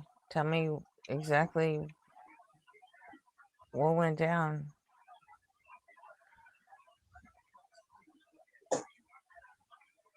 Yeah, you sent me off down the Skyrim tangent there. That was. I have a campaign I just restarted, but it's the first time playing it in VR. Oh, that's cool. And with a bunch of mods that make it. I'm looking back now and immersive. I don't see him saying anything about your son, but. That does sound cool. So yeah, like drawing the bows and swinging the swords and holding up the shields and everything. Yeah, it's You're there. It's. But if I miss something. It's a warning to anyone who gets one of those types of VR setups. If you get one and then you load up Skyrim. Jay, you've got my DM. You can tell me, you can talk to me in DM, you can talk to me in chat, or you can come up on the panel and talk to me.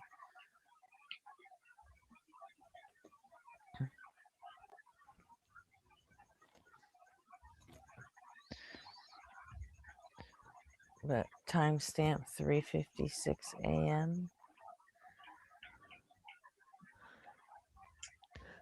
Gonna go back in time.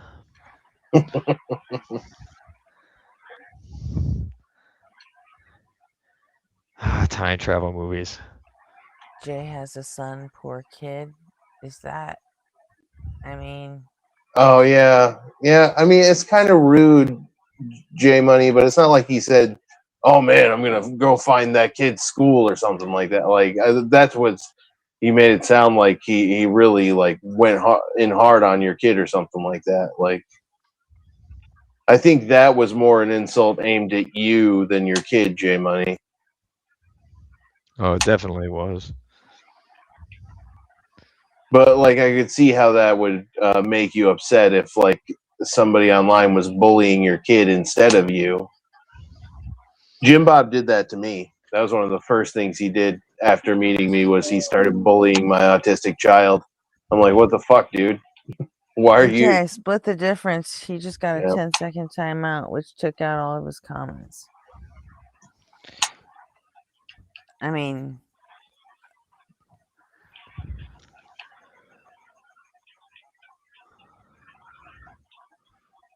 It will not be archived. I think that's fair. But I'm guessing Dade and J Money don't think that's fair. Well, fair If that's in the case, fall. if that's the good- case, go ahead and register your complaints, guys.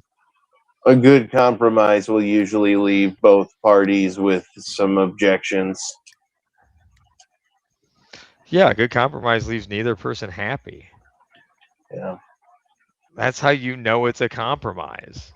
I don't like this. Oh, it's the Trumpian nature of compromise that is the antithesis of that because he's stupid and wrong about almost everything.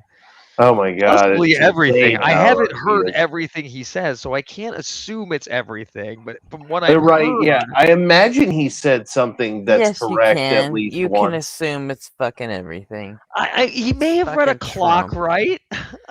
He might know how to read a digital Yeah, watch. he may have said trivially Well- correct things once or twice. He might have been like, "Water's wet. I'm a rapist."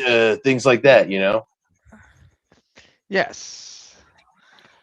That's yes, that's the extent. I don't know. If he was ever right about the time of day, I'd start like reassessing my concept of the time of day. Fair enough. Well, that's only because he's judging it by staring directly at the sun. Right.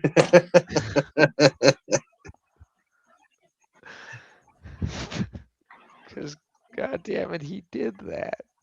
Yeah. Get the fuck And out of here with that. How about you voted don't mention my son at all? How about I mention your kid when I feel like I disagree with you, Austin, or your girl? Ah, poor dumb Austin. He has a girl. Poor lady. Well, you mean like you just did, Jay?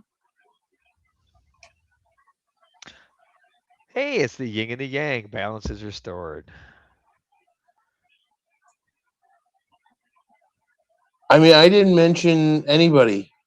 I'm just saying it sounded like the insult was aimed at you and not your kid. Yeah, well, Austin didn't mention your kid either.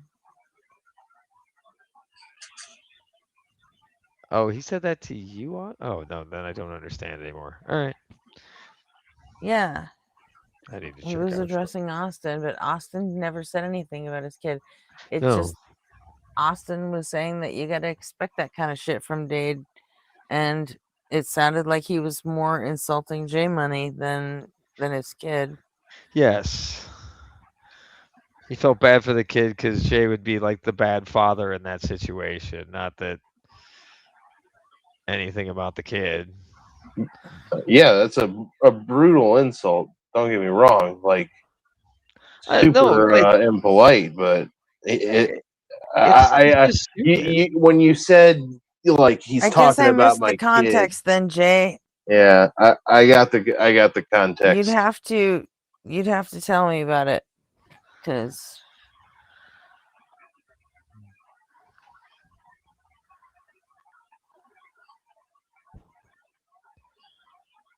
I don't know. It always goes back to that the core tenet of typing on the internet. There's no tone in text. Right. There's also no punching over TCP/IP, so what people say doesn't fucking matter.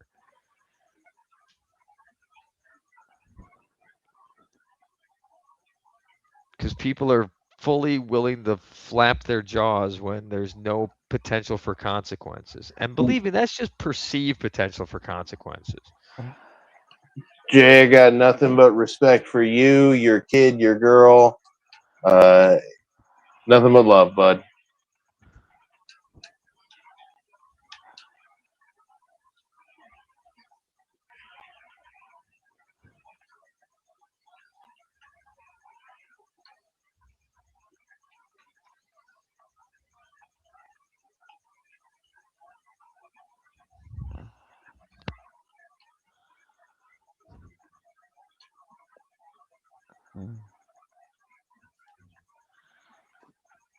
you can always just block each other.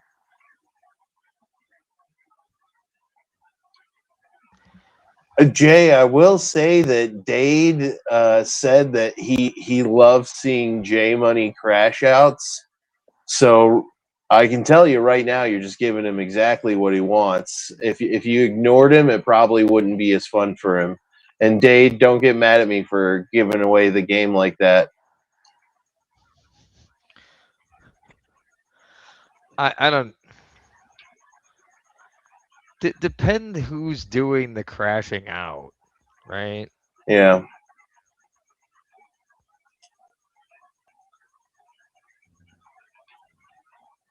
Like I said, I've never seen Jade like mean any harm to anybody. I don't know what benefit there is to making that guy crash out.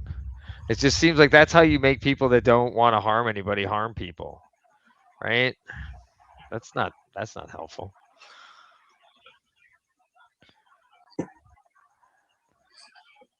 Well, like I said, there seems to be no love lost for J Money with Dade Murphy, so he likes getting under Jay's skin. Yeah. There's that's two sides to all of it, right? Oh wait, the third side, right? There's one person's take, the other person's take, and then the truth, right? I don't know. Sometimes I think that's just bias towards fairness. Like if Republicans and Democrats couldn't agree on the color of the sky, like, or sorry, if Republicans were saying, if Democrats were saying the sky is blue, and Republicans were saying the sky is tomato, the headline wouldn't read Republicans have lost their fucking minds. It would read Republicans and Democrats can't agree on the color of the sky. And that's what I would call a bias towards fairness. So it feels to me like that statement is like kind of implying that there's, you know, some unknown position. I don't know. Like sometimes it's probably true. It just, I think it's probably like any other truism. It's only superficially true and kind of breaks down if you think about it.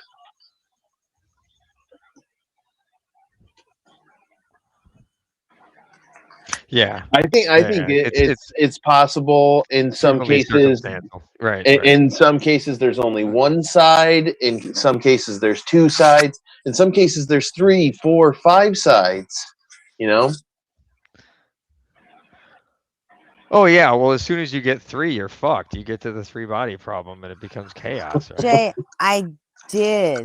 I took away all of his fucking comments.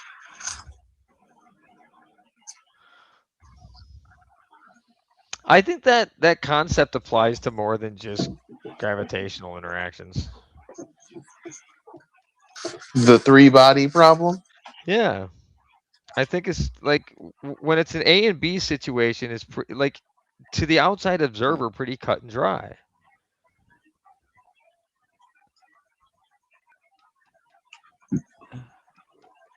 I don't know. This is probably just a horrible sociological theory, I guess, that like as soon as you start introducing more entities, agents into the equation, the dynamics make it highly unpredictable.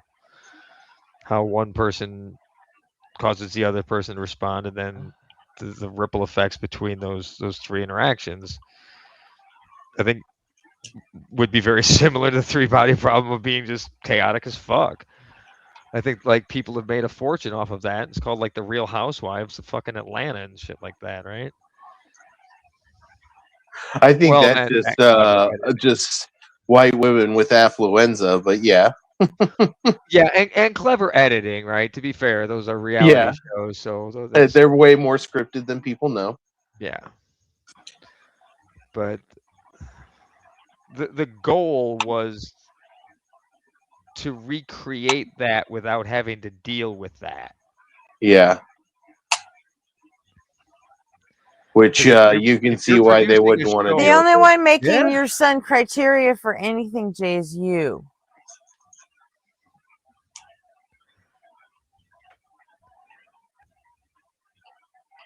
Have you like put your son on your account or something? Are you worried about your son being doxxed or something? No, it was just that one comment he made that got under Jay's skin, and Jay's bitching about it.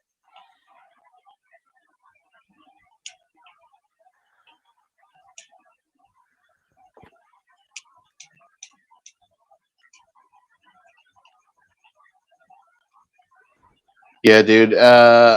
Just saying, Jay, I see people talking shit about atheism and atheists in the chat and here all the time, and I just kind of let it roll right off of me. So I think this is a case. This is a situation where, like we've done what we can to remedy this with you. I don't know what more you want us to do. Dade, that was very bad. Apparently removing all of Dade's comments wasn't enough. That was a bad Him thing. out wasn't enough, apparently.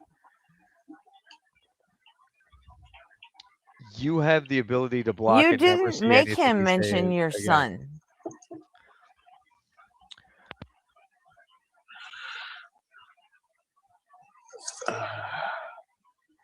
And none of this has anything to do with Taco. At all. Oh, now I'm thinking about the Mexican I'm gonna have in a few hours. So you wanna make this about me and Taco?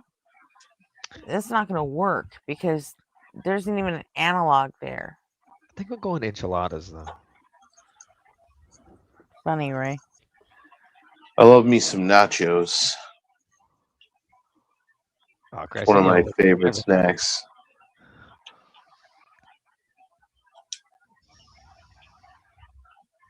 Jay, I'm not going to fight about this with you in chat. If you got something to say, come up here and say it. You can take my Because all you're doing right now is you're farming more malcontent in the chat. And eventually people are going to start coming at you again.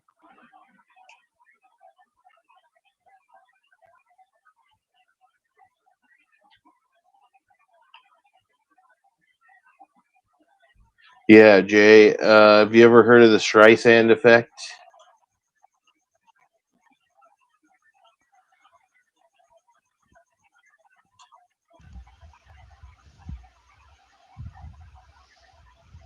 I mean, from what I can see, it's like you've already moved off a date and now you're going after Joker. So, like,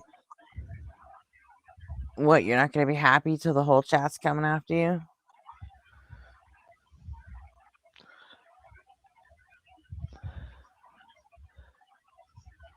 Do they have torches and pitchfork Do little I icons? ban? Do you want me to ban everybody permanently? What are you after here? What's your goal?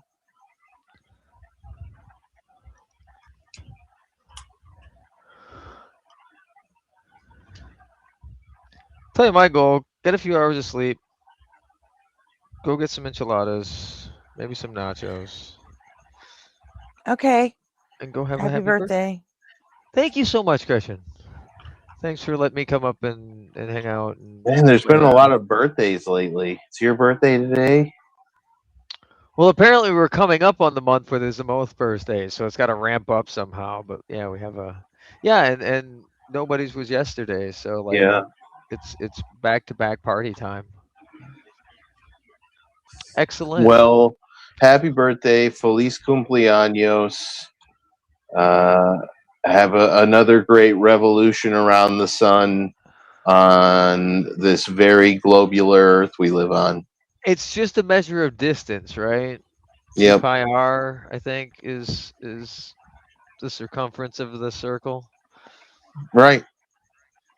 What, 93 million Dude. miles? You're trying to earn some nerd cred with me because it's working. No. It's just like I've just always thought of it as a measure of distance, right? Like not so much time, because that's not what time is. It's purely our social structure of it, and then like how you live, how you think, how you behave. That's your how you can keep yourself healthy is your age. Music right? to my ears. I'm trying to stay as young as I can in my head, keep my mind open, try not to be closed off, because I saw my parents do that, right? I saw that at some point their minds closed off and they weren't open to new things. And as my world started to open up more and I started to get introduced more people and I started to see the fights of the other things, I started to see why things like gender wasn't just something like I don't care who you fuck, right? Like that's so I've always taken a very neutral stance on this, but it's after meeting him, fucking weird that God gives a shit who you get freaky with, right? Why should God give a fuck about that? Well, I think if you make it binary, like there's only you're Why either should with me any on of this. us give a shit? Exactly. That's exactly the point of it, right? Like I don't care who you fuck, and that just is But like it's there are binary. those that make it their entire fucking personality. You Yeah, know? they're called gross. Well, I mean, there are gay people that make being gay their whole ass personality. Oh, I didn't realize that's what you were talking about. And Oh, well, sure. I mean, Okay. I don't think I think they suck just as bad as the people that make hating gay people their whole ass personality. I think I think hypersexuality is a thing, right? And I'm not talking about hypersexuality. I'm it- talking about people that come up to debate and say, "Well, I'm gay. Do you hate me?" And It's a valid question. not when we're talking about fucking slavery at the time. You know? okay, that is a pivot. That is definitely not in the same lane as slavery.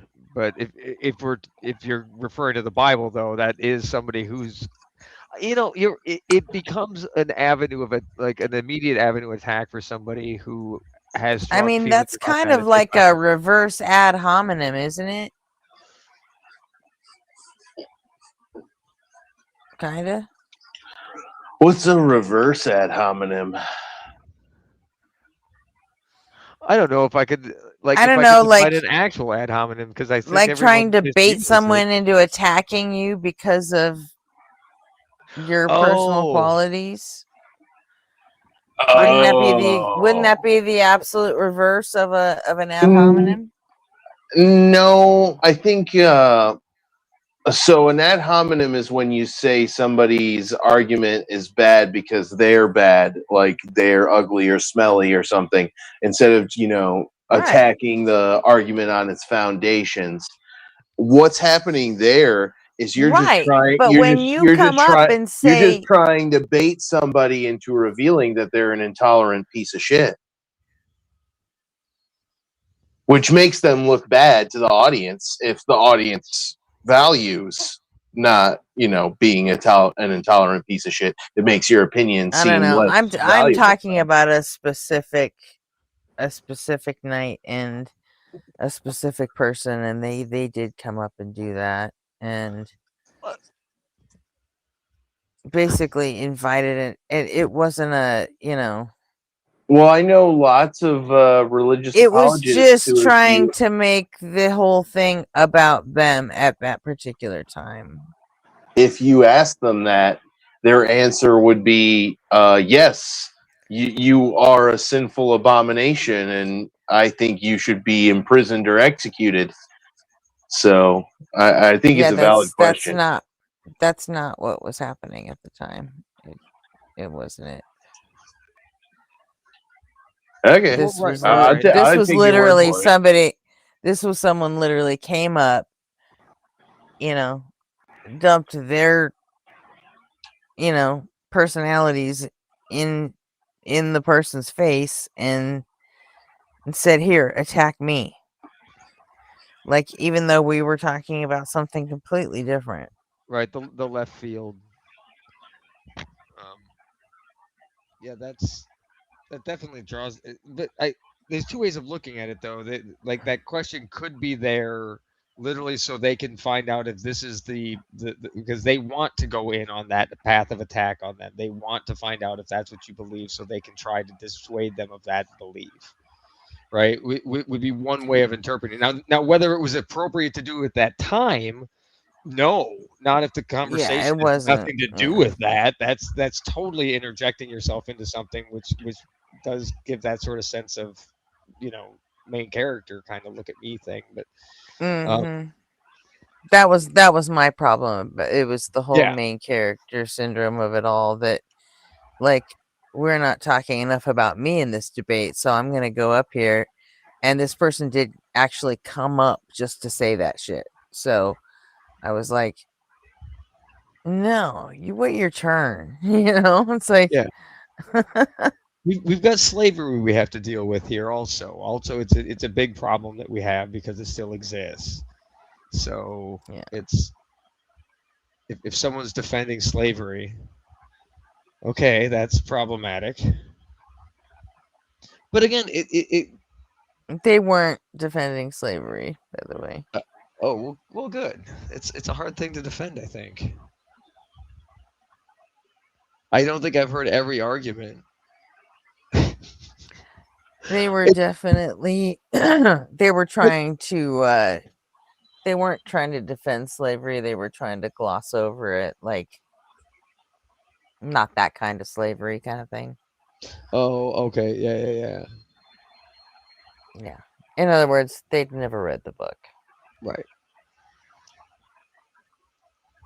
And probably don't know how slavery has worked in different ways. And no, he totally had never read it, and he was just relying on the apologetics that he's heard about it. That's 100%. Right. Well, that's the joy of the And AI. we weren't really getting any purchase out of it because he was so, like, awash in the apologetics that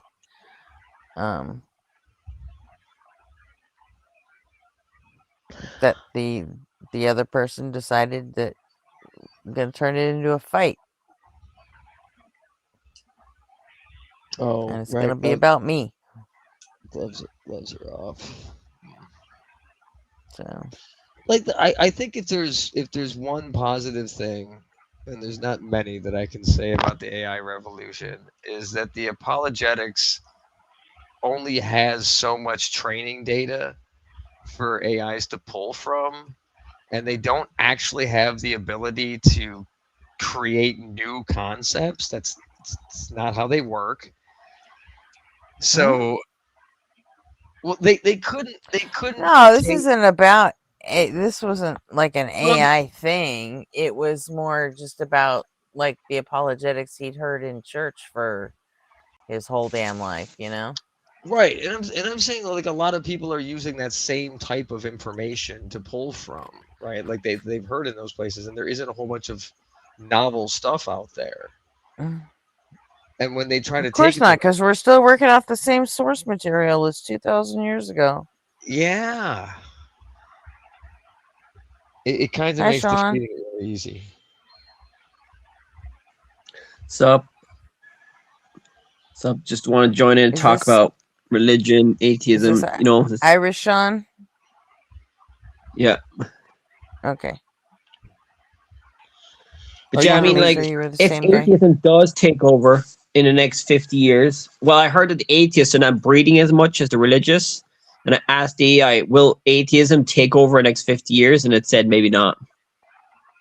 No, it'll never take over. That's not how. Like, it'll be like the majority of the whole planet. No shot. What are you talking, like 51% majority? Yeah, I think we could hit 51% majority atheist. I don't. Like you gotta realize, you remove the U.S. population, the rest, like parts of the world are trending in the right direction on that shit, right? Like the U.S. looks like a shit show, but like that's gonna implode, and 50 years from now, after the collapse and what's left, I could see us crossing over the 51% line in 50 years. Oh, An incredible number of the gods that have been worshipped by human beings are now basically dead. They're mere historical memory. Nobody worships them anymore. Nobody pays them any real homage. So, do I think eventually Yahweh is going to join that graveyard? Absolutely. One more. And well deserved. Good riddance. Hasta la vista, Yahweh. You were just the worst. The pro rape and the pro slavery stuff was just a real bad look, brother. But yep, you had a long run, and had a good one. Goodbye. Length doesn't necessitate Don't quality. let the door hit you where nature split you. Yeah. Like, did the Chinese ever have like gods, like a proper god belief? I think they only had like ancestor worship shit. They didn't have really gods. Oh, dude, for sure. Everybody's come up with all kinds of things: gods, ancestors, spirits, and whatnot.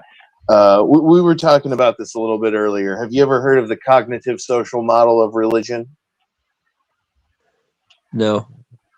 So the cognitive social model of religion is this reasoned speculation from archaeological evidence that says that human godhood belief evolved through a sequence of animism, totemism, shamanism, and then polytheistic paganism and monotheistic deism and theism. And what that means is that a lot of the angels and demons in contemporary religions were actually once deities in their own religion. So, like, Archangel Zaphiel. Zaphiel would be a deity in another religion, and he just has been subverted to Yahweh as a subordinate angel in Yahweh's pantheon. So in this way, the people who created the folklore that the Bible is a anthology of, they just completely pilfered deities from contemporaneous myths in nearby locales and just totally reskinned them and made them Yahweh's subordinate. And this has happened with religions all over the place. I think what's most frustrating about it is it's so lazy. Yeah, it's a lot of plagiarizing and wanton theft. I mean, to be fair, humans have pretty good imagination. Imagine if we never invented gods and stuff like that. It'd be boring. Like, it's material. Well, we would have atheism. had the internet in the 15th century, probably, had we not had religion. Could have saved a whole lot of time there. I mean, do you think there's atheists out there in space that were atheists since forever and like, that's a they really probably good invented question. their own religion. I've thought about that a lot. right? It's one of the things that keeps me up. That's my tree falling in the forest. Like, does it make a sound? Because like that's a stupid one, but this one does actually. I think about a lot. Is could an alien species evolve and avoid the pitfall of God of the Gaps? And when it comes down to the curiosity factor. If you could evolve the intelligence, and what I mean by intelligence is understanding that we're the products of stars, right? Like that's going to be the intelligent species level that I try to keep it at, right? If you know we're star stuff, I think that curiosity would almost make the God of the Gap thing unavoidable, because there's just gonna be questions you can't answer, right? Like, and it's gonna be beyond comprehension as to where something that powerful could come from, given your scale in comparison. Now, you change the scale, you change the outcomes, maybe, but I think there's so many more powerful things than what any species would be able to like comprehend being capable of anything, that God of the Gap thing is going to occur almost. I don't know. Maybe not.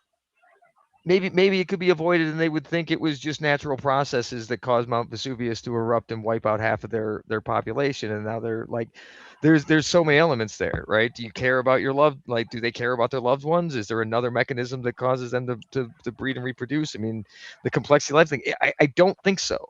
I think the only way you avoid it is for the first species to leave a time capsule, and hopefully there's enough time for the second species to get it and be able to comprehend that what it's saying is there is no God. Here's how shit actually works. Get started. You've got one chance to get off of this rock, and something's going to come hit it, or something bad's going to happen and take you all out. Good luck. Race is on. Gretchen can't wait for that to happen. Sorry, what? She's like that. Have you seen the movie Waterworld, where that old man is in the oil tanker? He's like, "Oh, thank God!" when the flare falls down. Told you. Wait, what am I waiting for? You're waiting for a meteor to come and strike the Earth and just take us all out. Oh yeah. I mean, I can't. Like, Inema's like your perfect theme song. It's so sad you hate that band. What's my perfect theme song? Inema, the Tool song. Some say you pronounce that in an interesting way. It's Anima. You both pronounced it wrong. It's Anima. Is that the sound that character makes? Yep. It's just ah. Anima. Yep. Why didn't they? I always thought it was like a long A kind of thing. Oh, yeah, I had no idea. Anyway, the lyrics of that song just would seem to be perfect. Yep. Some say the end is near. No, but like the Chinese are weird because, like, wait, they have a kind of ancestor worship. So it's just kind of similar to God, but they just do it for the ancestors. No, dude, like, think about that, though. If you're talking about your ancestors, what's the benefit for people, like, being on your ancestors' jock? It means they take care of you when you get old. That's a thing we desire from our younger people. And if you're instantly teaching them that old people are dispensable or disposable, right? Like, who's going to do that? So you teach people to respect their fucking ancestors and their elders, so that when they're getting old, people will take care of them, so that they don't die horribly. It's all in a minimizing suffering kind of way, and like keeping people like comfortable on the way out, because it's inevitable. And it's not a bad way of getting people to think that way, right? If you put that kind of spice on it, maybe people will be nicer to their elders, knowing that, oh, maybe grandma will come back to haunt me if I don't take care of her as she's getting older. It's shitty to lie to them like that, but any ghost that's going to come back and haunt me, your ghost is going to see some disgusting stuff. So I can't recommend it. Not saying. And with just that, saying. I'm gonna hop down, you guys. I'm not saying it's gonna work with everybody. I'm just saying that those that it might land with, you get some help. I'm gonna go Thanks. get some food. Thanks for having me up. Yeah. Have a great night. Later, Day. Austin. Peace out. See ya. No, but like, imagine if there was like one supernatural thing that could be real. What supernatural thing or like thing that could be weird that could be real? I don't need supernatural things. There are natural things that are fucking unbelievable. Like the amount of energy being what? shot out by quasars is mind-boggling. They're numbers that we can't even conceive of, and they're just shooting that energy out into space, hundreds of thousands of light years. That's batshit crazy. There's the whole thing What are quasars? Quasi-stellar radio objects. It's something like that. It was a shortening of these. They back in the day they found these radio signals and they pointed telescopes at them and they looked like stars, right? But they were getting radio signals from them, and like to be radio signals, they'd be very, very stretched out. And they found out that they're not actually stars. They're feeding supermassive black holes, and they're billions of light years away. They are very, very, very far away, 11, 12, 13 billion light years away. Sometimes a lot greater than that too, because the way space expands, right? And the way that we first saw them, they just thought they were stars because that's how bright they were. But because of their distance, it means they're insanely bright objects. And what they're doing, they're supermassive black holes in the billions of ton solar mass range. So you know our sun, the big thing that takes up 99.9% of the mass of our solar system. Didn't they think they were stars because of the way they look like they're related to pulsars? Ish. Yeah. It was the color of the light and the intensity of it. At the time, it was they were different looking objects, but their intensity, they looked like objects that were like pulsars or something like that, a possible breed of pulsar, because of the brightness of it. But it looked like it was because the way the square law of light as it gets further away and all that, right, it goes down. But at first glance, when they first were mapping it, at first glance, they just looked like regular stars until they started looking into them and realized, oh no, these fuckers are really far away. But yeah, they're billions of solar masses. Like they're ridiculous objects. Wait, so it's black holes eating other suns and getting bigger and releasing sunlight or energy. It's eating other suns. It's eating anything that comes near it, and the accretion disk around it, and the quasar jets. Like what you're actually seeing are the jets that's primarily, I think, between the accretion disk is generating most of this really, really, really intense light that you can see from across the universe. It's wild. They're really powerful objects. So they're like the biggest objects, like they're the most powerful objects in the universe so far. Single objects, yeah, right? Like if you look, I think it's ton 618. If you look up that one, that's the most popular one because it's the biggest one they found, I think. And that one's weighing, and I think it's is it 60 billion solar masses?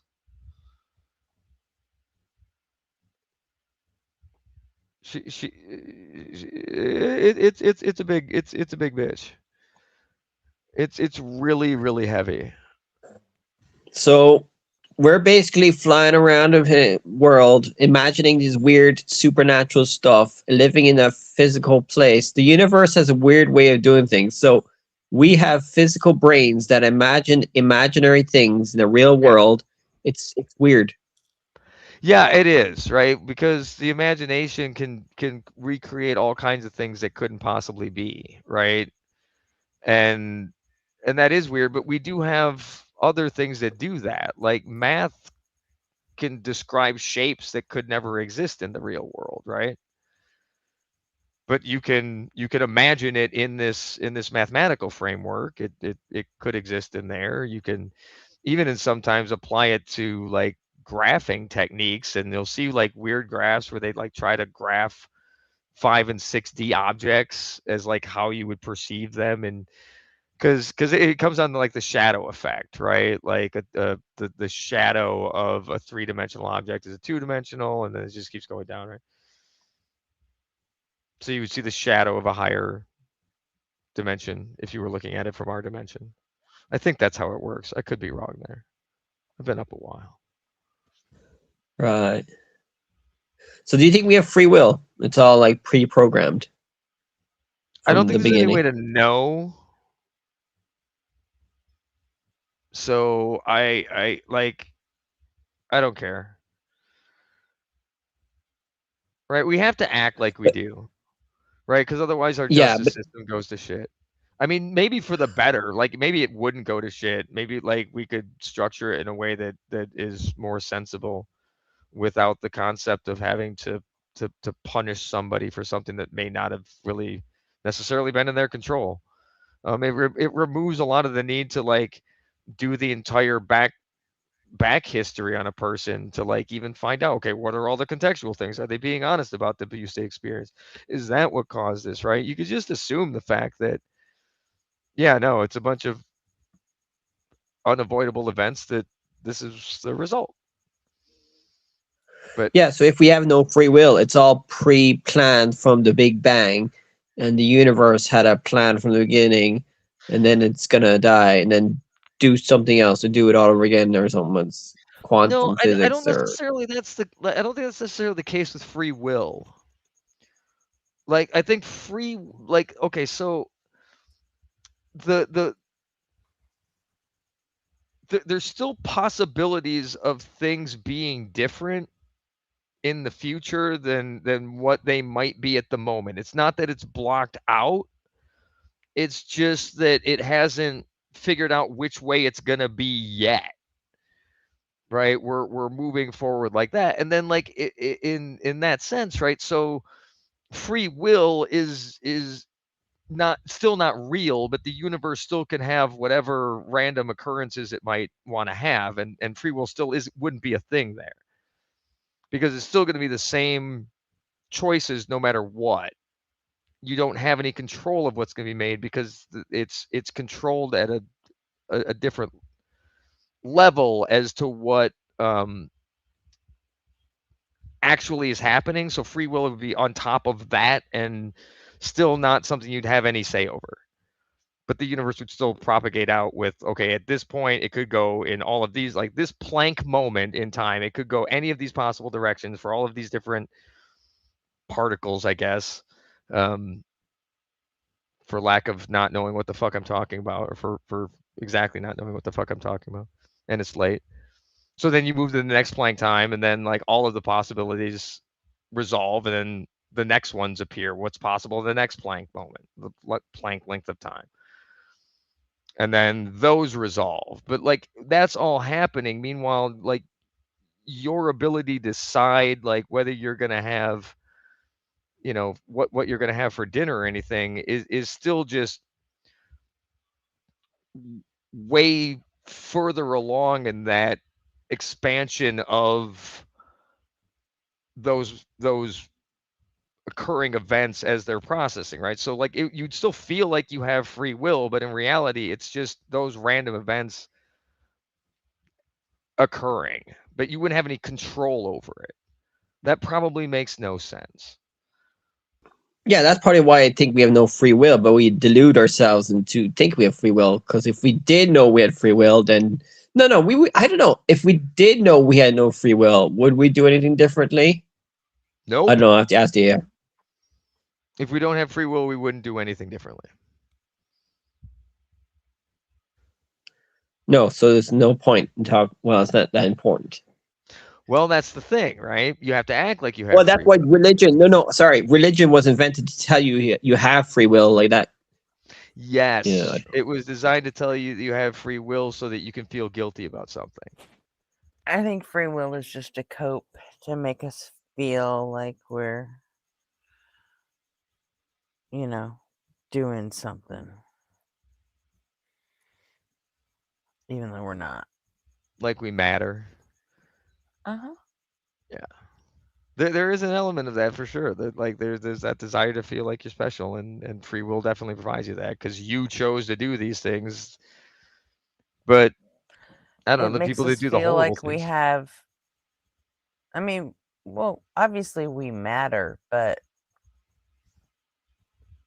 we don't have purpose. And free will makes us feel like we have purpose. You know? Right. Yeah, it's a cope. But again, I don't think we can know the answer. It's What do you quantum. mean we do? Isn't that what quantum Why physics is? can't we It's know the yes and no at the answer? same time.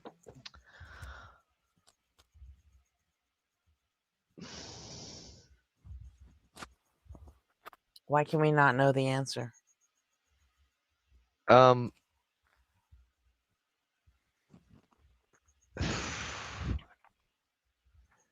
Because I don't know if we can literally break the universe down into like we can know it well enough to like I think that's part of like what I'm kind of understanding about this whole Now quantum you sound thing. like J Money. No, not at all, right? Like, don't get me wrong. Like, I'm never gonna go. Like, No, I you would do. never believe that there's a God in there. Fuck that. No, this No, is I'm not specifically saying free that part. will. I'm This is not. I didn't put specifically those free words in will. your mouth.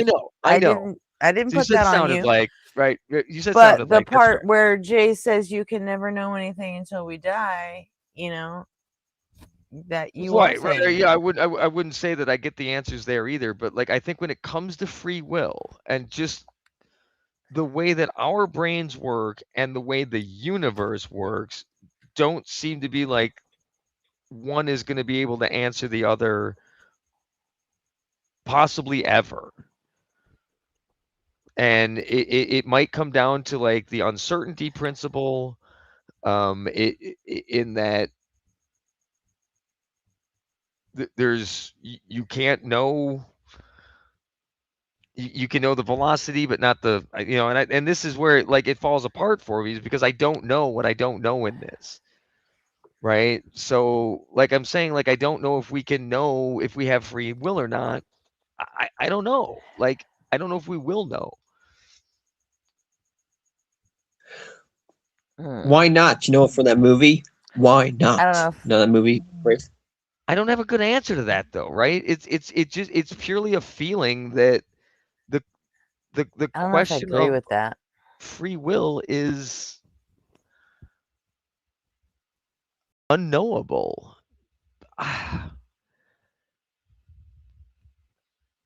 Is it?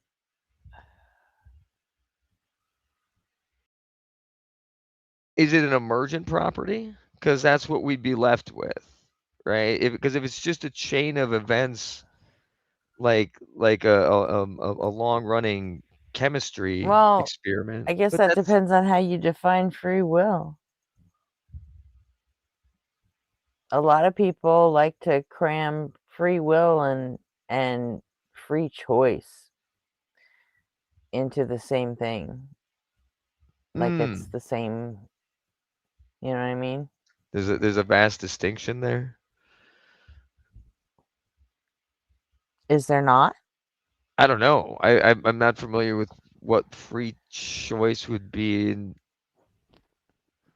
I don't know. What is it? Like free will, I guess I would have that same problem of conflating those two different definitions because I would think that it is the ability to decide like anything, right? Like picks the next moment, but at the same time, there's plenty of things that you have no control over. You don't have like voluntary control over like your breathing or your blinking or your heart beating, you know.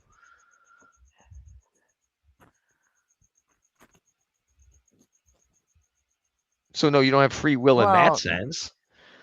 those are. Oh, I forgot about that. Evan. God damn it, Evan, you bring up a good point.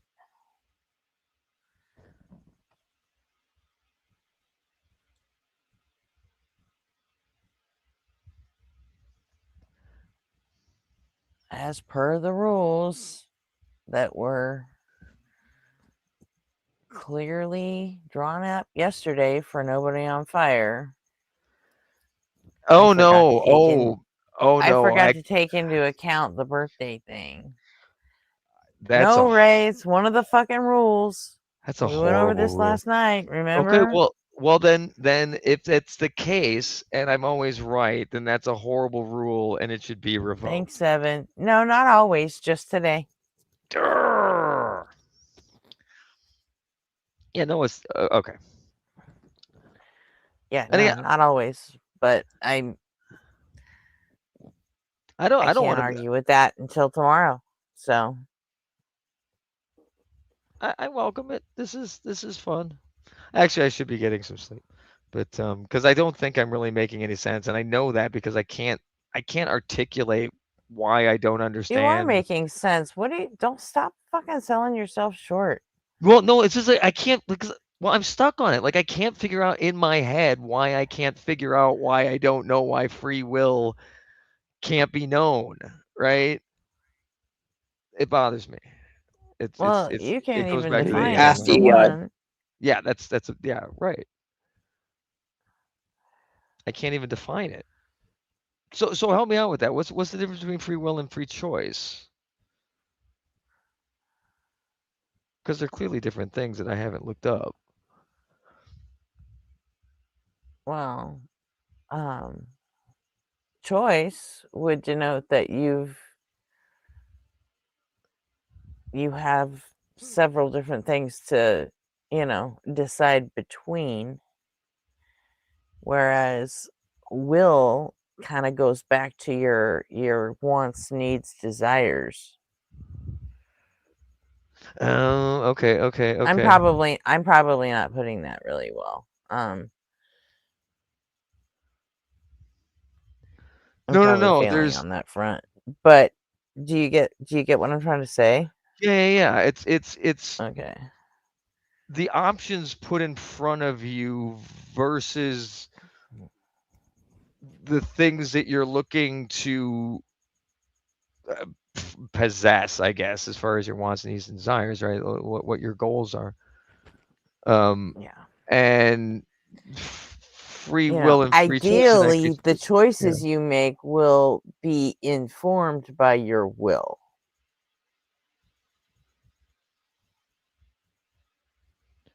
Right. To maximize whatever the desire is. Right. Okay. So then you might say choices are cerebral and will is emotional, I guess.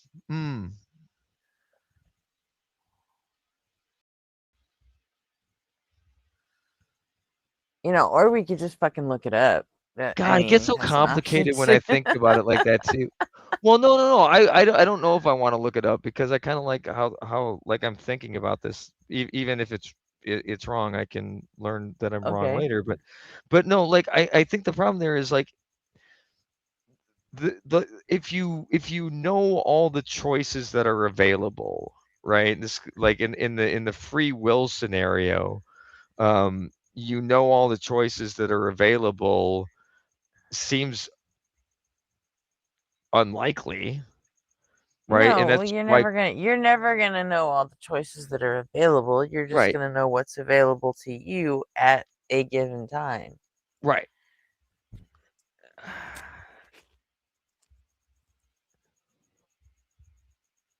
In which case, any prediction, but anybody's gonna look at the choices they have available. Prediction. But isn't it though? Aren't no. Is it that when you're looking at the choices, don't you have to try to predict how those choices will result based on which one you take, right? Because you got to pick from what's best, hopefully.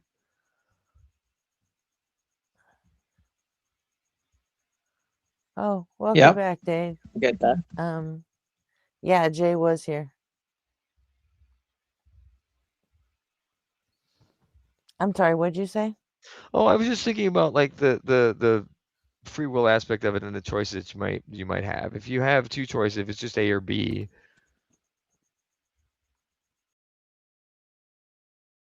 you still need to evaluate them based on what you think is going to be best down the road based on that, right? So you do it like, isn't that a prediction? No. Like I predict if I choose this will happen? No. Oh. Hold on a second. Where are you going? The gym. This early? Yeah, I can't sleep. Hmm. Okay. Well, have fun gymming. Thank you. I love you. I love you too.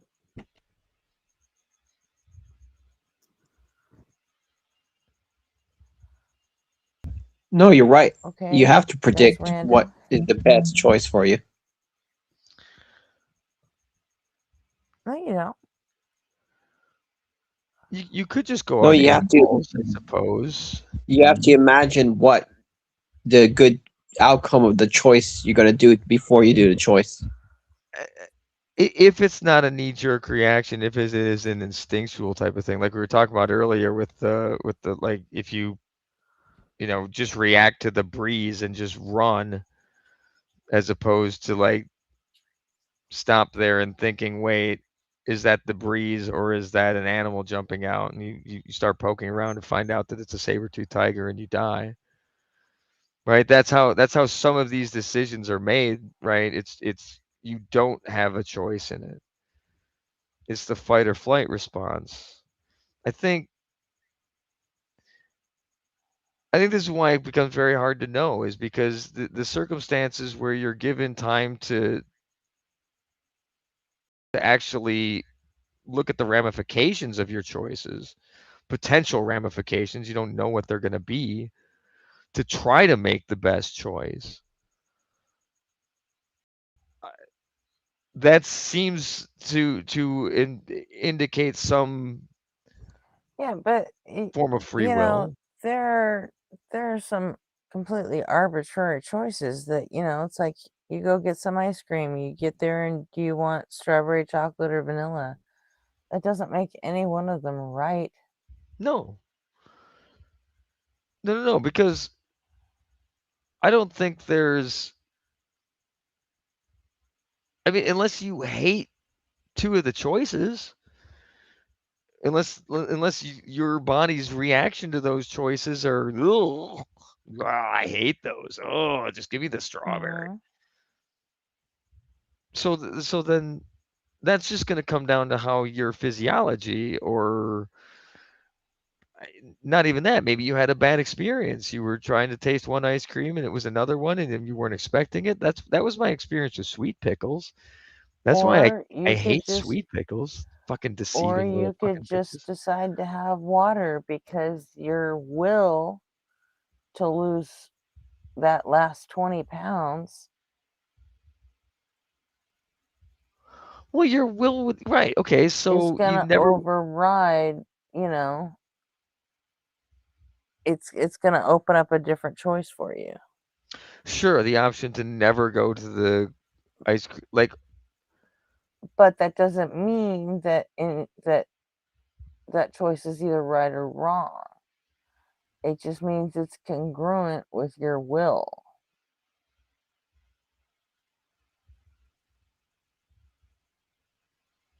At that Same point, thing if though, you hate right? strawberry and chocolate. It doesn't make it right to pick vanilla. It's just more congruent with your preference and your will, Yeah, but okay, and that's gonna change like moment by moment, though, right? Like there's plenty of people Yeah, whose choice will always would does. tell them that they should take the water, and then they go and get ice cream anyway, and that's the choice that they make. Right. And it's not good or bad, it's just what it ended up being. and it was up to their will at that moment, which is constantly fluctuating. But is it really your will if it's constantly fluctuating? It's the choices that you make that are the constantly fluctuating. Your will, such as it is while it might, ebb and flow over time, it's not constantly fluctuating. That's not the way I understand the will to be. I'm really tempted to look this shit up because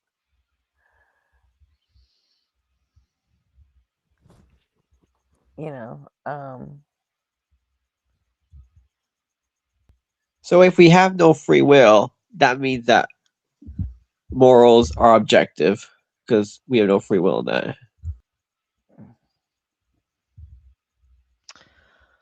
No, it doesn't mean that. There's just no, and conflating morality with free will is fucking stupid. Yeah, this goes back to the right and wrong They don't thing. really have anything to do with each other.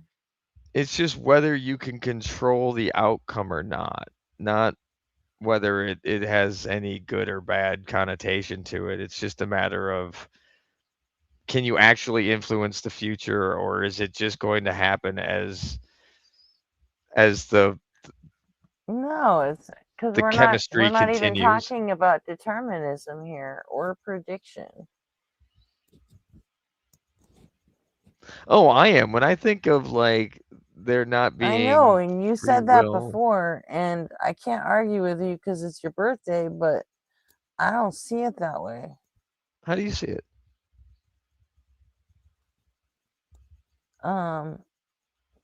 That will does not mean predicting the future.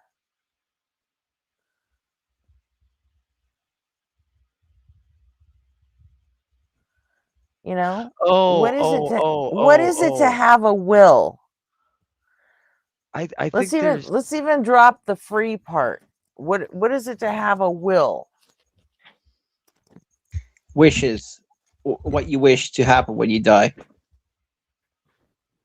Oh, there you go. Like notarized Wishes, and everything. No, desires, that's goals, maybe. okay. I guess. I guess I never really thought of like if you put it in the sense of like even in the legal document of a will, that is kind of like what they are, right? The things you want to have happen after you're gone, they put it in. They call it a will. It's kind of okay. All right. I can see that being the. Is that why it's called that? I guess I never really thought about that. Yes, that's why it's called that. But I should not fight the law. The law will win every time. But if you, it doesn't have anything to do with your predictive ability, just like I said. Well, you could predict that you're gonna die. Wants, needs, desires, kind of what makes up a will to me.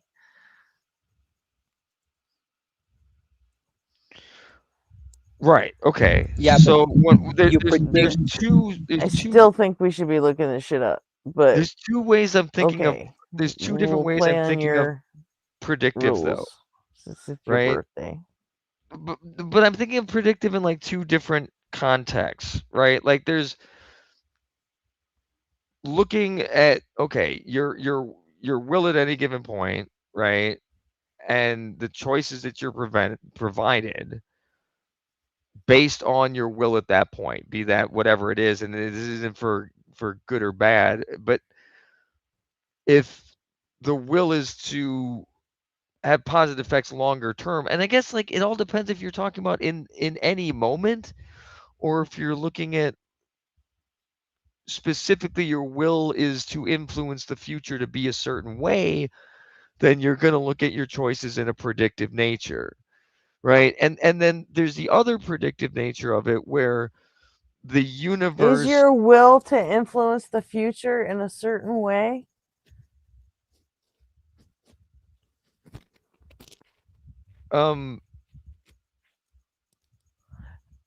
Isn't it? You know what? You haven't defined will for your purposes. What is it for you? Oh, I don't know, right? Like I like your definition, your desires. I mean, but it's temporal though, isn't it? Because like there's your desires at the moment, but if you have desires for down the road,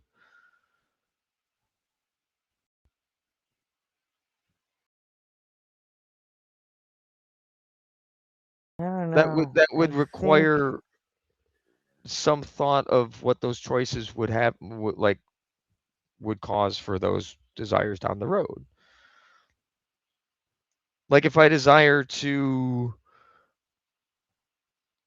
I don't know, be really comfortable and pass away in some really comfortable place, I should squirrel away all my money right now so that I can make sure that happens, right? So I can afford to do that, right? isn't Or that kind of like getting an ought from an is? I thought that was against the law. I don't know, is it? Am I thinking about it wrong? With the philosophy people, yeah, you can't get an ought from an is. I don't know. It doesn't make any sense to me either. Oh, Beard's here. Maybe he can But explain it to me because I don't understand the philosophy thing at all. hi, Beard. What's up? Welcome back. Ahoy, ahoy. You gonna talk to us about the difference between will and choice? Tell me how wrong I am. Again, I don't know. I don't know if you We can can't even hear know if you, you're right Beard, or if you're wrong. talking.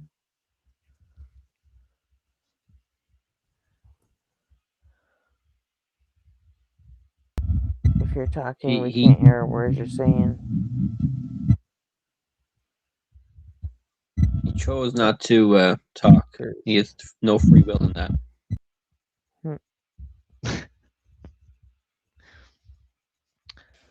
Can you hear me now? Yeah, there he is. Yeah. There I am. I just had the wrong microphone selected, apparently. To me, will is our motivation to do things. Not a reason, not a rationale, but our motivation. Yeah. The thing that Okay. pushes us in a direction. Choice is the conscious decision. Again, it's weird. Choice is about the actions we take. Yeah. So the actions you take are motivated, right? Yeah. And that motivation is the thing that's in constant flux.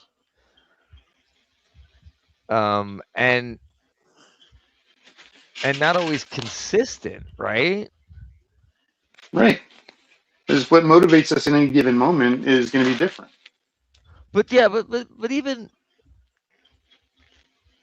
something that like once motivated you can like you could just care less about later on, and then it just when I think about the whole free will thing, right? I think about the fact that there's a potential. This is just a string of events like you'd run a chemistry equation, right? Right. And they're it's gonna happen this way no matter what, and that free will is just an illusion. That if you could model everything, you'd be able to predict what would happen, right? Now that's the one type of prediction that I'm thinking about, right? As far as like if we didn't have free will, then the concept there would be you could mathematically perfectly describe the universe and we would see it play out exactly the way it does. And there would just be the perception of free will, but it would really just be like a movie, right? You can't actually pick anything. I think the whole conceit of free will is our desire to be unique. I want my choices to matter. I want my choices to be important in some way, and I want them to be uniquely mine. And the thing is, even if free will isn't a thing, if determinism is a thing, your brain is always going to determine what your choices are and what your motivation is and all that stuff. That doesn't make you any less unique. You have 86 billion neurons in your head making hundreds of trillions of connections that are all unique to you. Your brain works the way your brain works. It doesn't work the way anyone else's brain works. So everything you do, every motivation you have is unique to you. Okay. I mean, that makes sense. It is its own structure. But that doesn't also, but that doesn't, I don't know. It still doesn't get me to a, is there or isn't there free will? Right? Or is it just predetermined by the processes the universe has set forward? Whether it really is, like, libertarian free will absolutely can't exist because we have limitations. I can't just take off into the sky because I want to. Oh yeah, I might be motivated. Right. So free will is within the limits of the universe anyway.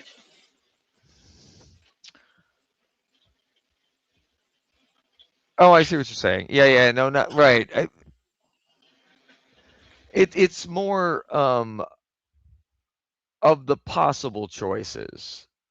Are you really making one of your own accord? It's obviously going to be based on the prior knowledge that you have, your biases and all that horseshit that's going to have you make a good or bad choice, or whatever that even means. But whatever choice you make is going to be predetermined by how that structure grew, and that's going to be influenced by all the events that happened before that. It just seems like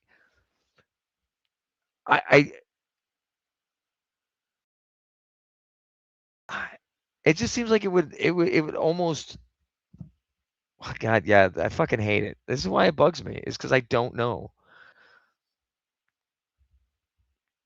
But I do think we have to treat it like it is, like we do have free will, because that seems to make people happiest. But it like, if on a scale that I don't understand, like the quantum scale, it could just be, that block running out, right? At the Planck time intervals. But you scale it up to the biological and human brain development. I mean, it could just be anyone's subject to the things that this person has gone through is going to have this reaction to it, in which case, again, there's no free will. Now, there's the left turns that people take, which makes that seem contrary to that. Like, oh, everyone else who's had these experiences has gone this way with it, except for this person who. But again, now it's broad generalizations, and like you say, everyone's unique. So, in that sense, everyone being unique only means that the free will is dependent to that individual. But the process of it being free will may have been predetermined at the start of the universe. I don't think that the predetermination, it works that way. I think that the chemistry and everything is there, but the patterns that we have come to are not. How do you mean the patterns?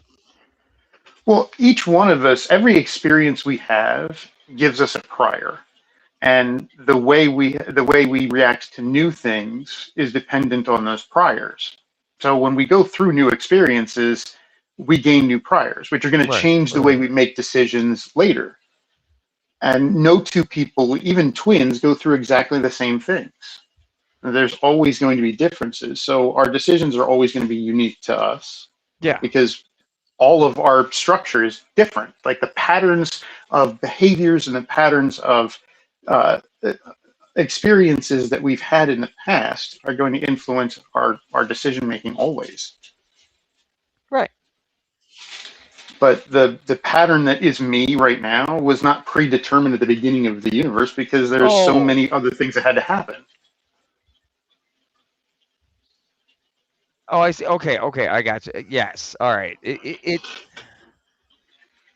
Well, isn't that kind of the one of the concepts about there not being free will is the very fact that like it would have happened this way from the start, or is that where the uncertainty principle comes in? Like I was saying, and like each time, like it's going to be random from that moment to the next, but it's such small increments that when you scale it up to the time frames of like us making decisions, it's still that was how it was going to happen no matter what. And then free will again is removed and it's just the perception of it. I don't even think that makes sense. I'm sorry. No, part of it seems like a desire for there to be something more in many people. I think that a lot of times when apologists bring up free will, what they're really trying to say is, I have a soul, and my soul lets me make these decisions. Yeah, I don't believe in that. I don't either. I just, from an existential standpoint, I take comfort in the fact that I am unique. My pattern is as unique as anyone else, as everyone else, as any snowflake. Right? I take that as a compliment because I am unique. They found identical snowflakes. I know they have. They've also found identical fingerprints too.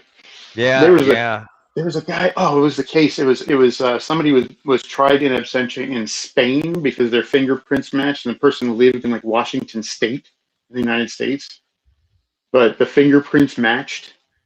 It was weird. The dude's never been to Spain either. Crazy. Yeah, that's wow. I didn't know that. This is where chance. It happens. It's not likely. The odds are slim. But that also could have been like just in the way that they were recording fingerprints and the markers they were using on it. There's certain points that they're looking at, and if there were enough markers that matched up to make it look like this person was this person, that could be the case. The actual fingerprint, like in like, probably wasn't identical, but there was enough similarity that it would trigger a system. Yeah, but all of the decisions on where to start marking loops and curves and everything, that's all arbitrary. It's all based on the examiner who's looking at it. So yeah, that's the other problem with it when they're doing it like, by eyeball. That's one of the great advantages that things like machine learning could be quite effective at resolving. Potentially, but even the computers they use now, like the user has to set where the beginning points are and which direction to go to look, and then the computer will use those parameters to compare with other fingerprints. But still, an arbitrary decision on where to start looking at the loops. Mm.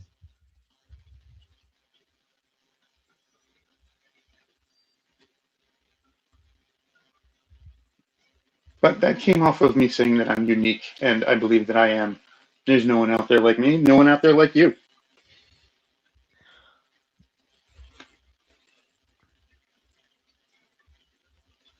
Yeah. That doesn't really make me feel special. It just, I don't know. The fact that it's weird.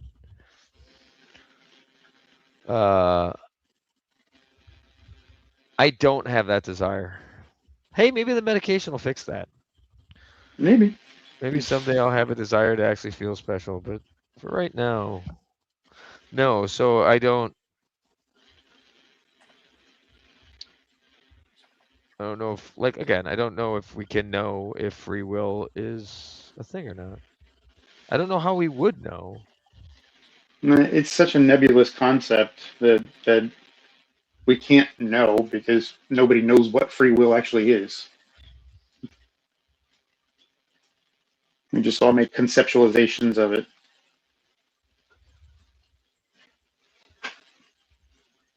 Yeah, I guess that's why I stopped trying to think about it and just said I don't know, but we have to pretend like we do so we can have a justice system, and just wanted to put it away. Put it away. Because like, it's a toy I can't break and put back together and understand how it works. So that's not like a fun toy for me. Some toys, when you break it, you still can't take them apart and figure out how they work because you broke it. Well, yeah, usually there's some reason that I had to take it apart, like because I'd broken it, and then I needed to know what's going on and try to fix it. But, I was always rough with my toys, so. Yeah, I'm no stranger to that. So I've upgraded my 3D printer like 1,000 times.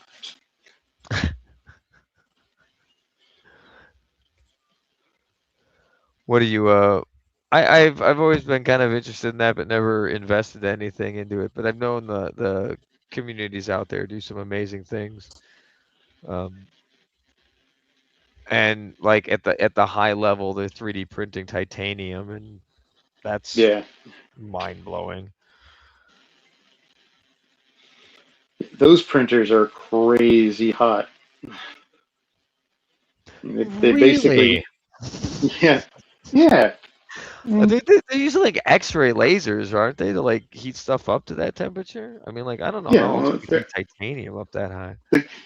The kind of filament they tend to use is like plastic that they've put the metal shavings in, and it's so hot that the plastic gets burned off, and the tiny shavings are so small that they're easily melded together and welded together. So when it passes through the hot end, it's burning off the plastic and welding all the stuff together as it's laying it down in a 3D print. So the hot ends on those things have to be insanely hot. It must just be electrical current they're doing that with, that if they're, wow, I don't know. We've taken people who have found this interesting and devoted their lives into making stuff like that work so that somebody else can automatically, well, not automatically, but imagine something in their head and make a model of it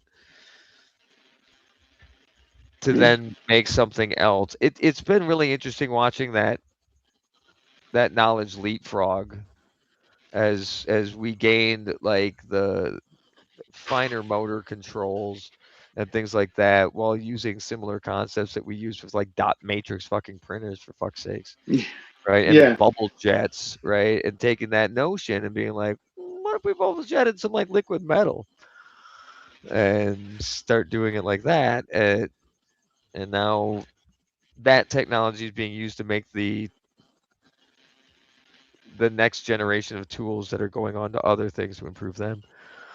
Like Koenigsegg, the housing for their turbos is 3D printed out of titanium, and they could figure out a manufacturing technique to do it another way. The inside housing of their turbos is a very, very complicated shape because it has to serve as both a small diameter and large diameter, so it can spin up quickly but then still produce a bunch of power.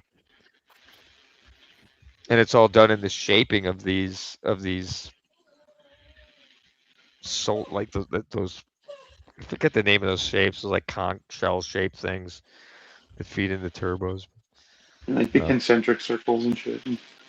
Yeah, but the inside of it is really, really complicated to get the air to travel the right way. So they 3D print the thing out of titanium, and that has to sit like right next to where the fire comes out. And they're 3D printing these things, and it's able to withstand the heat and pressures and everything else in this very complicated shape. But We talk about turbines for plane engines, or what turbines? no, specifically a The turbo, car and it's engine. for a Koenigsegg. Yeah, it's for a car engine. The Koenigsegg's are supercars. Yeah, they went up to mega cars at one point when they produced a kilowatt of power at 1,000 kilograms. Jesus. It was the true 1-to-1. That's Yeah, 1,300 but I'll be super impressed. I mean, can we do like anti-gravity stuff? We can't do that, no. And Richard Hammond would crash it. Oh yeah, he would. He would find a way to put it into the wall. No, gravity's a weird thing like that. Like I don't understand gravity at all, other than the fact that it appears to be the curvature of space-time and objects just following that path. Not that you could like there's like an anti-graviton thing. Right, like maybe if you could produce enough negative energy to warp space in the opposite direction that it warps it now when you put energy or mass to it. Again, I don't know if that even makes sense because I don't. Is that how UFOs run and like? Oh, for things fuck's like that? sakes! No, No, I'm UFOs joking. are military. UFOs are simply are military projects, things that are meant to be kept top secret, and they're never going to say otherwise because people thinking it's UFOs is great for keeping things secret.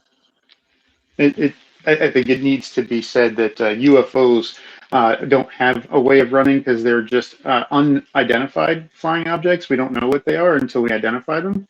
But the flying spaceships and alien crafts, those definitely aren't here. They've never been here. We have no evidence of any flying That would saucers be or more alien accurate, crafts. yes. Yeah, but Yeah, I've seen a UFOs UFO. aren't aliens. I've seen a UFO. It was really weird. Tiny little thing moving really fast up in the sky. My dad went and got his binoculars, and turns out it was a hummingbird flying about 300 feet. But until we got a close-up look with the binoculars, it was a UFO. It was a UFO, yeah. Yeah. It's just the ones that No, everyone I thinks thought- about are associated with aliens, and aliens aren't here. That's not a thing. Yeah. So all these channels on YouTube and Joe Rogan believing in UFOs, it's all fake news.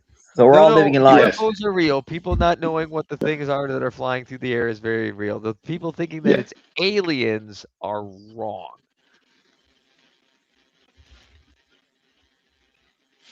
Intelligent life is not like, oh boy, the odd. Like now you talk about the odds again and again.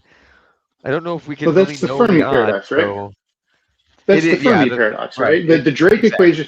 The Drake equation says that there's absolutely got to be other life out there in the universe, just by the 100%. odds. Yeah. 100%. But we've had no evidence or any sign that there is any. That's the Fermi paradox. They have to be out there, but we're not seeing the evidence of them. So where are they? Well, and of course the answer to that is we have looked at a thimble's worth of the universe. Yeah. Right. So there's that problem. The other problem is when you're looking, and I think when you're talking about life itself, I think simple life is going to appear wherever possible as soon as you put a light, as soon as you put an energy source shining on a ball of dirt. There's a chance you're going to get simple life out of that, just because it has to like convert that energy somehow. Right. And it's either going to burn or it's going to figure out a way to process the shit.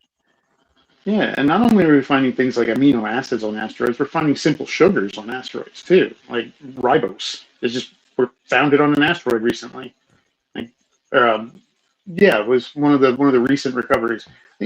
All this shit is chemistry. It happens just out there. You put it on a planet, it's going to happen faster. Yeah, and you give it a bunch of water for the chemistry to mix up, and then you give it some tides where it dries off and then gets wet again, and then dries off and gets wet again, and then you give it some seasons where it's going to get hot and cold and hot and cold. And Yeah, ample sources of heat and other energy. You get a lot of sunlight and electromagnetics and UV and all sorts of energy just coming in. Yeah, protection from the high energy particles that would otherwise blast any complex DNA out of potential existence. That's where you start getting the complex life, though, right? That's where you start having the potential even to get to complex life. If you don't have a shield from UV rays, the chances of you getting the complex are next to none. Yeah. If you don't have a shield from the high energy particles from just from the galactic bombardment, it's going to rip apart what would be eventually DNA that would form. Now, if you form out of something other than that, the problem with that, right, is you're looking at something like silicon. Carbon is the perfect choice because of how many things it bonds with, and it's low on the periodic table. It's abundant. It comes out of first generation stars. It's just like it's really the dope ass choice, but there's drawbacks to it. And that is the vulnerabilities because of cosmic rays and things to be able to blast it apart at that scale where you can effectively make the equivalent of DNA or RNA in another environment, in another world. That kind of protection from that is one of the reasons that they're hopeful that we might find some signs of life on, was it Io, around Under the ice. Yeah, because it's a big liquid ocean underneath a bunch of ice, and the tectonic pressures help keep it warm. Because Jupiter's gravity is just like making all of its moons just kind of pulse. They so stretch and contract as they go around, so they're always generating heat from that friction. Yeah, but they're far enough away from the sun, and the heavy ice cover would protect any potential life in those waters. Yeah. Just like our ozone does. There's also Enceladus was another one that there's some interest in, and obviously with Titan, with the methane lakes there, some interesting to see if anything could evolve out of that. I don't think there's any chance life evolving in that environment. That seems it seems preposterous, but man, I would love to be wrong about that. I say that in the hopes that that's the thing that makes it true, right? Oh, you disagreed. Like they always thought Pluto was this dead planet, and they get there and it's like, oh no, a lot of shit going on there. We were wrong. Yeah, the Plutonians are universe like that. Titan's a dead world, and we get there and there's whales swimming in the methane lakes and shit. Then we'd have to go to war with them, and it'd be an attack on Titan. Oh, there it is. It all comes back to anime somehow. Always comes back to anime. Clearly. I've been told Attack on Titan is very good. I haven't watched it yet though. I've only watched the first season. I didn't get into it very much. I am a big anime fan, but Attack on Titan just wasn't one of the ones that drew me in. Wait, is it anime shows or like comics? It's both. Oh, I've read both. I've done both, manga and anime. Are they like Asian superhero stories? Asians. Some of them are Japanese. Yeah. Japanese. Some of them are superheroes. All animes are Japanese, but some of them are about superheroes. That was one of the things I learned about that, was that in Japan, all cartoons are anime. Yeah. So Family Guy or King of the Hill, which is not considered anime outside of Japan, is considered anime in Japan. Where it's animation. Yeah, it's animation, so it counts. But in America, we differentiate it because we have to be pedantic like that. Well, no, there's a specific style with anime as far as when it's here in the Japanese sense, and it's the art style itself that makes it anime outside of Japan. It gets weird. I don't know. The whole thing is just a bunch of people trying to overclassify drawings of shit. But Yeah, that's because our brains that's do that what we naturally. do. Yeah, exactly. Our brains process things for patterns because patterns help us predict the future. If we can predict the future, we can stay safe. Everything's about staying safe. Wait, so if we couldn't predict the future, which I saw a video about the scales of IQ in humans, and the lowest IQ humans is like 20 IQ, and they can't predict the future, they can't do anything. And they're like 1 million people in the world like that. They're very rare. IQ's not a thing. I hate IQ. As soon as people bring up their IQ, I'm like, what? Based on what? And does that? Oh God, it's Which so test? irritating. Which assessment? That's the thing. There are some legitimate tests for IQ that look at specifically a person's ability to identify information, take in that information, synthesize it, and use it for problem solving. The tests like the Wechsler Adult Intelligence Scale or the Stanford Binet. Intelligence. Right? How does that test your emotional intelligence? How does that test your physical intelligence? How does that test? Right? There's other types of intelligences out there that like. Yeah. That's my problem with it. Is like we like to lock someone down to one metric and not look at the others, and then. But it's really the problem. It's not even that. It's using that metric to judge someone based off of it, right? As opposed to having their it's one of the reasons scores of the others. One of the reasons that to the actual more legitimate tests like the Wechsler and the Stanford Binet are constantly updated and tested. Like they're consistently changed because we know there's bias that happens in especially in the early IQ tests. There was some huge bias going on because the initial IQ tests used questions like very specific to different cultural tastes, like yacht questions. A bunch of yacht questions how to a many bunch of boats are people. in a regatta, right? Yeah, that's gonna land well with the inner city kids. Right, and that's what they found. So they try and go out of their way now to try and minimize the kinds of biases that can come into those questions. It makes it consistently need to be updated and changed, but it does give us a fairly accurate view of where a person generally is in their ability to understand the world around them. But most of the IQ tests that people talk about online are shit like the Mensa test, which has no scientific reliability or validity whatsoever. It doesn't test anything but someone's ability to do puzzles.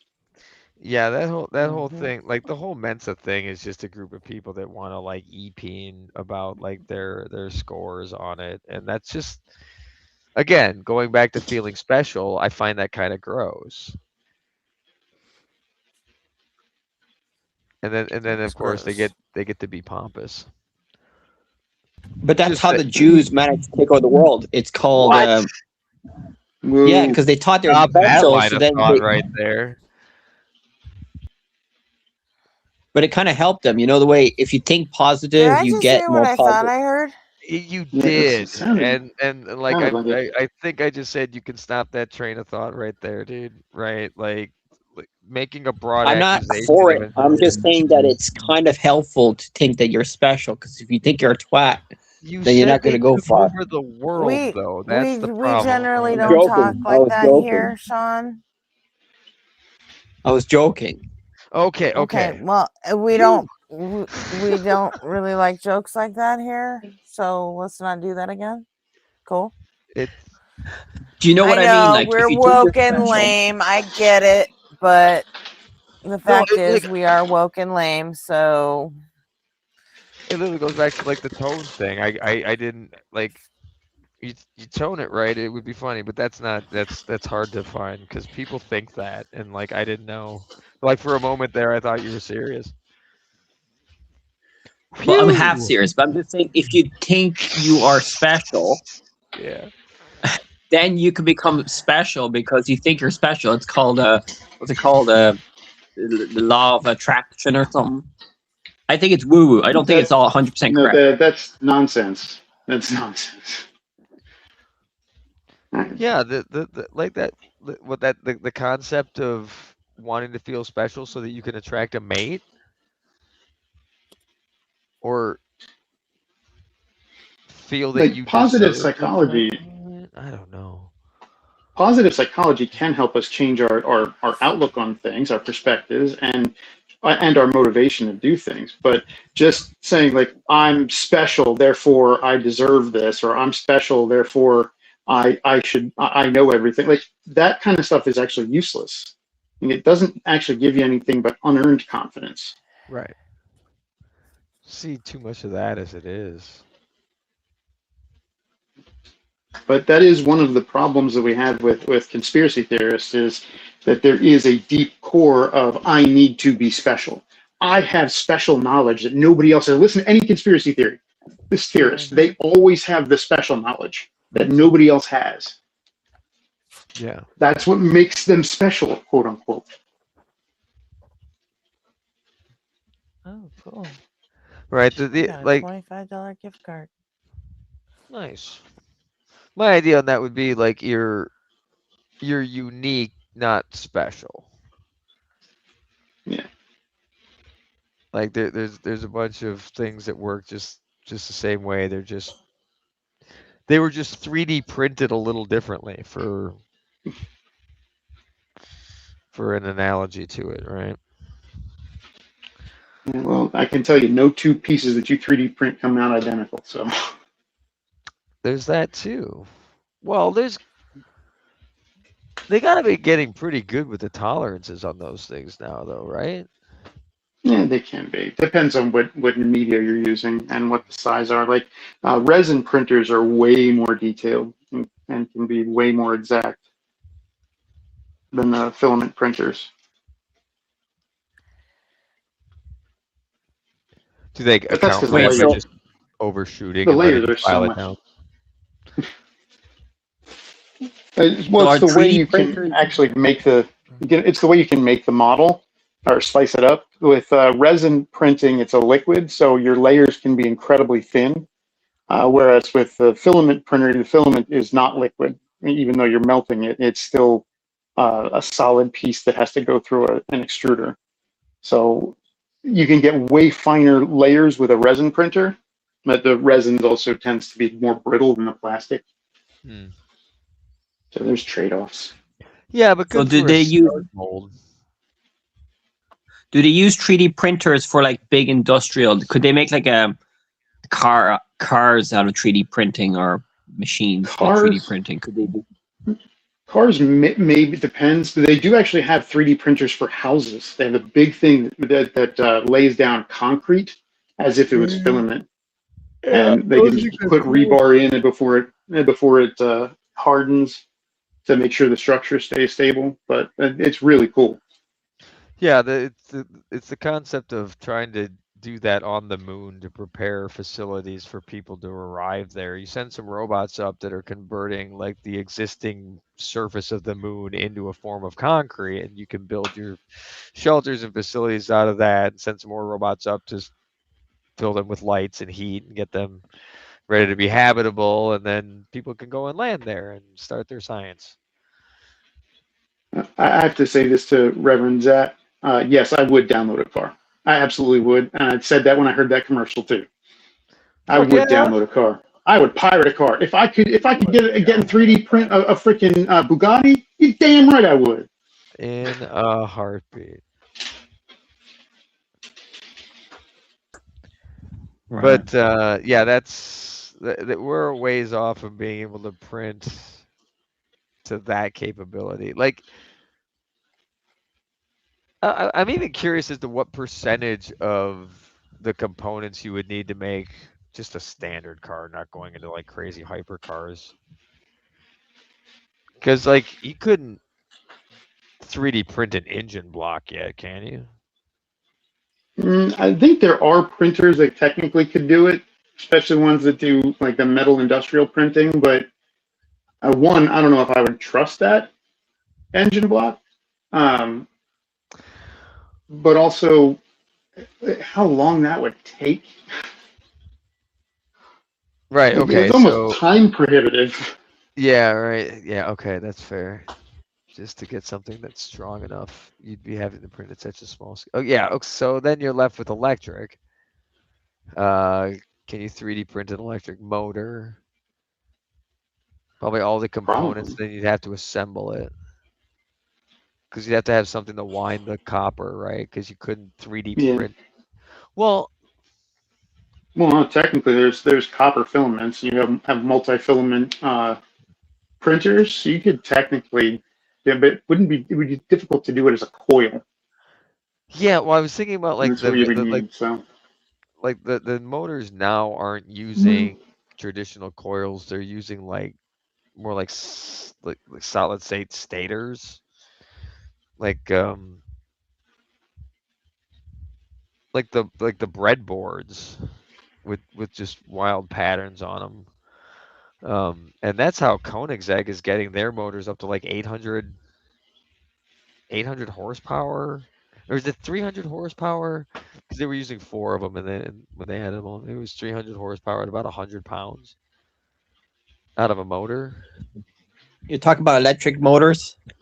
Yeah, specifically that crazy car company before Koenigsegg, they make a electric motor called a Lightspeed motor. And I think it's you also still couldn't print the batteries. That's yeah, you still couldn't print the batteries. Yeah. I mean, you could print back casings for it, but you can't print the oh, sorry, the lithium ion stuff like inside.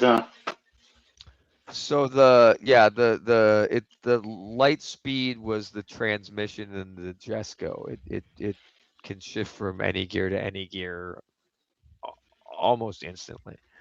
It's an impressive bit of engineering in and of itself if you're interested in looking at a wild transmission design. No, it's called their dark matter motor. It produces 800 horsepower at about 86 pounds. It is a 6-phase electrical. Is that faster than the fastest fuel car? Well, it depends what you're putting it in, right? That's just a power plant, but 800 horsepower out of 86 pounds for a power to weight ratio is fucking insane. However, the bad part is still the batteries. You still have to put a bunch of batteries in there that are willing to drain that power as fast as it can put it in there. So it's still going to be a heavy vehicle even with that, but with 800 horsepower per motor, you could do some wild stuff. With 2, 3, you're starting to get a little wonky. If you were to go all 4, I don't know what you would put it on, but it would probably also need wings. I have got to jump down. I've got a dog telling me she needs desperately to go outside, and then I've got to do some video editing so I can put out a new episode of Damn Fools this afternoon. Well, right on. Okay. Enjoy. Thank you for coming up and helping me dissect my free will conundrum. It's been a good conversation. I appreciated it too. Did you get anywhere? I think I understand it a little better. I understand like I think. Again, I'm also really tired, so I'm hoping. I was in the kitchen making breakfast, so. Nice. I missed most of it. Right. I think I have. What I have what a better was your understanding. takeaway? It's still the same thing. I don't think that we can know, so I don't care to think about it. It's You just still something. think it's about predicting future? No, not in that sense. No, not as far as the choices. In that sense, nor even in the like it was predetermined at the beginning of the universe. Everything. No.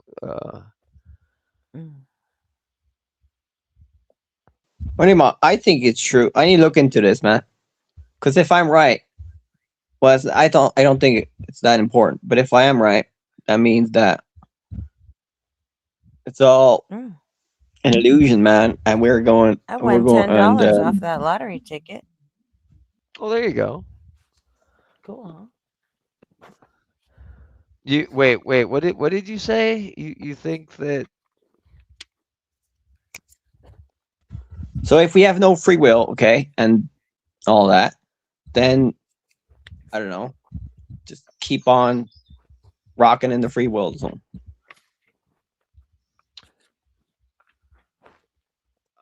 Yeah. Wait, what? If we don't have free will, just let things take their course. Nothing you can do about The it. universe has a plan for us.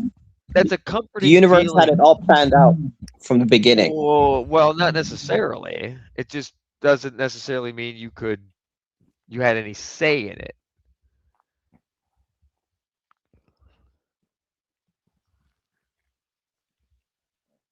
Say that again. Well, just because the universe is going to do what it's going to do doesn't mean or not mean that you do or don't have a say in it. Right? If the universe is just going to do what it's going to do, then maybe you don't have a say. And like any choice that you make would just be the result of the universe doing its thing, but not necessarily. Like there's such like it's the emergent property thing that I stumble with sometimes, right? Like the emergent property of like water being wet. This goes back to the other discussion, right? Like hydrogen not wet, oxygen not wet. You put them together and you make water. Water's wet. That's like an emergent property of these two things coming together. Free will could be something of that nature, where it's just a manifestation of the fundamental things that are making everything go, and then as a result of those things But it happening, could be an illusion. It could be an illusion. Like we think we have free will or something. I don't know. I need to watch right? That's documentaries and YouTube exactly. videos We about could this. just think we have free will, but and that's really probably how we need to go through life, is thinking that we have free will, or just pretending that we do, at least. If you can't be convinced, because the alternative is, I think people that say that might think that it would be okay to just go and do whatever because you didn't have a choice in that matter, and that's not the case, right? That would be, I suppose, the exact opposite, and be the exhibition of, but then it just goes back to maybe they would have done that given the circumstances that preceded it anyway. So I don't know. But that's the problem why I don't like thinking about it, is I don't know if I can come to the end. I don't know if I know I can't come to the answer. It's going to take a mind far greater than this one.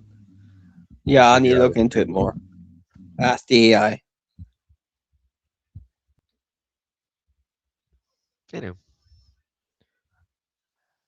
But I'm certainly not going to think about it as I lay down and take a nap here. Which I said I was going to do like an hour ago, and then I got wrapped. What time is it over there? For me, it's 20 after 8. In the morning. In the morning. Yeah, it's 2:20 here in Ireland. So. Oh, you're in Ireland.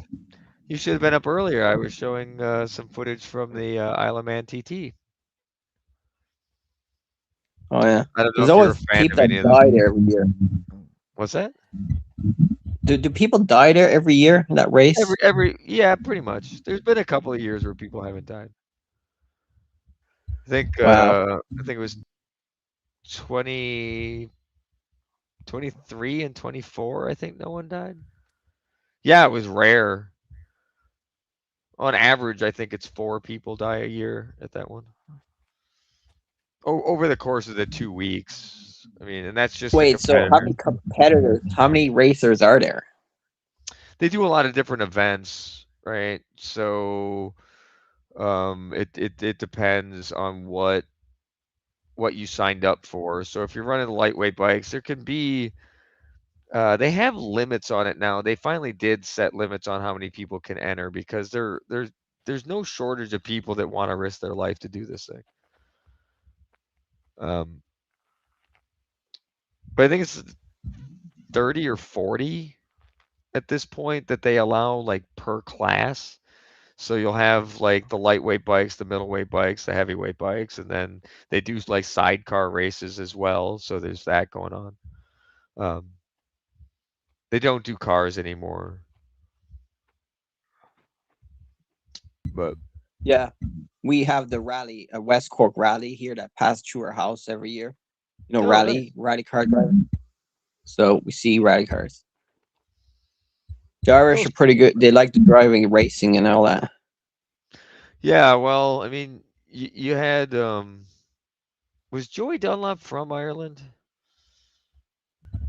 Northern Ireland, maybe. Yeah, possibly. That guy was a legend though, and just one of the most respected riders and human beings out there. He was one of the winningest TT riders. Well, he held the record for the most TT wins for a long time. I mean, they must be very adrenaline. They must get a lot of adrenaline, because I don't know, would I do that? Would I risk it for the adrenaline? I guess it's so like I don't know if women do it. They do actually. Yeah, they do. They asked the fastest woman why they're not as fast as the men, and she said because women can't turn off their sense of self-preservation as easily. I think Gretchen still disagrees with that. It wouldn't surprise me. I don't know. She said what? that, and she does it. Oh, the footage of the second video that I showed earlier. That was the race your where race I said, videos?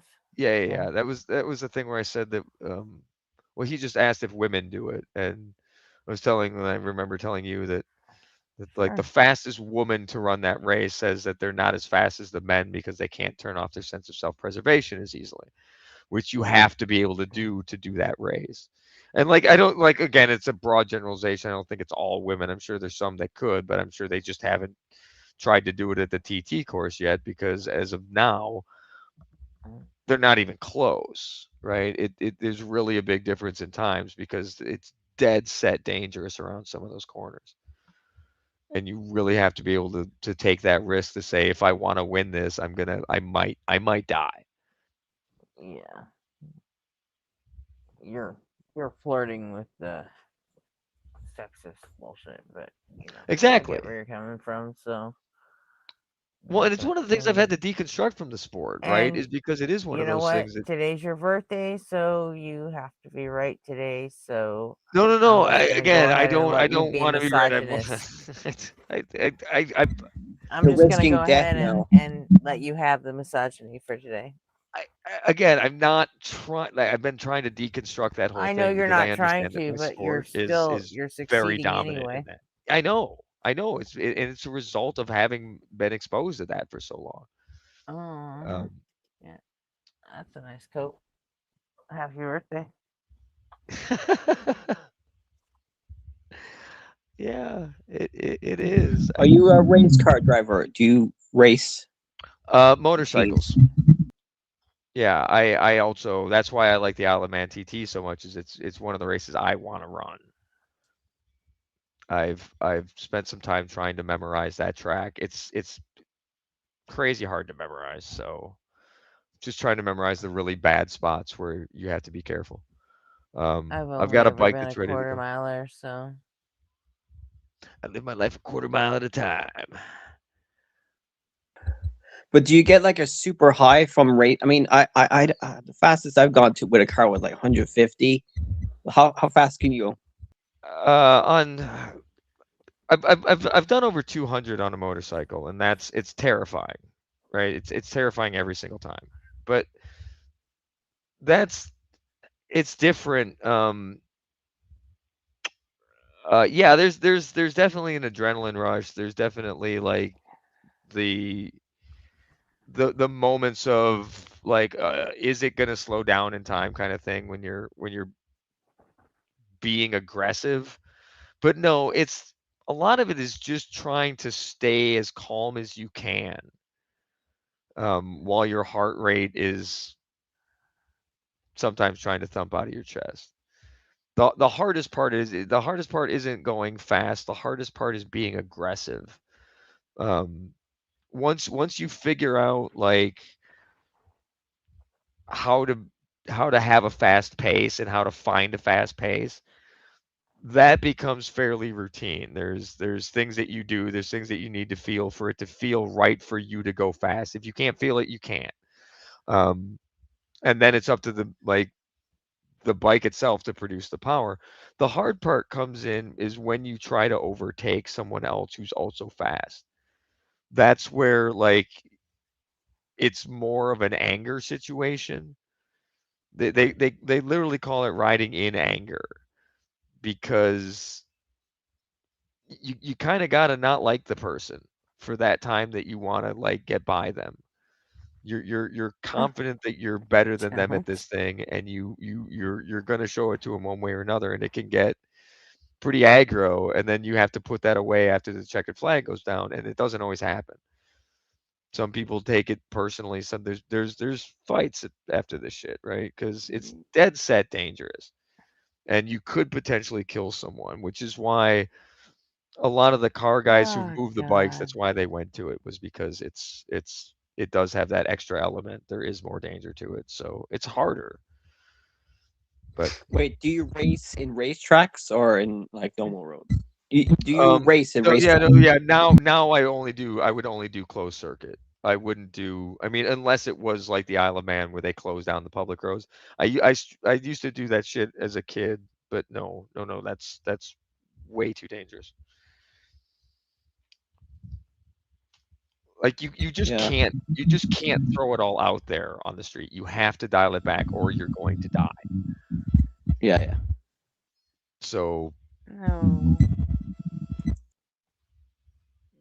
Are electric motorbikes becoming more popular now? Whoa, Well, now we're whoa. yeah, Okay. you're kind of I don't breaking know up if a little that's bit. Sean or if that's you, but I think It's Sean Micken. Yeah, he's kind of getting some weird feedbacky type no. stuff. Yeah, that hurts, man. Am I better now? No, you're getting like a digital popping thing almost with it. Like there's a Am I better now? I took off the It's charger. it's getting like steadily worse, if you ask Yeah. me. Okay, I'm out. See ya. It's a weird sound. What did he say? I don't Did he know. say goodbye? I couldn't tell if it was Yeah. signal or. See ya, bye. Oh, okay, Sean. Thanks. Later, Sean. Bye. There we go. I heard that time. That was. It sounds like he's walking around and he was just getting farther away from his router or whatever, you know. Yeah, just at the very edge or too just close to into a a microwave. bad signal area.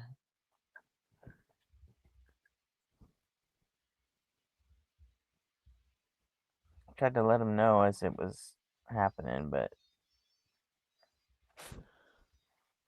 I don't know. I did do some further looking into that thing though on my trying to avoid being misogynistic about it, and like from what I've read, you could psychologists just and I not guess say lived on anything now about it.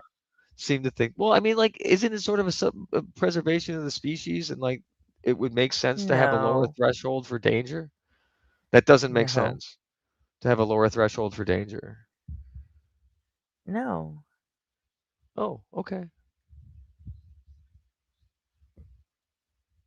Do you think women have a lower threshold for danger? I don't Because know. of the survival of the species? What? Like what?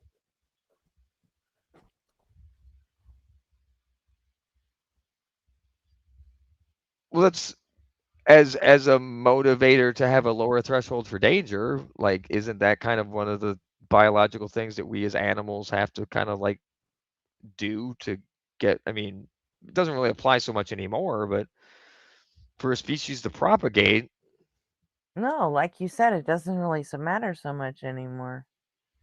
But we've only been in this form for a couple 100,000 years. It's not like the millions before it have just been stomped out as far as that goes. Why would all of a sudden in the course of modern humans, all of a sudden there's this, oh, I guess I can be as risky as anyone now. Like, where would that desire to take risk suddenly come from?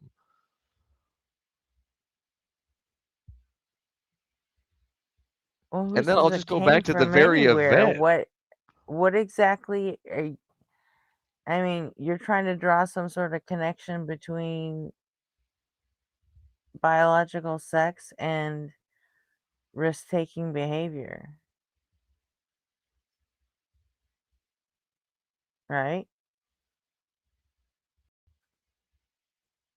Yes, I guess that would be accurate. And just based on what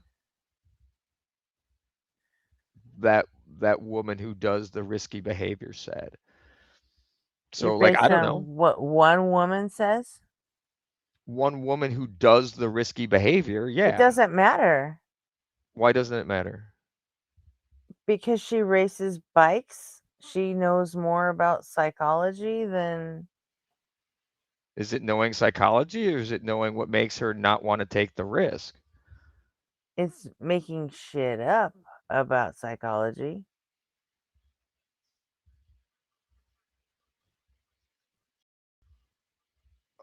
Okay.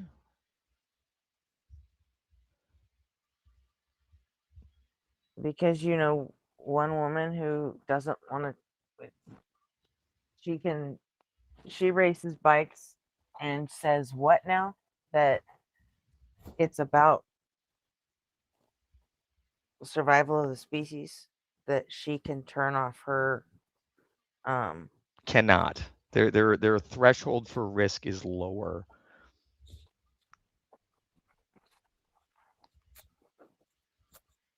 women's threshold for risk is lower. That's what I read when I went to look it up afterwards. Because she said it. No, because that was but she races bikes, which means she can turn off her threshold for risk. No, well, that was the point, right? If she could, then she would be as fast No, as that's the why I'm men. trying to clarify with you. Oh, yeah. I don't Right. Yeah, understand no. what you're saying. She said that the reason the women aren't as fast as the men around that island is because they cannot turn off their sense of risk. They cannot turn off their sense of self-preservation as easily, meaning they have a lower threshold for risk. They will not risk the dangerous portions of the track. And they asked her because she's not just one, she's one of many that do this. She happens to be the fastest of the women that do this. So they figured, why not ask the one who does it better than apparently all the other women? Why aren't you as fast as the men that do the same thing? Because it's not a physical thing. Y'all are fit as fuck. You all are fast as fuck. Why? What happens here? That doesn't always mean anything. I mean, there are physical differences, and Those differences wouldn't matter there. when it comes to hanging off of a fucking speeding motorcycle. Yeah, it could mean a lot. Just the fact that I've got tits and you don't could mean a lot when you're hanging off the end of of a speeding motorcycle. It does mean something, doesn't it? As far as what the weight distribution would do as you're shifting around, potentially. Well, it would change your center of gravity for one. Yeah. And that's pretty important in this given situation, isn't it? It is, but everyone's center of gravity on the bike is a little different, so it's always going to be in a different position for everyone. Hey, So Zach. what you're doing in that is you're taking the mass of the bike and its center of gravity, and it becomes an additive thing to yours. But what you do then is account for that by putting your body into position to make the bike have the center of gravity it needs to do. You would just account by how you hang off to account for the boobs or anything else. But honestly, it's not going to make that big of a difference. The only other thing would maybe be wind resistance, but you can just tuck in, and everyone just tucks in anyway. And bikes aren't really all that aerodynamic to begin with; they can't be. But literally, there's just some corners that you have to take at such high speeds, and if you get it wrong, you die. And this particular event is unique in that sense, right? No other events have that kind of risk involved in the event, which is why when they go to ask someone like this, like, why aren't the women as fast as the men? It's literally because the risks are life or death that going through it. It's not worth it. And maybe there is a biological aspect to it that women have a lower threshold for the risk. The thing that I read afterwards seemed to confirm that, but her take on it was, and again, she's What the did you fastest read woman. after that to confirm that? Oh boy, I did not save the source of it. I just remember the. You're basically saying that women are smarter than men, and that's why they're not as fast. Well, there's no argument to that. I think it's pretty obvious women are smarter than men. Yeah, they. No, it's not obvious. That's why they live longer. I've met enough women to know that most women seem to be a lot smarter than men and Yeah, a lot that's of ways. just anecdotal, and Fair. you're a fucking opinion. But Yes.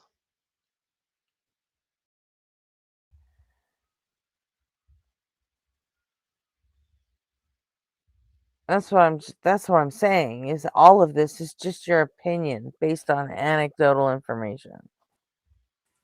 That's just like your opinion, man. Yep. Exactly. And it But saying right. that, hey, I confirmed it by, some study I read after that. Don't Bullshit, think you did. said I confirmed. I said I You did. also You want me to rewind it? You no, said you no, confirmed it fine. Fine. based on some I shit you said I read after confirmed that. them. Then I misspoke, because I wouldn't say I've confirmed anything. I can confirm what the woman who does it, what she said. I'm far more I likely to don't trust. care what she does. I understand that, and because again, that's her anecdotal experience, right? Uh-huh. Right, exactly. The person who does it better than any of the women that do it, her anecdotal experience has no value. You're right. It Right. doesn't.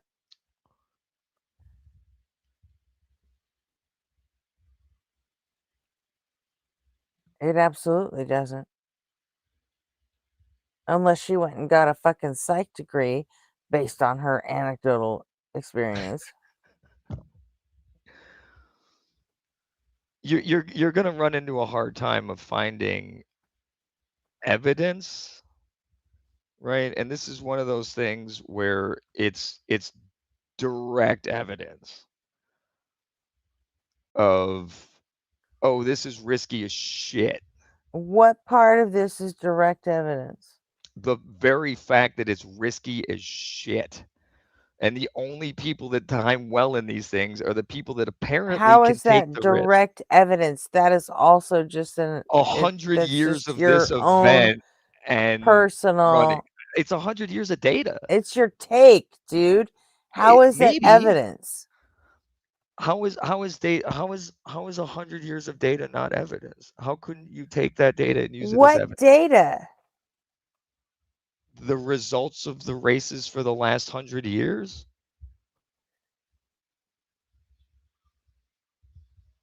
Okay, what is that evidence of? There's shit that's riskier than that. That people do, like, willingly? Yeah, they're like just People do that driving in shit for fucking pay. traffic. Oh, They horseshit. do it every fucking day. You think that's oh, all right, maybe. They do close down the Well, roads. you know Maybe that's what? what I'll makes it give you safe. 100 years worth of evidence showing people dying in car accidents. But that's not Okay. direct enough, huh? It's only direct when you want to use it for your who races. dies more in the car accidents, men or women? Does it matter? I don't know. I'm using specifically this this data set, because of the risk involved, right? Because of that, not in spite of it or using it as like driving has a set level of risk. You're This gonna is use this one way more event, dangerous than that. racing bikes, Because you're to not prove likely to that find men are something. faster than women. Nope, that's not what I was saying. And remember, it's his birthday, so he can't be And again, wrong. that's not true, and it's also not what I'm saying, right? It Well, has nothing to do with the being faster he's really aspect of it. testing that theory. It more has to do with that ability to take the risk and why they don't in that particular situation, which happens to be Okay, why don't a they? good example. Again, I'm just It's going by about what the their one woman said. ability to take risk, and why don't they? Why don't they? If According it to her, has they to can't do with turn off their their sense of ability to take self-preservation risk as and easily. why don't they, then what is their ability to take risk and why don't they? Because of the inability to turn off that sense of self-preservation. What causes a sense of self-preservation? I don't know. This goes back to the psychiatry of things and the chemicals that would go off in someone's brain when they're about to do something that's insanely dangerous that says, yeah, don't do this, and causes you to not do that thing. That's not the way fucking brains work, though. Do we know how brains work perfectly? In broad strokes, yeah, we do. But should we go check with this one lady who does the dangerous thing? Her ideas on it and why she doesn't go as fast as other people, like when she'd like to. Like, if you want, we could go back to the will and choice conversation. Her will is to win that race. Why doesn't she? She wants to. She's physically Does she compete capable of it. against women or men? It's open. Your lap time is your lap time.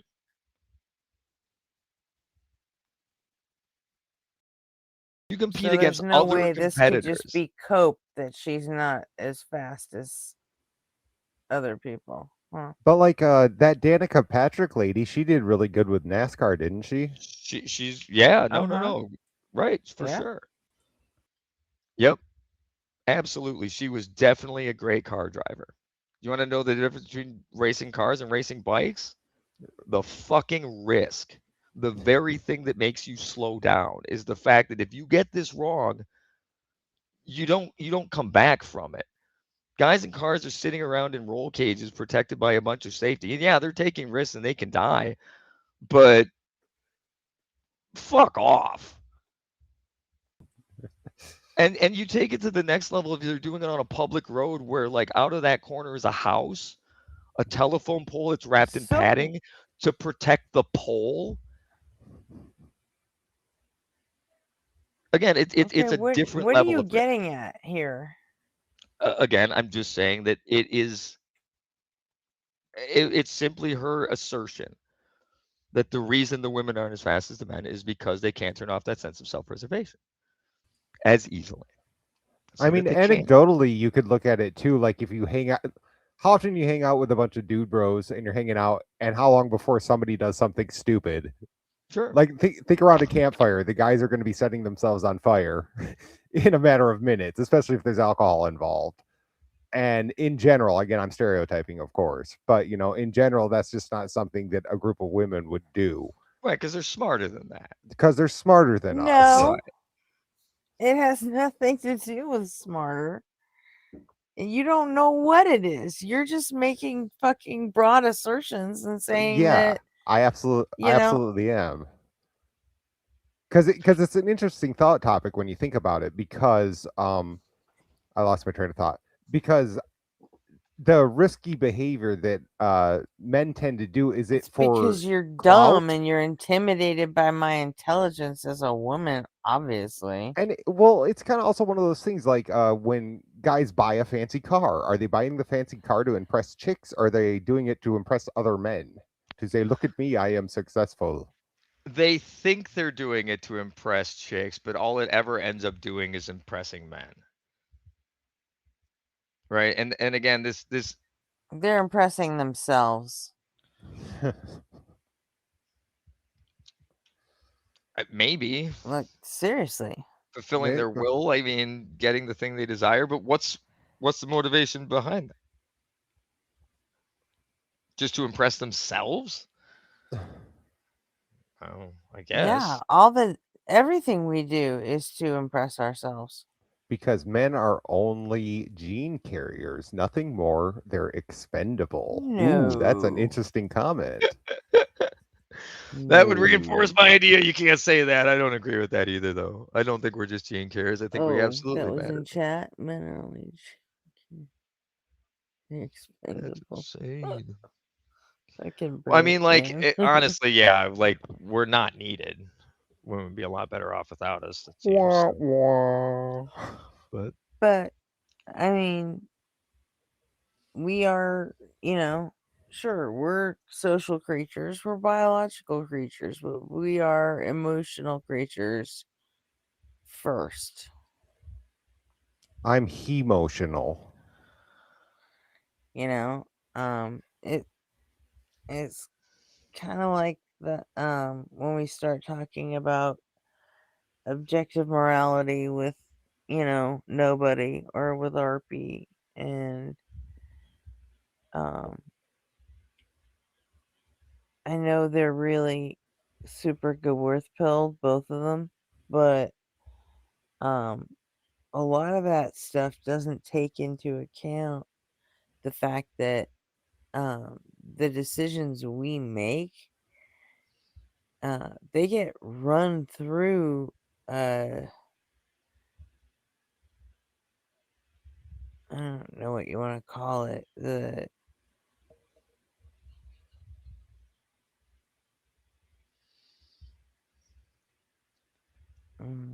like the barrage of bias filters. It's an emotion filter, yeah. Okay.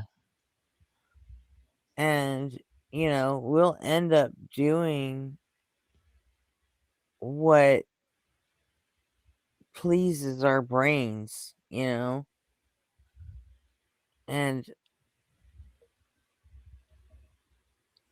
whether it's just whether it's a morality thing and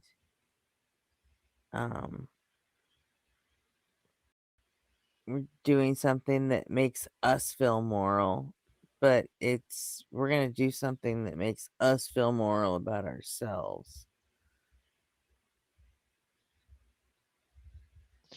But there's and emotional. We make all decisions like that, though. Hold on, though. What about like a response to an emotion like fear? How do you make a moral response to a decision like fear? That's more reflex than anything. That's more of an instinct. So do you think you can have the skill to control that fear, like to regulate that instinct of behavior? Right. Okay. Of course. Yeah, I would say you can condition yourself to have that part of your brain turn off. Where and Gretchen, you were in the military, right? So the shutting off that part of yourself where I don't want to say compartmentalize. What's the term I'm looking for? It's where the repetitive nature of it compartmentalize does the job pretty well. Okay, maybe that works. Maybe that is the word I'm looking for. If you're thinking about it the same way I am, then compartmentalize actually works quite well. And another thing I just remembered thinking about that was like, you guys remember, this is going to sound morbid, but you remember the beheading videos in the like early 2000s? The Daniel Pearl and and all of that, and everyone was always saying, why aren't they struggling, why aren't they fighting, and it was because they did it to him so many times that he just assumed it was another mock execution, so he didn't struggle, but this time it was actually real. And I think that's kind of the same sort of conditioning where you get used to it to a point where you can handle it better. So yes, I agree with the initial statement. I concur. What Yeah. initial statement? About can you control the fear. Control the fear, yeah. Yeah. Yeah. Yeah, and that's essentially what that is in that scenario you're going into something that's very dangerous. If you don't get it right, there's a good chance that you're not going to come out of it. And controlling that fear to say, okay, I'm not going to go through here as safe as possible to make sure I live. I'm going to throw that caution to the wind and control that fear. And I think that would be the equivalent of what that woman was saying, is that when she says she can't turn off their sense of self-preservation as easily, it is that inability to control the fear, to not let it take over and say, nope, you have to roll off the throttle, you have to slow down, you can't go through there that fast. Because like in that world, that's what the fear does to all of us, right? Like the fear is what makes you like slow down. Like it you can't do it anymore. You're just, it's too fucking scary. Not for everybody. Everyone I've ever met that does this, it is like it gets fucking so scary that you have to, you cannot do it. You have to slow down. You have to back off. It's fucking terrifying. All the way up to the pros. There's one track in where is it? Italy, it's Mugello, where those guys are reaching 230 some miles an hour. And they have to grab a handful of brake and slow down for 60. And it's scary every single time. And they have to do it 20 sometimes, 30 sometimes in a race. It's nuts. But that's their job. They're paid to do it. And everyone's like, oh, that's why they get paid the big bucks. That's why they get paid the big bucks, is because they're able to do that. Most people would be like, fuck all this.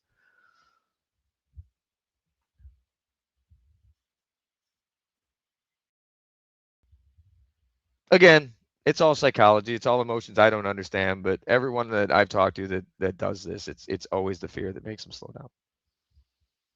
Because otherwise you just wee all the time. No.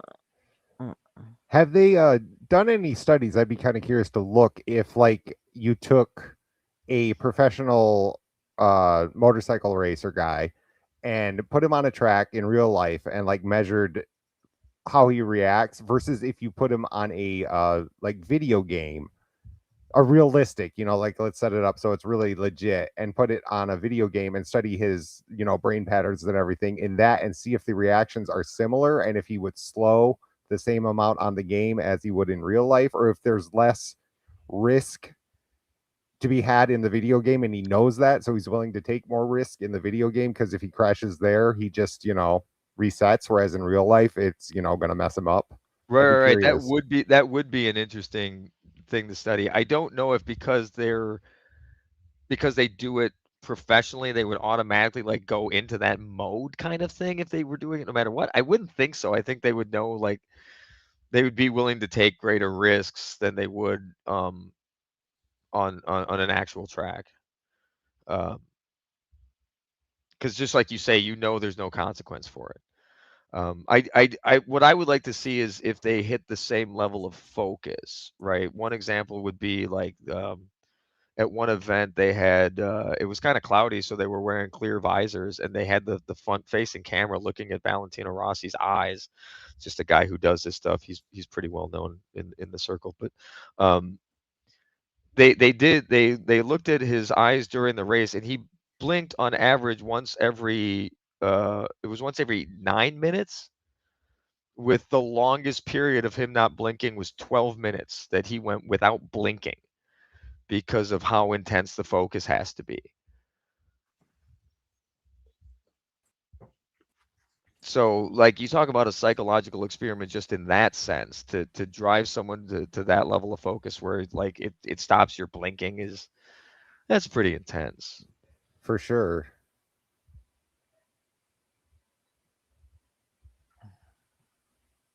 And there was a couple seasons ago they asked because they added like the intercom systems in it. You'll have to forgive me if I don't if I don't take your psychological breakdowns from it, because no, you also absolutely. just I have said that no understanding of it. you have to literally dislike someone to be able to pass them. Like that's in that moment, that's yeah, that's they're not your bullshit friend. and They're fucking not your crazy friend. Oh pants, my God, dude. they're not your friend. You have no idea how they're I not your didn't friend. say they're not your Oh, friend. You said you don't had like to them. literally hate them. I And that is expected for fights to happen off track because of this shit.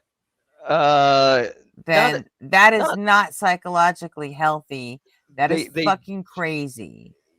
Yeah, a little bit. I'm not gonna lie. They do take it personally, and yeah, it's not. I don't It's care not if like they it's take it frequent, but personally. You don't have to. You don't draw up fucking hate for somebody. again, it's like writing in what? anger, and it's like There are acting yeah, it's classes that will fucking caution you against drawing up, real emotions for people just to be able to get it right in a fucking scene. Sure. I don't think that going hundreds of miles an hour on a motorcycle is a really good time to make yourself intentionally unfucking stable. Yes, that's just my take. No, and that's maybe it's the fact that if you guys who do all these things, if you guys think that this is an okay way to to look at shit, then right. maybe Why it's not toxic that women masculinity. have a lower threshold for fucking fear. Maybe you guys are just fucking crazy. That's entirely possible. Maybe you just fucking believe things and you say, oh, it's women have different fucking brain chemistry and they care more about the propagation of the species, when really it's you guys are fucking off your fucking rockers and you don't want to admit it. So you're gonna say that women are better than you somehow? Come on. Admitting we're wrong, I would never. Huh? I said admitting we're wrong, I would never. Yeah, what kind of Admitting we're toxic wrong? masculinity is that, to admit that I'm wrong? Holy shit, that would be totally opposite the The nature of the stereotype. toxic masculine man. Yeah. No, I didn't say that you have to admit that you're wrong about anything. But you have to that admit was that you're the fucking joke. crazy. That was the joke. I It's your that's birthday. again. You can't be wrong, Well, but no, you can be fucking crazy. I'll that's fair. And I don't know. That's entirely It's the possible. narcissism of men.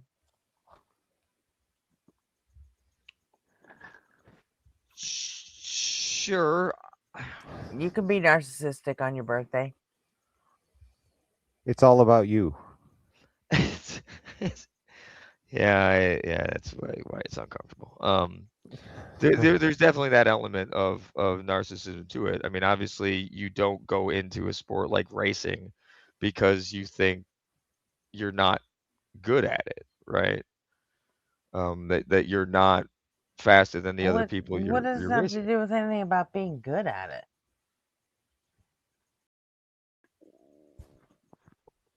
Wait, what? The competitive When nature were of we it, like talking about being good at it? well, that would if you We went weren't out even talking like about that. if you went out to race, right? Like there's one thing to go out there and like go have a track day and go have fun, like being like going circles on a bike, right?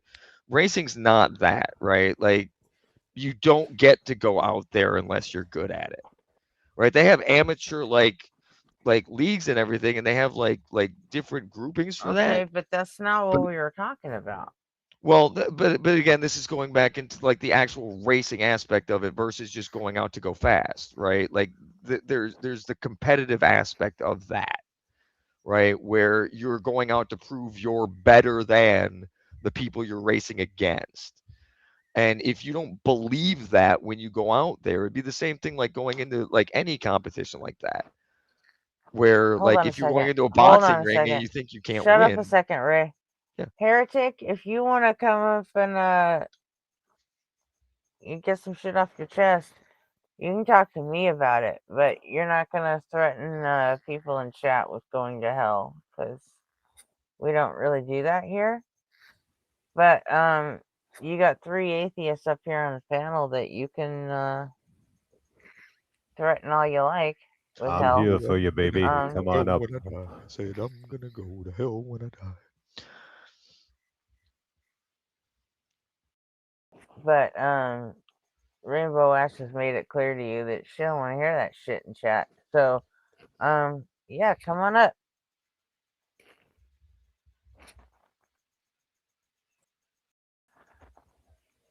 I'll be waiting for you. We, up on panel, we allow you to get further out of pocket than we do in chat. So If we're gonna have guests on, should I put on pants or something? Oh no. No, it's okay. No. Oh, okay. I was just checking. Where's the fun in that?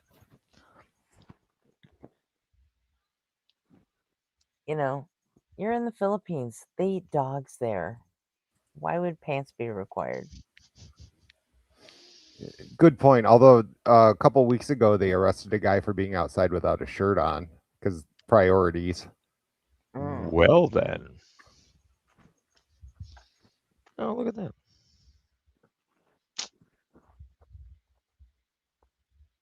So yeah, Gretchen, you're right. It is a little bad shit. Anyway, But I'm think sorry. I it's- just wanted to take care of that guy in chat. So No, it's all good. Is he going to be a little coward and not show we'll lay up? out the red carpet and everything. Just come on up. I thought he was supposed to, be ready at a moment's notice to defend his Lord and Savior. Oh God, that sounds so cumbersome. Hell, look at his username. He should be more than ready to defend his Lord and Savior. He's the heretic annihilator. Wow.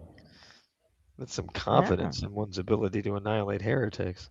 I don't think he's met the level of heretic that we can that we can muster here. The amount of debauchery I'm capable of. I mean, oh, I've not yet begun to defile myself.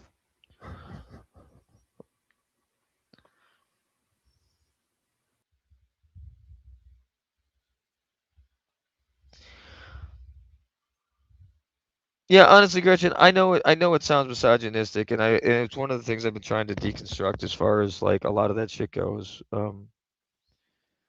I really just wanted to understand it more, and if there was actually something to it.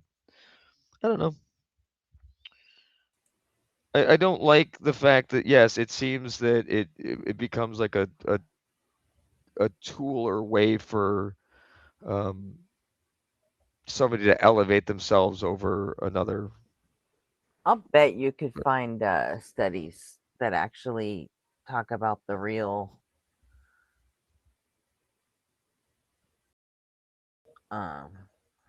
causes for that. But just saying that someone has a lower threshold for self-preservation is No, lower threshold I for mean, risk. Either way, you're getting to the same place with it, and it's cope bullshit is what it is.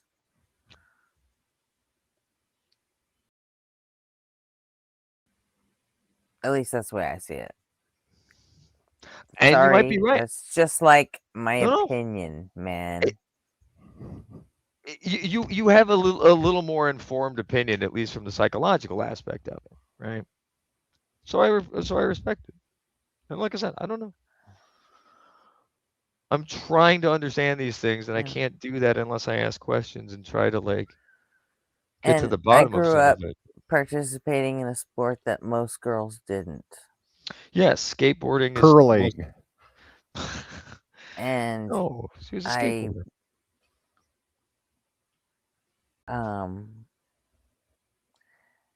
And no, I wasn't as good as most of the guys. But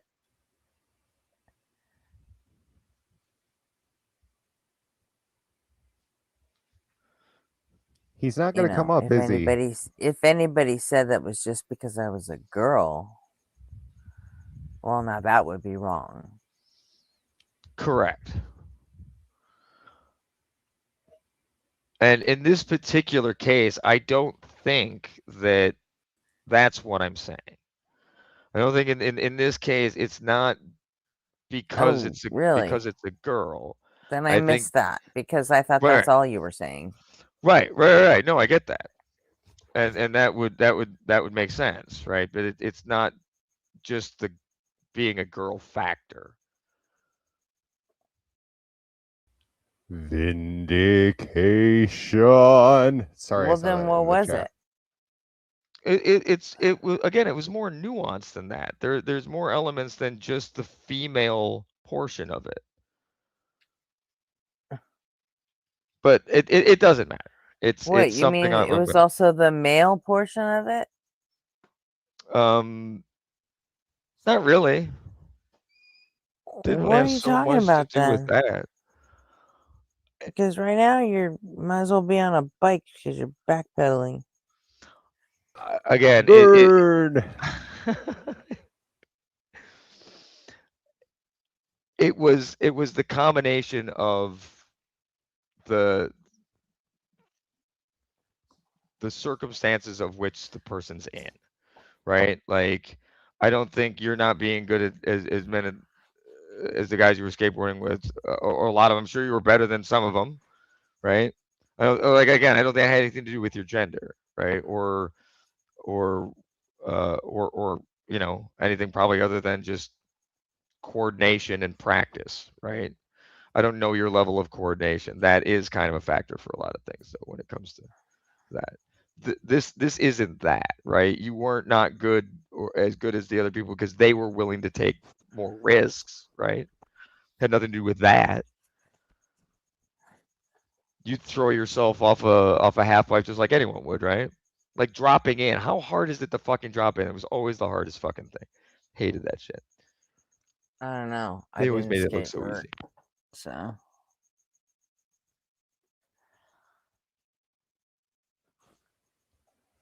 I'm going to do my hourly toilet gin check. I'll be back in a minute. your hourly toilet gin check.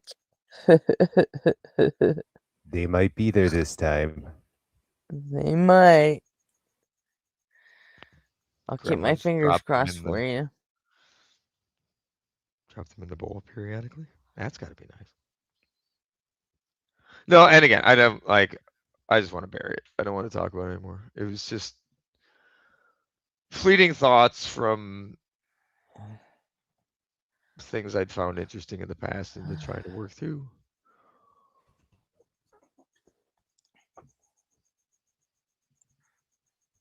So you only want to talk halfway through it, and yes. If anyone has any like real pushback, do you want to run?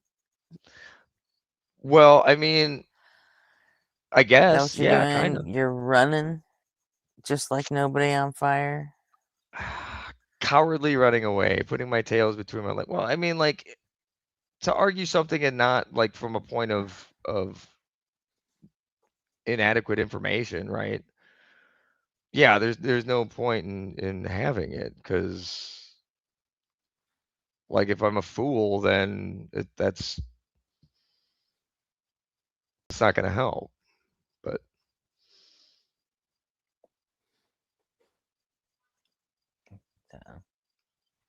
I like if I cared more, I'd look into it more.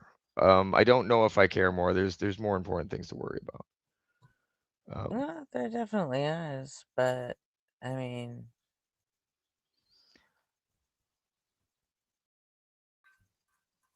maybe watch the claims you make in the first place, especially when you know I'm listening.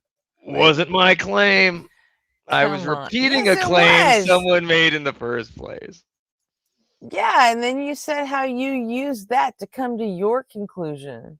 Well, I use that after then, like, looking a little further and again, like, why wouldn't I believe her? Because she only speaks for herself. She doesn't speak for the entire. Yep. You know. 100%. She does not speak for all women. She speaks for a woman that does this one She thing. doesn't even speak for all female fucking race bikers. I don't know what you call them. Bike racers. Yeah, riders. Pilots in some cases. Aliens when you get to the top. Because those people aren't fucking human.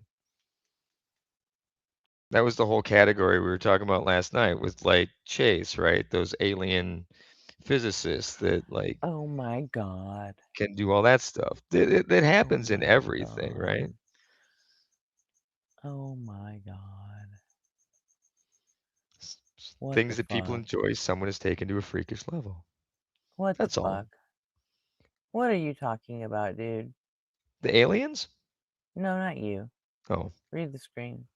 Oh, sorry.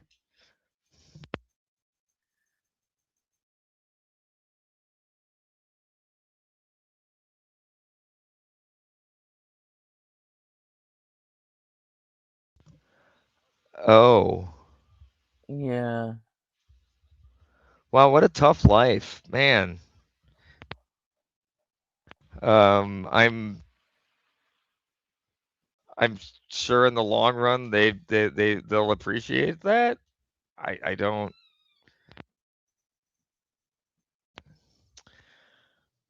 Stay pure for God, huh? Wow. That's such a Come on, waste. heretic. Call and talk to me. I think we can have a good conversation. Especially after you realize how much fun you could be actually having if you weren't trying to say pure for something that doesn't exist, because that's just. We could have an interesting conversation, heretic. I believe that in my heart. Okay, no toilet gin. Grats. Oh wait, or is that a Sorry. bad thing? Which way was that supposed to go? We could have proven God right then and there.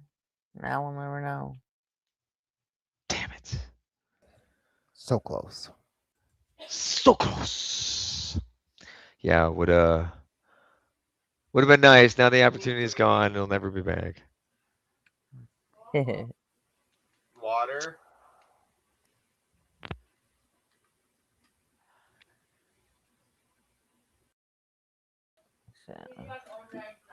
I know, she said.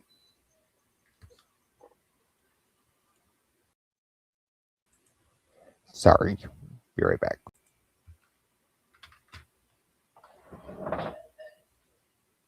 Okay. Everything all right? I always wonder when people say stuff like that they have to like reject these women so that they can stay pure for God.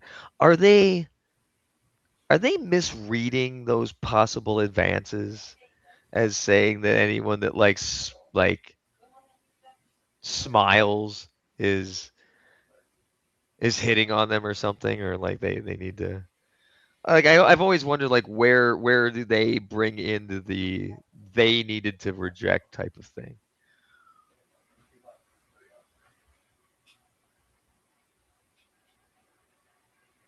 Or was it something that was really benign that actually just got blown up in their own head for the sake of ego? Who knows? I mean, I think it's ego. You really can't tell by, something as offhanded as that comments like that, it's I mean, know, he but could be it's just like the he way could be like a severe fucking incel, and in that case it's come from a lot more than just their purity, Mm. Yeah, the incel has a lot. Like there is that genuine like apparent like hatred of women for some reason. For what appears to be I don't their inability to be think interested. incels really hate women. That would be like the voluntary ones that really hate women.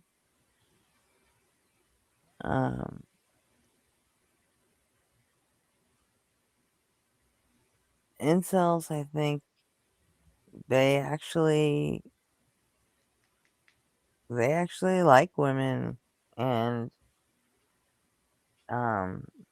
they wouldn't be involuntarily celibate if they didn't, you know?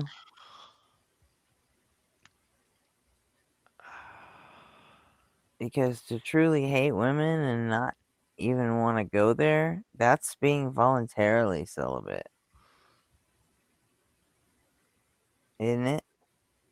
Yeah. This is. I don't know if they think of women anything as other than an object. So they're the hatred They of women. do. Okay. Some of them do, some Alright. don't. I mean, just like any other cross section of people, they're Yeah. not a monolith, but you know, the ones that are involuntarily like real incels, I think the anger at women, I don't think it comes from them hating Oh, women. right. Yeah. It's more right. It's more anger. Yeah. Yeah, I think the anger they feel basically comes from the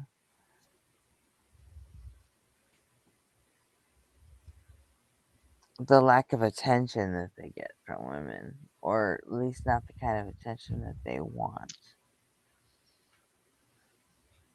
So they hold women responsible for the fact that they feel less Yeah. than in some capacity. You know what I mean? Yeah, that makes sense. It's easy to be angry at them for not giving them the attention they think they deserve. Mm-hmm. When in actuality, had you just maybe built a decent character at any point. Okay, I'm back. Sorry. My imaginary Actually, wife you don't needed even. imaginary water. Well, You I don't don't even need even to build think that. character?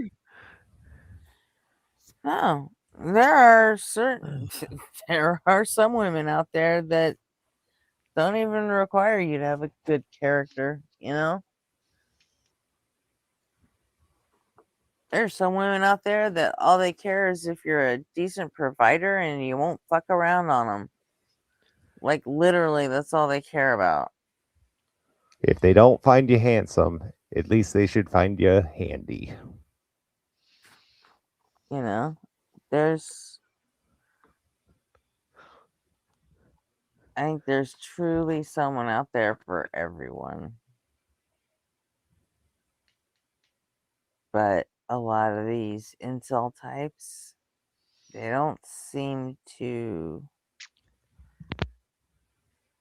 I won't say they won't care. They don't care, because obviously they care if they've got the presence of mind to be angry about it, you know?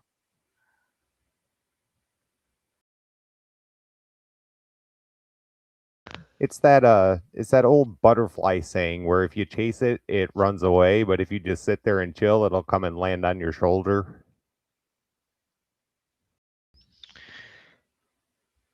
Right. I've never heard that. I don't know what you're talking about. The essence of it is that if you're pursuing and you're being too aggressive about it, then you're gonna scare everything away. Whereas if you just live your own life, do your own thing, then you'll attract people naturally. Okay.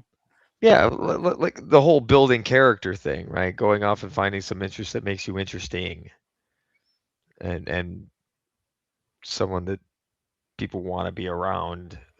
But also, like, it's the confidence factor, right? And so much of it, I think, in the incel case, is that false confidence where they're angry that, like Gretchen's saying, like they're not getting the attention and they think they deserve it, so it's anger as a response, but they don't understand that they haven't really done anything or built themselves of any interest Do you remember the fight that DB picked with Raymond? No. I don't remember. What was that? You don't remember that? Remember the incel guy that Dark Brandon had a skirmish with? I wouldn't call it a battle because it wasn't, but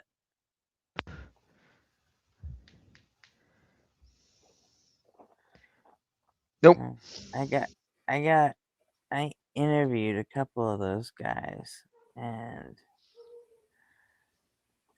there was one of them that was so like angry about just the entire concept of being called an incel, right? Even though he admitted that he was an incel, he still didn't like being called that because he felt like everybody had agreed to the fact that it was a slur, an insult, you know?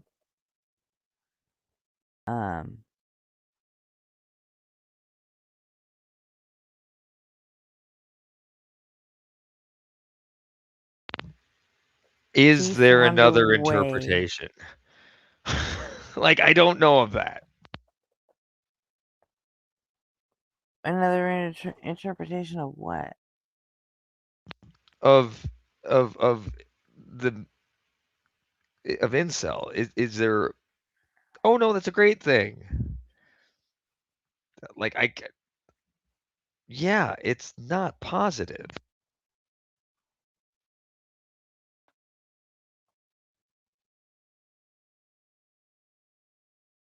And as obvious by the fact that it's involuntary. Going back to that part of it, right? Like the whole you don't want to be this thing. You're not doing it because you're, yay, this is my choice. No, it's because you're bad and you should feel bad. But somehow you still manage to have an ego. If it was voluntary, would it be a Vincel or what? No, it's just celibate. Oh, there you go. Yeah. It's just part of the clergy. A nuncel. Yes. They ain't getting nuns. The nuns ain't getting nuns. That was the other restrictions, right? But I don't think who the fuck cares if he's upset that it's perceived as an insult? Why don't you try to change that?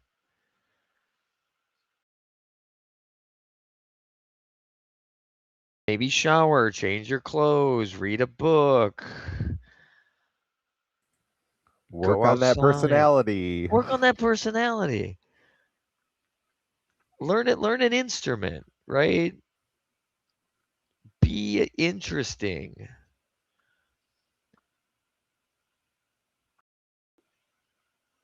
Don't be creepy. Oh. Milady. Oh, right? Oh boy. Don't be overly aggressive. How you doing? You know that was so bad. But I worked in a lot of bars, so I saw a lot of different approaches, and some worked, some didn't. Mostly it's confidence, though. It's just for sure. Confident that you like, but to do that, like you have to actually be a decent human being on some level. Otherwise, it's just gross, and most seems people can detect it. And they stay away from people like that, or they end up having to cover their drinks around them because you don't know.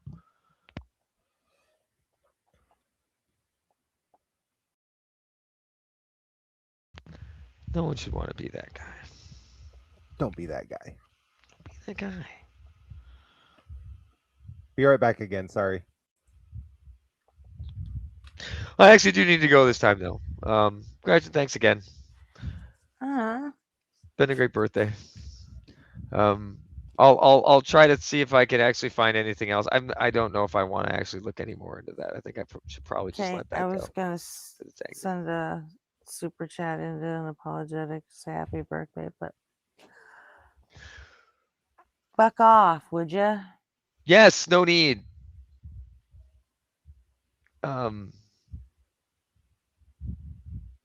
Yeah. We'll pick up in the not too distant future. Next Sunday, AD. Wait, that's today. So I'll talk to you in a little while. Thank you. Okay. Thanks, everybody. Happy birthday, Ray. Thank you. Peace out. Everybody say happy birthday, Ray.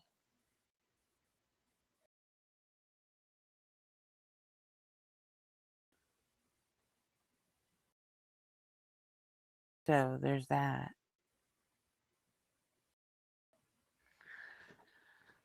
So, you coming up here to talk to me, heretic? Or are you just gonna hide and chat like a little bitch?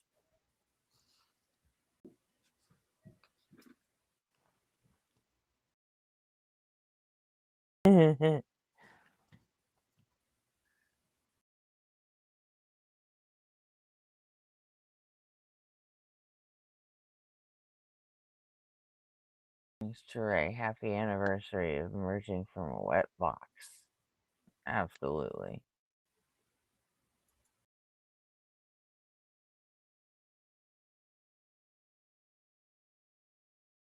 You vax out?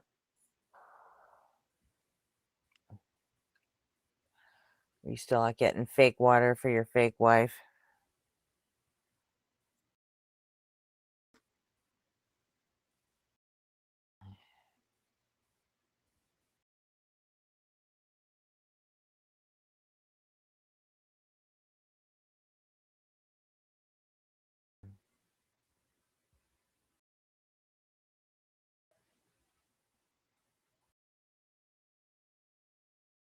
Yep, I think he's gone.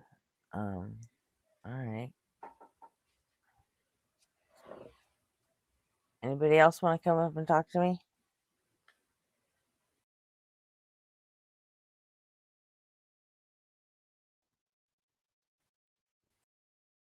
Where'd the birthday boy go? Oh, he had to run because he's coming down with a case of being a little bitch and and a slow boy, so he had to go run. Just like his buddy Nobody on Fire, whose birthday it was yesterday. And he's doing the slow boy running thing yesterday, so today it's Ray's turn.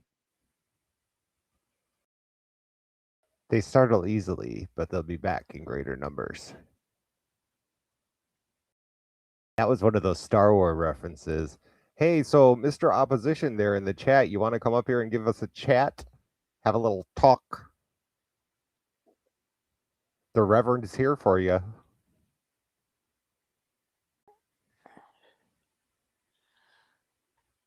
Yeah, I noticed you put Reverend in front of your name. Yes. What are you a reverend of? This is going to be a shocker. I am a reverend of the Universal Life Church, which is a church that you can do pretty much whatever you want, but you're an ordained minister, so you're allowed to marry people of the same gender. You're allowed to do all the church stuff that for legal reasons. And so that's why I did it. When did you do this? This was like about a year and a half ago, 2 years ago now. Okay. And I put it up there because I like to point out that when somebody says they're a pastor or a reverend or a preacher, it doesn't mean shit. Very true. So don't respect the title because it means nothing. You can fill out a form online. It takes less than 5 minutes, and then you are an ordained minister. Yeah, I've had a couple of friends that have done the Universal Life Church thing. Mostly it was so they could marry other friends, you know? Right. So I just thought it would be a cool thing to tie on to it, just because, like I said, when you see a title, there's a certain amount of like respect given, and there shouldn't be, especially when it comes to religious people, because it's like this means nothing. And it's not necessarily needed to be respected in any way. And the funny part with all of this is that because they insisted on pushing themselves into the societal and political runnings of a country, it backfired on them, which allows me to be called a reverend. Because, legal documents like marriage and whatnot, if they'd just kept their yaps shut and not tried to get involved in government, this wouldn't have been an issue. Yeah. So nobody coming up, huh? That's too bad. Yeah. I have 2 friends that got Universal Life Church ordained, and one was, I think it's like the American Ministers of Marriage or something. It was like really that like lame. But it's a real thing, and you can get, ordainment papers by just filling it out and signing a form and And you're paying a good to fee. go. Yeah. And Conan O'Brien is also a fellow minister in the Universal Life Church, just so you know. Yeah. And Coco wouldn't steer us wrong. No, never. Never. Heretic Annihilator. Oh, hi, that Opal guy. I'm waiting for this coward to come up and talk to me, but he doesn't want to. And I'm like super low tier. But I'd love to hear his views. I'm so low tier that I don't even get a tier.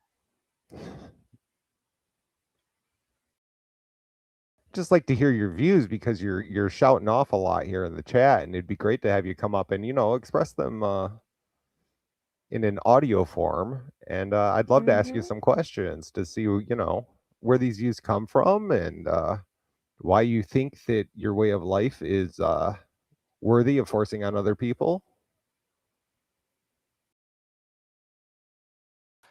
But you're a That's coward, real aren't good you? question. I'd like to hear the answer to that myself. You're a little coward for Christ.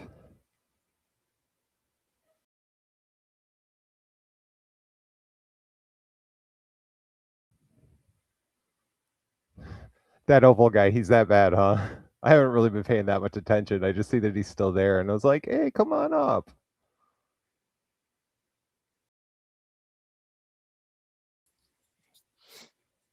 Yeah, I think he might be an incel. Aw.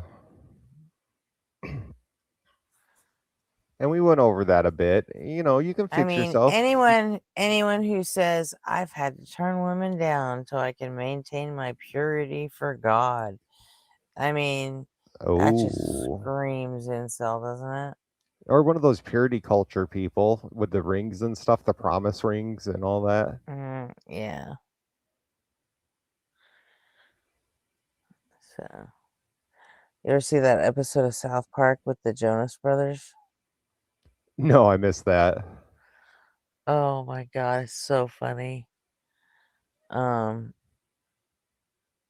It's, I think, one of the Jonas Brothers, or all of them, or whatever.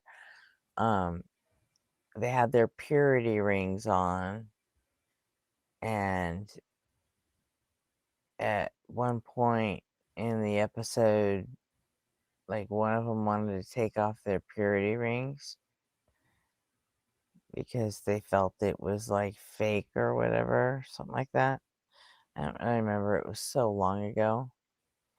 But then they had the boss come in and talk to them, you know, because they were Disney Channel thing. They were a Disney Channel act or whatever, or they belonged to to Disney's record company. I don't know. I don't remember. The mouse but owns them. yeah, and then in fact, I wonder if I can find it. I bet you would. Let me think here. He's a coward. He doesn't want to come up, which is again is pathetic because I'd love to hear his point of view. Perhaps he can convince me, but understand that I'm fairly unintelligent and I'm not a biblical scholar. But surely you can come up with some evidence to convince me of your wonderful Lord and Savior.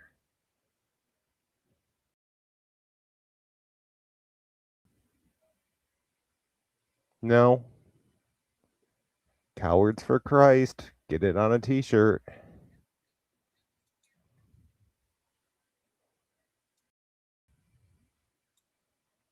Oh, you're timed out. Perfect time to call in. Exactly. Come on, get up here. Preach, brother. Preach.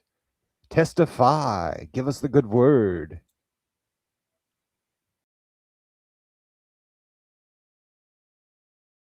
Okay. Okay, that made me laugh. I think as long as we stop it often enough and say something about it, we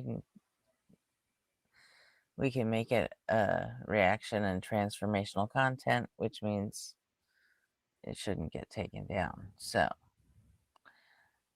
but well, actually, I will save all of my comments for later on. From when we're There was like, what were they? There was like Nick, Joe, and what was the other one? The Jonas Kevin. Brothers. Kevin. And then there's like another Jonas brother that was like too ugly for the band, and his name's like Bob or something. I have no idea. And he works at the Chick-fil-A. I don't know. I can't back that up, but I thought there was another one.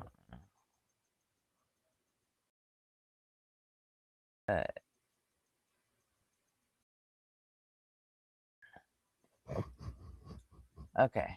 There you go. And cut. Great video shoot, guys. This is bullpucky. Don't hear any Yeah, audio. we've had it, gosh darn it. Bullpucky. Uh-oh, looks like we've got a I can problem. just wake up audio. I'm standing here. You boys with your penalty rings. Bullpucky. I like the way they use their, you know, PG language. It's great. Our decision is final. We have decided Still as a no band audio. not to wear purity rings and What? I can't hear it. There's no audio. There's no audio? Yeah. Hang on.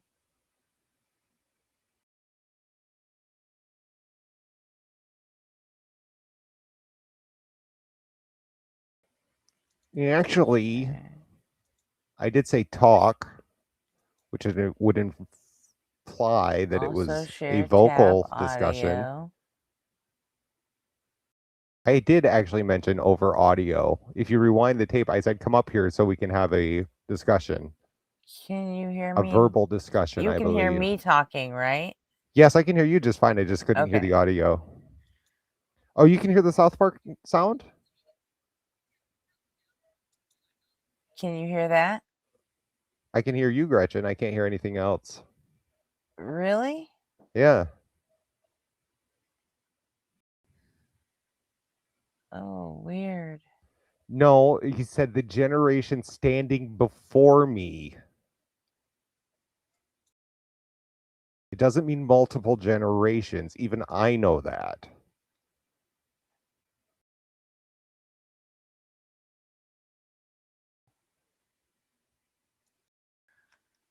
Those of you standing before me He said, shall some of not you taste here death standing before me shall not taste death. before Jesus comes back with back Said shots. he wasn't talking about all of them, just some of them. But he did say that some of you shall not taste death. So the words written on the page don't mean what they mean. We're going with allegory here. We're going to just twist it around in a big old pretzel. Don't you think the creator of the universe could be a little more clear so there's no confusion?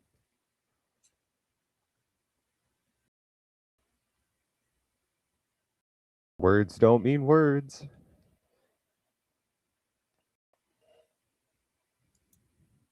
You could hear the audio. That's interesting. See, I couldn't hear it at all. But I'm only I'm only using the Streamlab. I don't have the YouTube going at the same time. Yeah, you should be able to hear it because I could.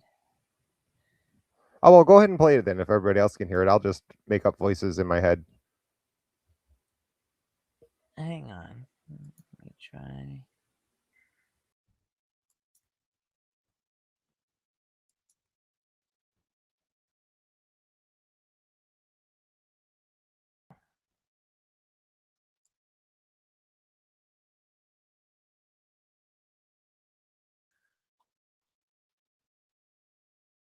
All right.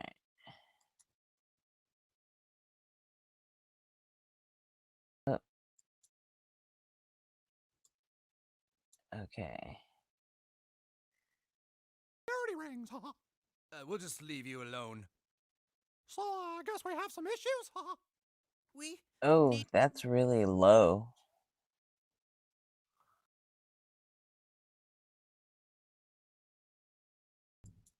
That's like super low.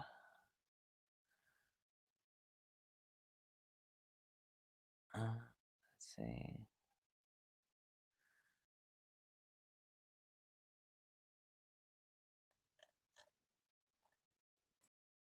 And there's that whole part of the Bible where he talks about, sending false prophets. And cut. Great video shoot, guys. This is bullpucky! Yeah, we've had it, gosh darn it! Uh-oh, looks like we've got a... Can you not hear that, Zap? I cannot hear it at all. Really? Yep, nothing. What about you, chat? Can you Problem. hear this? Our decision is final! We have decided, as a band, not to wear purity rings anymore! Yeah, you tell him, Joe! Boys, I know you're tired, but the purity rings are important to the company's image. Yep, you guys can hear it. That is so weird that you can't. Yeah, I'm just pointing it out. It's probably something with the Streamlab, but I don't know what. I'm looking at my settings, and as far as I can tell, they're okay.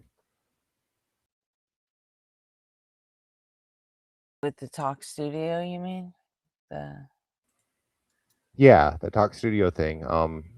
Again, I can hear you fine. Are you on a PC or a phone? PC.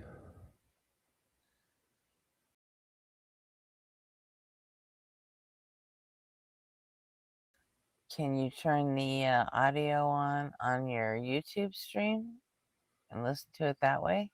Yeah, let me open my YouTube stream real quick. Hang on. I'm old. I gotta figure out the computer. I'll go to the YouTube. You're not as old as me. You don't get to use that excuse. I'm getting there. Come on, where is it? Facing right there. That's the thing about age is you're never gonna get there. Oh, now I will can hear always be myself older than on the you. YouTube. Okay. Oh, it's creeping me out. All right. Well, We don't care about the company! And you're gonna say that to the boss's face? We aren't afraid of him. Well, I hope you're right, because the boss is on his way here. Now. Oh yeah, I can totally hear Jesus that. is here. YouTube, Boss is here. just not on the. Let's be strong, guys! Hello, sir! How was your weird. trip? That is strange. that is so weird. Well, tech support, please call in and let us 'Cause know you where the should error be is. able, yeah. I wonder, actually, to just really quick, like, I'm gonna pull you down real quick there for a second, and then put you back up. And now you can tell me if that made a difference. Okay, let's see. What's all this I'm hearing about not wearing the purity rings, huh? We'll just leave you. No? No, I still can't hear it on this. That's weird. How weird. Okay, well, listen to it through YouTube then. Yeah, it's fine. Is the best part is just the giggle, the Mickey Mouse giggle. Oh. Alone. So I guess we have some issues, huh? We need to talk about something. Oh boy, I just love flying all the way to Colorado to hear about your problems. Look, we just want our concerts to be about our music and not about purity rings. Oh gosh, fellas, let me explain this to you one more time. Oh gosh, fellas. Oh boy. Okay. You have to wear the purity rings because... Have you seen this one yet? Have you seen this one before? I haven't seen this one, no. I think I saw a clip of Oh. it, but I haven't seen the whole episode, no. Yeah, this was the whole thing, was they didn't want to wear the purity rings anymore. Now Mickey's gonna school them in why they got to. Because that's how we can sell sex to little girls. See, if we make the posters with little girls reaching for your junk, then you have to wear purity rings or else Disney Company looks bad. Well, we don't want to be selling sex to little girls anymore. The rings stay You just have to on. keep making commentary for copyright reasons. Maybe we'll just refuse. Yes, you have to keep making commentary for copyright reasons. And commentary. And one Mickey Mouse Well, is in the public fellas. domain now, but I don't think it's this one. Yeah. And then we have to worry about South Park themselves. Does Yeah, Disney, no, it's Steamboat Willie that's in the public domain now. is Comedy Central owned by Disney now, or no? Is that Warner Paramount? I get them all confused.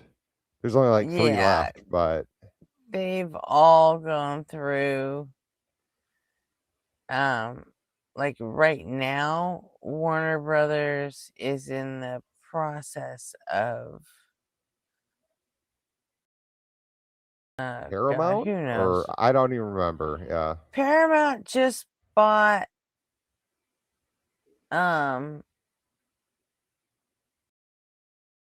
like they already were owned by, was it Comcast? Oh, And God. Paramount bought I don't know.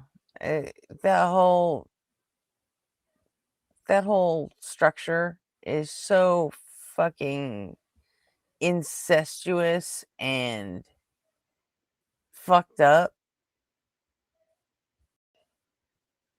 Antitrust It's like laws they don't all own a exist piece anymore. of each other, and now they're trying to buy Netflix on top of it. So There was that time where Blockbuster didn't want to buy Netflix. turns out that was their bad choice. Oops. So. Haha. Okay. Let's... Woof! You don't talk to me like that! You little piece of shit! Get the up! Get the up! Now, do we have a problem? No, sir. No, Mr. Mouse. No, Mr. Mouse. Do we have a problem? Haha. Oh, that's good, because I thought we had a problem for a minute there, huh? All right, now get out there and make me some goddamn money, Oh, that will never not be a classic to me. I love that. That's good. That's good. Yeah, who knows Mickey what Mouse just Blockbuster would have loses done his with shit on the Netflix. fucking Jonas Brothers.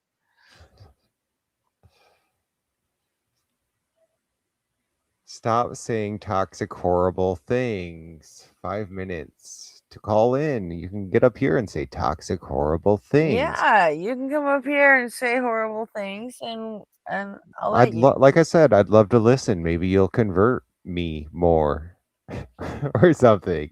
Show us that Christian love. Oh, is he in Nat C? Oh, is he really? Because we could, if you don't want to talk about God, we don't have to. We could talk about politics. Yeah, I'm down with that. Please. Nobody ever wants to fight about politics with me. You could do it. I could call in with my M's voice. Sure. It would make me so happy.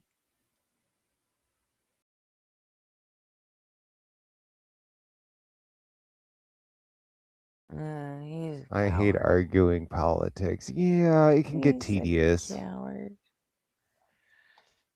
Huh? It Who just hates arguing politics? Oh, Ash? Yeah, well. You know me, Ashy. I fucking love it.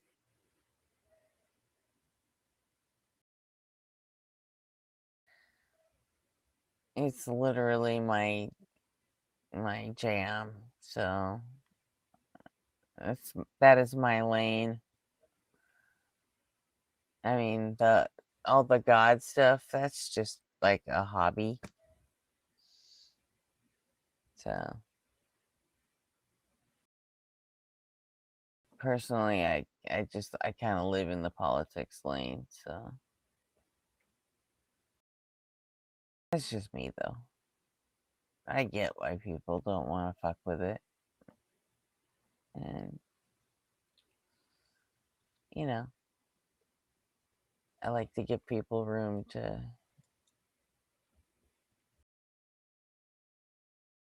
not like everything that I do. Now that my little buddy's in timeout, why isn't he calling in? Come on, little buddy.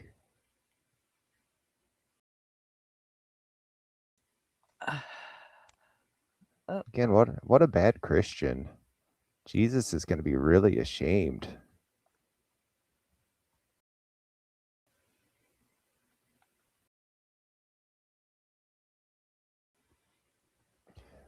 Yeah, Mika calling into John the other day. I heard that, and I'm pretty sure, and I think John is somewhat convinced that it was actually Ems just pulling a prank on us.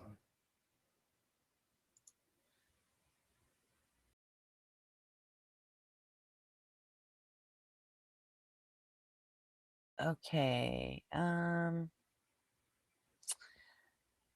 think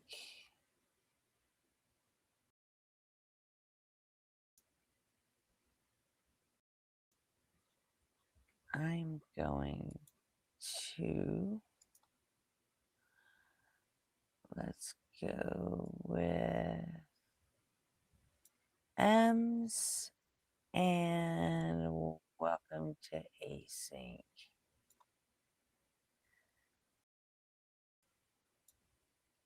Yeah, that'll work.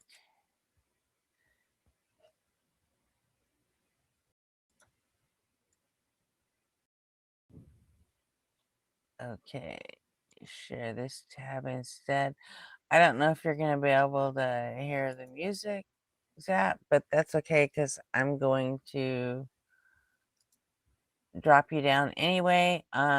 Everybody, Unapologetic starts in 6 minutes. So Sweet. I'm going to play M's and then welcome to Async and then send y'all the fuck over to Unapologetic.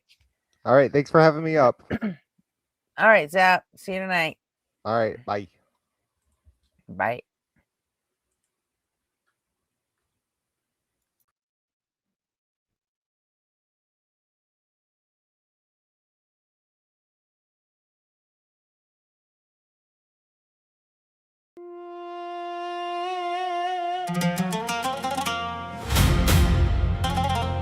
Yeah.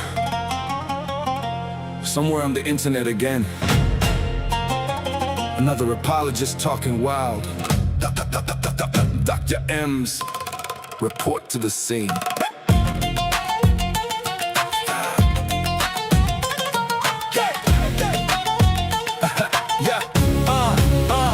Did someone post the M's bat signal again? Is there a Muslim on the call being ignorant? M's destroying life smooth like an AI voice mod. Destroying all 5 pillars with the voice like a god. Baby, why you getting mad at me? Because your book teaches you fake anatomy. When M's gets on the call, it's like a rectal exam. Cause he knows the Quran like the back of his hand. You'll never see his face, but you're gonna hear his voice.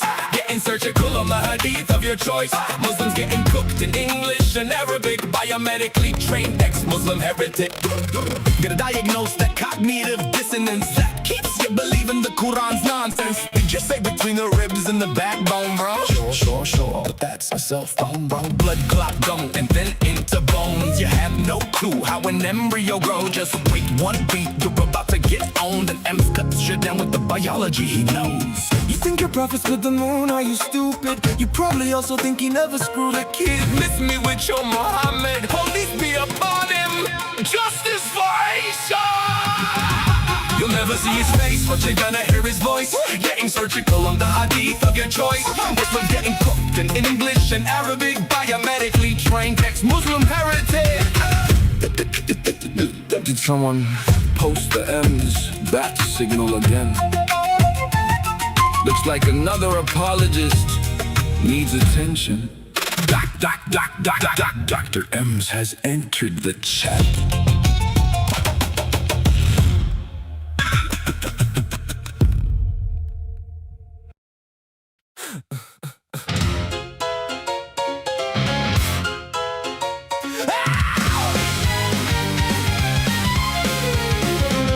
You dress up doubt in velvet robes, throw dead men's quotes like holy stones, name drop Plato and wave your hands like a mystery will make us understand. You sell transcendence cheap online with cherry-picked and twisted lines, a sermon built from smoke and mirrors, preaching louder cause the truth gets nearer. You claim spirituality, philosophy and historicity, but all you got is sophistry.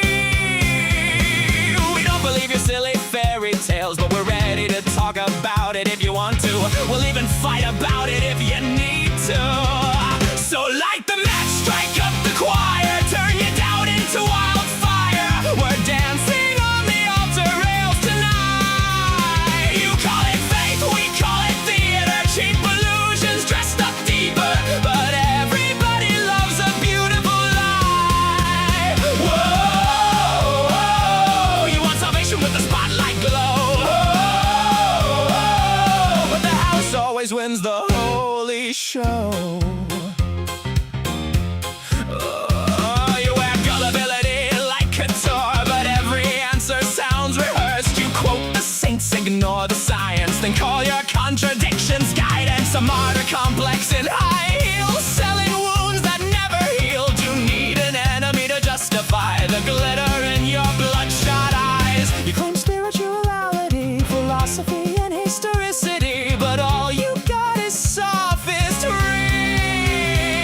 We don't believe your silly fairy tales, but we're ready to talk about it if you want to. We'll even fight about it if you need to.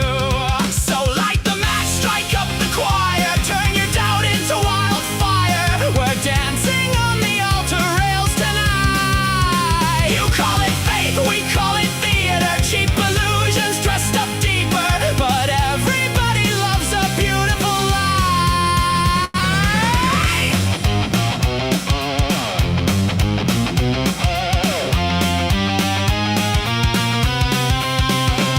And if heaven's just a green room backstage, then who's been writing all your lines? You pray in public for the applause, then curse the crowd when they don't buy.